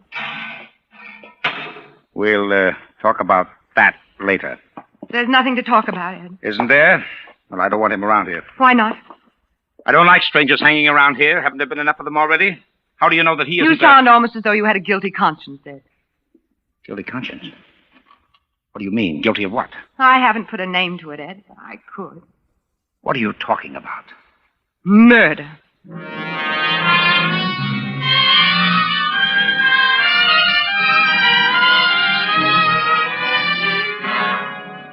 For Suspense, Roma Wines are bringing you Virginia Bruce in Night Comes Riding. Roma Wines' presentation tonight in radio's outstanding theater of thrills, Suspense.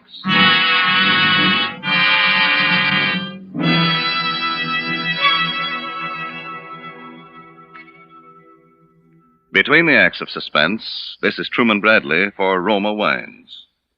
For entertaining friends, for everyday pleasure, more Americans select Roma than any other wine. That's because you enjoy an important difference in Roma, an extra dividend of pleasure in fuller bouquet, richer body, and better taste. To bring you superior wines, better tasting wines, Roma selects from California's choicest grapes.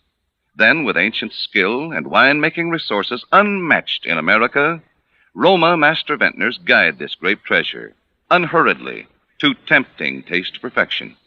These choice wines are placed with mellow Roma wines of years before, and from these reserves, the world's greatest reserves of fine wines, Roma later selects for your pleasure.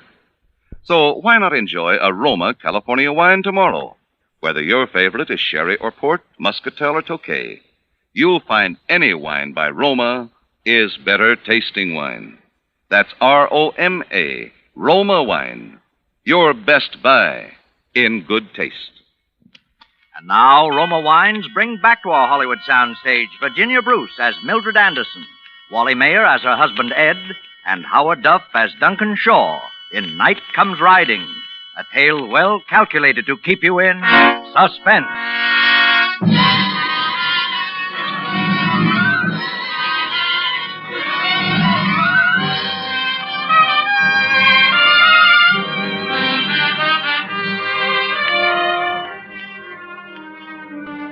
We never spoke of it after that. We never spoke of much of anything. I knew he'd hated Roger. I knew he'd fought with him. And I'd accused him to his face of killing him. He didn't even bother to deny it.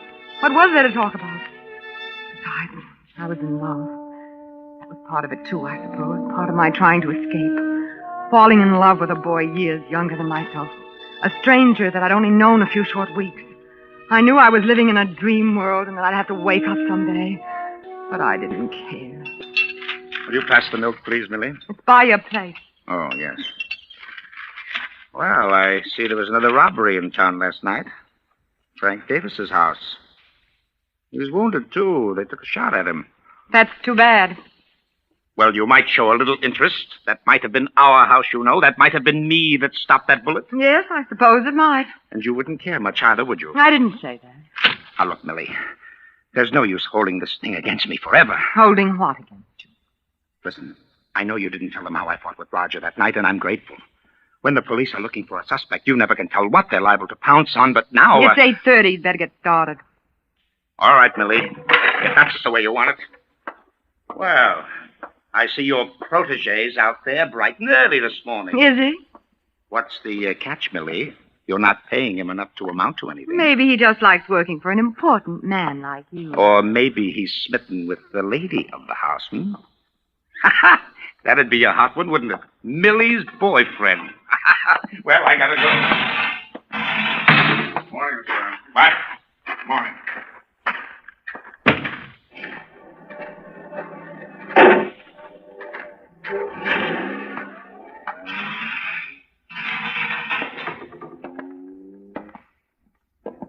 Hello, Griselda. Hello, Duncan. You're beautiful. Had your breakfast? Your hair is beautiful. I'll fix you something. No, wait. Don't you want breakfast? Mildred, I want to talk to you. What? So serious? Yes, serious. What is it, Duncan? I've lied to you, Mildred. Lied to me? Yes. In the first place, I'm not a veteran. Oh, well, what difference does that make? And this gimpy leg, this limp, I didn't get it in the war. I had it long before, and that's why I wasn't in the war. Why, Duncan, why should that make any difference? Listen, remember the time I told you the fairy story, that first time about the Princess Griselda? Of course. I should have told you another story right then. Does it have a happy ending? No. Then I don't want to hear it. Well, you've got to hear it sooner or later. Oh, Duncan, please, if it's... Now, listen. Once upon a time, there was a little boy. He wasn't much different from any other kid born on the wrong side of the tracks. Then, he just happened to be behind the door when the silver spoons were passed out. But he didn't care, and he did have one break. He had an older brother, Mike. Mike was my whole world until he was killed. Oh, Duncan. We hadn't been doing anything wrong, just a gang of kids playing cops and robbers with an old warehouse for props, but to him we were fair game. Maybe we did run away, and it was wrong, but we were just kids, scared kids, so we ran. That's when he started shooting. The first shot winged me in the leg. The next one caught Mike in the shoulder and knocked him down. Who started shooting, Duncan? Your husband. Mike fell forward on his knees. I can still see him, just a kid on his knees in the dirt. And then the next shot was a bullseye. It hit him right in the middle of the back. I wanted to kill him then, but I knew I didn't have a chance. He was a big slob with a gun in his hand protecting the community, and I was just a kid, but I swore then that someday You'd kill him. Yes. And that's why you came back. Yes. And that's why you came to me and... No, Mildred. That was something I hadn't planned on. You see, I fell in love with you. That sort of makes a difference. Killed Roger, too. I know it now. That's another reason. I couldn't say anything before, but... But murder? What's the difference, what you call it? No difference. And after a while, we could go away. No one would ever know. We could really be together, really be free. Oh, free? But We'd have to plan it that way. It's something simple, accidental. Duncan. I know. It's horrible to even talk about it, but... No, Duncan, it can be simple. You mean you... Listen, he told me himself this morning. He was reading about the robbery last night. He said it could have been our house. He said it could have been him. Sure. Shot while protecting his home. An accident, one of those things. Does he still have a gun? No. We better do it soon. Yes. Tonight. Tonight? Why not? I'll leave the kitchen door unlocked. All right. What time? He's always asleep by 12. Duncan. Yes. You're not afraid, are you? Because I'm not. Not anymore. Afraid? No. Just glad. Because at last I'm gonna kill him.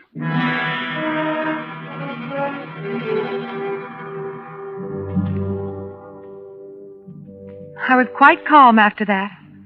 I got supper as usual, as I had for the past 10 years. Ed would be home for supper at 7:30. Ed was always home for supper at 7:30 on Thursday. Only on this Thursday, for the first time in 10 years, Ed was late. 30 agonizing minutes late. Well, something sure smells good. You're late. What happened? I stopped in at Lerner's Hardware. Brought you a little present. Gun? It's no water pistol. What do you want a gun for? What do you think? What are you afraid of, Ed? Who says I'm afraid? Of what these robberies and all these other things... What other things? Oh, let's skip it, shall we, Millie? All I say is a man's entitled to a little protection for his home, for his wife. Isn't that right? Well, when do we eat? I'll dish it right up. Ed. Yes? About the gun. What about it? Well, where do you want to keep it? I mean, I'll put it away for you somewhere where you'll always... Oh, no. No. From now on, this gun's my right arm. Anybody starts prowling around this place is in for the shock of his life. Why, this thing will knock a man down at 50 yards, and any closer... Well, what's the matter with you? You look as if you'd seen a ghost. Nothing. Well, come on, let's eat. I'm starved.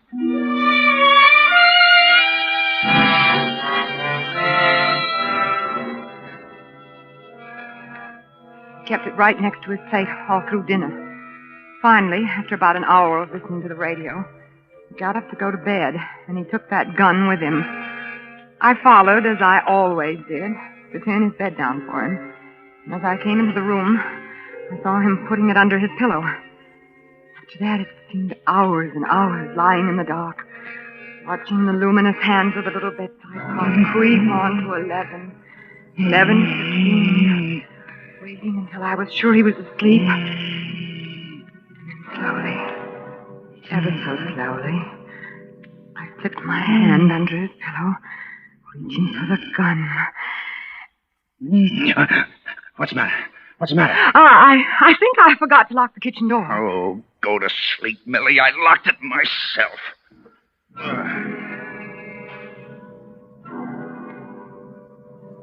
I looked at the clock. Nearly 12:15. There was no time for anything else now. I slipped out of bed and down the back stairs to the kitchen as quickly and as silently as I could. Just pushing open the screen door when I felt a hand like a vice close on my arm. Are you out of your mind? Oh, Duncan, you've got to get away from here quickly. Oh, have I? But he's got a gun. He got it this afternoon. He's got it with him now. So that's it. I never thought you'd go through with it. Duncan, listen to me, please. He'll kill you. You listen to me. I'm doing the killing tonight. Don't think you can save him at the last minute. Nobody can. You think I made love to you for all these weeks? What? You think it was fun playing Iceman to a frumpy housewife? Oh, Duncan. You might as well know it. You might as well know all of it. It was me that killed your nephew, too. I thought he was your husband. Now, get out of my way before I kill you, too. Duncan, listen to me. I don't care. I don't care what's happened. But if you go up there, he'll kill you. And I don't want you to die. Maybe I still love you. Maybe I'm crazy, but I don't want you to die. Please. Let go of me. Duncan!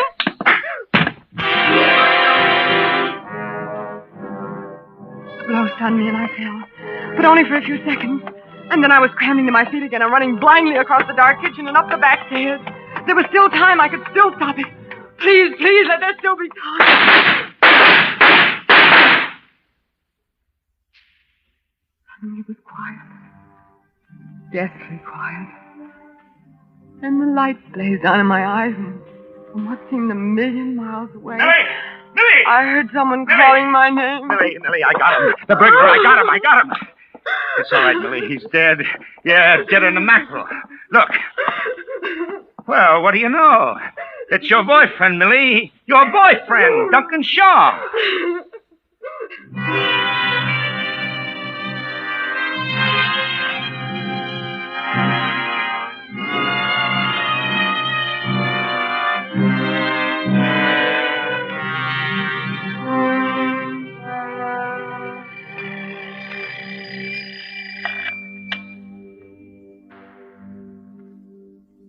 There's always so much to do in the morning. The furnace and Ed's breakfast and his bath. I can't afford to waste a second. Somehow I just don't have time anymore to brush my hair.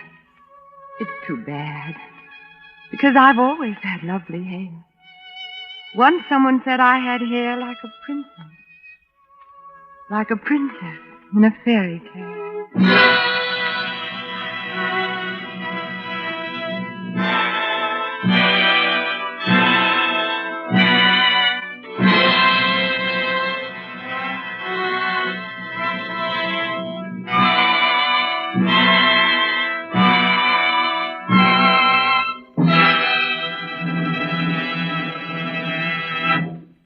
Now, Roma Wines bring you Hume Cronin in a remarkable tale of suspense.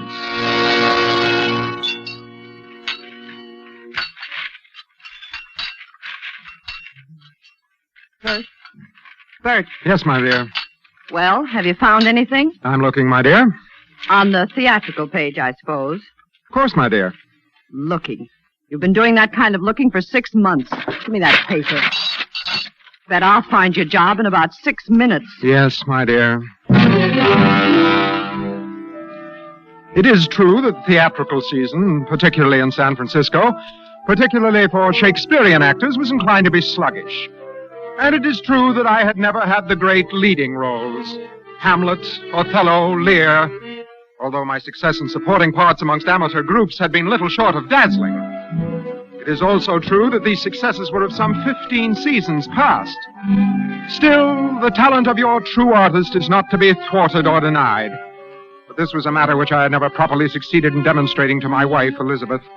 Until at last, perforce, I was persuaded that the poor creature's life was dominated by only the most mercenary considerations. Face it, little man. You were washed up as an actor before you started. You've just been looking in the wrong part of this paper. Merciful heavens, desist! Have I not, in deference to your penurious concern, found you a boarder? Young Longstreet? Him. A sublime specimen of lusty manhood. Don't try to change the subject. Yes, my dear. Oh, hey, here's something. Listen to this. Yes, my dear. A man with personality, poise, presence to appear before the public must be able to dress and act the part of impeccable good taste. What do you think of that? Why, sounds most promising. All right, little man, the job is practically yours. What is the nature of the position? Floor walker at Burdock's department store. Floor walker? My dear, that's Listen, impossible. I'm through supporting you as of today, understand? Yes, my dear, but then... And you'll take the job and like it. Yes, my dear.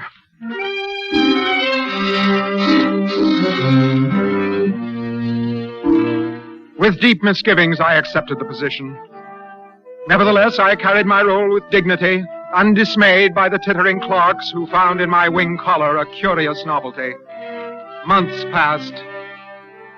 Uncomplainingly, I bore the yoke of my disgrace. But the strain of long hours began to tax my strength. One day I was feeling particularly unwell. I left the store early and picked up my car in the parking lot. My only thought was to reach the haven of our modest residence on the opposite side of San Francisco Bay, but even driving was an effort. I was faint by the time I reached the checking station on the approach to the Golden Gate Bridge. Hi, Mr. Matthews. Hey, you're early today. Hey, what's the matter? You look It's my head again. Probably migraine. Oh, here's your change. You know, you ought to take better care of yourself, Mr. Matthews. Now, if I was yes, you... I'll be all right. Diet's the thing, Mr. Matthews. Now, they say if you eat... As I drove slowly across the great high span of the bridge and on through the Marin County hills, I knew by some sixth sense, perhaps, that this would be the day. The discovery. Elizabeth, my wife, and our boarder, young Longstreet. A broad-shouldered, athletic nitwit. A swimming beach idol. I was returning early, you understand, and unexpectedly. Cautiously, I avoided the flagstone walk. On the soft lawn, my footsteps were noiseless. Quietly, I crossed the porch. I threw open the door. Sure enough, suitcases packed for flight stood ready on the floor. Bert, you... Now, Mr. Matthews, Oh, shame! Oh, despair! Oh, nuts. Don't look so shocked. What did you expect? This is my burden of grief, my cross to bear. Oh, shame, where is thy blush? Come down off your high horse, Bert. You wanted to get rid of me, didn't you? Well, I'm leaving. If you don't like it, you know what you can do. In silence, I have suffered your petty deceptions, your taunts, your gross vulgarities. But now, at long last, the worm turns. Bert, put down that gun. Hey, hold on a minute, Mr. Matthews. My heart has turned to stone. Bert, you're ridiculous. Don't make me laugh. Ridiculous? On the contrary, my dear wife, I am, for the first time in 15 years, a man. Now listen, Mr. Matthews. Look at him. Always the tragic actor, the great tragedian. You're positively silly with that revolver trembling in your hand. Give it to me. Keep your distance. I warn you. Now look here, Mr. Matthews. Betty and I have got... Don't worry, handsome. The little man won't shoot. I know him too well. Now give me that gun. I warned you. I said give me that gun. Oh, that you had 40,000 lives. One is too poor, too weak for my revenge. Hit him, handsome. Well, we're on our way. Bring the suitcases, handsome. Shall I hit him again, Betty? Oh, the little man won't bother us anymore. Oh, just one. For luck, huh? Suit yourself. Yeah. So remember me. Bye. Be seeing you, little man. Wait. So long, Matthews. Don't take any wooden nickels, huh? Elizabeth, wait. What for? We've got places to go. Please, Elizabeth. I am the vanquished. It is I who must go. Pride compels it. I shall go far away. Disappear, vanish from your life forever. He's nuts. Quiet. What's this you're trying to say, Bert? You're offering to disappear? Vanish, scrap? Precisely. Put down the suitcases, handsome. The little man has something up his sleeve. Sit on the floor, worm. And remember, we haven't got all day to talk. Please understand, dear wife. In my disappearance, in my seeming death, if you will, there are certain advantages to be derived for all concerned. I'm listening. My life insurance policy, for instance. $20,000. Not an inconsiderable sum. Say, I'd forgotten about that. Yes, but softly, dear wife, softly, let me finish. I was thinking rather of other advantages you would derive. My sudden death, presumptive, of course, would give you freedom to marry your healthy milkweed, this handsome nonentity. Hey, watch yourself, Matthews. I don't like that stuff. My deepest apologies, handsome. Oh. Now, Elizabeth, the subject of the insurance. Even in my far-off oblivion, I'll have need of money. I thought perhaps you would collect the money and... And what? Forward it to me. Oh, so that's it. You're not the fool I thought you were. There are mutual advantages, as I have indicated. I would have the $20,000, a trifling reward for my sacrifice. You would have a well-furnished home and handsome. Maybe you've got something. Let me think it over. I don't get it at all. You will, handsome, you will.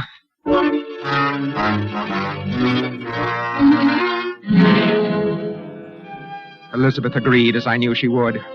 She was, in fact, delighted. Longstreet gave us brief pause, but in the end, my charming wife persuaded him. Due to early training in the theater, the strategy of my demise was masterful. After 3 days' rehearsal with my two accomplices, I drove to the checking station of the Golden Gate Bridge. I was careful to enter the gate manned by my acquaintance. How you feeling today, Mr. Man? I protest, sir, with emphatic emphasis. I don't get you. This toll levy upon the use of a public thoroughfare, by my conscience, it's unsocial, immoral, a downright swindle. Hey, what's got into you? Come on, pay your fare. I know you not, magpie. Huh? Are you carrion? Who, me? Are you fowl, flesh, or fish? Here, vulture, your pound of flesh. Hey, look, Mr. Matthews. Hey, you better see a doctor.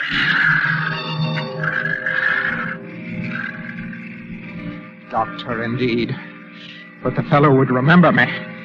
I drove slowly, watching in the rearview mirror. Near the center of the great bridge, high above the foaming sea, Longstreet and Elizabeth pulled in behind me. A break came in the traffic. I signaled Longstreet. He pulled his car alongside mine. Quickly, I leaped to his car, leaving mine abandoned at the very center of the bridge. The abandoned car, the suicide note I'd left on the seat, would bear mute testimony to my tragic fate. And by my conscience, the word of the fellow at the checking station would tip the scales. There remained but to vanish from the eyes of all who'd known me, and my desperate deed was done. Elizabeth and Longstreet drove me to Sacramento. I boarded the train for Mexico. The frail, meek little floor walker was no more. I was dead. Gone. Kaput. Presumptive death, indeed. In truth, I was reborn. And on some not too distant tomorrow, I would return, and the lives of Elizabeth and Handsome would be forfeit.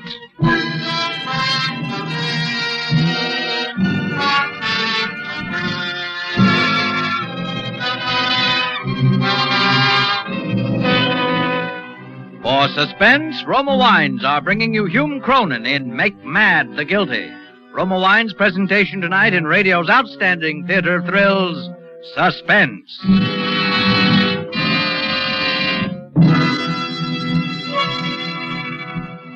Between the acts of Suspense, this is Truman Bradley for Roma Wines.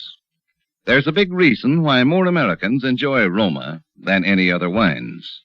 It's because Roma gives you an extra pleasure dividend in fuller bouquet, richer body, and better taste. And Roma gives you still another extra dividend. Now you can buy Roma wine at handsome savings. Now you can enjoy the delicious taste luxury of your favorite Roma wines and get extra change from a single dollar bill. Yes, you can now save up to 20% on finer tasting Roma wines. Take advantage of these big Roma savings. Buy Roma by the case. Enjoy delicious Roma wine more often with meals or when you entertain, and save money on every bottle. Ask for Roma, R-O-M-A, Roma wines, for extra good taste and extra cash savings. And now, Roma Wines bring back to our Hollywood soundstage Hume Cronin in Make Mad the Guilty, a tale well calculated to keep you in suspense.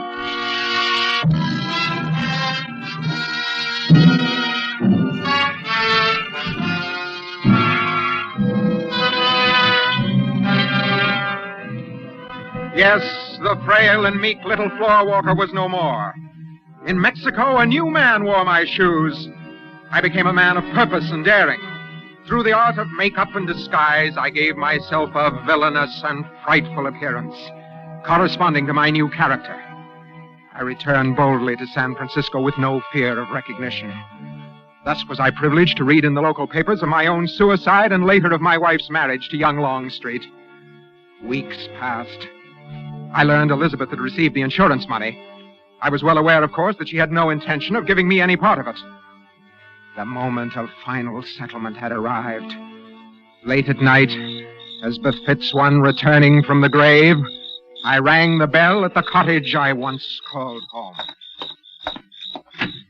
Oh! It is I, your lately deceased husband. Bert, you handsome. May the dead enter with the quick? Permit me to force my entry. Handsome! On my word, you're frightened. Oh, that ridiculous makeup you have on. Why do you have to go around like a scarecrow frightening people? Hey, what goes on here? Hurry, Bert's here. Ah, handsome. In nightshirt and armed with a kitchen knife. An heroic figure, to be sure. Matthews. Gosh, your face. The face of Lazarus, risen from the dead, transformed by the chemistry of death. Don't be funny, Bert. What do you want? The insurance money. $20,000. Are you surprised? Oh, you hadn't ought to come back, Matthews. A bargain is a bargain. Here's all the money I have in the house. Take it. Now, will you go? May I repeat, a bargain is a bargain. Don't stand there, stupid. What are you waiting for? Well, what do you want me to do, Betty? Shall I... The knife gleams in the hand of the shirt-tail killer. Hit him, handsome. Now, Matthews, I mean, You've observed this automatic in my hand. Also observe as I remove the safety catch. I see your face grows pale. Now, wait a minute, Bert. What do you want? Dear me, hadn't I made that clear? I thought I had. I want my $20,000. Now listen, Matthews, take it easy. We only collected it yesterday. Precisely. Hence my timely arrival this evening. Well? Bert, I can't give it to you. Tonight, I haven't got it. You forget, my dear, that I have lived with you in apparent connubial bliss for nearly 15 years. I know your habits all too well. I would venture to say that not only have you the money in cash, but that I know where you've hidden it. Oh, no. I know she didn't do that. No? And what is this? So you did. Why, I could have told you that she wasn't to be trusted. Dear me, you have so much to learn, handsome. And so little time to learn. No, Matthews, wait. Bert! Bert, you killed him! Not I, dear wife. I, as you remember, have no existence. I am dead.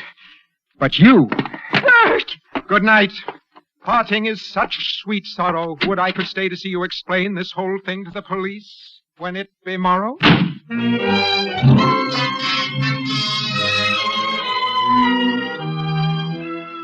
Perhaps you see it now, eh? Perhaps now you fully understand the sweep and majesty and genius of it. For you must know I had planned it. Yes, planned it every step of the way from the day I introduced Elizabeth to Longstreet until the poor wretch was found hovering over his corpse.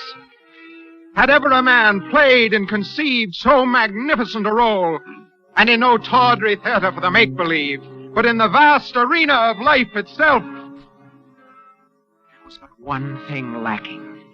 That one ingredient so essential to the full savoring by the artist of his creative genius. An audience. And even that I had foreseen. I had my audience ready-made. Elizabeth. Elizabeth should be my audience. Her frantic protestations of innocence, her unbelieved cries and lamentations that the ingenuity of my plot would be meat and drink and the very breath of life to me.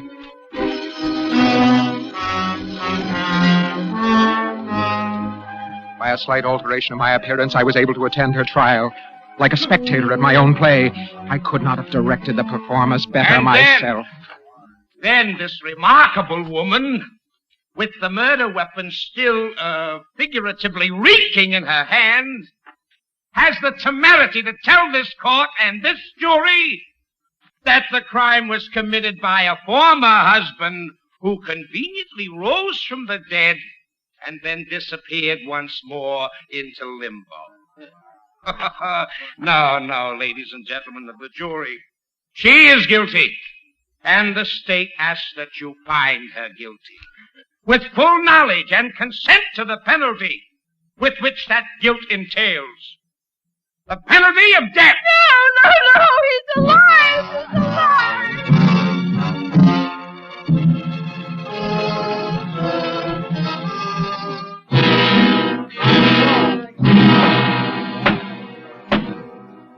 Ladies and gentlemen of the jury, have you reached a verdict? We have. I'll find you the defendant, Elizabeth Longstreet, guilty or not guilty. Guilty.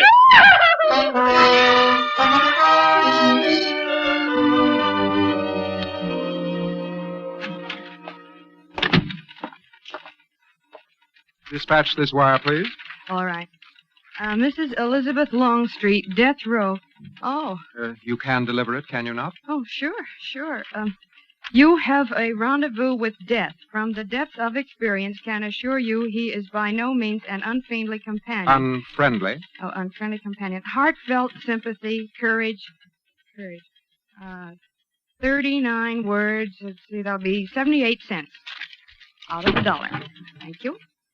Really is sad when you come to think of it. I guess you were a friend of hers, huh? In a sense, to be sure. Yes, in a sense. Oh, wait a minute. You didn't sign it. Just sign it, Little Man.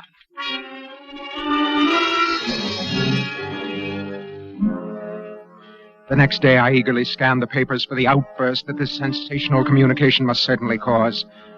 But there was nothing. So I sent a letter, something a little more direct. I scanned the press anew, but still no sign.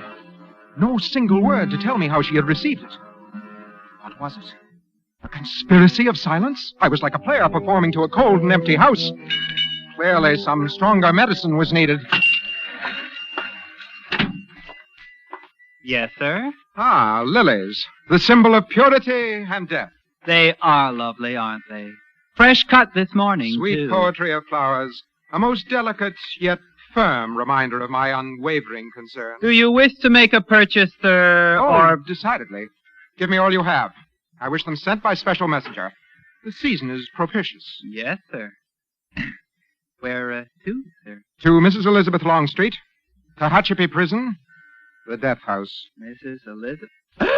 And would you mind writing a card? As you can see, my right hand has suffered a slight injury. Very well, sir. What do you wish me to write? Just say, from the little man who wasn't there. And sign it, Bert.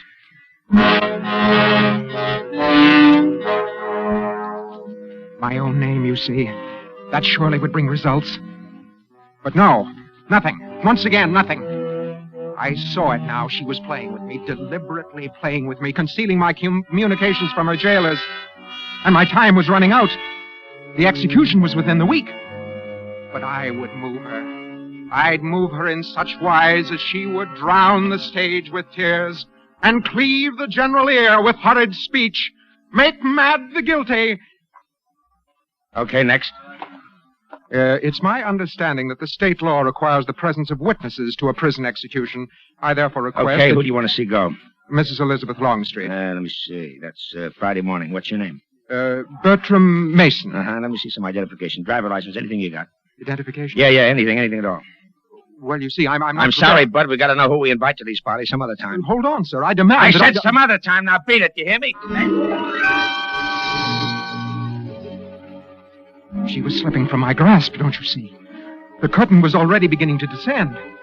And still there was no audience to hear my curtain lines. That night I paced the streets in a torment of indecision. Then, as dawn was breaking, I realized what I must do. A drastic, desperate measure. But I must take it. The execution was the following morning, and at the earliest moment, I presented myself at the prison gate. Yeah? What can I do for you? It's imperative, absolutely imperative, that I be present at the execution of Elizabeth Longstreet. I'm sorry, mister. Now, wait. You don't understand. Can't be done. Oh, if you was a relative, say... That's it. That's what I'm trying to tell you. I am. I am related. Yeah? Well, that might be different. How are you related to her? I am her husband. Her husband? Oh. Now, don't try to get funny, mister. It just so happens she murdered her husband. No, not him. Her former husband. The man whose name was mentioned so often at the trial. They thought I was dead, but I'm not. I'm Bert Matthews. Oh, a crackpot. Now, save it for a soapbox, brother. No, now, wait. I can prove it. She will recognize Sure, me. I know. Now, run along. I implore you. I beg you, call the warden. Tell him that there's a man here. What was that? Not now she won't recognize you. What do you mean? I mean, that's it. It's all over. Finished. Oh, no. Not dead. That's right, brother. He's dead.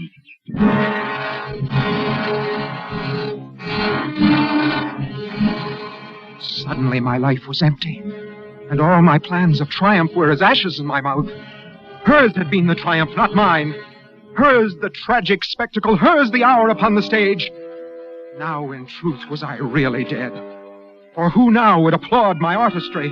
Who would believe my tale or even recognize my face? Only tragedy and death gain recognition. Yes. And therein was my answer.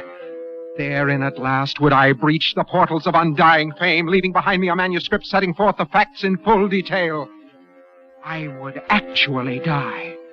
The first man in history to die and come to life, and die again since Lazarus.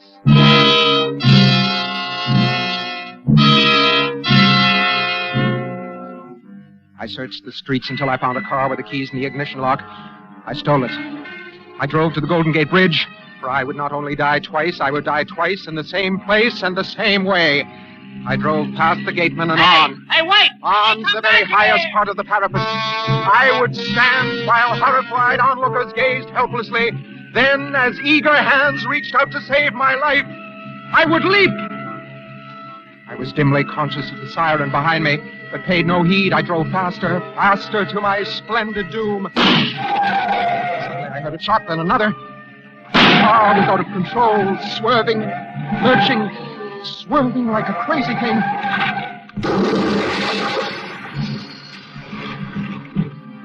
I think for a moment I lost consciousness.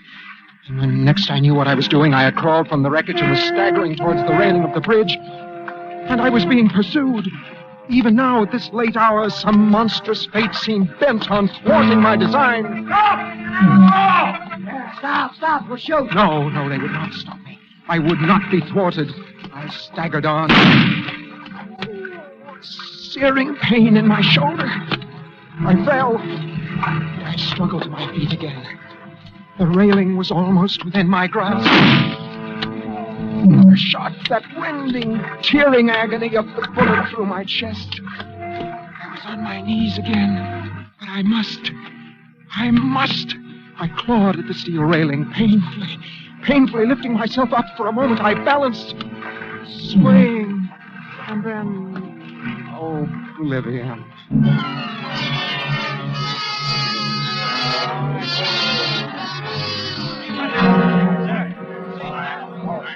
I heard their voices coming to me from a long way off, like voices of the dead. Stand back. What? This guy isn't Playboy Evans. The same license number. Oh, I wonder why he ran. Yeah, it's tough, and he looks like such a honest little guy.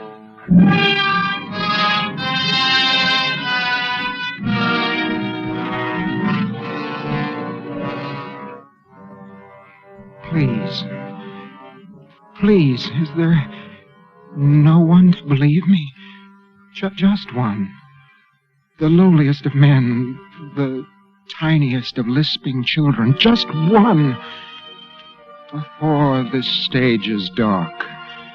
Before I shuffle off this mortal coil. Before I die.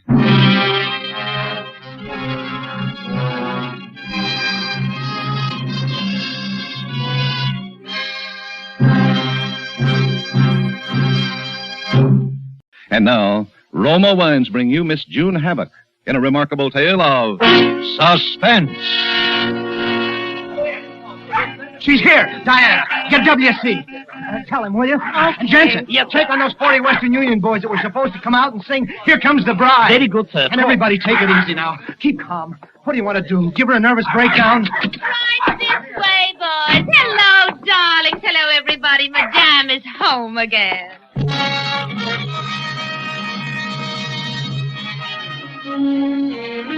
I was always the way with Madame. A grand entrance for her and utter confusion for everybody else. She was rotten spoiled. But what could you do? On the screen, she looked like an angel. And she was the top box office draw of the biggest studio in Hollywood. Everybody heard the story by now, of course. That is, the 9-day Wonders version that the newspapers carried. But there are only 2 people in the world who know the real story. And I'm one of them. You see, I was her stand-in. This particular little caper all began just before her latest picture was supposed to go in front of the cameras. And she suddenly decided she simply couldn't bear to be making only $10,000 for a whole week's work, and took off for Florida. Nobody heard a word of her for 2 months except in the newspapers. Little things like she'd married her 5th husband and lost $40,000 in one night at roulette and bought an old Spanish monastery and was going to bring it back to Hollywood stone by stone. And then all of a sudden she was coming back. That very day. With husband and monastery and everything, and everybody had to jump. The retinue had been waiting all afternoon and going not so quietly crazy, particularly Mike Foss, her publicity agent, and me. I was having a whole duplicate set of dresses fitted so we could start the picture the minute she got back. She swept in, and I took a look at the new husband. And the minute I saw him, I knew there was going to be trouble, because he wasn't taking it well. He wasn't taking it at all well. Madame, for the love of Pete, where have you been?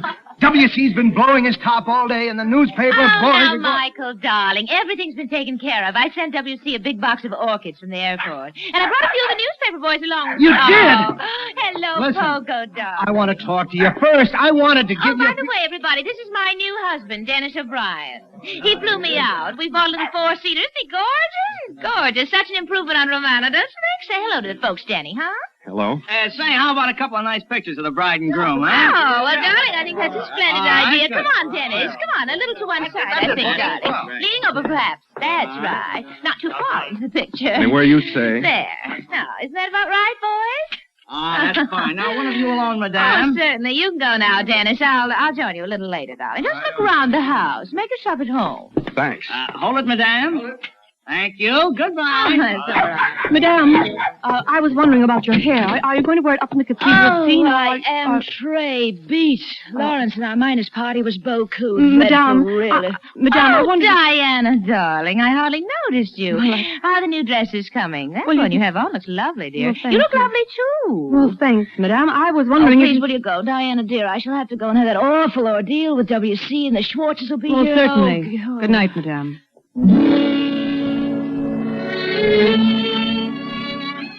You see what I mean? I won't say I didn't hate her, because I did. But I was used to it by now. It was a living, and better than pounding a typewriter or getting mauled in a modeling agency. And I made my way back through the big, gloomy house to the study where I'd left my things. As I opened the door, I saw her husband, Dennis. He was standing with his back to me in the semi-darkness, looking out the big French windows that lead to the formal garden.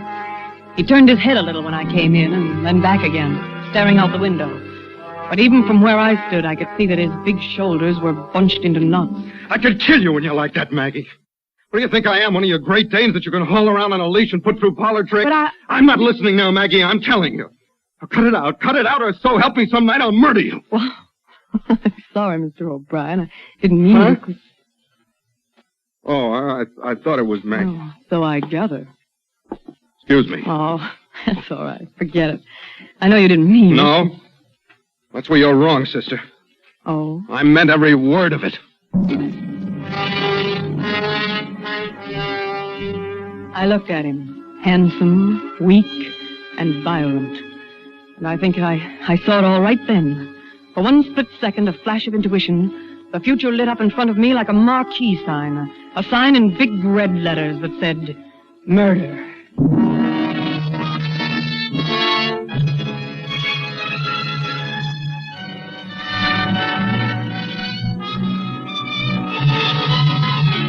For Suspense, Roma Wines are bringing you June Havoc in Stand-In. Roma...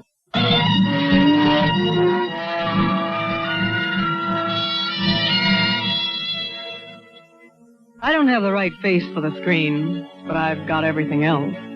And Denny knew it. I didn't keep it a secret from him either. Not that I had to flaunt it at him. He was married to a slightly sagging movie queen, at least 10 years older than I was. And he was only human. Not that I said anything either. For a week I hardly spoke to him.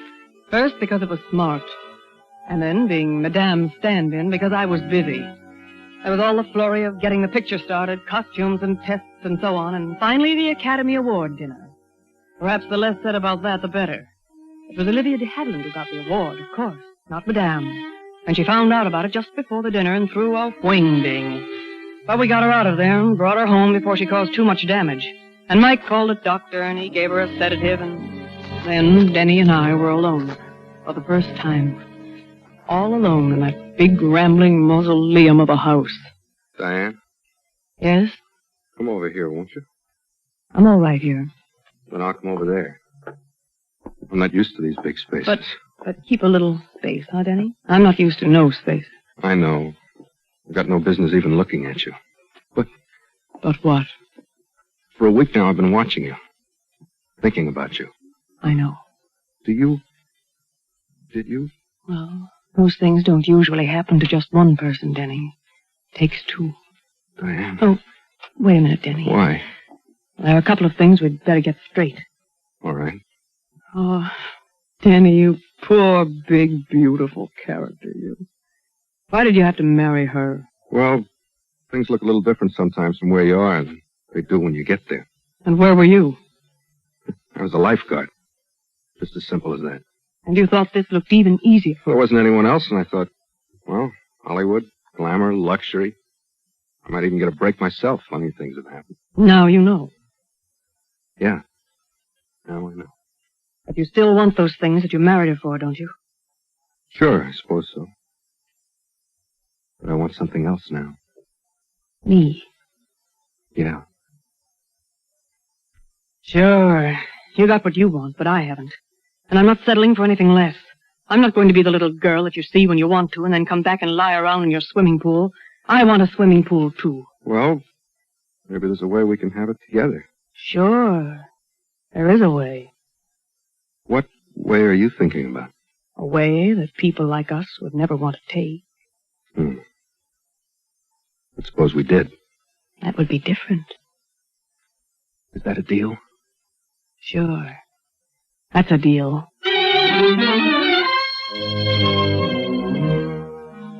Casual. The light touch. But it was there just the same. We never spoke about it after that. Things went along and, well, I'm only human, too. But there was always that understanding between us. All that time we were just waiting, I guess, for what they call in the crime stories, the opportunity. And then on the last week of the shooting schedule on Madame's new picture, it came. There was only one more take before we knocked off that day, so I was free to go home. But everybody else was jumpy and irritable as usual, particularly Madame. And then I saw Denny walking down the stage. Don't blame me for holding up the picture. You're the director, I'm not. No, please, Madame. I'll be ready any time you say. Make it 10 minutes. Well, really. Okay, fellas, move in for the close-up. Oh, hello there, Maggie. Oh, it's you. Yeah, when are you quitting? Oh, Dennis, how do I know? I'm not the director. I'm merely the star. You know, we're supposed to be aboard the yacht by 7:30. There'll be people waiting. All right, let them wait. Yeah, but yesterday you said that Oh, you wanted... yesterday I said one thing. Today I am working. Now shut up and leave me alone. Don't talk to me that way, Maggie. What? I'm your husband, remember? Yes, and I've had about all of that I can stand, too. Now you get out of here. Do you hear me? Get out of here. Okay, Maggie. And you might start looking for a good divorce lawyer. I think you're going to need one. Hello. Oh, hello, Diana. Let's take a little stroll out to the gate, shall we? I could use some fresh air. Come on. We'll duck out the big stage door here. Okay. Well, it doesn't look like I have much longer, does it? Not much. Now or never. I'm not quite sure I know what you're talking about, Denny. Let's quit kidding ourselves. You know what I'm talking about. If she divorces me, we're finished. You're finished. All right, I'm finished. So if we are ever going to do anything, it's got to be now. All right, let's quit kidding ourselves. Are we going to do anything? I would, if I knew how. There's the guard at the gate. Good evening, Mr. O'Brien. Miss Burton. Uh-huh. Hello. Hey, Madame, can I please have your autograph? Afraid you got the wrong gal, Sonny. I'm not Madame. You can't fool me, Madame. You're shooting that picture, Carmelita. Oh, go on, Peter, will you? I even seen you in the same dress. Lots of Oh, times. sure, they fixed me up to look like Madame, but I'm not. I'm only her stand-in. Stand-in? Come on, Diane. Wait a minute. Look, Sonny. They gotta have somebody standing in there so they can focus everything just right, and that's me. Then when they're ready to shoot the scene, Madame comes out all fresh and pretty and plays it. You see now? Oh, you sure look like her, though. Well, that's what they pay me for. Diane. What? That's it. That's the how, right there. The what? How. The kid just told us just now. Don't you get it? The how? How do you... Sure. Out of the mouths of babes. How to murder your wife.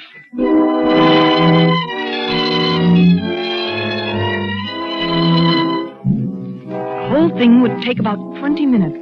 But it had to be timed and planned to the split second. We planned it for the last day and the last shot of the picture, when everybody lets down and gets sort of half hysterical at the idea that the thing is finally over. The shooting schedule was made for us. The last shot with Madame was on an enormous set of a cathedral interior, with the camera pulling back half the length of the stage. It was shot silent. There was no dialogue and no sound. We figured the shot for about 10:30 at night, and we were almost right on the nose. They finished the close-up, and the sound men had shoved their mics and things over to one side of the set, and the director and the cameraman were lining up for the long shot. We'll be ready in about 20 minutes, Madame. Well, I'll be in my dressing room. Call me, if you please. Oh, what a relief. What a blessed relief. It's almost Oh, over. Madame. Yes, my dear. You won't need me anymore, will you? Oh, no. No, my dear. Run along. Run along and enjoy yourself, and thank heaven you're not a star. Thanks. Good night, Madame. Good night, dear. Well. Dennis. Hello, Maggie. I've been beastly to you lately, Dennis, really. Come along to my dressing room. We'll have a little talk.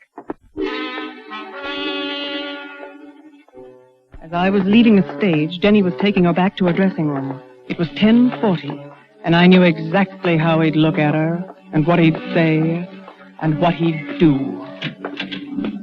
Close the door, Denny. Yes, that's it. Do sit down. Make yourself comfortable. No, thanks. Oh, don't be silly. There's just one more take, and You're then not going to make it, though, Maggie. What do you mean? I mean, you're through, Maggie. Through. Dennis.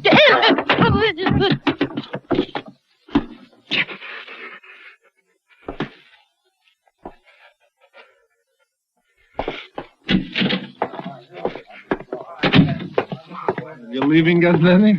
Yeah, I got my orders. She said to call her when you're ready. Okay. Night, then. Night. 7 minutes. 7 minutes were gone. Now he'd be passing the guard at the stage door. Good night, Mr. O'Brien. Night. And now he'd be walking down the studio street and turning the corner at the other end of stage 1 and strolling over to the guard at the main gate. Hello, Mr. O'Brien. Going home now? I wish I knew.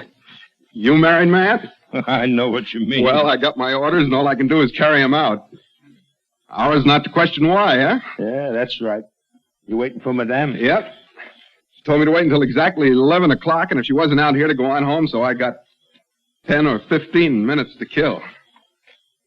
Cigarette? Oh, thanks. Don't mind if I do. He'd stay there now. He'd stay there until it was time. It was 10:49.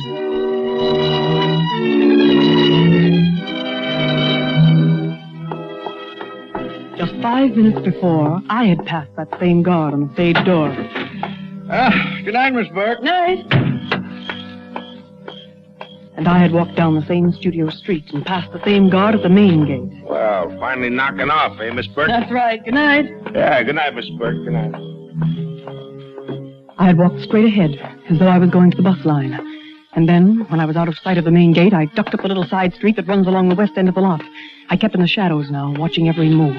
About 100 feet from the corner, there's another gate. It's usually locked and never used. But they'd been shooting an exterior, and they'd taken the gate off the hinges. There were barricades across the entrance, and a watchman who passed about every 15 minutes and then rounded the corner.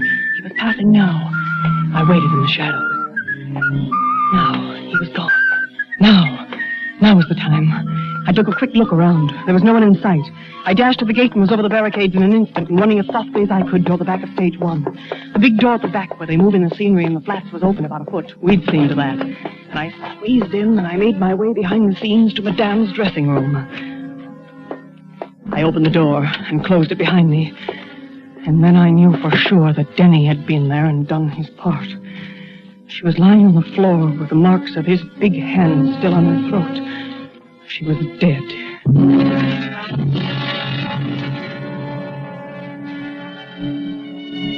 It was 10:57. I had on the costume with the veil over my face, and there was nothing to do but wait. Wait there, shut up in a little room with a dead woman.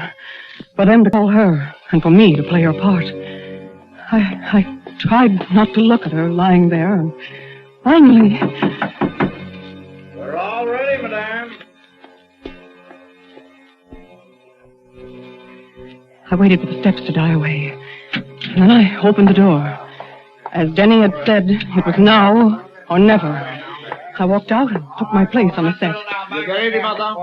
I nodded my head. Rolling. Speed. Action.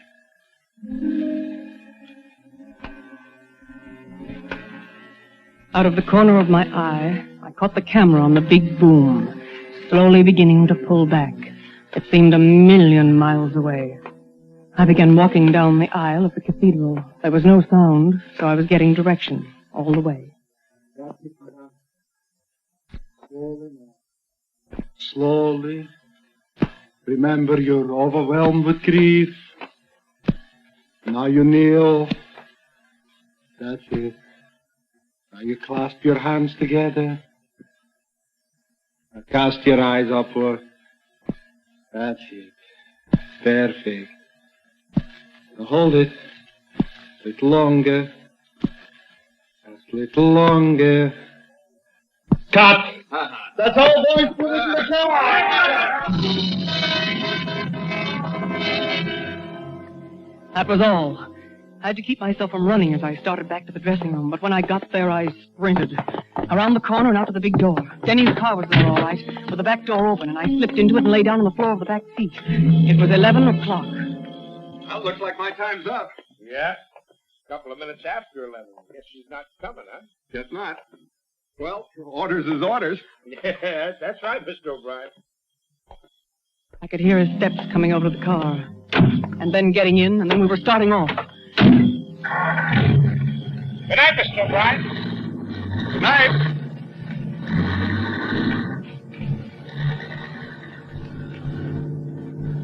You back there, Diane? Yes, I'm here. Well, we made it, baby. We made it.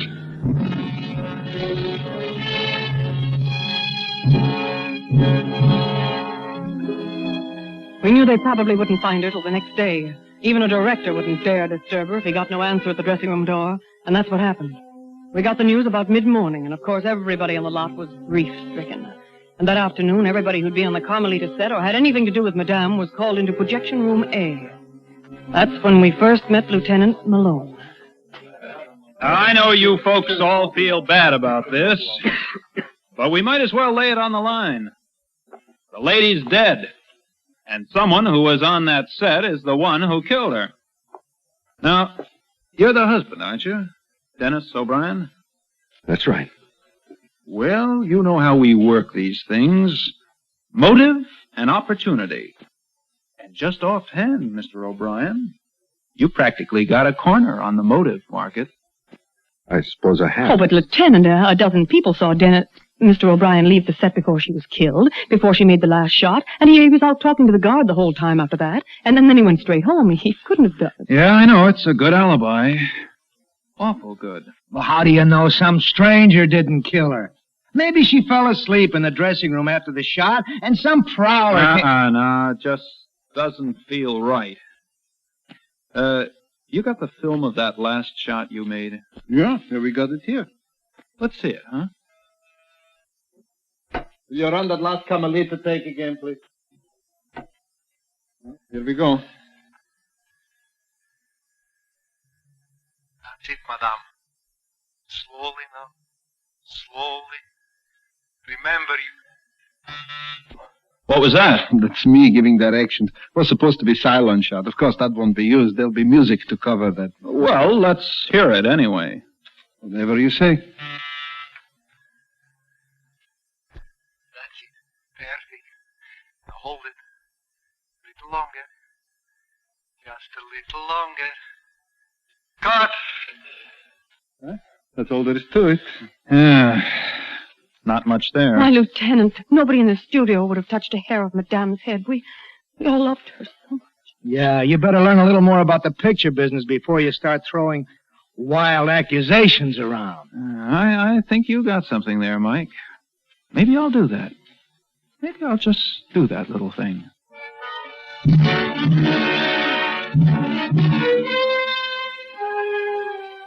A month went by. Of course, Denny and I didn't dare see much of each other, but things were going along. I'd even had a couple of small parts. On the strength of all the publicity about Madame, somebody discovered that maybe I did have the right face for the screen. And then one day we got a call to go to Projection Room A. And there was Lieutenant Malone again. Just make yourselves comfortable, folks. I got something to show you. I hope it's more than you had the last time. Yeah, Mike, yeah. I've been learning the picture business, like you said. I learned a lot, too. All about silent shots and sound shots and wild track and dubbing and stand-ins. You were Madame's stand-in, weren't you, Miss Burke? Yes, I was. Uh-huh. You look quite a lot like her, too. Well, a little, I suppose. Oh, you'd fool me all right if your back was turned. Well, I've been fooling around down in the cutting rooms. I never realized before how much stuff got thrown away. I made a little collection of it. I want to show it to you. Here we go.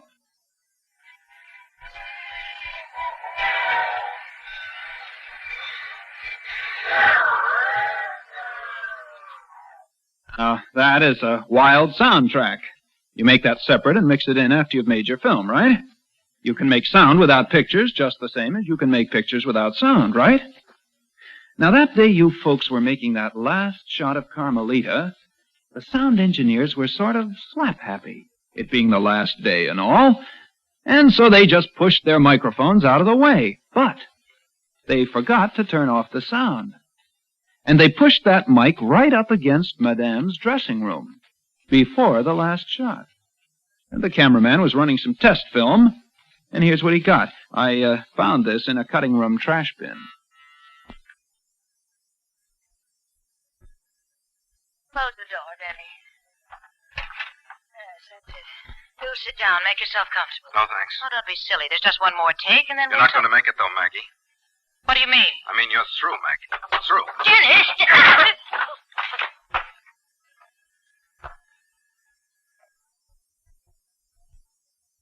Well, I guess that's it. Huh, Mr. O'Brien? Miss Burke? Yes. Yes, I guess that's it.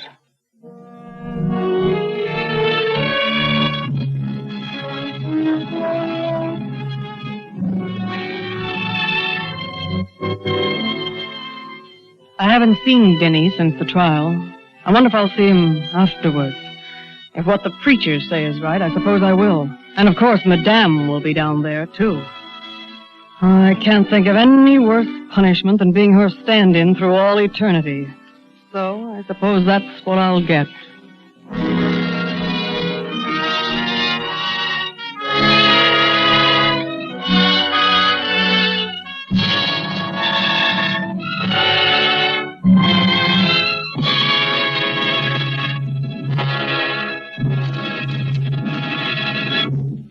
And now, Roma Wines bring you Mr. Elliot Reed in a remarkable tale of suspense.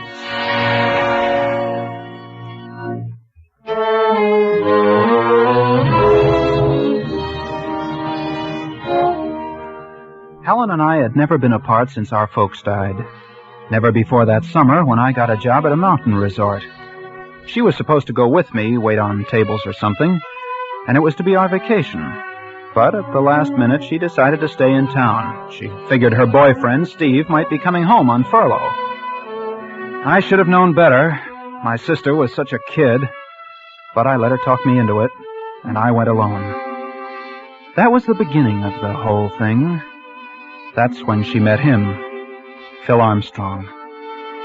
If I hadn't gone away that summer, I guess Phil would be alive today.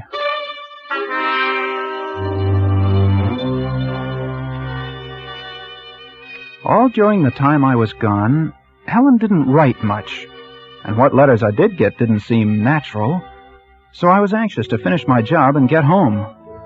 I expected her to be at the bus station, but she wasn't, and when I got to the apartment, I could hear someone moving inside. The door was locked, so I knocked. Helen! Who is it? It's me! Jimmy? Yeah! Open the door. Oh, Jimmy, just a minute. Well, since when have you taken to locking the door in the daytime? Helen, what did you do to yourself? Your face. Were you in an accident? I fell, Jimmy. I fell and I hurt myself. Your eyes swollen shut. Let me look at it. Jimmy, I have something to tell you. What are these suitcases doing here? You and I are going away, Jimmy. We've got to get out of here. I've packed everything. We're going no place till you tell me what this is all about. While you were gone, I got married. Married? You mean Steve was here on furlough? No, Jimmy, not to Steve. Not... But you were engaged to him. I know, but I got a letter from him right after you left. He married someone he met where he was stationed. Oh, Helen. Gee. I was pretty upset, Jimmy, and that's when I met Phil Armstrong. But, gee, I think you might have... I don't even know the guy. No, neither did I. But I was unhappy. You just don't go off and marry someone you don't know. That's what I did, Jimmy. Now we've got to get out of here. But why? Because there's been trouble. What kind of trouble? I'm afraid, Jimmy.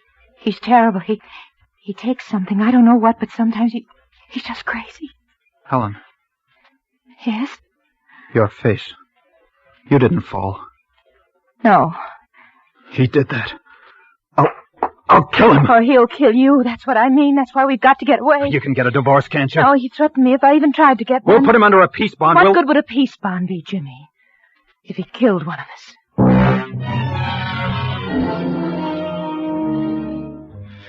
So I let her talk me into running away. I guess I shouldn't have. But I knew that if I saw him after what he'd done to her... Well, anyhow, she looked so frightened. I thought it best to let her do it her way. We got to Santa Monica that night, and we stopped at a motel near the water. Well, a week slipped by, and Helen seemed to be forgetting.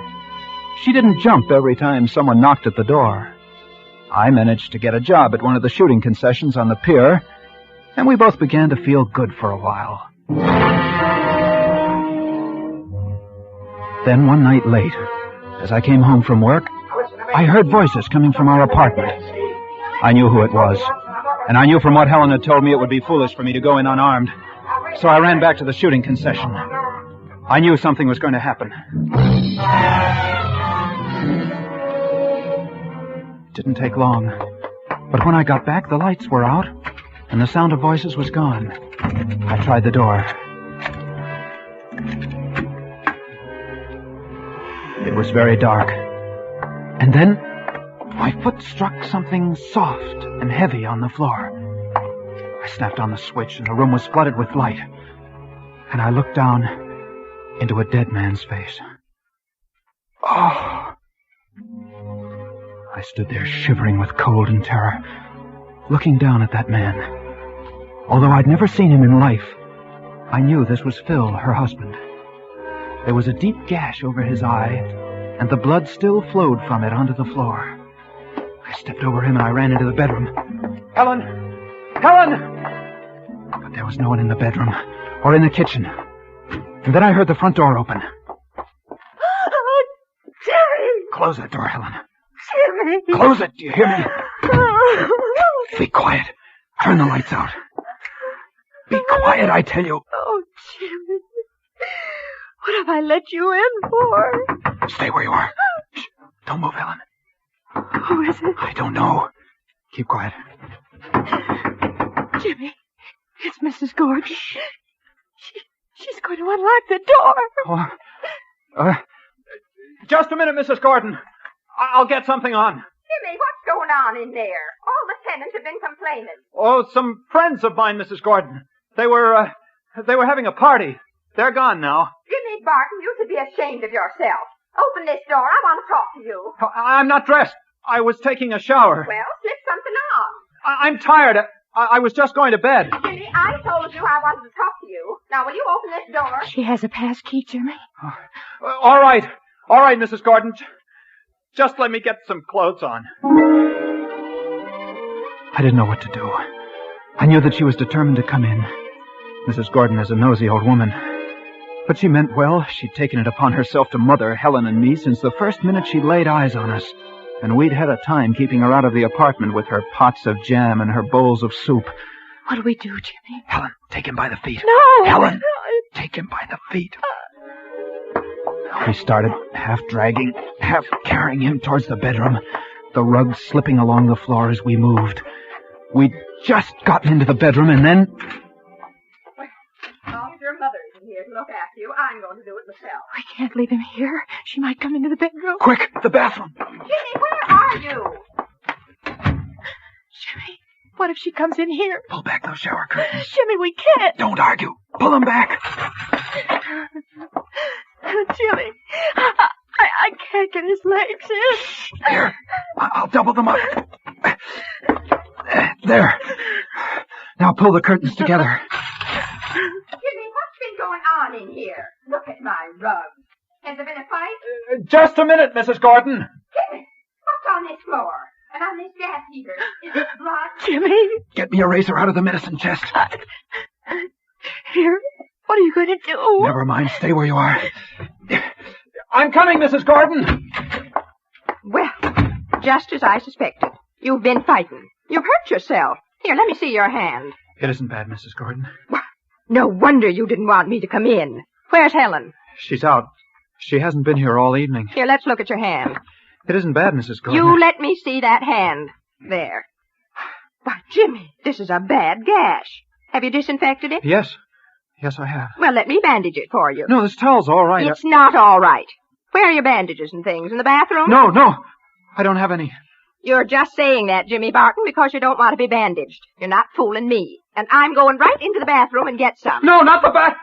I mean, I don't have any. Well, I'll just see for myself. No, Mrs. Gordon. Jimmy, you've dripped blood all over this floor.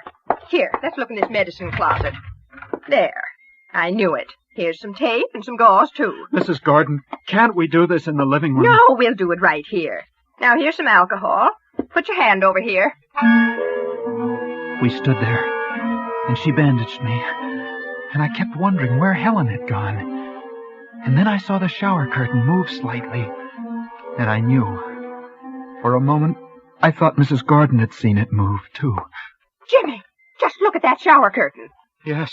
Goodness, you smeared that with blood, too. I'd better clean things up before Helen gets home. You'll scare the life out of her. No, I'll clean it up, Mrs. Gordon. You've done enough. Thanks very much for taking care of this hand. Well, all right if you don't want me to. Now you'd better get some sleep. I'll see you in the morning. Good night, Jimmy. Good night, Mrs. Gordon. Jimmy. Shh, Helen. Oh, I had to hide someplace, and it was terrible. I know. It was the only thing you could do. Oh, Jimmy. Yes? Jimmy, I forgot to tell you that I'm having some painting done tomorrow, so you'll have to be out of here early. It's hard enough getting painters these days without making them wait for my tenants to get up. All right, Mrs. Gordon.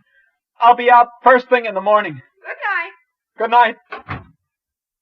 We'll have to get him out of here. Yeah. Where'll we take him? I don't know. I've got to think. Helen, you try and rest. Jimmy, let me get to the police. Let me tell them that I did it. Let me tell them what he was. They won't do anything to me. No, you try and rest. What time is it? About 6. Well, I've got 2 hours before the painters get here. What are you going to do? Well, there's the car. No one will see us if we take him through the service porch into the garage. Then what? I don't know, but that'll get him out of here anyway. I think I can do it alone, Helen. Listen, Jimmy, we're in this mess because of me, and I'm going to help you. I'm going to help you.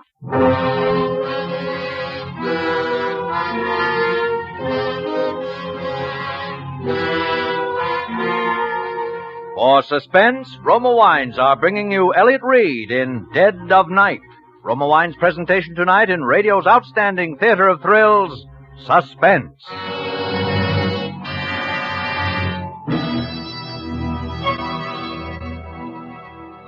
Presented by Roma, R-O-M-A. Roma Wines, those better tasting wines that come from California's finest vineyards to enrich your table, to enhance the hospitality of your home.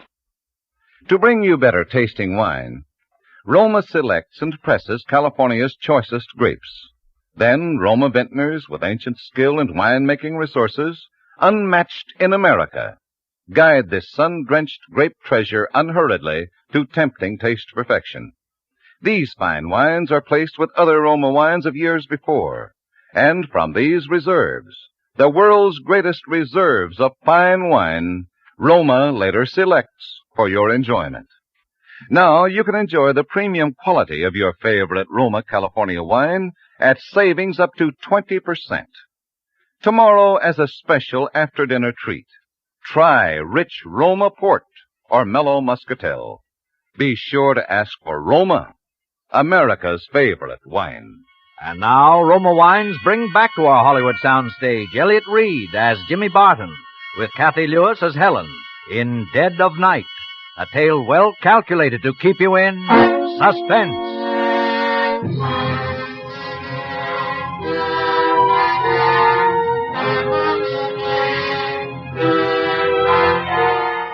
When I went into the bathroom, the shower curtains were standing open. His legs had slipped from their cramped position, and they'd pushed themselves into the room. He sat there with his head twisted down and his chin digging into his chest. I took a washcloth and It was awful. I wiped the blood off his face. Just in case anyone saw us. They might think he was just sick. Then I tried to lift him, but I slipped, and his head made a hollow sound as it thumped down on the shower floor. Helen helped me get him into the luggage compartment of the car. Where are we going, Jimmy? Helen, won't you stay in the apartment, please? No, I couldn't. I'm going with you. All right, come on.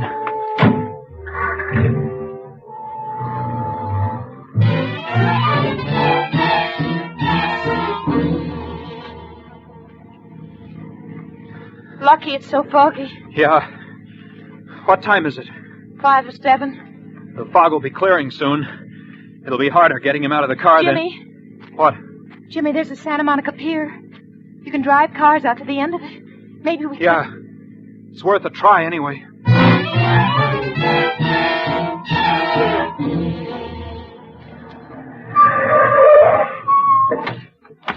We'll have to act fast. That fog's clearing. You stay here. I can manage alone this I'll time. help you, Jimmy. You stay here this time. All right. Call me if you need me. I'll go around to the back. Keep your eyes open. All right. Jimmy, someone's coming. Who is it? I can't see it. Jimmy, it's a policeman. What? It's a policeman. Jimmy. Oh, it's Slugger Vanda. He's patrolman on the pier. Hal. Hello, Slugger. Well, when do you get your sleep, Jimmy? While you're working? Yeah, Slugger. But I couldn't seem to remember if I'd locked up the old shooting gallery. So I came over this morning to have a look around. Oh, I see. This is my sister, Slugger. Helen, this is Slugger Vanda. How do you do? Hello. Well, you're an early riser, too, huh? Yes. Well, the fog's clearing up. Looks like we're going to get some sun today for a change. Yeah. Well, I guess I'll be getting back. Think I'll try and catch a few more hours sleep. So long. Yeah, so long. Oh, say, Jimmy. Yeah? Say, Jim, I have to take my wife over to a nursery today and pick up some plants and stuff, and I don't have a trunk on my car. I wonder if you'd let me use your car. Why, you have to drive me over to Malibu this afternoon, Jimmy. Yeah, I'd forgotten. Well, you can drive over in my car. How's that? Well, you see... Your brother thinks I'll wreck that beautiful car of his? Oh, it isn't that, Slugger. Okay, then, okay. I'll be over about noon. I'll leave my car for you till I get back. I won't be home at noon, Slugger. Well, then I'll meet you at the entrance to the pier. How's that? All right, Slugger. Okay. Why'd you say you'd meet him? Oh, if I don't, he'll go over to the apartment looking for you. I mean, for us. And I don't want a policeman going over there. Oh. As we drove along the ocean, the fog cleared up rapidly. It was almost 8 o'clock, and some kids were already out on the beach playing around. Then I saw a group of early picnickers. They were unloading their blankets and umbrellas and things. I guess it was from them that I got the idea. From seeing them. Listen, Helen, I'm going to let you out of this car. You can't help me with what I have to do now. No. Jimmy, I'm staying with you. Don't argue, Helen. I'm not leaving you, Jimmy. We can't go back to the apartment with the painters there, and we can't leave him in the car. Slugger's liable to see us and pin us down to using it. There's only one place left. Where, Jimmy? Helen, get out of this car, do you hear? Well, but Jimmy, I haven't time to argue with you. Get out. I won't do it, Jimmy. Yes, you will. If I have to push you out. Jimmy, you're hurting me. There. Now, go back to the apartment. Get off that running board, Helen. I can't leave you alone, Jimmy. I want to help you. I'm not blaming you for killing him, Helen. But now you've got to do as I say. What? What did you say? I don't blame you for what you did. He deserved it. But now you've got to help me handle things. Jimmy, you've got to let me explain. Goodbye, Helen. Jimmy! I watched her out of the mirror. She kept calling me. I drove on as fast as I could. I knew that what I was going to do was one chance in a million. But I knew I had to take it. And I didn't want her to be part of it. If I could keep him on the beach that whole day, then maybe I'd be able to get rid of him when night fell. It wasn't until after I stopped that I realized I'd driven right back to a strip of beach not far from the apartment. I had my swimming shorts and a blanket and a towel in the car, and I got out. I looked around carefully, and then I opened the luggage compartment. It was the hardest thing I'd ever done in my life, but I started taking his clothes off. I managed to get my shorts onto him. Lucky we were pretty near the same size. Then I closed the door, and I went out onto the beach, and I spread my blanket out on the sand, and I went back for him.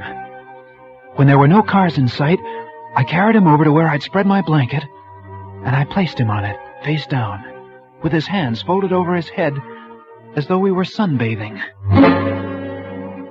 Then I spread my towel out a short distance from him, and I laid down on it, and I tried to look relaxed. People didn't start to arrive until about an hour later, and gradually little groups of sunbathers started to form. He and I, we looked no different from the others. No one paid any attention to us, and I was beginning to feel that everything was going to be easy once it was dark again, But...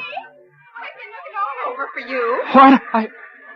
Oh, hello, Mrs. Gordon. Where's Helen? Isn't she in the apartment? Well, no. And what time did you go out this morning? I couldn't sleep. Say, didn't Helen come in at all last night? Oh, yes, she did. But she left early, too.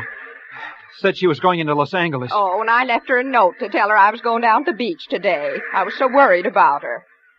Say, the painters came, Jimmy, and everything's a mess.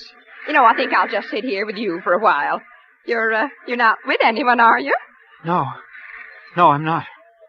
Wish I brought some oil along. Looks like it's going to be a hot day. These days that start off foggy are deceiving, you know. Yeah, they are. This is a real treat for me, Jimmy.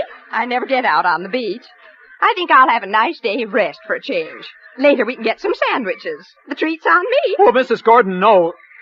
I hadn't planned on spending the day at the beach. It'll be good for you, Jimmy. Not healthy for a boy your age to be working all night and sleeping all day. But, Mrs. Gordon, Oh. Say, Jimmy, you know that man over there? Which one? That one right there. No, I don't know him. He's lying so still. His back's going to get an awful burn. Yeah. You suppose he's asleep? Say, it isn't good to sleep in the sun. Mrs. Gordon, will the painters be finished by this afternoon? I hope so. You know, a person can get an awful burn on a day like this. Somebody ought to speak to him. Mrs. Gordon, wouldn't you like to go for a walk? Oh, I'm not one for walking. You can go ahead if you like. Well, Come on, Dick, pitch it over here. Oh, those kids. You children, stop that. You're getting sand all over me. Sorry, lady. There's no need to play ball here. There's a playground over by the pier. Now get away from here. Don't pay no attention to her. She don't own the beach. Pitch it over here. Oh, we hit that guy in the beezer. Now, see what they've done. They've hit that poor man. Now they'll get what's coming to them. Mrs. Gordon, are you sure you don't want to go up and get some sandwiches or something? I'll stay Not until I see those two hoodlums get what they deserve. Sorry, mister. We have our ball. Look at that. Ball's right in the crook of that man's arm. He's pretending he's asleep. He's not going to hand it to them. But just wait till they reach for it. He'll give them something besides their ball. Hey, mister, could we... What are you waiting for, Dickie? It's our ball. Just take it. Go on, take it. Here, I'll get it. Thanks, mister. For you. What's the matter? Hey, he's cold. What did you say? He's cold, lady. His arm's like ice. I just touched him. Why don't you... Well, you probably hurt him. A little ball like this couldn't hurt nobody. Well, nevertheless, it did. Here, let's have a look. And then she started moving toward him. I knew it was useless to try and stop her. And she reached over and put her hand on his back. And suddenly she was screaming. This man's Jimmy! This man's dead!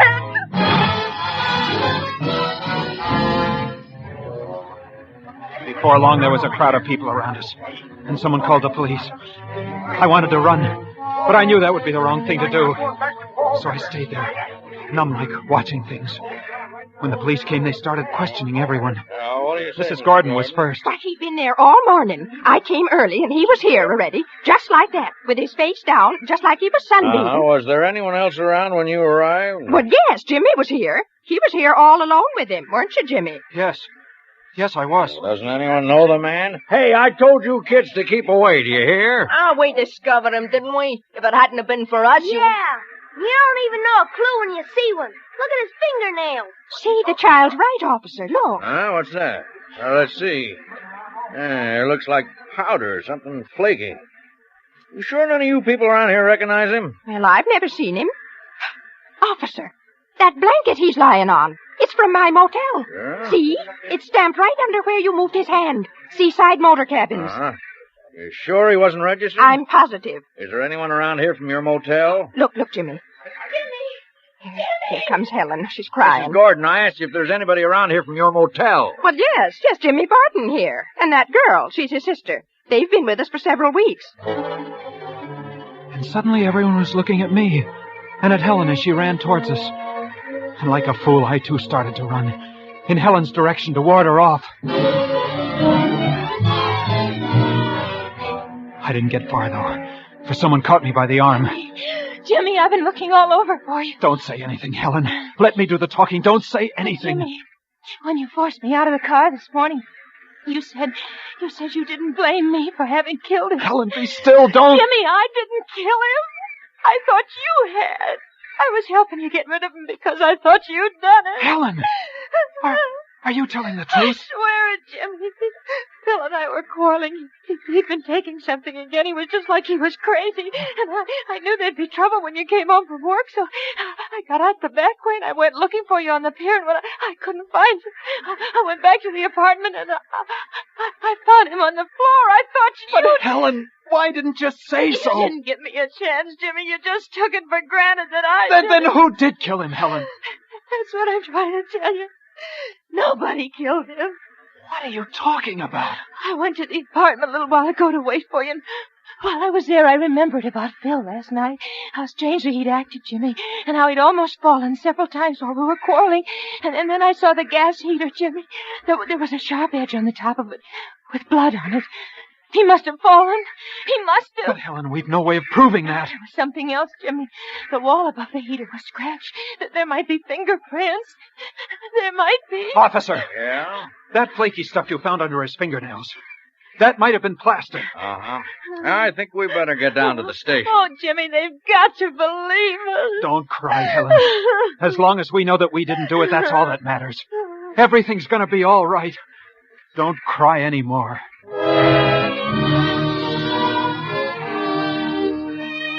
Well, that's about it. Lucky for us, everything checked pretty well back at the motel, and the autopsy showed he was full of some kind of drug. They call it highly toxic.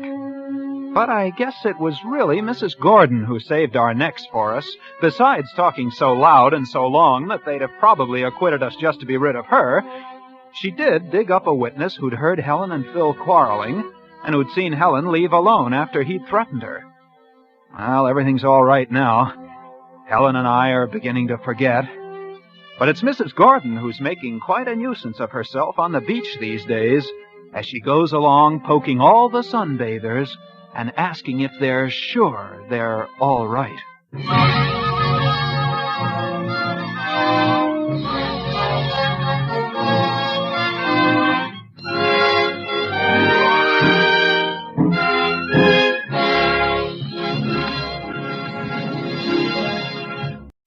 Now, Roma Wines bring you Eva Le Gallion in a remarkable tale of suspense.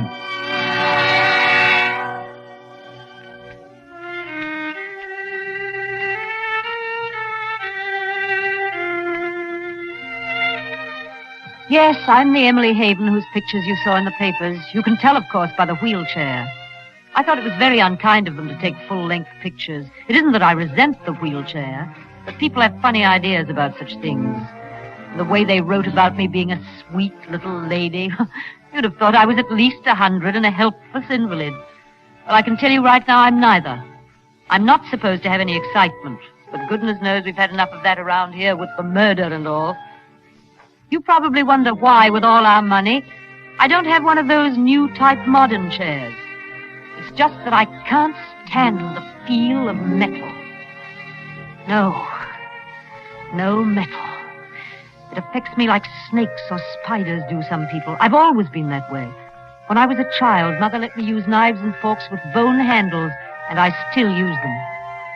I'm certainly glad that the papers didn't find out about that or about Grace. They almost found out about Grace once and printed large headlines.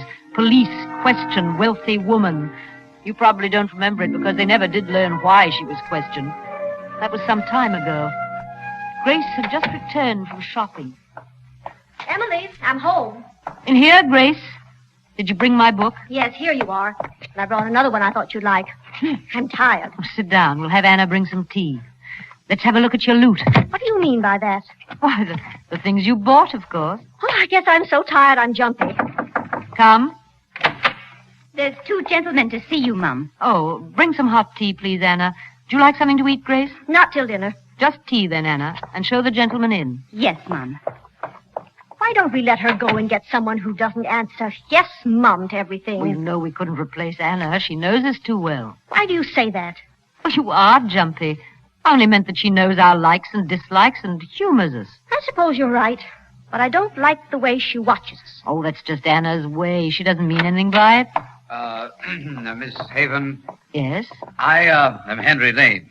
I'm assistant store manager at Bradlock's. Oh, yes, Mr. Lane? One of our store detectives observed your sister's unusual actions today and reported them to Sergeant Cole. Oh, pardon me, this is Sergeant Cole. How do you do? I didn't want to turn it in till I talked to Lane here. Yes. Yes, Sergeant Cole wisely came to me, and we are here to rectify the error. I'm afraid I don't follow you, Mr. Lane. I'm sure there's a satisfactory explanation to your sister's behavior. Well, get to the point. What he's trying to say is that I took some things from the store without paying for them. Grace! That's what was reported to me. You admit that you took these things? I just admitted it. Why, Grace? Impulse, I guess. But you have plenty of money. I know. I think that's what starts the impulse. You mean you've had the impulse before? Is that an official or a social question? Don't be flippant. I'm not. The whole thing is a farce. We've always gotten everything we want by signing a check, and we'll continue to do so. You think if I were anyone else, we'd be sitting here like this? Miss Haven, No, I'd be sitting in jail waiting to be questioned. I'm at a loss. I've taken things before and probably will again. Mostly I don't even want the things. It's the thrill of taking them. You've said enough, Grace. Are you going to arrest me now, Sergeant? Arrest you? Grace, will you see if Anna's made tea and bring 2 extra cups? And a checkbook? Grace. I'm sorry.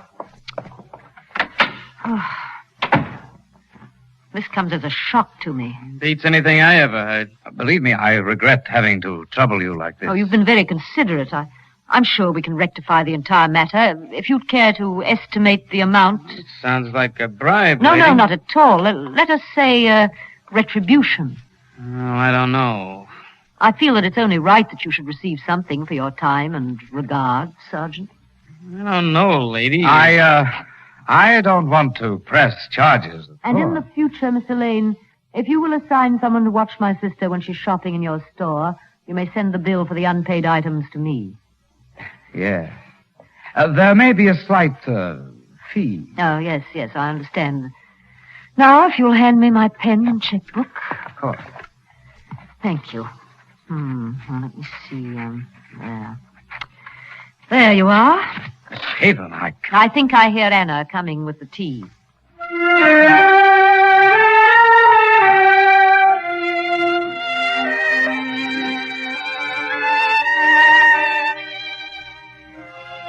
It was a dreary tea. There were little frosted cakes. Sergeant Cole dropped crumbs all over the rug. And Mr. Lane said, between noisy sips. Grace seemed to enjoy it, though. She sat and watched one and then the other. She has an unusual sense of humor. That was the way Mr. Lane started coming to our house. I don't know how it happened, but eventually we were calling him Henry. He was pleasant enough, and I think we might have been friends if he hadn't learned about me, too, entirely by accident. He'd been bringing up presents from the store, and although I suspected that he'd gotten them in the same manner that Grace did, it was a nice, thoughtful thing to do. One night when he came, he was feeling playful. Well, how are the 2 lovely ladies tonight? Oh, very well, thank you, Henry. Isn't he gallant tonight? It isn't difficult to be gallant with you. Now put your heels together and kiss our hands. Oh, Grace. Want to see what I brought for you? Yes, Uncle Henry. Uncle?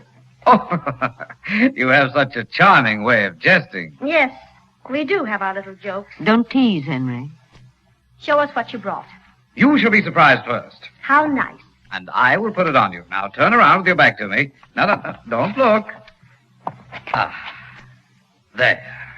A necklace. A silver necklace. Just what I wanted. Very attractive on you, Grace. Thank you, Henry. And now for Emily. No, don't ask me to turn my back. No. Just hold out your hand. Close your eyes and hold out your hand. That seems so childish, Henry. Play the game. Oh, very well. Are you ready? There. Henry! No! Emily! Emily, what is the matter? It's only a silver compact. It's the metal. I can't stand the feel of metal.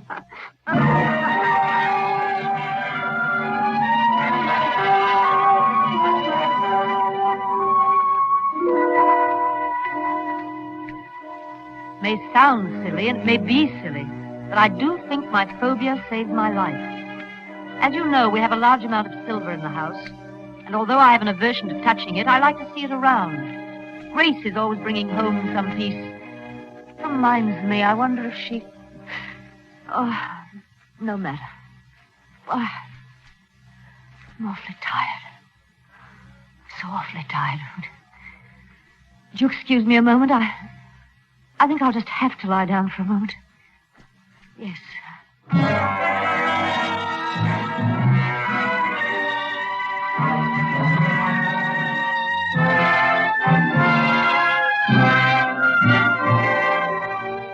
For Suspense, Roma Wines are bringing you Eva Le Gallion in Phobia.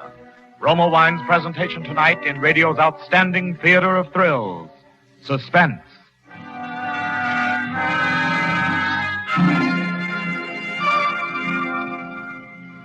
Presented by Roma, R-O-M-A, Roma Wines, those better-tasting California wines that add so much to the daily joy of good living.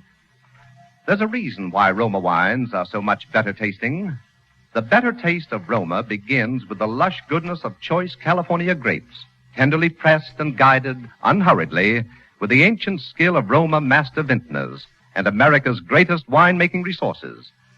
Then these Roma wines are placed with mellow Roma wines of years before.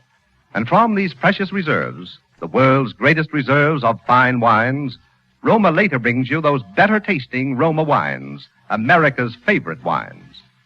Tomorrow, add the sparkle of genius to dinner. Delight your family or guests with robust Roma California Burgundy or fragrant Roma Sauterne. Now, at new low prices, Roma table wines are more than ever your best buy in better taste. That's why more Americans enjoy Roma than any other wine. And now, Roma Wines bring back to our New York soundstage Eva Le Gallion as Emily Haven in Phobia, a tale well calculated to keep you in suspense.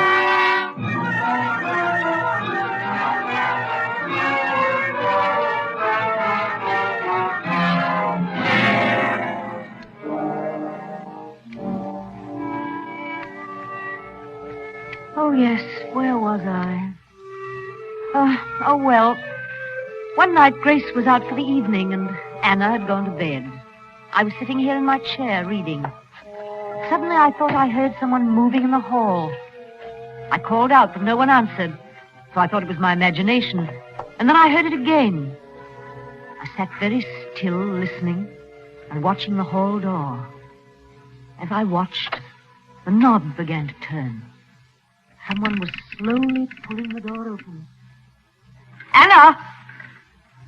Grace! Anna, is that you? Answer me. What? Who are you? Why do you have your face covered? Keep quiet. I will not keep quiet. What do you have in that case? I said keep quiet. Silver. Oh, that's our silver. I don't want no trouble with you. You put that silver back or you'll have trouble. I'll phone the police. I'll call for help. This says you won't. Don't point that gun at me. You can't scare me with that. I haven't long to live anyway. You ain't gonna have long to live if you don't stop that yapping. Stay where you are. Do you hear me? Stay away. Now, look here, sister. I ain't kidding. Now, you look here. You ought to be ashamed, the great big man with a gun robbing a helpless lady in a wheelchair. I warned you. Besides that, you're very rude. Take your hat off in the house. Say, what is this? If you want to come into my house, you learn some manners and then knock on the door. Now set that silver down and leave the room. Looks like I'm gonna have to tie something over your face and then I can get away. Don't you touch me! Don't touch!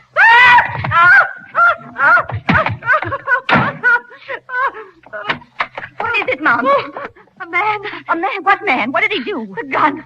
The metal. He touched my neck with his gun.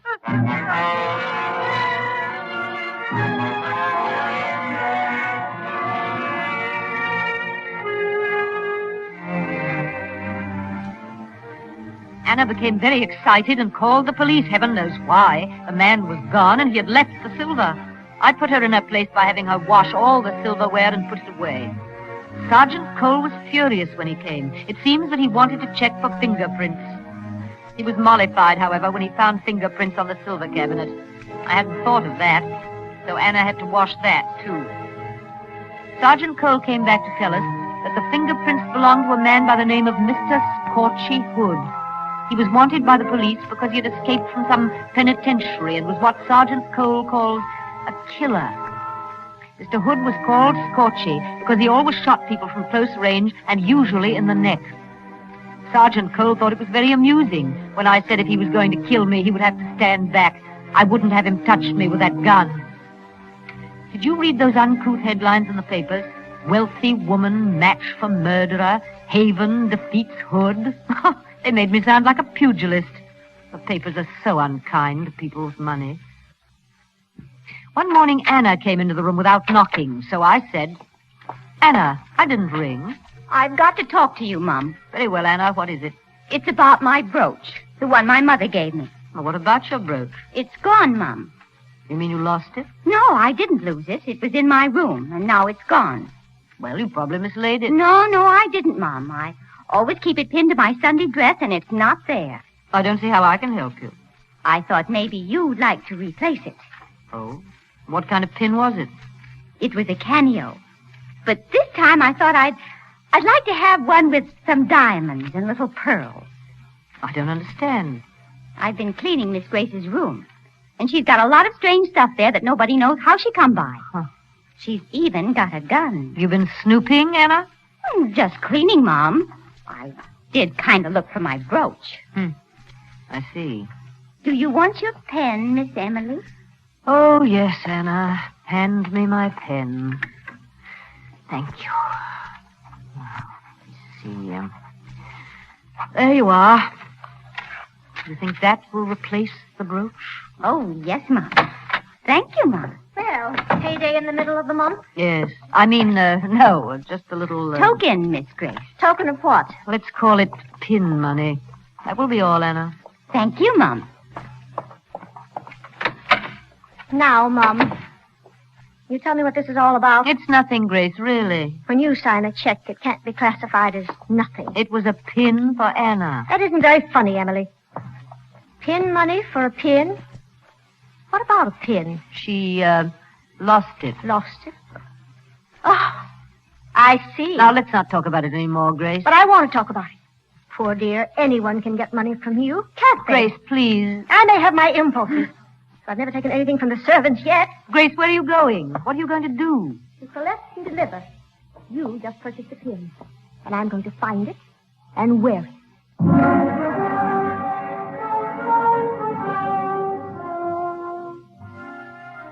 Grace is so impulsive. She's always been good to me. She brings me nice surprises. Sometimes I get a bill for them. And when I don't, I enjoy them even more. Grace is really very serious-minded, and she worries about trifles like leaving me alone with Henry. Henry never was dull, always full of new ideas. I've never told her that he proposed to me. It came as a complete surprise. We were sitting before the fire. Emily, I need more money. I gave you a check last week, Henry, for your relief fund. It isn't very clear in my mind what relief fund that was for. Well, that doesn't matter now. The point is that I need a great deal more money. What is it for this time? For me, Emily. Oh, Henry, you disappoint me. So much more fun when you try to fool me. Oh, I'm tired of that. I think I'd like to marry into the family. Well, that's out of the question. I'm sure Grace would never consider it. Grace? Who else? Good heavens, you don't mean... Oh, yes. You, Emily. Now, why would you want to marry a woman in a wheelchair? Well, you just gave the reason. You haven't long to live, Emily. After you're gone, as your husband, I'd inherit a I think you'd better go, Henry. Go? Not until I've had my answer. What kind of proposal is that? Will you and your money marry me? Oh, no. You'll have to do better than that. Perhaps I can. Henry, what are you doing with that candlestick? I'm going to persuade you. Oh, you can beat me to death. I won't change my mind. You misunderstand, Emily. I'm not going to beat you. I'm going to caress you with it. Henry, your you hands, wouldn't. Your arms, your throat, your back, perhaps. No, Henry. No. Now listen to me. Let's talk. I don't want to talk. I want to caress you. No, keep away. Don't touch me. Keep away. I will. Put the candlestick down. Very well. I don't like to excite you like this. It isn't good for you. How soon do you want to be married, Henry? Immediately? How about tomorrow? So soon? When you make up your mind to do something, why wait? I suppose you're right. Oh, I would like some tea. Henry, would you... Shall I ring for Anna? Well, she's asleep by now. Why don't you get it? Yes, leave it to me. Just leave everything to me. I was annoyed at Henry for his crassness. It was very tiresome of him to be so crude. I wheeled my chair about the room. I have a habit of doing that when I'm disturbed. Presently, I heard Henry returning with the tea. Door opened a little. And then there was that deafening explosion of a gun. The house was filled with echoes. The door stood motionless for a moment, then slammed shut. I was too stunned to move. I just sat and looked at the door. I tried once to open it, but it wouldn't budge. I was still sitting there when the police came. It wasn't Sergeant Cole. It was a new man called Inspector Wells. I think there was a man with him, but I'm a little confused about that night. Henry had been shot and was lying against the door. That was why the door wouldn't open. The gun was on the floor beside him. The inspector asked a lot of questions, and everyone talked at once. I'll tell you like I told him. After the shot, I don't remember hearing footsteps or the door outside close. It may have happened, but I was too excited to remember. Anna tried to make the inspector believe that Grace had killed Henry. She told him about the gun. Anna has spells of being difficult. I think it's because of the pin. She doesn't like Grace to wear it. They took Henry away, and we went to bed. The hall was a mess. We had to have the carpet cleaned, and there are still some tea stains on the walls. The next morning, I made a discovery that I thought would interest the inspector, so I phoned him, and he came right out. Morning, Miss Haven. Oh, come in, Inspector. You say you found a brooch in the hall? Yes, this one. Under a chair, Inspector. Do you know who it belongs to? To our maid, Anna. Kind of fancy for a maid, isn't it? Diamonds and small pearls. Emily bought it for her. That's quite a gift. We like to keep our help satisfied. I'd like to talk to her. I'll call her. Who killed Henry, Inspector? Don't know yet. We're having the gun checked for fingerprints. Is that all the police do? Check fingerprints? You ring, Mum. Yes, Anna, come in. The inspector wants to ask you some questions. Yes, Mum. Did you see Henry Lane last night? You mean while he was alive? Yes. Did you see him before he was shot? Only for a minute. When was that? I heard a noise in the kitchen, and I looked in to see who it was. That was when he went for the tea. Trust Anna to look in. Did you speak to him? Maybe a few words. Did you like Mr. Lane? Like him? I did not. He was no gentleman. Why do you say that, Anna? He used to say unkind things to me. Is this your pin? Why, yes. Where'd you get it? It was found under a chair in the hall. It couldn't have been. I didn't have it on last night. You mean you weren't wearing it when you shot him? Shot him? Oh, my goodness, you don't think I shot him? Right now, we suspect everyone. I didn't kill him. Honest, I didn't. Oh, please, tell him I didn't, Mom. You tell him. Oh, Inspector, it's just occurred to me. I've made a horrible mistake. I remember now that I saw Anna wearing that pin when she served breakfast this morning. So? She couldn't have dropped it last night. Oh, thank you, Mom. Thank you.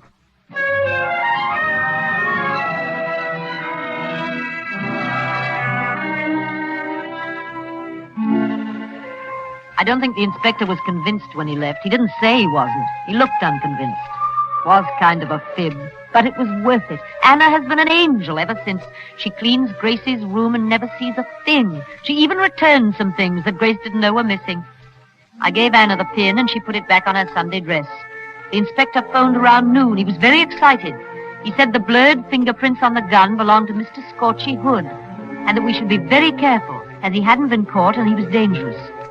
I asked him how we should go about being careful. He said to lock the doors and windows, and they would send a man to watch the house.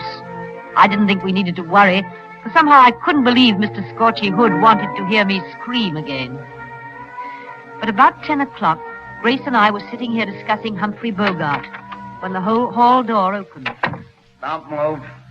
I've no intention of moving. What do you want? Shut up, sister. Don't call me sister. My name is Emily, and this is my sister Grace. How do you do? This ain't no social call. Oh, I'm glad to see you've uncovered your face. I don't know why you should cover it. It really isn't an unpleasant face at all. Don't start. It won't do you no good. Did you come to kill us? You guessed it, sister. Grace. Grace.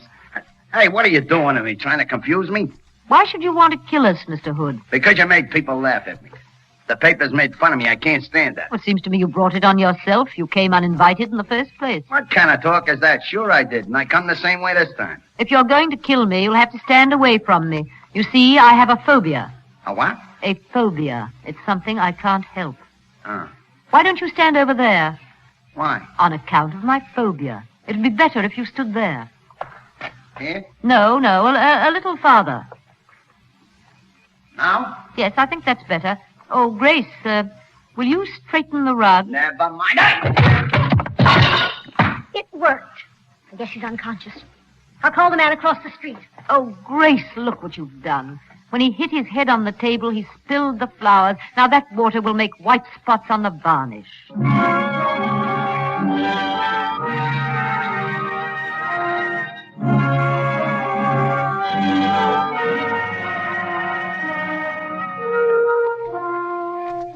That's the way it happened.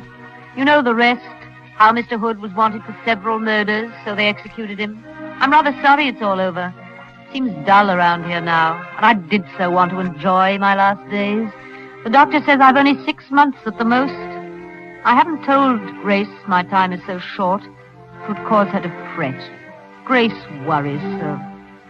That's why I didn't tell her that I took the gun and shot Henry as he opened the door, and then tossed the gun into the hall before he slumped against the door and pushed it shut.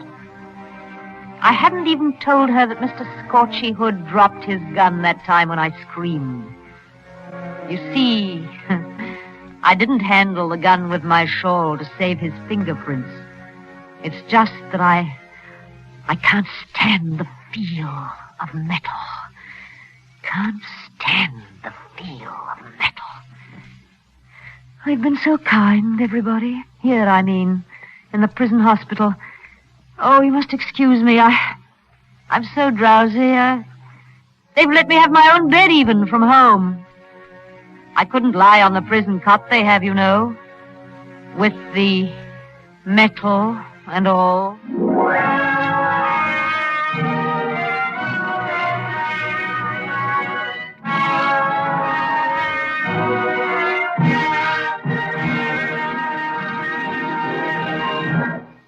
And now, for Roma Wines, that's R-O-M-A, Roma Wines for your everyday pleasure, Shenley brings you radio's outstanding theater of thrills. Suspense. Tonight, Roma Wines of Fresno, California present Alan Baxter as star of a suspense play produced, edited, and directed for Shenley by William Spear. Alan Baxter in Money Talks, a remarkable tale of suspense.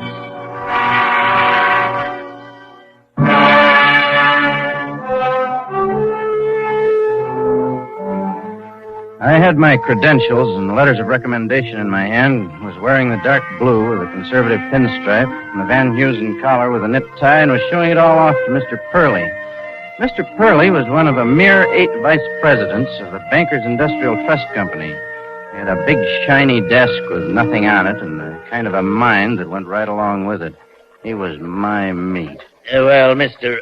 Goff, of course the bank does occasionally have openings for the right kind of man. I don't like to blow my own horn, Mr. Purley, but... have you had any previous experience in banking, Mr. Goff? No, sir, I haven't, but, there's this. Yes. So you're a graduate of the Harvard Business School. Yes, sir. Investment banking was my field. Well, I must say, Mr. Goff, your grades there were exceptional, most exceptional. I worked hard, Mr. Purley. Banking was my first love, you might say, ever since I can remember. It's always been more than just a business to me. It's been, well, I suppose you could call it an ideal, a sacred trust, and the best tradition of our financial and national institutions. I guess that sounds a little romantic. No, not at all, Mr. Goff, not at all. I see you graduated 4 years ago, Mr. Goff. Now, during the past 4 years? Well, you know how it's been with everybody the last 4 years. Oh, of course. I didn't see you wearing any veterans insignia. I don't like to be ostentatious about it, Mr. Purley. Oh, yes. Do you understand, Mr. Goff, that you'd have to start in a rather minor capacity? Oh, I'm not worried about that, sir. Frankly, Mr. Purley, I'm ambitious. Without being conceited, I'm confident I can make my mark with Bankers Industrial. You'll give me a chance. I like your attitude, Mr. Goff. You come in tomorrow morning. I think we can work something out. Thank you, Mr. Purley. This is a day I'll never forget. I think I can safely predict that you won't either.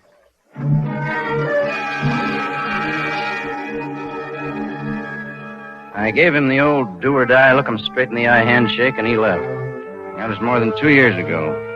The whole thing was phony as an $8 bill, all but the part about ambition. There was nothing phony about that. I was going to make my mark with a banker's industrial, all right. About $100,000 worth.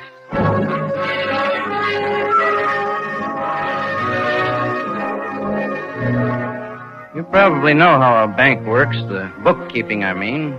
All day long, the tellers pay it out and take it in, and then at 3 o'clock, the bank closes. Only that's when the work really begins. Because then the tellers have to hand over their checks and receipts and statements of cash on hand to girls, you see, running those big calculating machines. When it's all over, hundreds of thousands of dollars worth in a big bank like this one, it has to balance out to the last penny. I mean penny. That's where Anita Willoughby came in. She was young and demure-looking, but sort of intense, too, if you know what I mean. She looked like just what the doctor ordered. Of course, I couldn't start anything in the bank. Banks are poison on office romances. You'll see why after a while. But a couple of weeks of little attentions, and I was ready. It just happened that I was looking into the window of a men's furnishing store. She was passing by on her way home. I was lighting a cigarette, and it just happened. I turned suddenly, and of course it just happened. I bumped right into her. Oh. Why, Miss Willoughby. Oh, I am sorry. Oh, it's all right, Mr. Goff. It just startled me a little. It's terribly clumsy of me. You on your way home? Going my way? I don't know. What is your way, Mr. Goff? Well, as a matter of fact, I was just going down here a couple of blocks to where I left my car. You have a car, Miss Willoughby? No, unfortunately, I don't. Well, then, perhaps I could give you a lift, Miss Willoughby. Perhaps you could, Mr. Goff. Well, we wound up having dinner. It went on from there. After the first 10 minutes, I knew that demure act was strictly something for Mr. Purley and the adding machine. Anita Willoughby was smart. She'd been around and she knew the score. In a way, I was glad of this because it would take less sales talk later on. But in another way, it was too bad, really. It was too bad because I was going to have to kill her.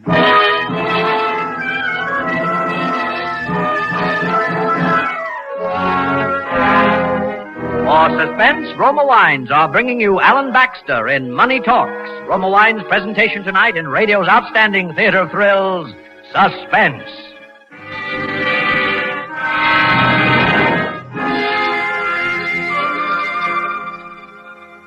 Suspense, radio's outstanding theater of thrills, is presented for your enjoyment by Roma. That's R-O-M-A, Roma California Wines. Those better-tasting wines enjoyed by more Americans than any other wine. Speaking of enjoyment, here's a practical hint from Roma to make your holiday weekend cool and comfortable. Whether you're planning a trip to the country, a gay picnic at the beach, or a quiet rest at home, keep cooler with refreshing Roma wine and soda. Simply half-filled glasses with Roma Burgundy, Roma Sauterne, or your favorite Roma wine. Fill up with ice and soda, sweeten to taste, and garnish with a fragrant sprig of mint or colorful fruit slices. You'll find delicious Roma wine and soda America's smartest way to cool off. A wonderful way to say welcome when friends drop in. A marvelous thirst quencher anytime. To beat the heat, you can't beat refreshing Roma wine and soda iced. Made with better tasting Roma wine from America's greatest reserves of fine wine. And now, Roma Wines bring back to our New York soundstage Alan Baxter in Money Talks. A tale well calculated to keep you in suspense.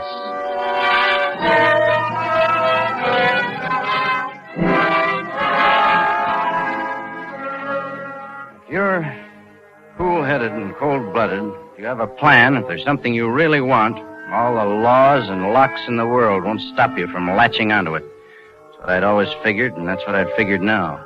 That's why I sold 2 years of my life to a bank for a lousy $60 a week. That's why I made the play for Anita. That's why I was going to have to kill Anita. But before that, there was a lot of other ground I had to cover with Anita. I spent 6 months more covering it, and then I was ready.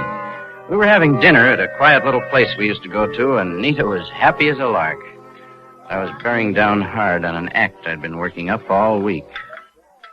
What's the matter, Cliff? No, I don't know. Oh, come on. You've been moody like this for days. What's on your mind? Well, it's about us, I guess. What about us?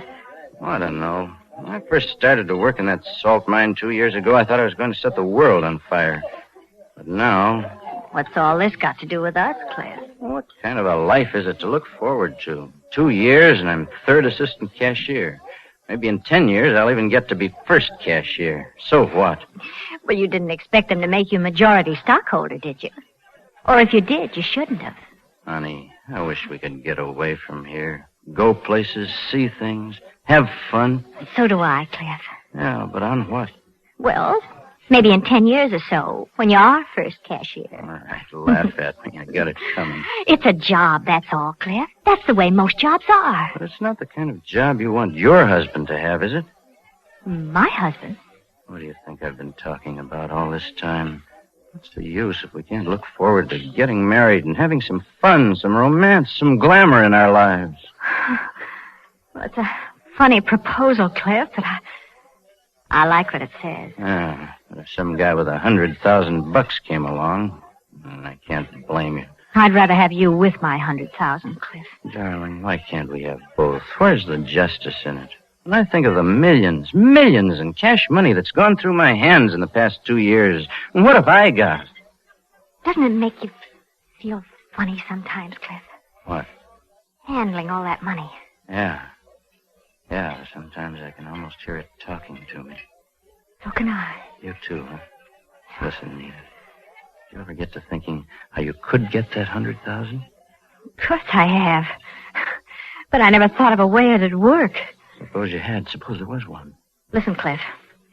I've got no scruples. You only live once. But I'm allergic to penitentiaries. I asked you a question. You mean a way that was absolutely certain? Guaranteed safe? Yeah. I'd buy it. Listen, baby. You know what's the matter with all those guys that try to clip a bank? They're not dishonest. No, I mean it. Look what happens. What always happens. The guy's hard up, or he's got a tip in the market or the races or something, and he dips into the till. Yeah. And after a while, he takes a little more and then a little more, but he always figures he's going to pay it back. He covers it up with a lot of fancy bookkeeping. Till along comes some auditor that's a little smarter than he is, and bluey, the big vacation, the long-term lease. All because the guy is fundamentally honest. Well, you can't win, I guess. No? Listen, you know the guys that do? The big shots, the presidents, board chairman. When those guys clip a bank, they grab themselves anywhere from $100,000 to a cool $1 million one fine night and blow. You never hear of them again. But you can bet they're sitting pretty somewhere. You know why? Because they were dishonest. They planned it. They'd laugh themselves to death at the idea of paying it back. Only you're not a big shot, darling. Listen, they do it all at one clip. They're out of the country before anybody finds out. That's what I'm talking about. Sure, but they have the chance. You don't. No. But us, between us, we do. We? Listen, Dick Breen, the first cashier, takes his vacation in August. Every Thursday, Jerry Malone II goes over to investment. They're teaching that side of the business. That means that for 2 Thursdays in August, I take his place and consign for cash from the vaults. But, Cliff... Wait a minute. And all I have to do is give you a receipt so that when you add it up at the end of the day, we get our balance. Don't you see it? What kind of a receipt? Any kind. One of the big payroll receipts will do it. But how you... How do I get it? I write it myself. You won't question it. Oh. Now, do you get it? Oh, it's awful risky, Cliff. What about the next day? That's what I've been trying to tell you. You don't wait for the next day. Do you realize how far from these United States you can get in 18 or 20 hours nowadays? You can get to places where you can live like a king for the rest of your life on $100,000. The rest of my life, Cliff? Sure, baby, sure. Why not? Well, what about it? All right, Cliff. I'll do it.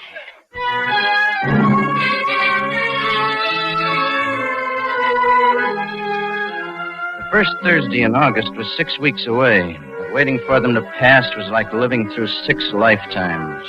We went over it again and again, every detail, every possible variation. There's no use saying I wasn't nervous, because I was. A couple of times I even thought Nita and I were being followed in the car. It was that bad. But I managed to keep under control at the bank, and the big day finally rolled around. I waited until about 11:45, just before the noon rush hour, and then I marched over to Mr. Purley's desk, trying to look casual and nonchalant. This was the worst part. Right here, right now, my My hands were sweating and my mouth was dry until I began to be afraid the words would stick in my throat. There was nothing to it, really. It's the kind of things that's done every day in a bank, but not the way I was doing it. Sure, I was scared. Oh. Hello, Cliff. What is it? You want to countersign this for me, Mr. Purley? $104,000. Cash? Yeah, Eastern Chemical. They want us to get their payroll together on Thursdays after this. Some kind of new accounting system over there. Oh. There you are. Thank you, Mr. Purley.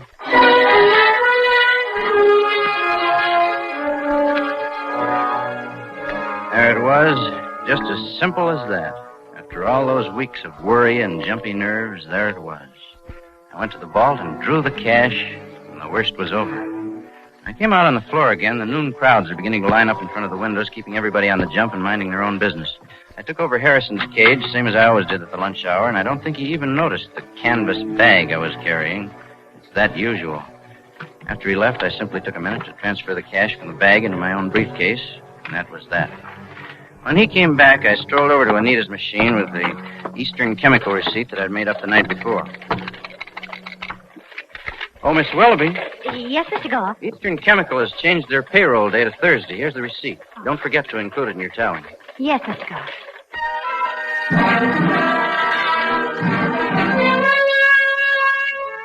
There was nothing to do now but sweat it out until 5 o'clock.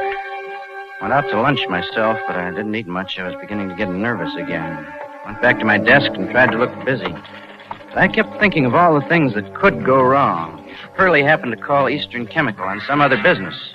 But if it turned out to be one of those days that come about twice a year when you can't get a balance and you can't find the error and everybody has to go over every transaction of the day until they do, that 104,000 item would stand out like a red flag at a businessman's lunch.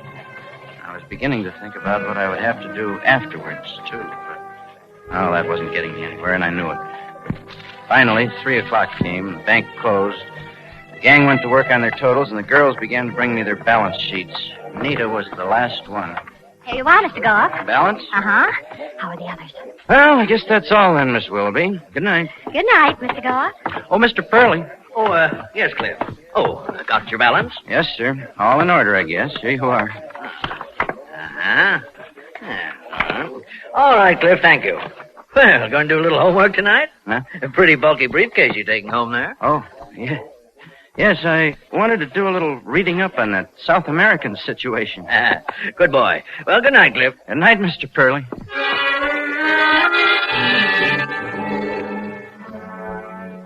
Well, I had $100,000 in wonderful, bright green folding money. Driving out of town, I felt edgy and depressed. I even got the idea I was being followed again. I knew what it was all about, of course. It was Anita, what I was going to have to do. I tried to forget it up until now. I tried to kid myself there'd be some other way, but I knew there wasn't. She was smart, too smart.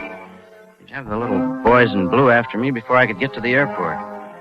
One thing was for sure. I wasn't splitting that dough with her or anyone else. So it had to be this way. It just had to be. So far, I was pretty sure the idea had never entered her head. I let her get the plane tickets to Mexico, although, of course, I had others of my own to Rio. And I told her to meet me at the little shack I had in the country because it would be safer. She'd already arrived when I got there. Cliff? It's okay, baby. Are you ready? Of course, but you're early. Are you sure? You mean, did I get it? Look at that. What do you think that stuff is, huh? How about that? So you did. You really did. Of course I did. Did you think I wouldn't? Well, something might have gone wrong, Cliff. Not with me, baby. Not with me. Have you got that Eastern Chemical receipt? I told you to slip it out of the heap when you got through. Yeah, I've got it. Let's see it. Here. Uh-huh. Okay. That's all I need. That's what? I'm sorry about this, Nita. Honestly. I really am. Cliff! No!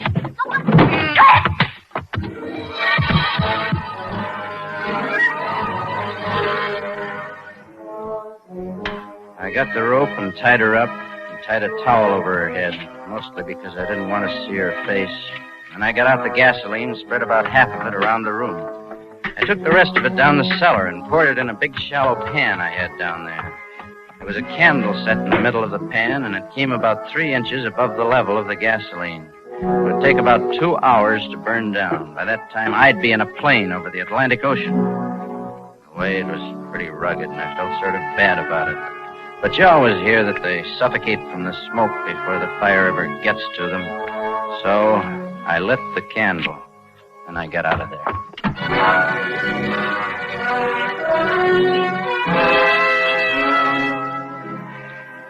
Well, it was over. It was done with now. And I began to hear it again. All the way down there in the clipper, I could hear that money talking. Maybe I'd get a rancho, one of those cattle outfits with a big hacienda and a couple dozen servants. There's plenty of dough in Argentine beef. Or maybe it'd be oil or nitrates. All I knew for sure was that this 100,000 was only the beginning. With smart operating, I'd roll it up to 1 million before I was 40. In Rio, I registered under my new name of Clarence Gage for the best suite in the best hotel in town. Got ready to relax. Next day, I got the Times that they fly down here for the big shots, and there it was on the suburban page. It found Anita, and she'd been identified by jewelry and stuff. It mentioned that she was employed at the Bankers Industrial and hinted she might have been in some trouble there. That was all to the good, and I relaxed even more. And then the next day, I got a very funny feeling. All the way up in the elevator, I felt it. I didn't like it. I didn't like it at all. When I opened my door, I liked it even less. Mr. Gage? Yeah? Who are you? Gorman's the name. Sam Gorman.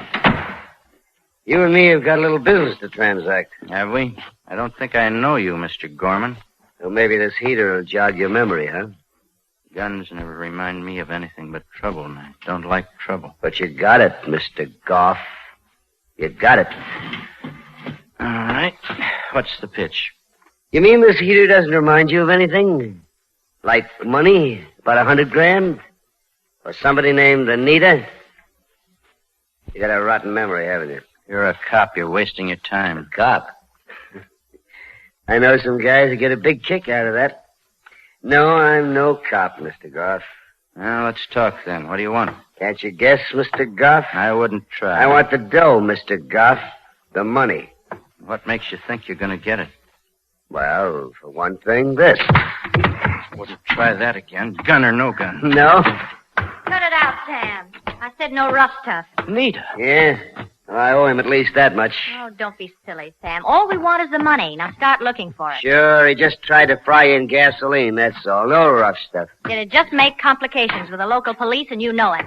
Now stop being jealous and find the money. Nita, they said... Well, it said in the paper That little fire at your place? Oh, they found somebody, all right. Just didn't happen to be me. You don't mean... You didn't deliberately... Get him, will you? I don't think the guy's got much of a sense of humor, should he? It was somebody Sam didn't like. And nobody's ever been missed. All right, I've got no sense of humor. Maybe I'm dumb, too. I don't get it. Well, you see, Cliff, we never did like the idea of leaving the country. You said it. But this way, I'm off the hook. We can go back any time we want to, because legally, I'm dead. See? May I ask who this we is that suddenly got into the conversation? Me and Sam, my husband. Your husband? That's me. Mm-hmm. I went to work in the bank for the same reason you did, Cliff. It was going to be a stick-up, and I was going to help from the inside. Only your way seems so much better. Well, how do you like that? Yeah. How does it feel, Wonder Boy? And me trying to tell you how to be dishonest. There don't have to be any hard feelings, Cliff. At least I don't have it. It was really Sam's fault what happened to me. What? Or almost did. He lost you somehow, following you out to the place. We were almost certain that you'd try it, of course. Yeah, of course. Yeah. I still owe him some lumps for that. 100,000 really wasn't enough for both of us. For 2 bits, I'd give it to him. Sam, haven't you found that money yet? No, come on. Where is it, Wonder Boy? You don't think I have it here, do you? I do. Look for a brown leather briefcase, Sam. 2 will get you 10. It's all right there. Yeah? Well, here's the briefcase. Well. I guess Wonder Boy just didn't have much confidence in banks, huh? Not that I blame him. Well, I guess we better get going. Listen, Nita, it was a bum deal all the way around. Uh-huh. And I'm really Wasn't sorry. I'm sorry about that other part, about you, I mean. I believe it. You even said so. No hard feelings, Cliff. I think Wonder Boy is leading up to something. Yeah, I can see you're the intellectual type. All right. How about leaving me a little? Nuts. Why not, Sam? Just 1,000 or so. What's the use? They won't get him any place, even down here. Listen, you don't think I'm going to stick around down here now, do you? I got to get back to the States and make another pitch. Give him the money, Sam. 1,000. And, Cliff. Yeah? I'd be a little careful about going back to the States if I were you. Sure. That goes double, Nita. What does? About being careful. I don't get it. You will. When that money begins to talk.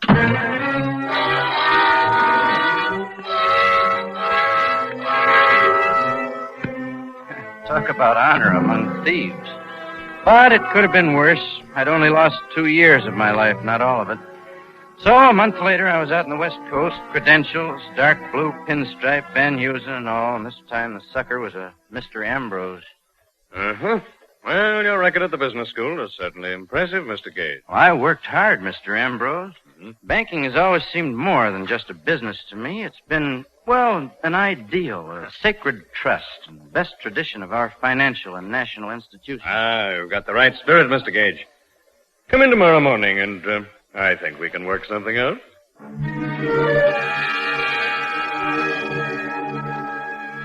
So it all began all over again. Only about 3 months later, there was a little man in a derby hat standing in line in front of my window, and his business was strictly personal. You Clarence Gage? Yes, that's right. Can we have a little private talk? Well, I guess... Oh, can you take over for me a minute, Harry? And it may be for a little bit longer than a minute. Well, now, what can I do for you, Mr. I used to work under the name of Clifford Goff on the East Coast. Oh. Yeah. Headquarters. Listen, you got me all wrong on that. I didn't have anything to do with it. What would I be working here for if I had that kind of dough? I can prove to you I never got a cent. Now, wait a minute. You knew the girl, didn't you? Sure. When I heard what had happened, well, I'd been going around with her, and I got scared, that's all. Yeah, I bet you did. Well, she's dead. Anita? Oh, no, she's not dead. It was another girl that... Get your coat, Mr. Goff. You're under arrest for attempted murder and grand larceny.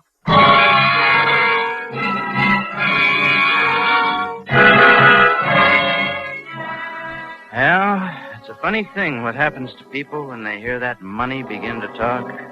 I guess Anita finally heard it, too, before she died. You see, Sam Gorman had started a big gambling joint in Las Vegas, and it was held up, and he was killed. There was a girl with him that was killed, too, Anita. But before she died, she talked plenty, told him everything. Well, she won't talk anymore, but that money will. Wonder who that money is talking to now.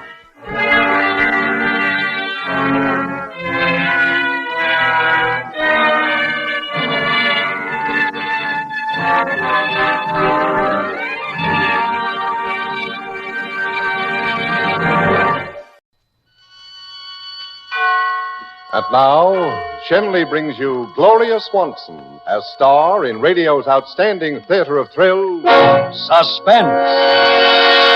Presented by Roma. That's R-O-M-A. Roma Wines for your everyday pleasure. Tonight, Roma Wines of Fresno, California bring you Gloria Swanson in Murder by the Book, a suspense play produced, edited, and directed for Shenley by William Spear for Suspense.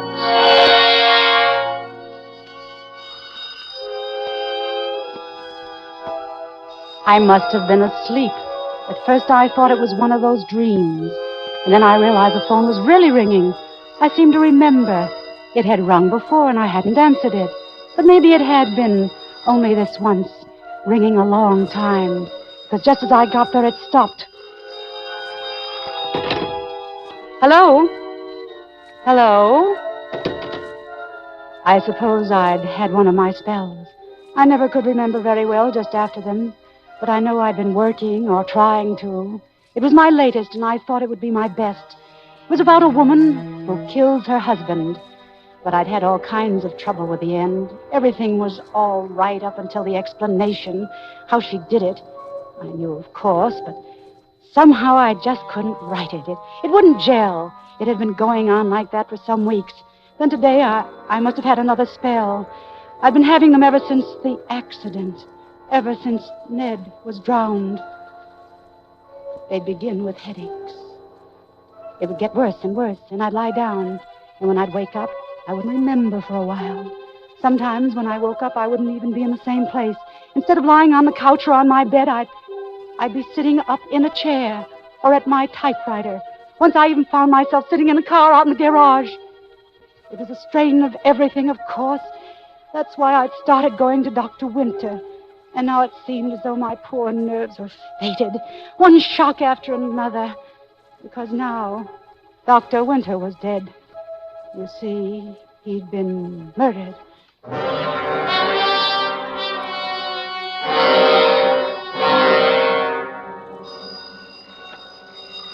Yes? Emily? Yes? This is Harry Bailey. Where have you been? Why, I've been right here, Harry. Well, why don't you answer your phone? I've been trying to get you all afternoon. Oh, I must have been asleep. Oh. How's the book coming? Oh, not very well, I'm afraid, Harry. Still stale, huh? I guess so. I'm awfully sorry, Harry. I know I promised it to you weeks ago, but... Forget it. Those things happen. Listen, Emily, I've got a great little proposition for you. It'll make you some money, it'll get your mind off the book for a while, and it'll be worth $1 million worth of publicity for us. Oh, what's the catch? Well, I was talking to young Hayes. He practically runs the old man's newspaper chain for him now, you know. And he wants you to cover the Winter case for the whole syndicate. Oh... Now, wait a minute, before you make any snap judgments. In all the time I've been your publisher, I've never given you a bum steer yet, have I? But, Harry, I'm not a reporter. That's just it. You write it from your point of view. The way it looks to the country's foremost woman detective story writer. The clues, the evidence, how it all fits together. Truth is stranger than fiction and so on. You see what I mean? Well, I don't know. You see, I was a patient of his, Harry. All right, all the better. Famous man murdered in small resort town. Just so happens famous woman mystery writer lived in same small town. Even was murdered man's patient. Knows everybody with their first names, and so forth and so on. Emily, this will put your name in headlines in every city in the country. I know. That's the trouble. Oh, you see, well, what will Cora say? Well, why? What's it to Cora? Well, I'll grant you she may have had a slightly exaggerated idea of his importance, but after all, she was his man Friday for the past year. And now to have her own mother, stepmother anyway, writing it all up in the papers and making capital out of it. Don't be silly, Emily. Somebody's got to write it, and you'll do it with sympathy and honesty and understanding. What's the greatest thing that could happen as far as getting a fair break in the papers is concerned? And it's a chance in a lifetime for you, Emily, no kidding. Oh, I'd like to. As I say... All right, Harry, I'll do it. Had a girl. Now, listen, I'll have Hayes draw up the contracts right away. Anything you say, Harry. Swell. I'll be in touch. Night now. Good night, Harry. Hello, Mother. Hello, darling. Who was that? Harry Bailey. He wants me to cover the Winter case for the Hayes Syndicate. He what? I told him I would. Oh, Mother. Oh, Mother, how could you? Why not, Cora? Because it's bad enough that he's dead without dragging it through the papers all over again. But it will be in the papers anyway, darling. And as Harry says, at least I can give it sympathy and understanding. Sympathy and understanding. Like Cora. Please, Mother, please don't do it. Stay out of it. We'll only get more heartaches out of it, that's all. Why, Cora? Why, you almost sound as though you were afraid. Are you afraid of anything? Afraid? All right, then maybe I am. Maybe that's just what I am. Afraid.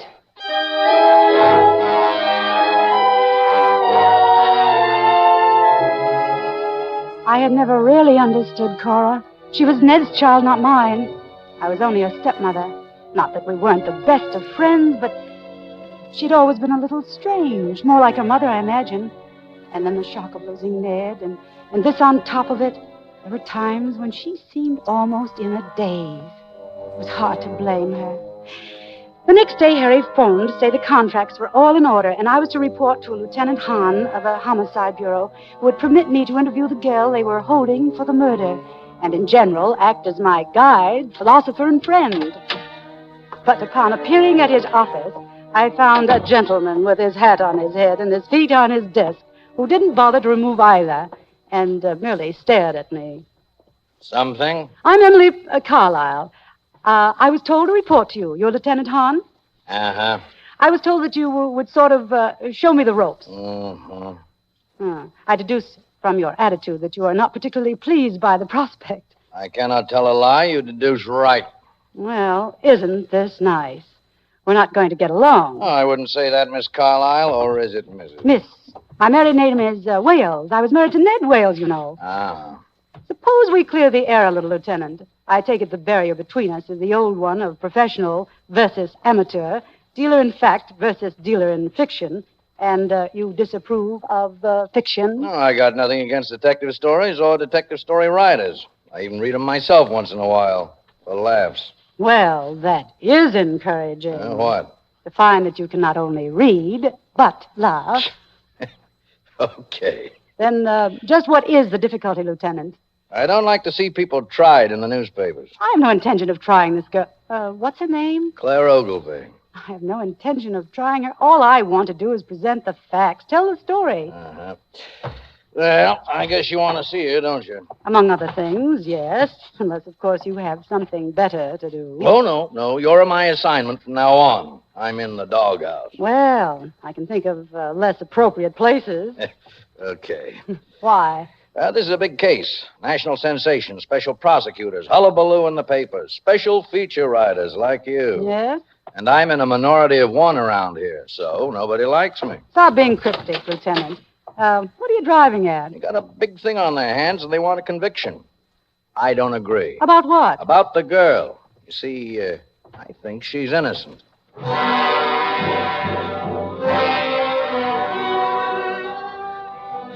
That was interesting. The girl was even more interesting. She was about 25, a pretty girl, and she was lying on her bunk in the cell, staring up at the one dim light in the ceiling. She didn't even look around when I came in. This is Miss Emily Carlyle, the writer, Claire. She wants to talk to you. I'll be back after a while, Miss Carlyle. Go away. Leave me alone. I can't, Clara. I have a job to do. That makes you different, I suppose. No, but I still have a job to do. That's what they all say. They've got a job to do. On me. Who's trying to do a job on you, Claire? A lot of smart people who make their living at it, like you. You mean that they're trying to say that you killed him and you didn't? I loved him, you fool. Why would I kill him? Why would I kill him? Why did you confess to killing him? He was dead, wasn't he? What difference did it make? That's what they wanted me to say, so what difference did it make? Then you didn't kill him. All right. I killed him. That's what you want me to say, too.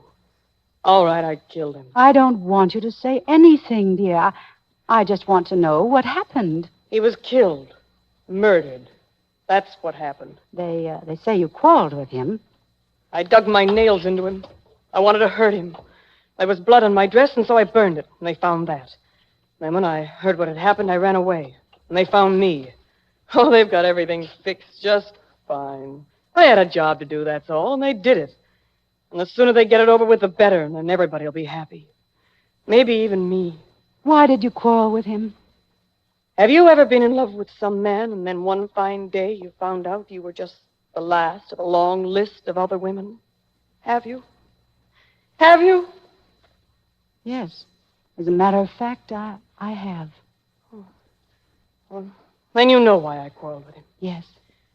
All right, then, and I'll tell you something else, too. I didn't kill him, but now I wish I had. Do you hear me? I wish I had!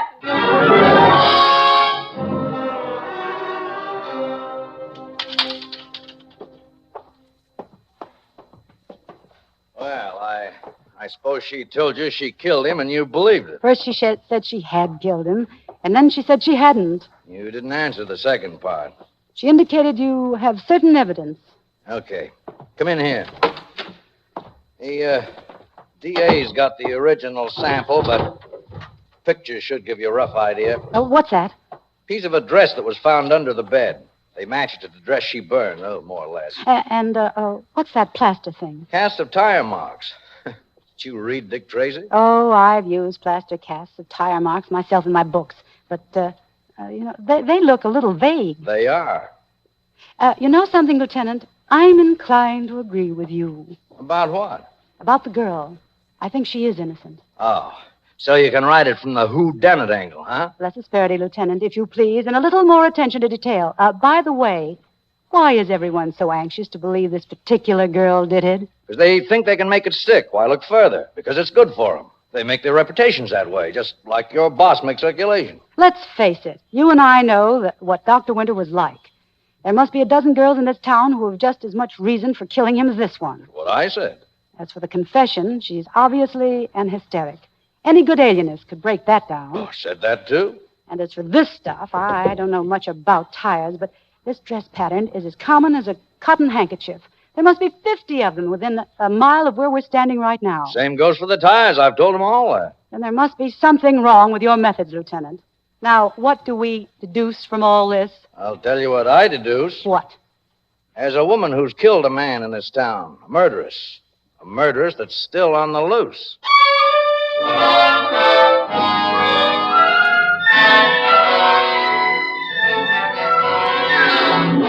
For Suspense, Roma Wines are bringing you Gloria Swanson in Murder by the Book. Roma Wines' presentation tonight in radio's outstanding theater of thrills, Suspense.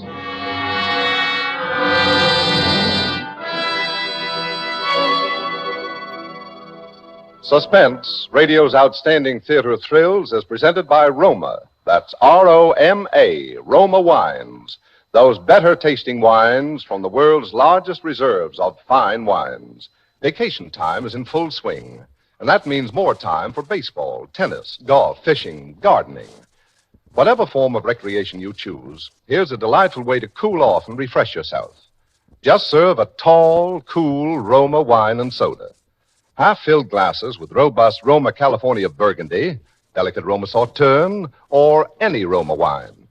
Fill up with ice and soda, sweeten to taste, then sip and be surprised. You'll agree with everybody that refreshingly delicious Roma wine and soda really is a treat that beats the heat. Treat your family to Roma wine and soda tomorrow. Serve Roma wine and soda whenever guests drop in, and all summer long. And for better taste, be sure you use America's favorite wine, Roma wine. R-O-M-A, Roma wine. And now, Roma Wines bring back to our New York soundstage Gloria Swanson as Emily Carlyle in Murder by the Book, a tale well calculated to keep you in suspense.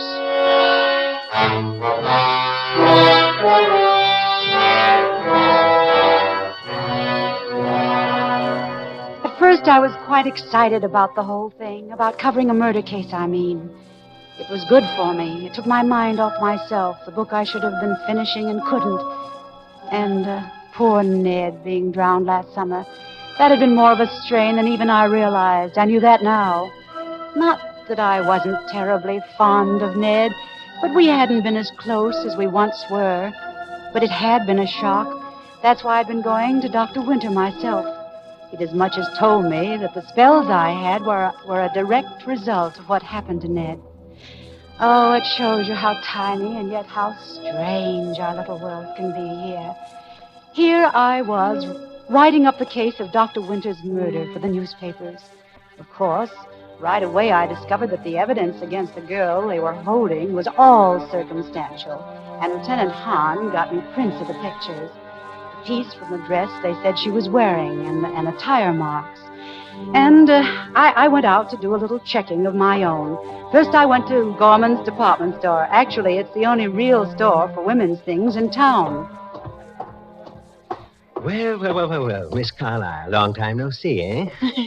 What can I do for you? I was wondering if you could identify a dress for me. A certain dress? A dress? Why, sure. What kind of a dress you have in mind? No, I don't want to buy one. I just want to find out about one. A particular dress. This dress that this picture was taken of. That's only a piece of it, of course. Oh, that. Yes, you've sold quite a few of them, haven't you? Say, I hear you're going to write up this winter case for the papers. That right, Miss Carlyle? Why, yes, I am. As a matter of fact, this dress... I know this dress, all right. We had them last spring, sold like hotcakes, 4 dozen of them.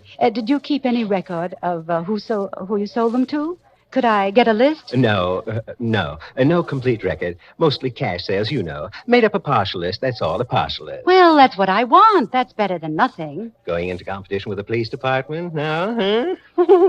No, I'm trying to help them, Mr. Gorman. If you'll give me... You better see them about that yourself, then. Lieutenant Hahn. Gave him the list 3 weeks ago. You better see him. Oh, I didn't know he had one. He never told me. The cops don't always tell everything they know, eh? You go see Lieutenant Hahn. He's the man you want to see, Lieutenant Hahn.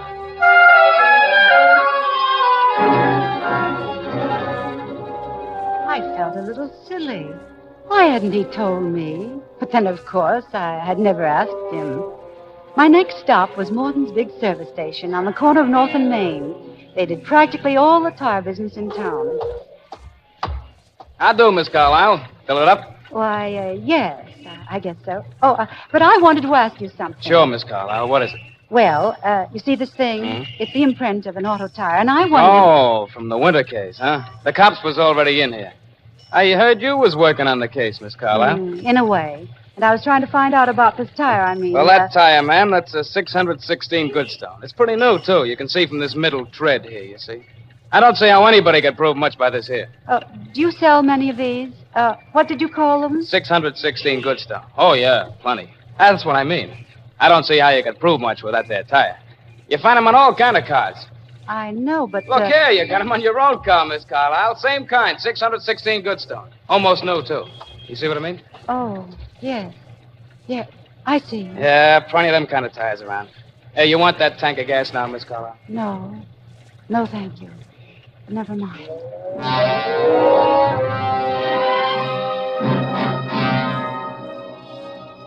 It's funny how you never notice things like tires if you're a woman anyway. Ned'd always handle things like that, and then afterwards Cora had done it.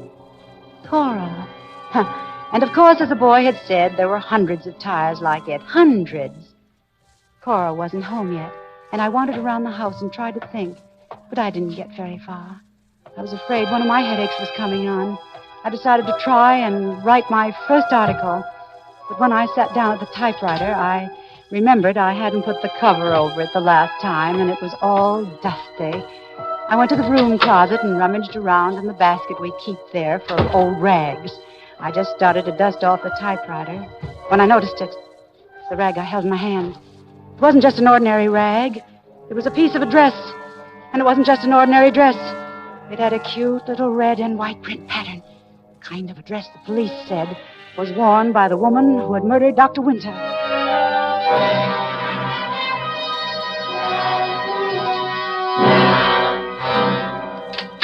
It was then I heard Cora coming in. Instinctively, I thrust the rag that was in my hand into the desk. Mother, you home? Oh, hello, darling. Been shopping? Oh, just a few odds and ends. What have you been doing? Oh, a little of this, a little of that. Cora, what about the car? Won't we be needing new tires pretty soon? Well, no, I had new ones put on all around only a little while ago. You remember? I'd forgotten. When was that? Oh, 6 weeks ago, anyway. Then it was before? Before what? The murder. Will you stop it?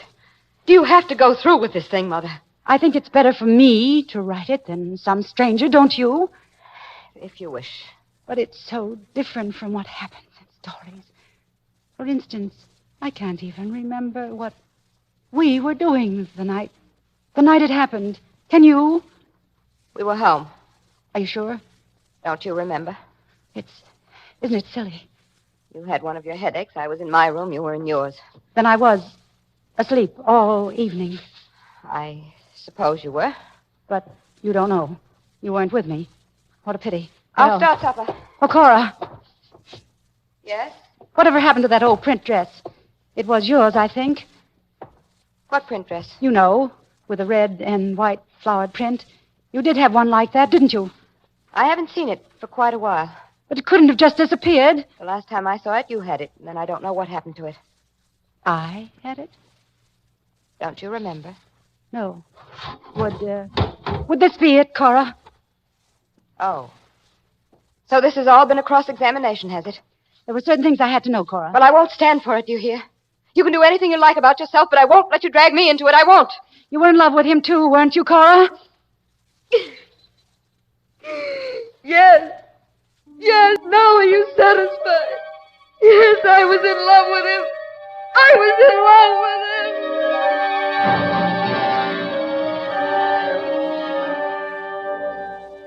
him. When I woke up, the sun was shining, and I was lying on the bed in Cora's room, and Cora was gone. I made some coffee, and then I went down to see Lieutenant Hahn.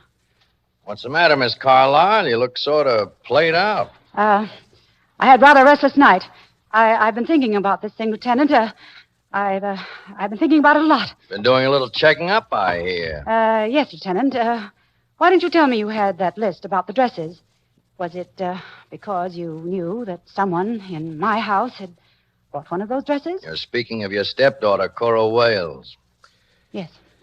We did know it, of course, but we knew the same thing about a couple of dozen other women. It didn't make much difference. Oh. Got any new ideas? Look, Lieutenant, I've been writing a new book, or trying to, about a murder. A woman who kills her husband. I didn't know how to finish it. But now, look, it's all sort of mixed up in my mind, but you know the old theory about a murderer will always return to the scene of the crime? I don't get it. I know. Put it this way.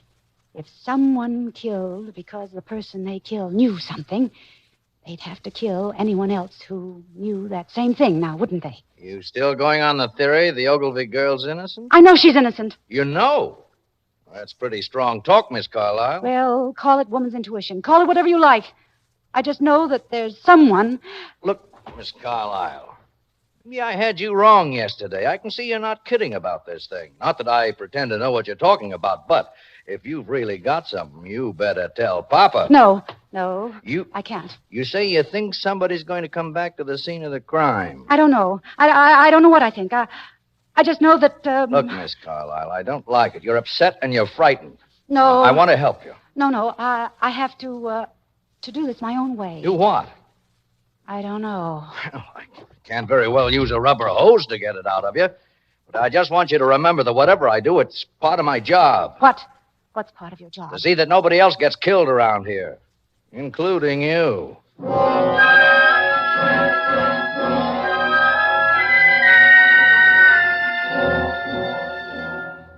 I could feel the headache coming on as I left his office. I almost ran to my car. All I could think of was that I had to get home before it happened. But it was coming over me awfully fast, faster than it ever had before. The house was empty. I threw myself on the couch and pressed my hands over my eyes. The pain was horrible. And then suddenly I had the feeling that I wasn't alone, that someone was standing there, standing over me. Someone I couldn't see. Someone who was crushing my brain, squeezing my temples in a kind of terrible, invisible vice. Someone who was trying to kill me.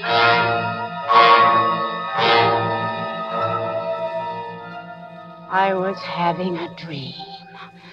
Another of those horrible dreams. I was dreaming that I'd gone upstairs to Cora's room, and she was there packing her things. She didn't see me or hear me, and I crept into the room very softly. It seemed as though I had a heavy poker or something in my hand. I crept up very softly behind her. I raised the poker, and then she whirled around. She saw me. You knew it wasn't an accident, didn't you? You knew he didn't just drown. You knew I killed your father. I pushed him. And when I went to Dr. Winter, he found out, too. Something buried in my subconscious, he said. And he made me tell him. He told you all that, didn't he? So now I'm going to have to kill you, too, Cora. I'm going to have to kill you.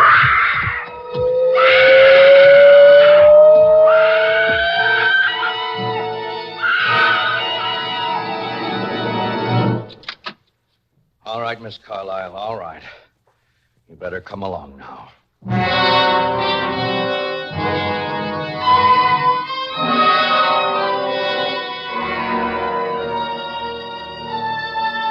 I hear the doctors keep talking about schizophrenia.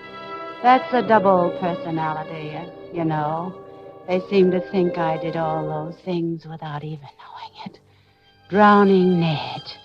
Trying to kill Cora. That's what the spells were, they say. The other personality. Like Dr. Jekyll and Mr. Hyde. But I wish I could talk to Dr. Winter.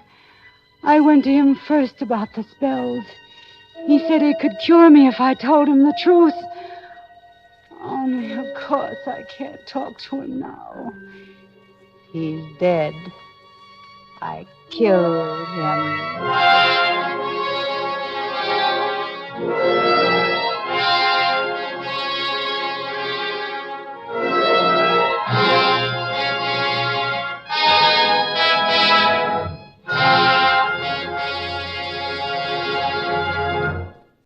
And now, Shenley brings you radio's outstanding theater of thrills, Suspense. Presented by Roma Wines. That's Roma. Roma Wines. For your everyday enjoyment. Tonight, Roma Wines of Fresno, California bring you Jerome Cowan in Mortmain, a suspense play produced, edited, and directed for Shenley by William Spear.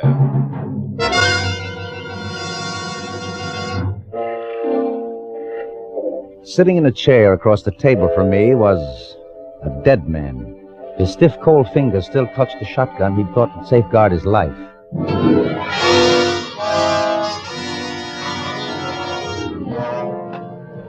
Police Chief Martin couldn't seem to sit still a minute. He kept pacing the floor behind me, back and forth, back and forth. We'd been waiting a couple of hours already for the coroner to arrive and examine Screed's body. Meanwhile, every cop in the city was out looking for George Perry, the obvious murderer. Where the devil was that coroner? You know, it's not the pleasantest thing in the world to sit around a dirty kitchen with nothing to do but stare into the face of a dead man and think. Think how it all started that day less than 3 years ago when George Perry, my law partner at the time, walked into our office and told me the good news. Sam, oh boy, congratulate me. What for? You're looking at the next district attorney. What? You? Yep, it's in the bag. I've just come from a talk with Harry Polk, and he told me that when the committee holds its meeting next month, they're going to nominate none other than yours truly. I see. And that's as good as election in this town. Yeah, but I thought... You thought you were going to get it, huh? I'm sorry, Sam. I just assumed you did get it, really. I didn't go looking for it, you know that, but they picked me for some reason. And what's the difference, Sam? What's good for me is good for you. We're partners, aren't we? And we'll stay partners. Oh, yes, of course. Congratulations, George. You don't really mind, do you, about the nomination? Oh, no, it doesn't matter. Oh, I thought not. After all, my being the DA will bring the firm a lot of business, Sam. Well, I gotta go tell Alice. She'll be tickled pink to hear the news. But keep it under your hat, Sam. It's not official until the committee meeting. I understand.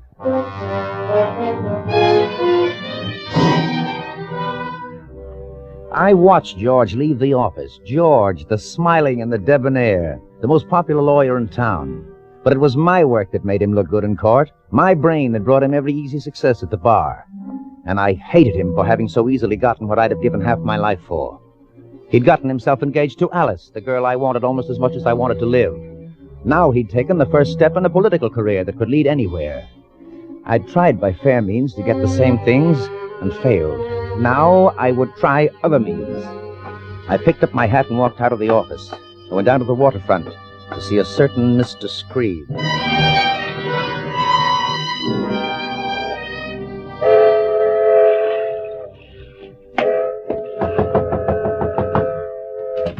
Yes.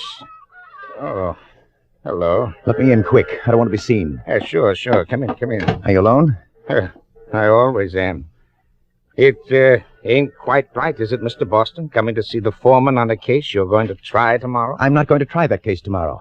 I know I picked the jury today, but I won't be at the trial. My partner will be trial counsel. Well, it still ain't right, it seems to me. Never mind that, Screed. I think you and I can get along. Always aim to get along. Not that I got rich at it, but I ain't complaining.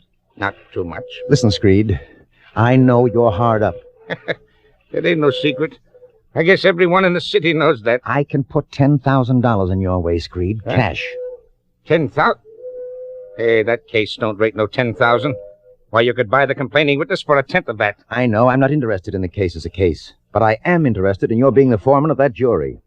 I don't get it. First, let's understand each other. I'm offering you $10,000 for certain services. Are you interested? You kidding? Why, for 10 grand, I'd just about commit murder. I thought I had the right man. Now listen. Tomorrow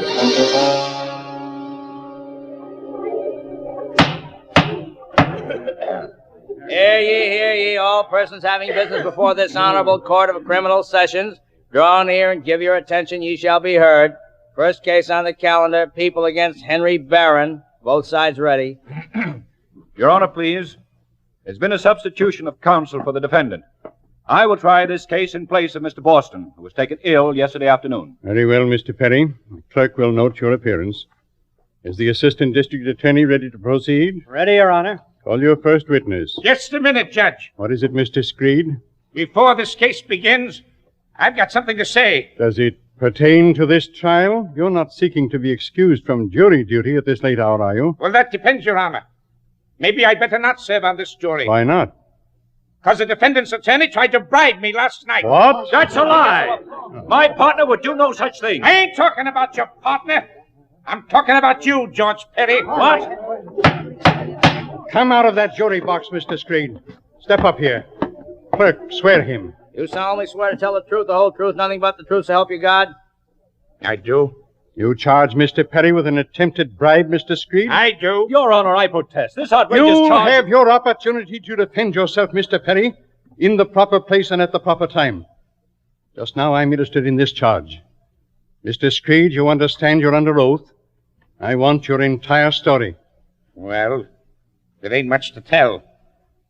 Last night about 10 o'clock, I was home having some coffee.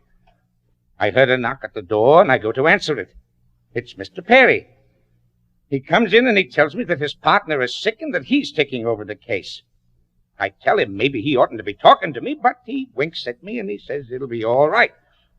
So I let him talk just to see what's in the wind. I was never at his house. The man's lying. Quiet. Proceed, Mr. Screed. He tells me he's out to make a reputation for himself. And while this case is peanuts, still he wants to win it. He knows he can't unless he's got someone on the jury to cooperate. And he thinks maybe I'm his man. He offered me $200 to hold out for an acquittal. Did you take the money? Well, sure. Sure, I played right along, Your Honor. I told him I'd do what he wanted, but all the time, I was just kidding him. See, I was going to tell you what happened just as soon as court opened. Here, Your Honor. Here's the 200. Brand new $100 bills. Why didn't you notify the authorities sooner? Well, there wasn't no hurry, was there, Judge? He wasn't going to run away. And I knew I could spill the beans this morning instead of wasting half the night down at headquarters. Your Honor, may I question that man? You may not. But he's crucifying me with a wicked lie. I should have the right to defend myself, to cross-examine him. You will have that right in the proper forum. I declare a mistrial in the case before me. The Assistant District Attorney will obtain a copy of the minutes for preparation to the presentation to the grand jury. Bailiff, you will place Mr. Perry under arrest. Court's adjourned.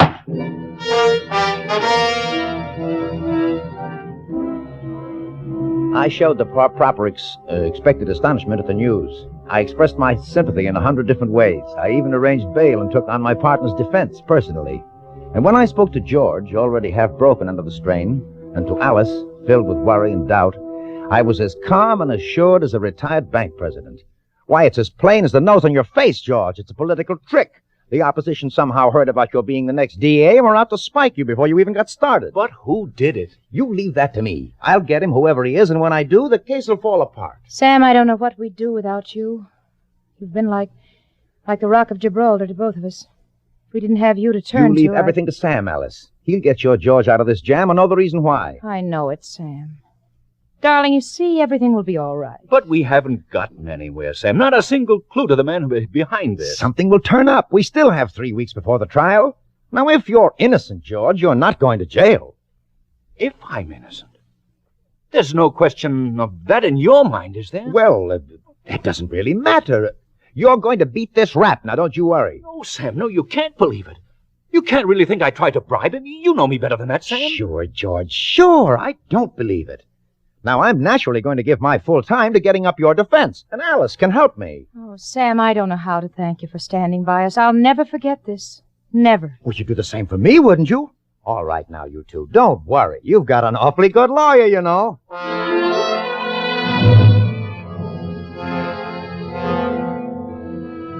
I got George to go away up to Fieldstone for a few weeks. I spent a lot of time driving Alice around in search of non-existent witnesses. My zeal and devotion to George were unbounded. And if I failed to find any proof of his innocence, it hurt me as much as it did Alice. In time, even she began to wonder, to have a gnawing doubt.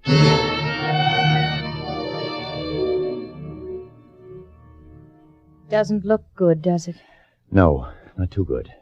Sam, what are we going to do? Oh, now don't you get to worrying, Alice. A smart lawyer can do a lot, even without witnesses. Don't forget, the law assumes that a man is innocent until he's proved to be guilty, beyond a reasonable doubt. Sam, I've never asked you this. I've always wanted to go on thinking that George was innocent. But I must know. Did he do it? Alice. Did he, Sam? You would know. No, Oh, if I did know, I wouldn't tell you. Why, Sam? Why should he have done a thing like that? It wasn't an important case. It didn't really matter if he lost it. Well, he'd just been offered the nomination for district attorney. Maybe that had something to do with it. Who knows? All I can say is I'll do my best to get him off. Sam, you've been just wonderful. I've never really known how wonderful you could be until this past month. You've worked so hard. You've been so understanding, so sympathetic. If it hadn't been for you, I couldn't have gone on. No matter how this turns out, I want you to know I'll always be grateful. Thanks, Alice. Well, tomorrow is our big day in court, and I want to be on my toes. For George and for you. Good night, dear.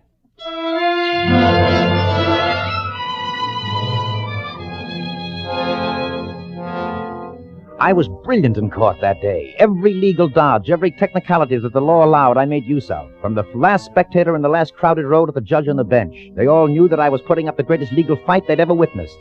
But I couldn't break the keystone of the prosecution, the testimony of Screed. No matter how much I went over his testimony, his story stood up, became stronger with every question I hammered home. And when I put George Perry on the stand in his own defense, he still had no alibi for the hours during which he was supposed to have visited Screed. His story that he'd been riding in his car seemed almost ridiculous. When the jury came in with its verdict, I knew very well what it would be.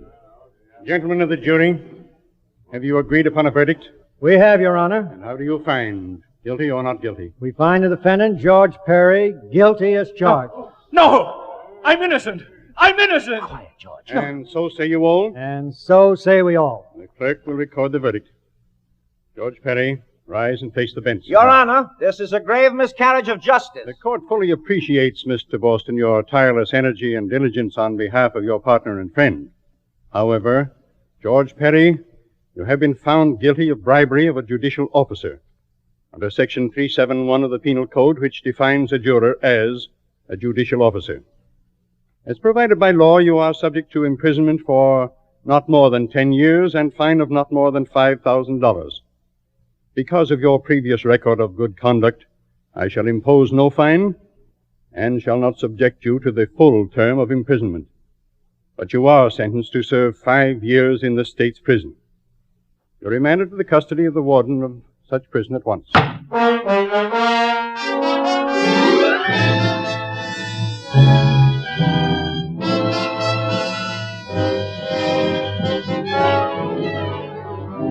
For Suspense, Roma Wines are bringing you Jerome Cowan in Mortmain.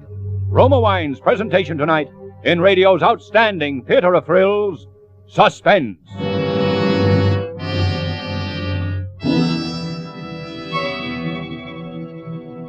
Suspense, radio's outstanding theater of thrills, is being brought to you by Roma. That's R-O-M-A, Roma Wines, America's largest selling wines.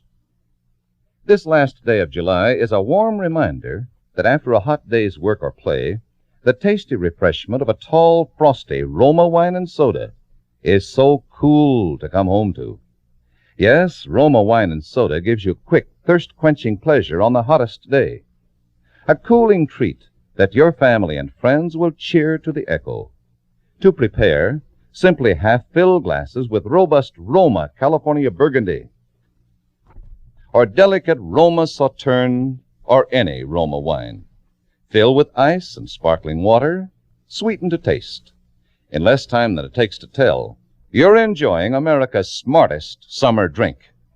For delicious, low-cost refreshment or entertainment, enjoy Roma wine and soda, made with better-tasting Roma wine, America's favorite wine.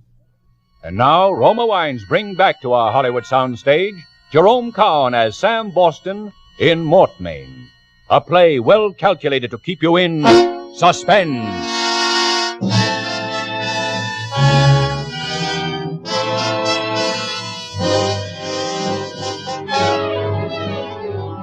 So I lost the case. But losing that one, of course, helped me. I gained a swift popularity not only with the public, but with the politicians who have an eye open for brilliant lawyers. It wasn't long before I was having a little talk with Harry Polk and was being offered the nomination that should have been mine in the first place. The next thing I wanted was Alice. For the next year and a half, I was after her until finally she said yes, and our engagement was announced. The whole town congratulated us. And then George, with time off for good behavior, came home from prison. One afternoon, I went to call on Alice. He was there. Hello, Sam. George, you're crazy to have come back here. You should have gone where you're not known, started new, where your record won't be held against you. I don't want to start new. I came back here for a purpose. And that? I'm going to find the man who framed me, and when I do, I'll kill him. Oh, that's not good. Not good to talk that way, I know George. you both think I'm guilty. Everyone else thinks so. But I know I'm innocent, and I'm going to prove it if it takes me the rest of my life. How are you going to live? No job, no money. I'll get something to do. I'll shine shoes if I have to. Oh, I wish I could help you, George. But you realize my position. I'm not looking for help from anyone. Okay, George. But if you want my advice... I'm not taking advice anymore, Sam. Not from you or anyone else. I'm in this on my own. And I'll get him. Alice, you mustn't see George. Why not? I can't allow it, Alice. My fiancé consorting with a jailbird. My reputation doesn't permit such things. George may have been in jail, but he's not a jailbird. Well, it amounts to the same thing. I demand you stop seeing him. Sam. What? I'm going to break our engagement. George needs me. He needs me desperately, and I want to help him. Alice, you can't mean you're still in love with him. Oh, I don't know. After all these months, it's hard to say whether I'm in love with him or not. But he needs help, and I'm the only one he can turn to. Well, what about me? You don't need me, Sam. I don't need you the way he does for a prop and a consolation prize. I love you, isn't that enough?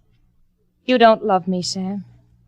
I've always been second to your career. And now you're doing your best to ruin that career for me. How so? Don't you see what it'll mean? You're breaking your engagement at this time, just when I'm about to get the nomination for judgeship? Nobody respects a man who's been jilted. Just keep on going with me as though nothing had happened. Afterward, we can break off gradually. Yes. All right, Sam. Now I think you'd better go.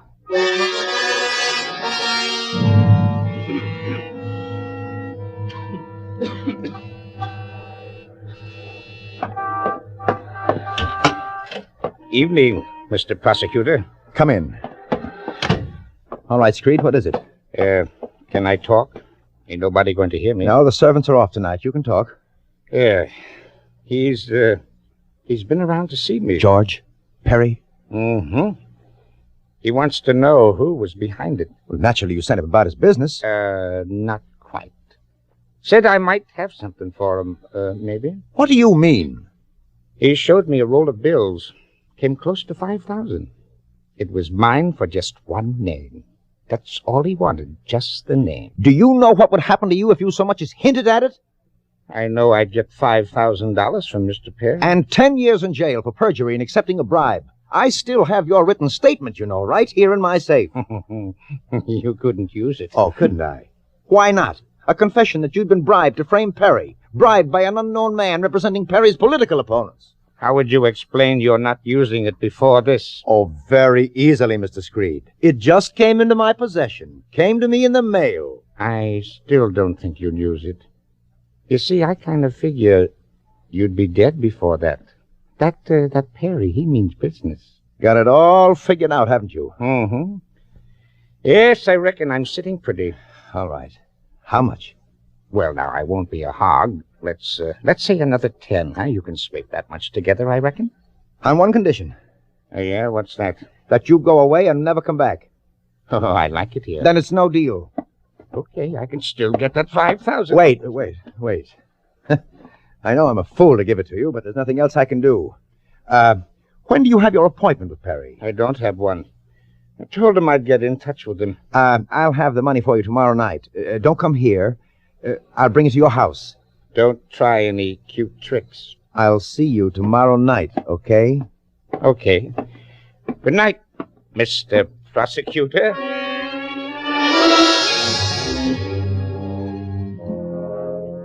After he left, I wore the rug in my library while I thought about it. I knew this payment was only the beginning. Screed would go on with his blackmail until he bled me white. Something had to happen. And it did. I've got to talk to you. George, sure. Come in. Well, what's on your mind? 2 things. Alice, and the man who framed me. Yes? I know how it is with you and Alice, Sam. She told me you let her out of her engagement after the election. What else could I do? Well, it was decent of you not to put up a fuss. Well, where would that get me?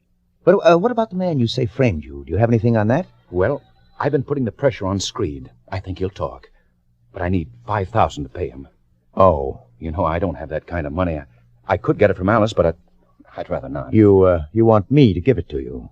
Would you? Now listen to me, George. If I thought paying him $5,000 would do any good, I'd let you have it. But it won't. He'll just take your money and give you a runaround. But, Sam, if... Let me finish. You know what would happen to him if you shot off his mouth? He'd be killed. He knows that, too. He's not going to talk for $5,000 or $50,000. Forget it, George. Maybe you're right, Sam. I just thought... I know you're willing to grab at any straw. And there's another thing. Your loose talk about killing the man who framed you. The police know about it, and if it weren't for me, you would have been picked up. I understand you've gone and bought yourself a gun. Yes, I did. Give it to me. I'll turn it in. All right, Sam. Here it is. Just put it on the desk. Now, you follow my advice. Get out of town. Leave as soon as you can. Oh, I've been a fool. Sam, someone promised me a job out in the coast. I'll go tomorrow night. Alice can follow me after election. And, Sam, thanks.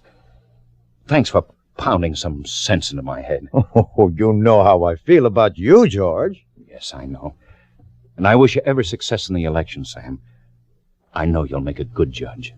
Goodbye, George. And luck to you. You'll need it.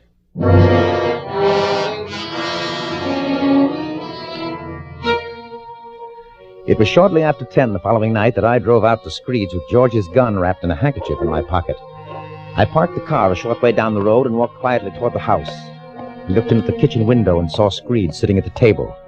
His chin was on his chest. He was breathing slowly and regularly through his sleep.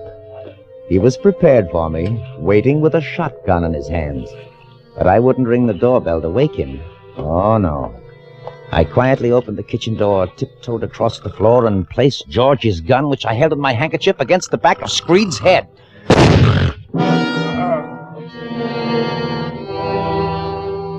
His head bobbed forward, and that was all. His body didn't move. His finger remained motionless on the cocked trigger of the shotgun resting on the table. Well, that was that. 2 birds with 1 stone. Screed dead, George Perry the obvious murderer. I dropped the revolver on the floor and went out. When I got home, I phoned Chief Martin. He said... What's on your mind, Sam? Martin, I'm worried. George Perry has been over at my house making all sorts of wild threats about killing the man who testified against him. I wish you'd send someone out there and get the old man to take precautions. Sure, Mr. Boston. I'll do that right away. I heard about Perry's talking wild. Maybe I ought to lock him up just to be on the safe side. Oh, I don't think you can. Not enough to hold him. But it might be a good idea to give Screed a bodyguard until I can have another talk with Perry. I'll tend to it right away.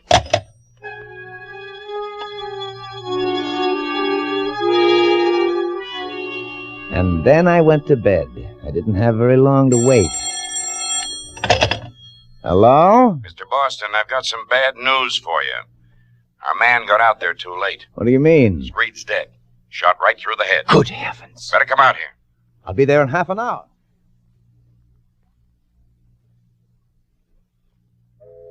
Perry sneaked up on him and shot him. Screed must have been tipped off that Perry was out to get him. Sat up waiting with the shotgun. Have you found Perry yet? No, I have a dragnet out for him, though. He won't get away. I'm having the gun traced and examined for prints. We'll have the report pretty soon. When is the coroner coming? In a couple of hours, he's tied up. But you don't have to wait. I may as well while I'm here.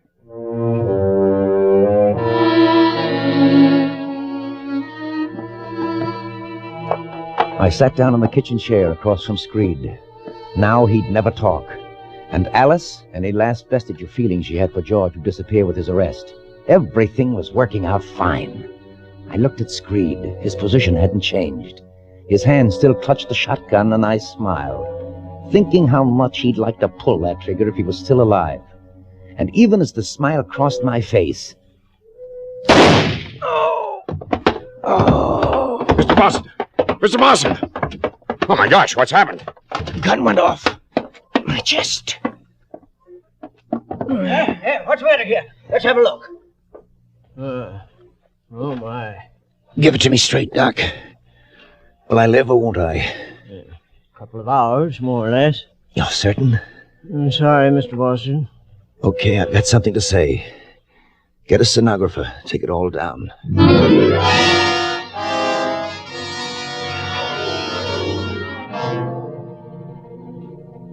All right, Boston, we got it all.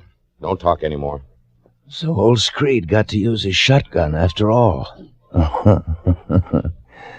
Mortmain. What's that? Mortmain, the dead hand. It's a lawyer's joke, Doc. You wouldn't understand. Can't say I do. Oh, never mind. By the way, what was it? Some sort of miracle? Divine justice acting through a corpse? If you want to call it that. Really, just a tightening of the finger muscles that caused the trigger to be pulled back. We doctors call it rigor mortis.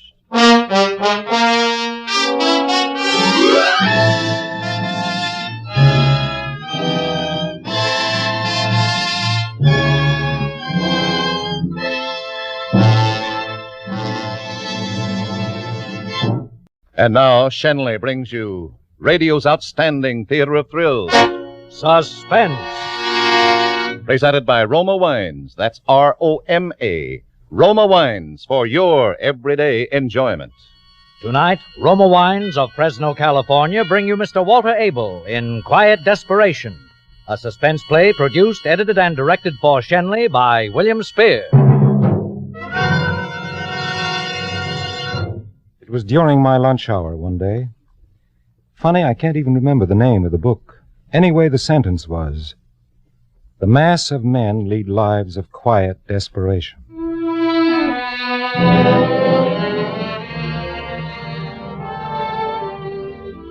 I couldn't seem to get past that sentence. Quiet desperation. That was me the author was talking about, Homer Bigelow. And suddenly I thought, why should I go on like that? I was desperate, okay, but why should I be quiet? Why shouldn't I do something about it? Get myself out of the rut. All I needed was the right break. It came a lot sooner than I expected.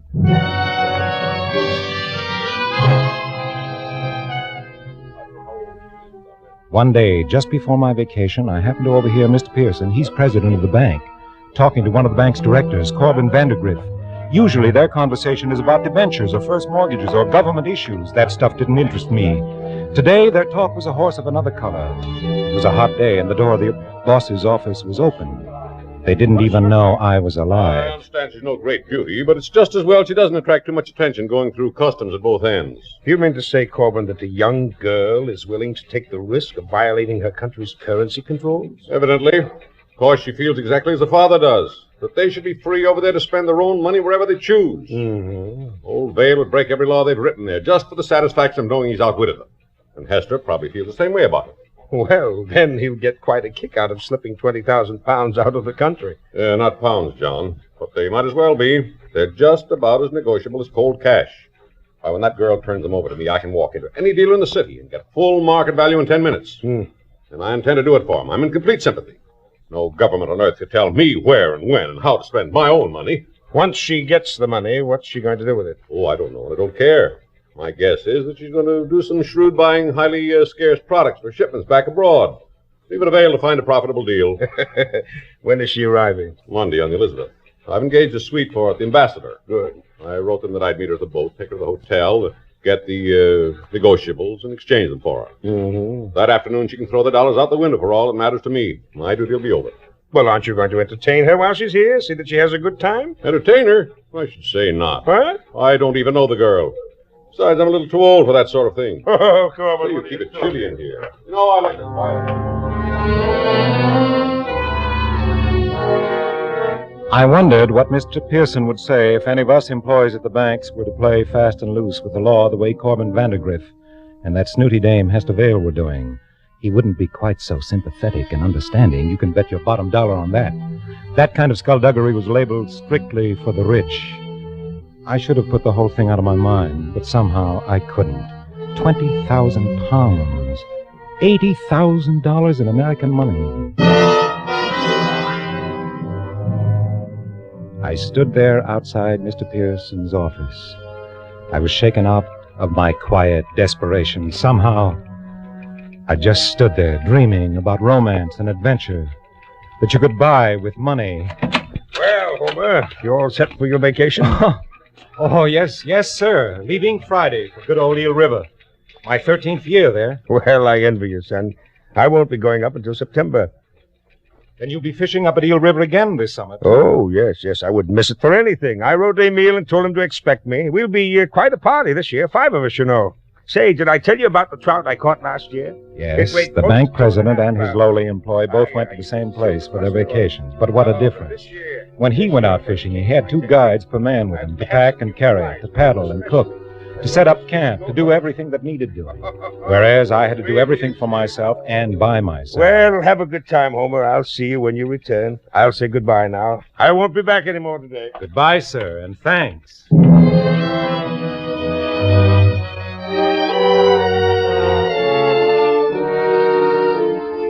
I had my lunch that day as I usually did in the boardroom. Jenny, Mr. Pearson's secretary, had left the door to his office open so that if the phone rang, I could take the message while she was out.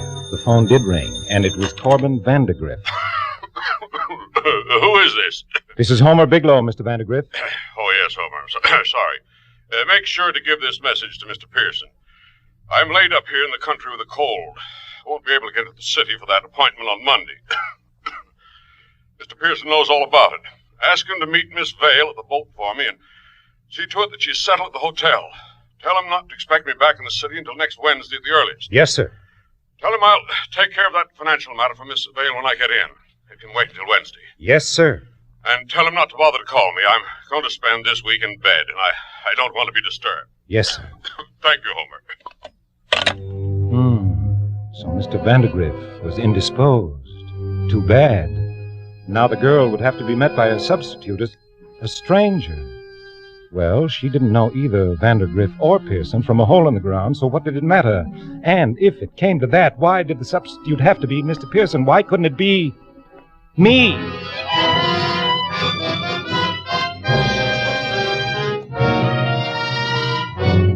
For Suspense, Roma Wines are bringing you Walter Abel in Quiet Desperation. Roma Wines' presentation tonight in radio's outstanding theater of thrills, Suspense.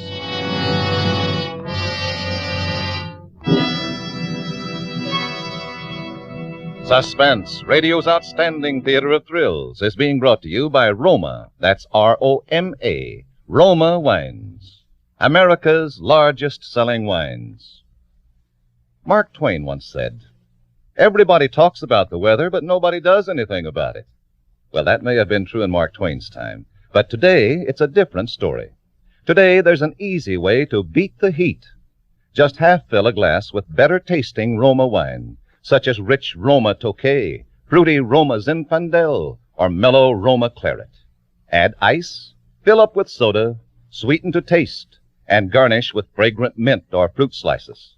Then lean back and enjoy Roma Wine and Soda, America's smartest, coolest summer drink. I'm sure you'll agree that Roma Wine and Soda, so delicious, so refreshing, so cool to come home to, is the perfect warm weather thirst quencher. Perfect for summer entertaining. So inexpensive, too. It's a hot idea to treat your family and friends to cold, refreshing Roma Wine and Soda, made with better tasting Roma wines. America's favorite wines. And now Roma Wines bring back to our Hollywood soundstage Walter Abel as Homer Biglow with Kathy Lewis as Hester Vale in Quiet Desperation, a play well calculated to keep you in suspense.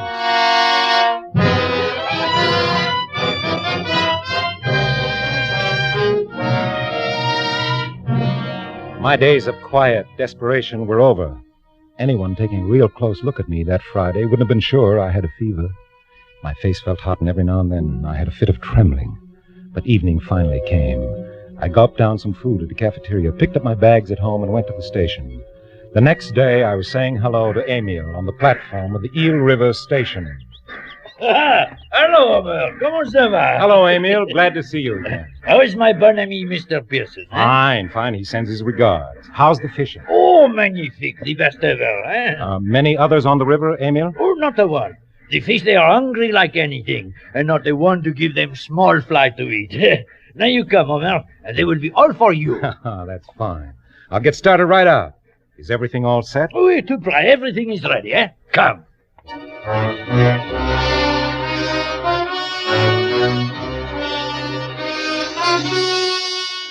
In half an hour, I was at the camp on the shore of Eel River.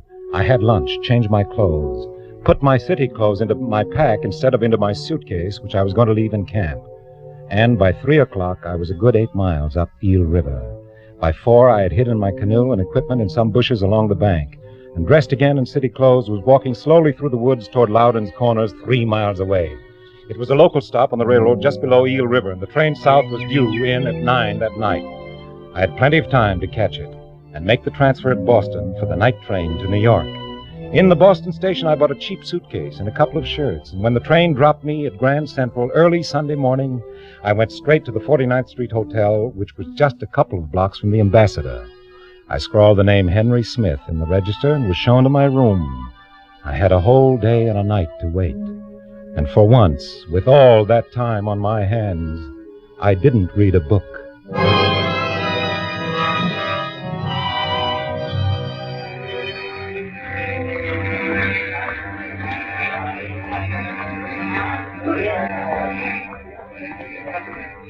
Excuse me, where could I find a Miss Vale, one of the passengers? What name? Hester Vale. Vale, look over there by the fees. If she hasn't gone through, she's probably there. Thank you. Miss Vale? Miss Vale? Over here. Good morning, Miss Vale. I'm... You're Mr. Vanderbilt. That's right. So good of you to come. My father promised you'd meet me. Oh, how is your Oh, father? he's very well, thank you. Still growling about Europe's ruin. It's been a beastly nuisance, this waiting. Is there Hi. anything I can do to help? Thank you. That chap's finally finished mucking about with my boxes. Think I was an adventuress smuggling something priceless into your country. I've nothing to declare, you know. Came with empty trunks. Expect to fill them up while I'm here. Can't buy a thing in Europe, you know. Europe's a dreadful nightmare. Yes, so I understand. Father wrote you all about it, did he? Foolish of him to write. Mail might have been opened. Oh, no. After all, the war's over. Is it? Well, shall I take you to your hotel? You probably want to rest. Rest? Not at all. I'm scooting out to the shops right off. Oh, you have enough money for shopping? Well, they allowed me £100. I still have most of it. That'll do for a starter. If they'd only known about, you know. Yes, if you'd care to turn over the contraband, I could see about converting it into dollars for you. Contraband, eh? Spies and all that sort of thing. That describes it exactly. It's very nice. But not now. I'll dig them out at the hotel. All right.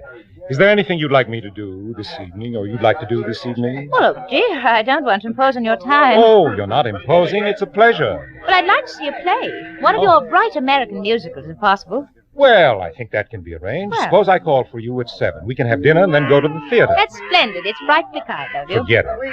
I haven't seen a musical myself. Well, not for a long time, anyway.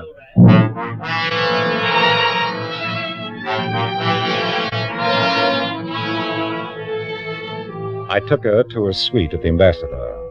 Then I went back to my room to think over my plan. It was almost too simple. As soon as she turned the securities over to me, I'd take them to a broker and collect. Then I'd catch the night train back to Loudon's Corner, then through the woods to Eel River. By tomorrow afternoon, I'd be in my canoe again as if nothing had happened. A few days after that, the canoe would come drifting down the river wrong side up, and my stuff would be found floating in a quiet backwater. Under another name, I'd go out west. With $80,000, I'd never have to go back to that old life of quiet desperation. No, sir, I was through with that forever. As for the man who posed as Corbin Vandergriff, he'd never be found, and no one would ever connect him with the Homer Bigelow who was drowned on a fishing trip in the swift waters of Eel River 250 miles away.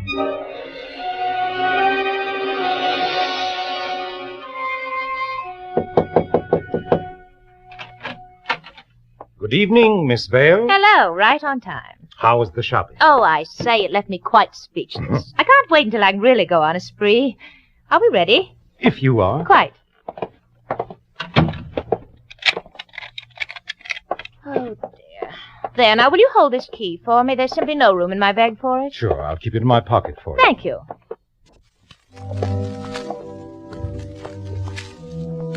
I picked a quiet little restaurant where I was sure I wouldn't meet anyone who knew me. Oh, thank you. The theater was going to be an ordeal, all those people, but that couldn't be helped. I had to play my part until she handed over those securities. I couldn't afford to look too anxious about them either, but I needn't have worried. Well, While we were waiting for the dessert, she opened her bag and pulled out a package of about a dozen small envelopes, different sizes and different shapes. here. Here you are, Mr. Vandergrift. Take good care of them. Are these? They are. I put them in my inside pocket. All the way down Broadway in the taxi, I felt them. The envelopes were too small, it seemed to me, to hold securities. Maybe if they were folded over, but even then they would have to be bulkier than they were. I had to look into those envelopes to know if the securities were really there. But I had no chance, and it wasn't until the taxi dropped us in front of the theater that I was able to make one. Well, here we are. Miss Vale, I wonder if you'd mind seeing the show alone. Oh, dear.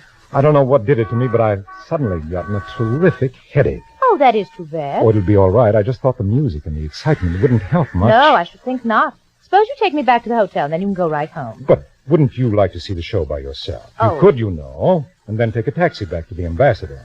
Yes, I suppose I could. Well, I should hate to think a headache of mine spoiled your whole evening. Here, take the tickets and go on in. But thank you, I will. I'm dreadfully sorry you have to miss it. Oh, I'll make up for it another time, Miss Vale. There are plenty of musicals you'll want to see. You'll be sure to take something for that headache now, won't you? I will. Thanks a lot for being so considerate. Good night, Miss Vale. Have a good time. Oh, I'm sure to. Good night, Mr. Vandergrift.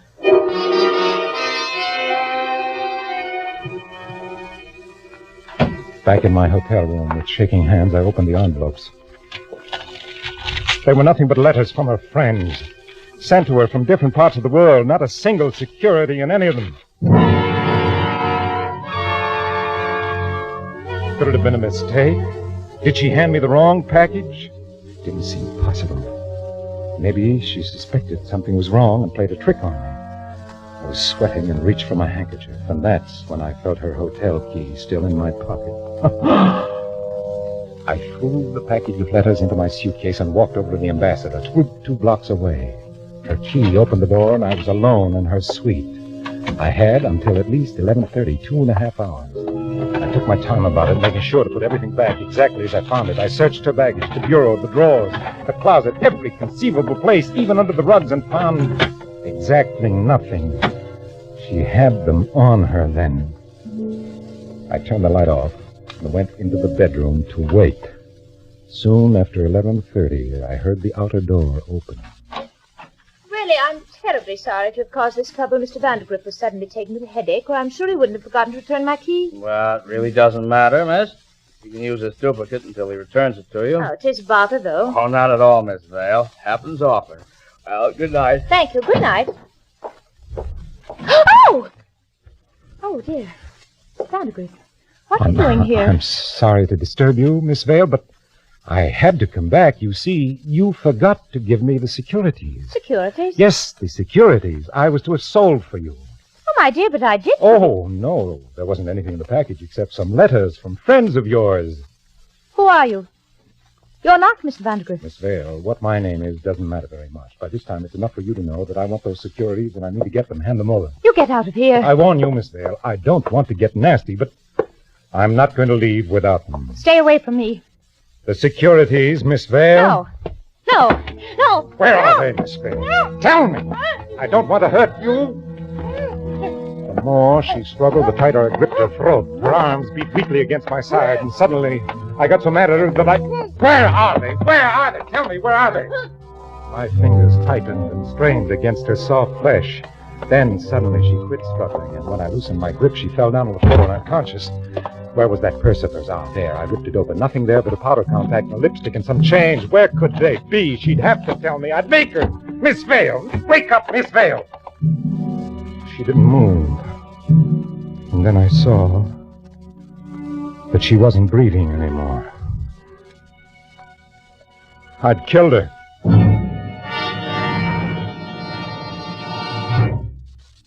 I never meant to kill the girl. I hadn't any idea I was choking her that hard. All I wanted was... No, I had to get away. I couldn't stay there with that limp body sprawled on the rug, but I had to be careful. Couldn't afford to make any mistake now. Tried to remember everything I'd read in detective stories. You had to be careful about fingerprints. I ran to the bathroom, grabbed the towel, and with it wiped every surface I might have touched. Then I dragged the body to the bedroom, put it on the bed. I shut the door behind me and turned the lights off in the sitting room. I listened a couple of seconds at the outer door. Everything was quiet. I ducked out and went to the stairs. The lobby was empty. I crossed over and went onto Park Avenue.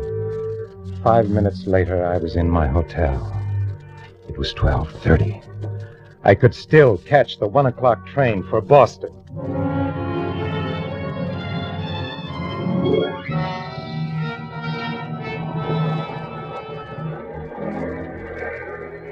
Fine mess I'd made. The best thing that could happen to me now, mind you, the best thing would be to get back home to the boarding house, to the bank, to that horrible, hopeless rut I tried to get away from. That was the best I had to look forward to. The worst, I didn't even have the courage to think of it. But then, what could they pin on me? If anybody had anything to worry about, it wasn't me. It was Vandergrift. He had the date with her, not I. As far as anybody knew, I didn't know any such person as Hester Vale ever existed. Vandergrift was the guy she told the desk clerk she'd given the key to. But the poor sap wouldn't even be able to prove an alibi for late last night midnight. Yes. Ha! Ha! I could go back to my fishing and forget the whole thing. Forget it ever happened. I was safe. Huh. Fine consolation that was, after all the beautiful plans I'd made. But at least I was safe.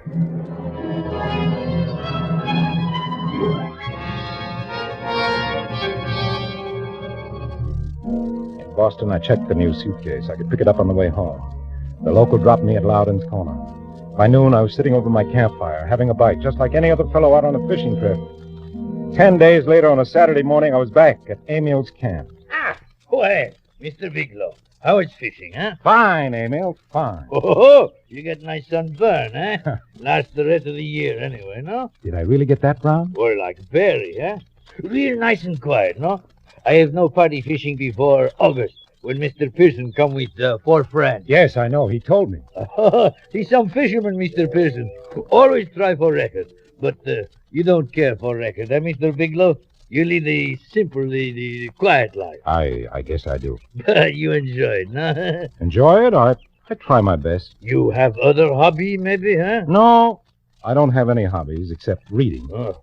Mr. Pearson and me, we have same hobby. That's why we such good friends. Oh, I didn't know that. Oh, we great one for philately, les timbres, the stamp, you know?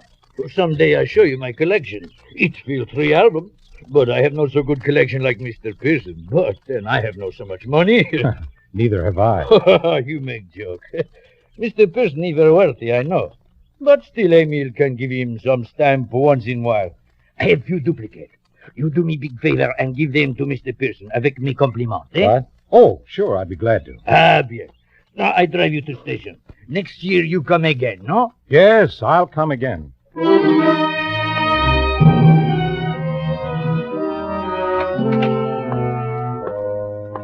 Well, Homer, you're back, huh? Did you enjoy your rest? Yes, it was fine, Mr. Pearson. Good. I can't say we've had any enjoyment back here. Have you heard about Mr. Vandergrift? Mr. Vandergrift? No, sir. Is there something wrong? Wrong. I'll say there is. He's been arrested for murder. He insists he's innocent, but the police have a strong case against him, very strong. Oh, it looks bad indeed. I'm sorry, sir. So are we all. It means I'll have to give up my fishing trip this summer for one thing. I can't desert old Vandy at such a time. I'll have to wire Emil, and I just got a letter from him telling me he had everything arranged, too. Yes, he told me he was expecting you. Oh, well. Can't be helped. Oh, say, by the way, he wrote that he sent some duplicates on to me in your care. Stamps, you know. Stamps? Oh, that's right, he did. Sorry, I forgot about them, Mr. Pearson. I must have them at home. I'll bring them in tomorrow, sir. Well, no hurry, no hurry. I have no mind for them now anyway. Well, back to work. Come on, back to work.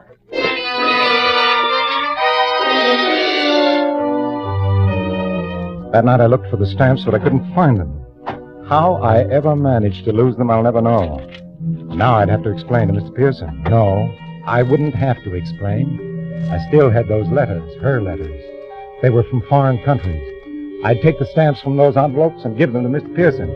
He'd never know the difference. I knew how fussy he could get about a little thing like lost stamps. Rather than get him started on a lecture, I got out the package of letters, cut the stamps off, and then burned the letters and the envelopes. The next day... Yes? Here are those stamps, sir. I found them at home, all right. Oh, well, just put them on the desk, Homer. Thank you very much. Oh, don't mention it, Mr. Pearson.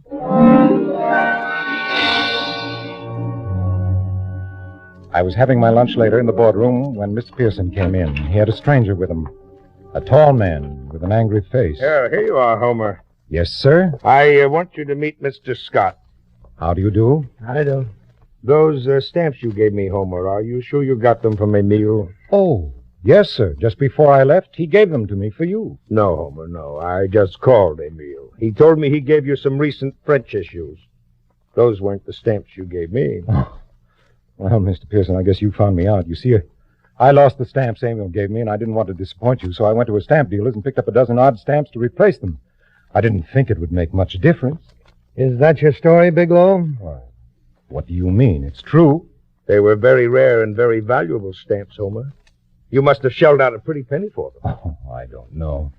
Mr. Pearson feels a man in your position couldn't afford to buy stamps like those unless... Unless what? Unless you didn't buy them at all, Bigelow. Unless you got them from the late Miss Hester Vale. Well, what's the matter, Homer? Is the name familiar to you? No. Why, no, sir. I never heard of it. What makes us think so is that the stamps Miss Vale smuggled into this country were the same issues. And worth exactly as much. $80,000. They were worth $80,000? Could it be a coincidence, Mr. Bigelow?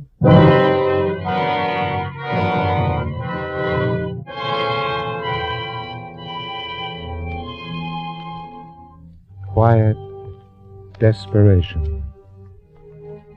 I've been catching up on my reading here in prison while waiting. I found another good quote. Happiness is the absence of pain.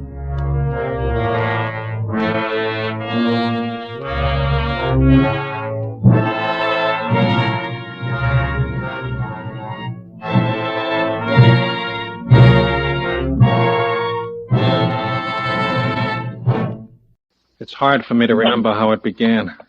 It started just like any other day. We had no way of knowing it would end like this.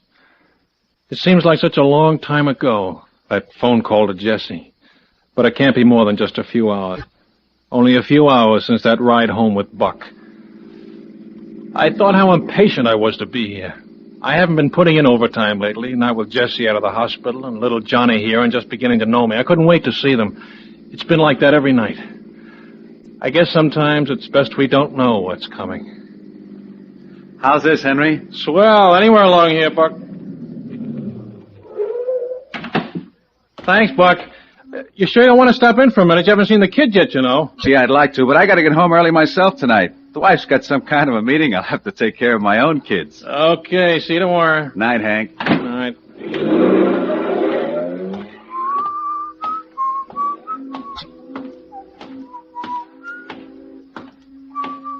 All right. Hey. Hold it right there. Oh, I didn't see you, officer. What's wrong? You'll have to wait a while. You can't go down that street. Well, that's where I live. What's the matter anyway? There's no one in sight. The whole block's deserted. That's how we want to keep it. Yeah, I'd like to get home. My wife's waiting for me. You'll be a little late. Well, wait a minute. Look, will you keep your voice down and stay back? You get hurt if you don't. You after someone? Roy Gilleska. Gilleska? But he's wanted for murder. That's right. And he's been living in this neighborhood? Where? Right across the street, down 3 doors. There's a cop every 10 feet from here to the river. Better go back in that drugstore and wait. Call your wife if you want. Yeah, I think I'd better. Where'd you say he was? Crossing down 3 doors.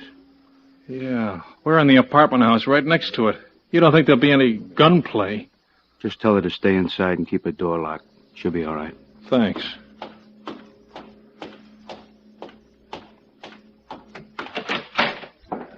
Henry. Hi, Charlie. It's that Zaleska guy they're after, you know. He's been living in the boarding house right next to you. Yeah, I know. How long has it been going on, Charlie? It's been almost a half hour now. A half hour? What are they waiting for? Don't ask me. I got here about 5:30 when the police were just coming in. They only took about 5 minutes to cover the block. Then a party of 6 or 7 went in after him. And they haven't come out? No, I've been watching. Why, I wonder? You didn't hear anything that sounded like shooting. No. Ought to hear something by now. Does seem funny, doesn't it? Unless he got out of his room. But he couldn't get far. I want to get Jessie on the phone. She'll be wondering why I'm late. Oh, sure.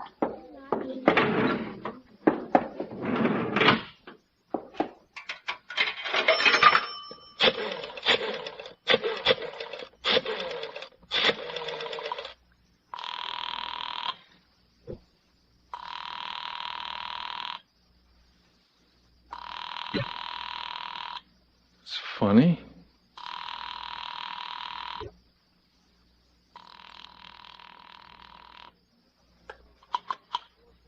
Hello? Well, what's the matter, honey? I thought you weren't going to answer. I was looking after Johnny. Are he okay? Just getting hungry. Well, go ahead with the supper. I'm going to be late. I don't want to scare you, Jess, but there's going to be a little trouble next door. I don't want you to leave our apartment. Trouble? Yeah, the police are after someone who's been hiding out in the boarding house next to us. The whole block is surrounded. I won't be able to get home till it's over, and you're not to come out. Yes. There's nothing to be afraid of, Jessie. All right. Just stay inside and keep the door locked. There's no need for that now. Bye, dear. What? Jessie! Hello?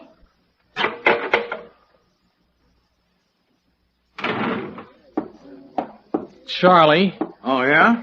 How high is that boarding house? Is it 3 stories? That's right, just like your place.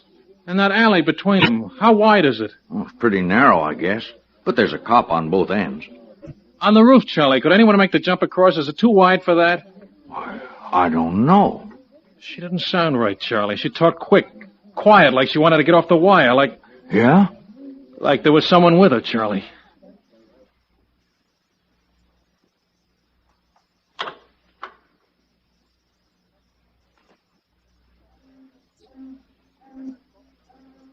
I tell you, I spoke to her on the phone about 10 minutes ago, and I'm sure there's something wrong up there, Captain. What makes you sure? She was afraid of something. I know she was. Something right there in the room with her. I didn't notice how different she sounded till I hung up. Where do you live? In the boarding house? No, the apartment house next door on the 3rd floor. Roder. Yes, sir? Farrell's got some men going into the apartment house next to Jaleska. Stop him. Yeah. He's in there with her, isn't he?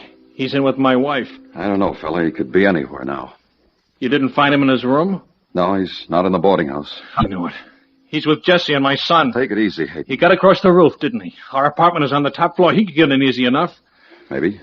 Let me go up there, Captain. Please let me go up there. I want to be with my wife and kid. Sorry, Hayden. If it's true, he'll use them as hostages to make us hold our fire. It's better that there are only 2. Oh, what difference does it make? Would you fire any sooner because there are only 2? It's not it at all. I'm not even sure he's there. You haven't given us any real proof. It's the only way you can make sure. Look, if everything's all right, if he isn't there, I'll call the drugstore and have him tell you so. If he is, I'll let you know somehow. We can think of some kind of a signal. You can't stop me anyway. It's my home, my wife that's in danger. I have a right to be there. Could stop you, mister. We should stop you. But you won't. I can go? All right, listen to me. Yeah. You may be wrong about this, but... What do you want me to do? Go straight to your wife. Don't do any investigating on the way. No looking down the alley or around corners. Go there and lock the door behind you. If you pass anyone you don't know on the stairs or in the halls, keep going and don't look back. He's trapped, Hayden. He's scared now, and he'll kill you if he thinks you're onto him. I know it. If he's not in your place when you get there, and he probably won't be, call headquarters and ask for Grimes. I'll have him standing by, and he'll flash the message to my car. If he is there, there's nothing I can tell you. You'll be on your own. But don't try to signal. You wouldn't get away with it. And it's not necessary. If I don't get your call 10 minutes after you go in, we'll know. Yes, sir. I can say this, Hayden, if he's there. Don't try anything brave. You know what I mean? Yeah. Looks easy in the movies. It usually works for the good guy. But this isn't the movies, and you'll have 3 lives at stake. Just relax, do whatever he tells you. Keep a good distance from him. Don't make any quick moves. And above anything else, don't watch a clock or the streets down here. He's been in spots like this before, and he'll know what it means. I know. That's about all I can tell you. Just be careful. We want this man, Hayden. We want him badly. But we don't want anyone hurt getting him, least of all a private citizen. Understand? I do. Thanks. Okay, Captain. Farrell's holding up his men, but he wants to know the score. Get him over to my car, Order, and have his men surround the apartment house. Block every exit and put someone on the fire escape on the first floor, but no noise. Do it quietly. Yes. Okay, Hayden. You can get going. Yeah. If he's not there, get the call in right away. Sure.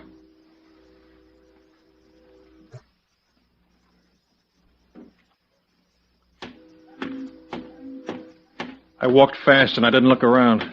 I knew he might be anywhere now. Around the next corner, hiding in the shadows that were on every side of me. And up the stairs on the first landing. The second. But I couldn't turn back and I didn't dare slow down. And I saw the door to our rooms at the head of the apartment house stairs. He was there. I knew it now. I could almost hear the heavy silence behind the door as he listened while I came closer. I hesitated only a moment. I knew what I'd say. I lifted my hand to the door.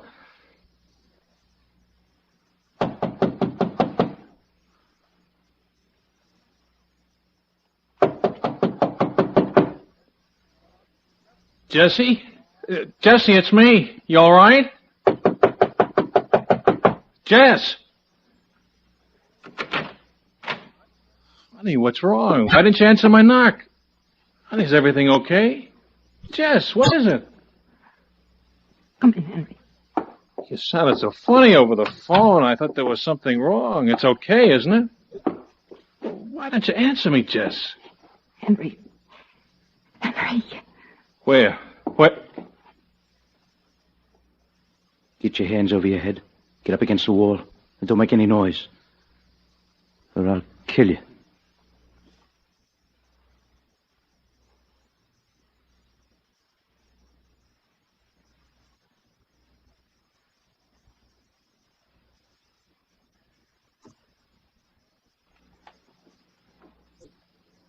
Our arms grew heavy. We leaned back against the wall, and I saw Jessie turn white, and our eyes began to close with fatigue. The room was quiet, and there was no noise from the streets outside. We could only wait. I watched him in the shadows and remembered what the captain said about trying anything brave. But he was smaller than I thought, and only a few feet away. And I wondered if it would really be so hard. Don't try it, mister. This is a .45. I'm not afraid of your gun. That's because you've never been hit. You're cheering me, and I know what you're thinking, but don't try it. I'm warning you. You won't ever know what it means to wish you could die till you get a slug in the stomach. Henry. It's all right. I know he means it. I mean it. It won't do any good, you know. No matter what happens to us, no matter how long you stay here, they'll get you. Listen, they're guys just like me. Those blue suits don't make them supermen. They make mistakes like everyone else. They already made a big one. How? They shouldn't have sent you. My wife didn't sound right when I spoke to her over the phone. I came up to find out why. Yeah, she gave it away. She's sorry about that. Jesse, did he? It's all right, Henry. Please, it's all right. Did he hurt you, Jess? Never mind that. She just got out of the hospital. Would you like to see her go back? I hope they kill you.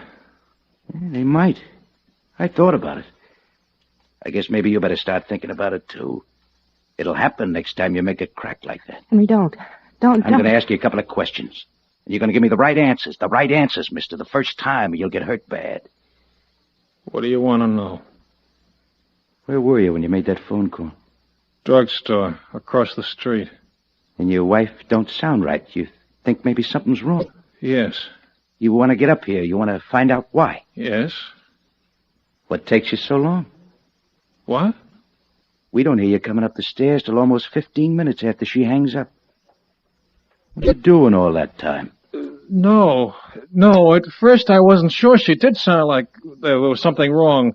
It was only after I hung up and got to thinking about it that I started to worry. And then I made up my mind to come up, but it was later. You don't stop to talk it over with the cops? Oh, why should I? How can I know it was you in here? Cops all over the block looking for me, searching every building. Streets probably closed off. And your wife sounds scared over the phone, but she won't say why. Sounds like someone's with her, but she won't say who. And you don't think it might be me? Well, yes. Maybe I began to. You don't say nothing to the cops, though? No. Just come up all by yourself? Yes. You sure of that? Yes. Okay. No! Not with a gun! Please stop it! Leave him alone! Henry! It's all right. I'm all right, Jess. What do you take me for, a kid? There's a line of cops 5 feet thick around every building in the block, and no one gets through unless they let them. You're here because they put you here, and I'm giving you just 5 seconds to tell me why. What's the big plan, eh? He's hurt! Can't you see he's hurt? I don't know about their plan. I don't know what they're going to do. But they know you're in here. Don't stop. I did go to the police when I thought it was you here with my wife. I don't think they believed me at first. But I talked the captain into letting me come anyway. If you weren't here, I was supposed to call him right away. And if I was? Nothing. Just wait. And if they didn't hear in 10 minutes, it meant I couldn't call, that you were in this room. You, what time's it? Too late, much too late. They know, Jaleska. There's no more searching.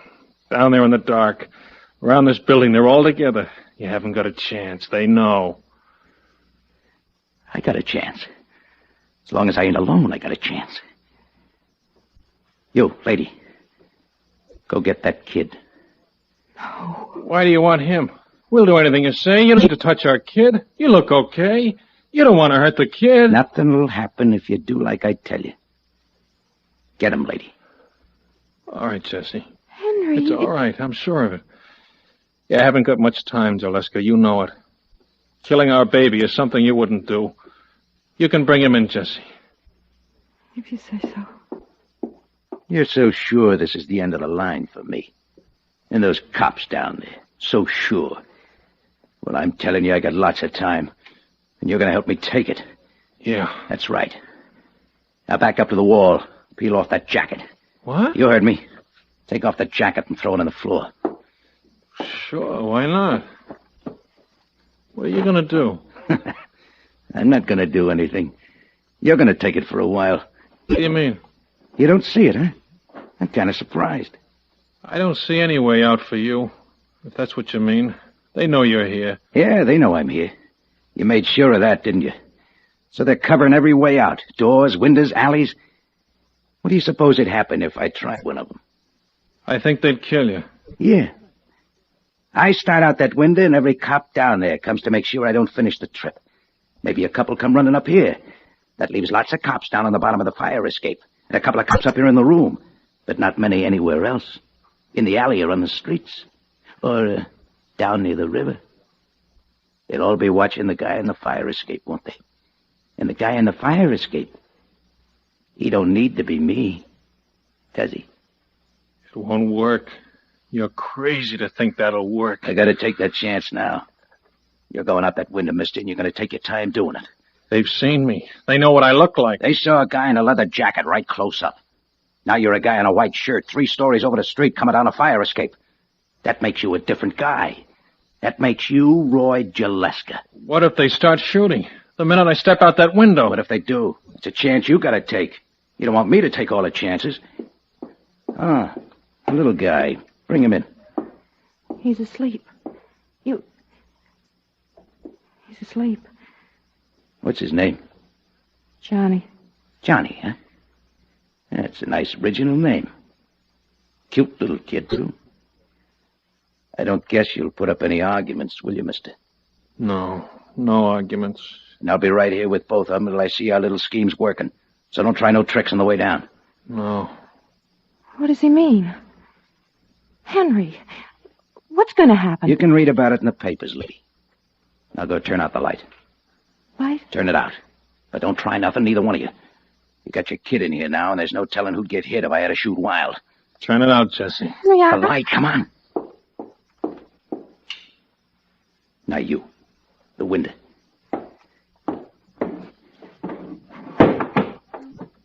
Okay. They're all waiting. Get going, huh? You can't let him go out there. They'll think he's you. They'll kill him. Jesse, it's all right. Hold on to Johnny and wait for me. It'll be all right. Henry.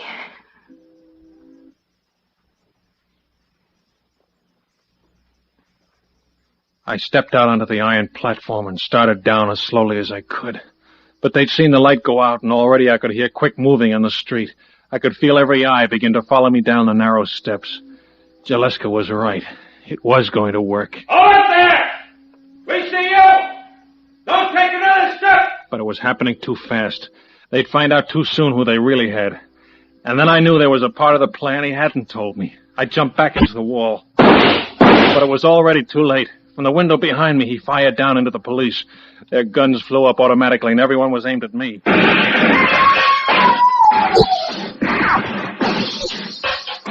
Then was pain. Pain that came from everywhere. And I could hear the shouts and bits of brick fell as the bullets hit around me. There was shouting that faded away. Waves of pain and other voices. Henry! Other voices. Henry! Don't touch him. Let him alone. He's losing blood. I've got to have a doctor. You'll get a doctor, lady. Why don't you go? What are you waiting for? Haven't you done enough? He's been shot. He's hurt, and you stand there. I thought you wanted to get out. Well, get out! Get out now! Jesse. Henry. Henry, you'll be all right. Don't try to move, darling. You'll be all right. Is he gone? No, mister, I ain't gone. Our little scheme. Don't look like it's going to work. It should have. No reason it shouldn't. But they're moving up on the stairs right now. Don't move, Henry. We'll get a doctor. It'll be over in a minute. You're glad, huh? No, I'm not glad. It's ugly, all of this. I feel sorry for you. Oh, don't. I've been running for a long time. I think it'll feel good to stop. It's funny, when they're after you, when you're running away, you look the same, act the same as you always did. But it's different on the inside. You're all tight and twisted. No matter what you're doing, you can't relax. Can't get a good deep breath. Yeah, I think I'm almost glad. Jaleska! Roy Jaleska! Those guys are going to do a lot of bragging tomorrow. We know you're in there. Come out with your hands up, or we're coming in after you. They finally get